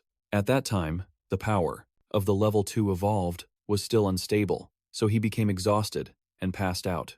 Thanks to Gagarin's persistence, the company managed to secure him. To obtain this valuable asset, to capture him alive, we sent many elite soldiers. But whenever they got close, they all suffered from headaches so severe it was like dying and coming back to life. The lucky ones just fainted. The unlucky ones became brain dead. We've already had 2 fatalities during this capture attempt. An image of the level 2 evolved human appeared, floating in the air, with an aura of energy surrounding him like a deadly halo. On the ground below, the elite soldiers lay scattered about, either unconscious or completely immobilized. Bai Changdong spoke, his voice full of excitement. What a magnificent ability. Bring them down. We must copy their genetic code. With this newly reborn and powerful army of evolved beings, the day our company dominates the world is not far off. Back on the battlefield, Li Tianran looked down and called out, Han Han. The little girl quickly replied, Brother, you're back. Whoa, there's a giant octopus too. Han Han cheered repeatedly, her voice filled with excitement. Takoyaki! Takoyaki! Seeing his sister's excitement, Li Tianran quickly reminded her, we can worry about eating later. Hurry and tell me. What's the situation here? Han Han made a cool puppy face and communicated telepathically. I'm the one who caught the suspicious person. Li Tianran sighed helplessly. I can see that. I'm asking about his identity. The young man, whose mouth was gagged, had tears in his eyes and made muffled sounds. Oomph. Let me go. Han Han ran over and ripped the tape off his mouth. The young man rubbed his mouth and began to speak. My great benefactor has arrived. Are you ready to answer my questions now? Li Tianran frowned and asked. Hold on. Let's not rush into talking about whether I'll take you in or not. Just benefactor? Have we met before? The young man began to recount what had happened. After listening, Li Tianran said, So it turns out the person I saved was your sister. Then, those people came looking for you for revenge, and you were lucky to escape. The young man nodded. Yes, that's about right. But actually, I didn't escape. At that time, I was stabbed full of holes, kneeling on the floor. He recalled his body covered in wounds, blood pooling everywhere. The strange thing is, with the amount of blood I lost, I should have died. But when I woke up, my body was completely unharmed. What's more, from that moment on, I started to sense a strange scent. Thanks to this scent, I found you. Benefactor. He continued, his voice trembling. At that time, in front of me were several blood-soaked corpses. I grabbed my head with my hands, crying out constantly. No.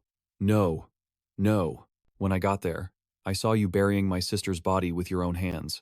It's just that. I was in a difficult situation back then, and didn't dare show myself. Li Tianran sighed, his voice heavy with sadness. About your sister. If I hadn't intervened, perhaps she would have been better off, and wouldn't have had to suffer such a tragic death. He paused for a moment, then asked, This scent you sensed. What is it? The young man shook his head, unable to explain it in words. It's like some kind of aura that lingers on you and your farm. They're the same. Li Tianran thought to himself. Could it be that this guy has awakened the abilities of an evolved? How surprising. I didn't expect an ordinary person to have this kind of potential. He's not lying, and he's a naturally awakened, potential ally. But I need to figure out what kind of abilities he has. A status panel appeared.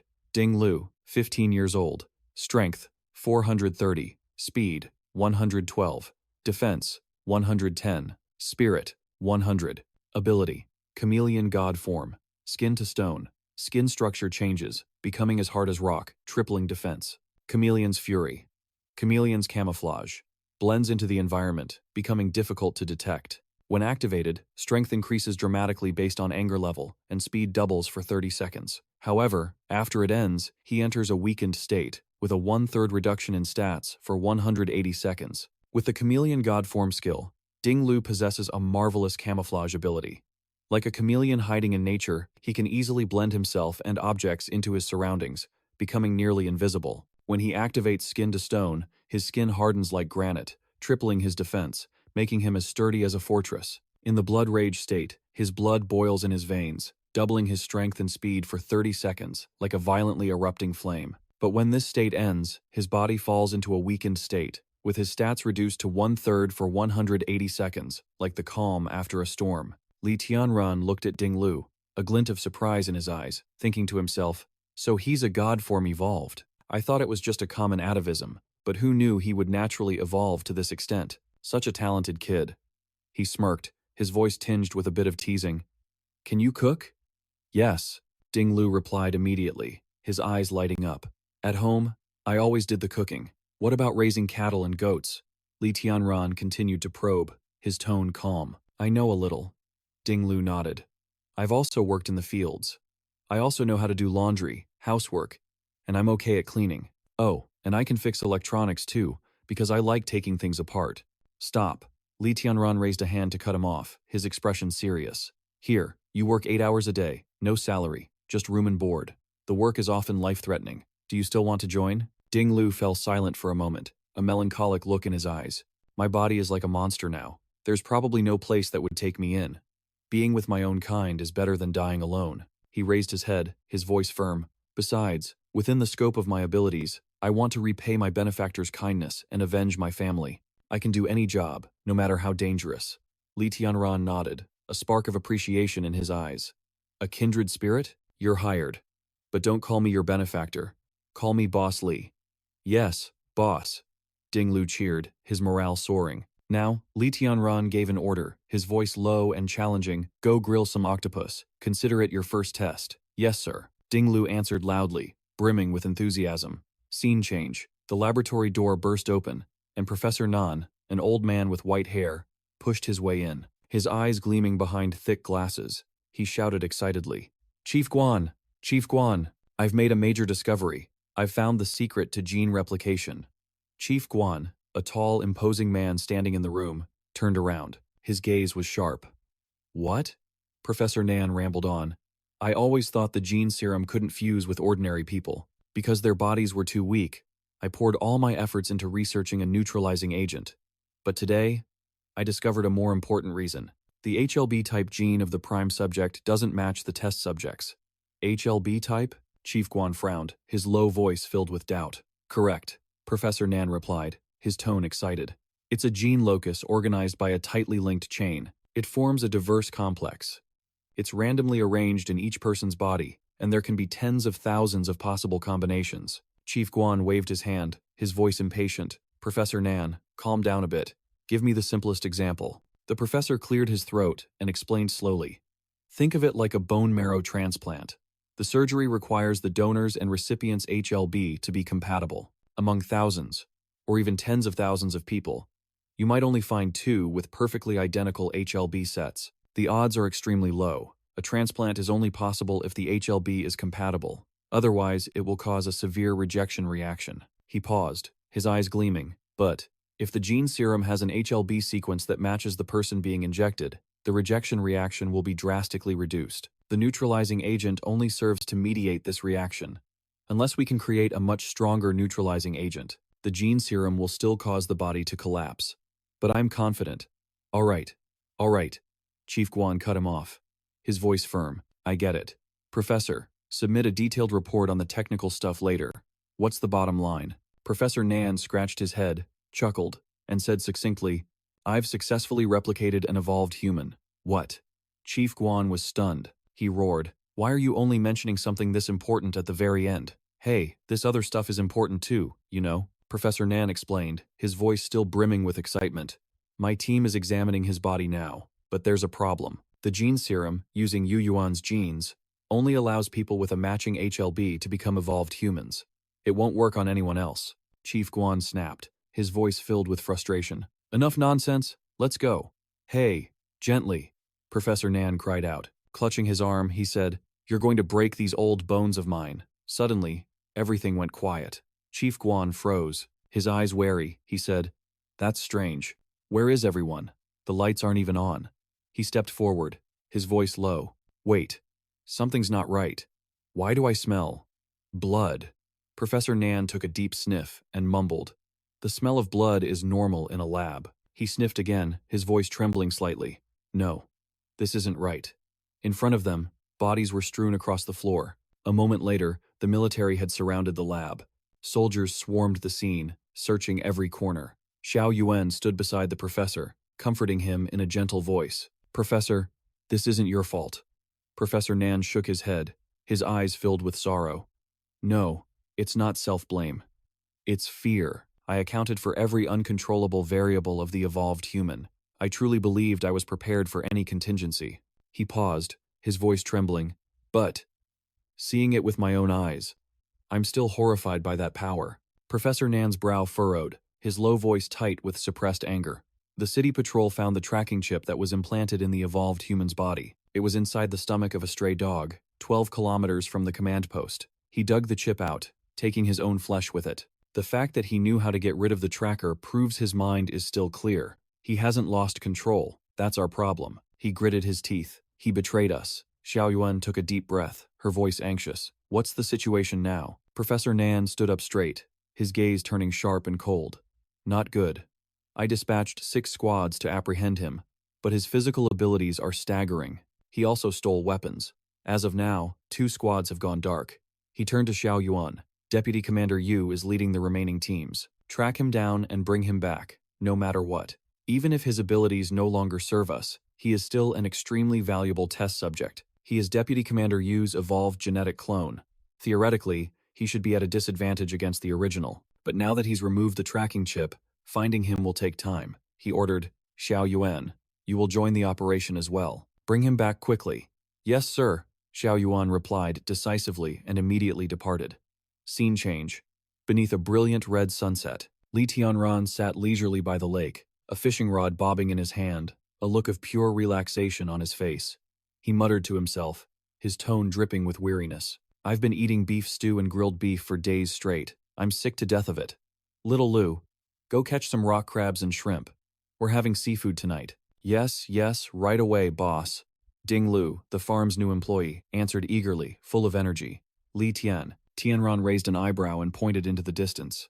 Little Lou, go catch them somewhere else. Don't scare away all my fish over here. Yes, sir. Ding Lu nodded vigorously and awkwardly ran off. Li Tianran watched him go, the corners of his mouth lifting into a smile. This kid is so naive, it's cute. He chuckled and shook his head, his gaze wandering over the calm surface of the lake. Ever since I finished that side quest, there haven't been any others. I got the quest reward, but accumulating farming points like this really isn't worth much. He sighed, his voice low. Unconsciously, I'm starting to get greedy. Suddenly, his fishing rod shook. Oh, here we go. He pulled hard, his eyes shining. A bite. A Tier 2 ancient medicine-grade silver carp. Not a bad catch. He laughed heartily. Fishing is so much fun. It's like this world's version of a loot box game. As expected, men of a certain age will awaken their fishing bloodline. He chuckled, enjoying the peaceful moment. This kind of life is so comfortable, but after a while it gets. Before he could finish, Han chimed in, her voice sharp. So boring. The little girl appeared out of nowhere, her eyes mischievous. This is the best kind of life. What does a brat like you know? Li Tianran was speechless and glared at the little girl. Being speechless is useless, you know. Big brother, I'm reading your brainwaves directly. He slapped his forehead and muttered, I forgot about that, then spoke in a serious tone. What happened? Are your brainwaves showing a lot of urgency? Ham nodded, his expression serious. The guard I assigned to monitor Sun Yu in the South City recorded something. Not good. I'm heading out for a bit. You guys hold down the fort here. Li Tianran nodded, his voice firm. All right. Call me if anything develops. He stood up and darted across the buildings, his eyes scanning the surveillance system panel. Suddenly, he stopped before a hidden corner, his sharp gaze fixed on the scene. 2 evolved were attacking a man, their savage and arrogant laughter echoing through the air. Ha ha ha. Ugh. That's an evolved from ancient India. The bald, dark-skinned man spoke with contempt. Hey, Candy. I can't believe the Yanhuang evolved are this weak. I wasn't even done playing with him, and he's already down. The other man's voice was cold. All right, Sia. There are 2 of us anyway. Why bother with the formalities? The company rarely lets us out to stretch our legs, so don't spoil the fun. The bald man smirked. Have we been spotted? Let's go. Don't kill him. We still have to take him back for questioning. How boring, Candy muttered. Teaming up with a simple-minded meathead is such a pain. Let's go. Li Tianran narrowed his eyes and whispered into his communicator. Wind Vulture 10, follow them. The story continues. In a lavish, dimly lit room, Diao, the bald, dark-skinned man, laughed loudly, his voice echoing with arrogance. Mr. Bai, how could these low-level creatures possibly accommodate my noble genes? You don't need to waste any more resources trying to copy my genes. With me here, I can help you do whatever you want. Mr. Bai, with a cold expression, raised his hand. Stop. He narrowed his eyes, his voice deep and sharp. Diao, how are you finding Yanhuang? Haha, of course, Diao roared, his eyes glinting with excitement. This is the most amazing place I've ever been. Fine wine, delicious food, luxurious rooms, beautiful women. The worship and fear from others is so much better than in my own country. Mr. Bai nodded slightly, his voice calm. As long as you like it. Where's Candy? Diao shrugged and sneered. Probably with that woman of his. He's such a strange guy. With endless resources and wealth, Can't he have any woman he wants? And yet, he stays with just one. I don't get it. Mr. Bai shook his head, a flicker of contempt in his eyes.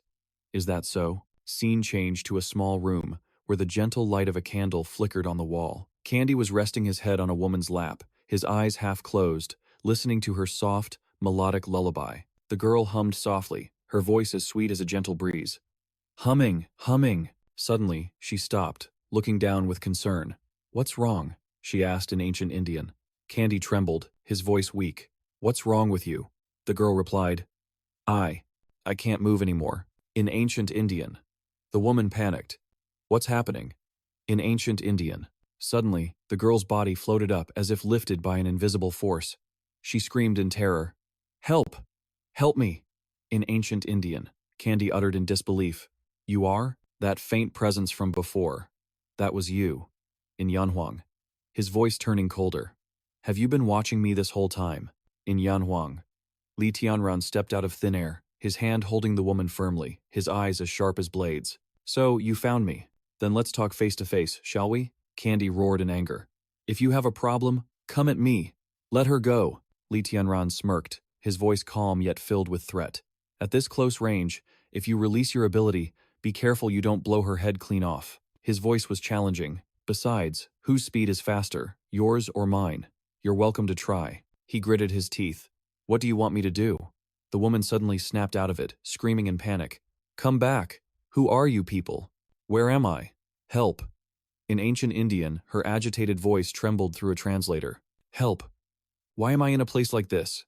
I want to go home. Li Tianran narrowed his eyes, muttering. Her condition isn't what I thought. Could my judgment have been wrong? Candy shouted, his voice full of pain. Arya, don't be afraid. I'm coming to save you. Ancient Indian language. He turned to Li Tianran, gritting his teeth. What do you want me to do? He asked in the Yanhuang language. Li Tianran replied coldly. Where is that Yanhuang soldier? He thought to himself. No, my judgment wasn't wrong. This woman can still be a pawn. He continued in a steely voice. Take me to him. Candy trembled, his eyes filled with anguish. Don't hurt her. I promise you, he whispered, his voice choked with emotion. Leah, my son, the flame of my life. You're a son that a filthy worm like me could never hope to touch. It took everything to finally have you. Li Tianran coldly interrupted. She's just one pawn, one lead. But as long as I control you, none of that will be a problem. He took out a small object, his gaze sharp and cold. This is a miniature bomb. Its blast can turn the person wearing it to ash in the blink of an eye. Just help me, and I'll disarm the bomb. Candy gritted his teeth, a look of determination flaring in his eyes. As long as you keep your word, I'll cooperate. But if you break your promise, I have no problem dying with her, and I'll make sure to blow your head off as well. Li Tianran chuckled softly, his voice calm. I don't want to make things more complicated. All I need is to get what I want. On top of that, I want to know what you people are planning. Candy replied stiffly. You'll know when we get there. Li Tianran followed behind. Hey, is it all right for you to just walk in like that? The guard at the door called out. Lord Candy. The man stared at Li Tianran, his eyes full of suspicion. Who's that behind you? I've never seen anyone like him at the company. Candy glanced over, his tone reassuring. He's with the company. Then, he activated his hypnosis skill on the men. The man nodded, though his eyes remained wary. Right, with the company. Move along. Li Tianran thought to himself, this guy's power level is even higher than Han Han's. It was the right call not to confront him directly back then. The group came to a halt. Candy spoke in a low voice. Stop. We're here.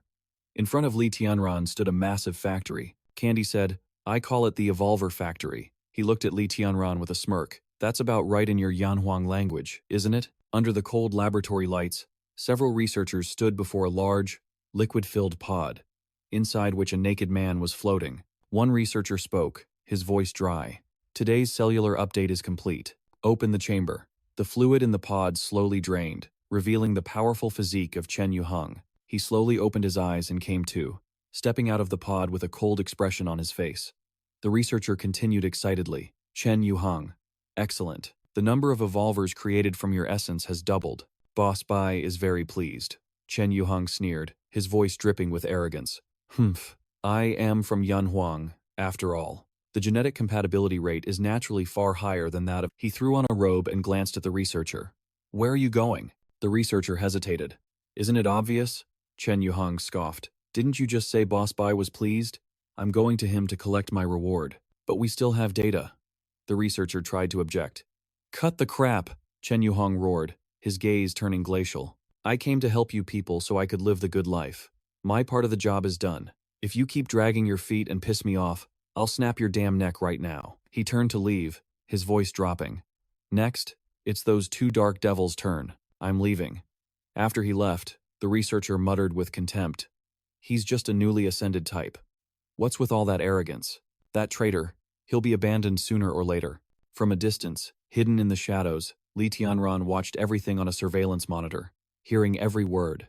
He thought to himself, a traitor to his master. Is he talking about the Yanhuang military? He narrowed his eye. What's that Yanhuang man's background? Candy, standing beside him, replied in a low voice. They say he escaped from a military lab. Escaped? Li Tianran frowned. And then he joined this company? Candy nodded. He slaughtered every single researcher in that laboratory. The military put out a warrant for his arrest. If he didn't run, was he just supposed to wait to get caught? Li Tianran was lost in thought. He didn't spare anyone? Not a single one, Candy confirmed, his voice icy. It seems the military has also succeeded in mass cloning evolvers. He paused, a flicker of worry in his eyes. Just as I feared, Li Tianran frowned. Putting that aside, how did he join this company? Candy let out a soft laugh, his eyes sharp. Haven't you already seen it for yourself? He leaned in, his voice low. He sensed your presence back then too, didn't he? Li Tianran was taken aback, a flicker of alarm in his eyes. So, I really was deceived. He gritted his teeth. Dealing with the human mind is never easy. Candy smirked. You're wondering how I guessed, aren't you? It was that subtle expression on your face. It betrayed you. Li Tianran's voice grew somber. Tisk. At this rate, the number of evolvers in this world is only going to increase. With the sensory perception of other evolvers, trying to continue living peacefully in a large country like Yanhuang while upgrading my farm, it's practically impossible. I'll be discovered sooner or later. He looked at Candy, his voice firm. Is there anything else you want to know? Candy replied, one last thing. I want to talk to that Yanhuang man. Scene change. Under the flickering streetlights, Chen Yuhang had his arms around a few beautiful girls, a smug look on his face. Candy walked up, his eyes as cold as ice. Candy? What's up? Chen Yuhang raised an eyebrow, his voice indifferent. Without another word, Candy suddenly shot a bolt of electricity at Chen Yuhang. A blinding light flared, followed by his agonized scream. Ah! Mind lock skill. Chen Yuhang was hit. His eyes went blank, and his body froze, completely under control.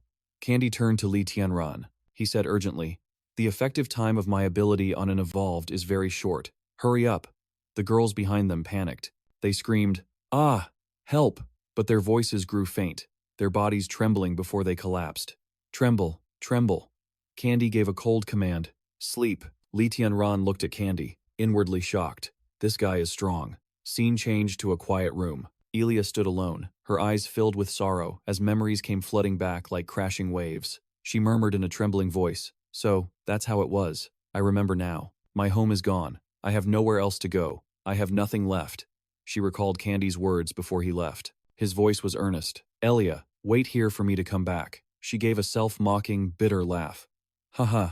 Everything became clear in her mind. She clenched her fists, her gaze resolute. Instead of living like a manipulated puppet, let me carry the karma of these sins and enter the cycle of reincarnation. With calm determination, she silently left, her figure melting into the darkness. The scene changes. Chen Wuhang wakes up, clutching his head and roaring in pain. Ugh, my head hurts so much. Why am I lying here? The girls around him also began to stir, groaning softly. Ugh. Chen Wuhang looked around, confused. You all passed out here too?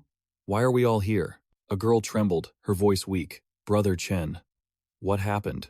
He frowned, trying to search his memories. That's strange. I don't remember anything after leaving the lab. The scene changes. Li Tianran is standing opposite Candy. With a cold, sharp gaze, he held out a small key, his voice calm. This is the key to disarm the bomb.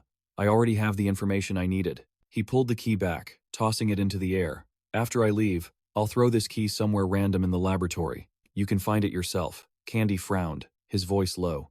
You don't need to be so wary of me.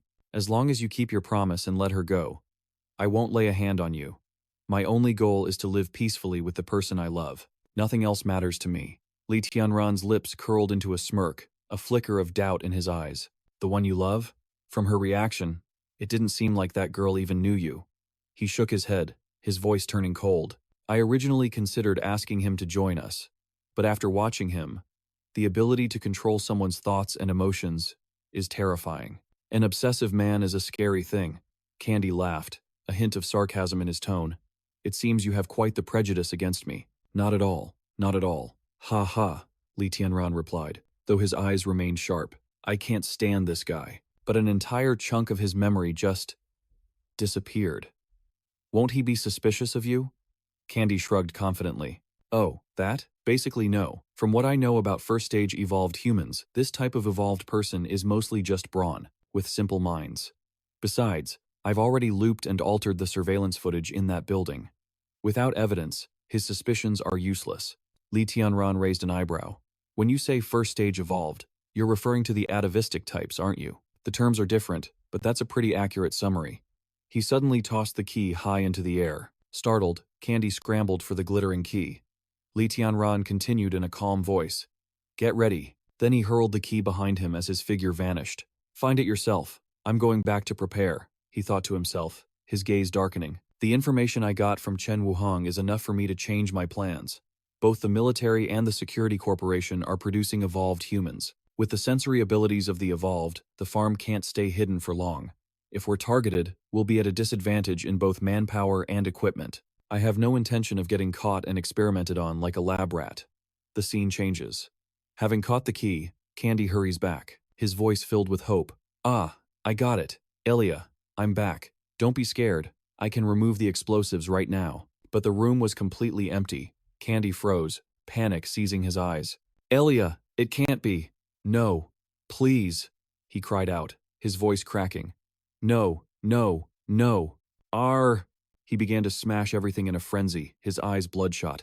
I'll kill him. This is all his fault. Arg. He ground his teeth, his voice dripping with hatred. No matter where you hide, I will kill you. The scene changes. The gate to the farm opens, and the verification system chimes. Li Tianran confirmed. Welcome home. Ham Ham cheered, her voice ringing out. Ah, Big Bro is back. The little girl skipped over, calling out, Everyone, gather round. I have something important to announce. Li Tianran stood before the crowd, his gaze resolute. So, that's the situation. Boss, do we really have to leave Nancheng? We absolutely have to, he replied, his voice firm. First, being inland, the farm is too exposed. Second, Nancheng doesn't have the vast resources I'll need later on. It's dangerous to leave. But there are also great opportunities out there. Ding Lu asked curiously. So, where is our destination? Li Tianran pointed to a map.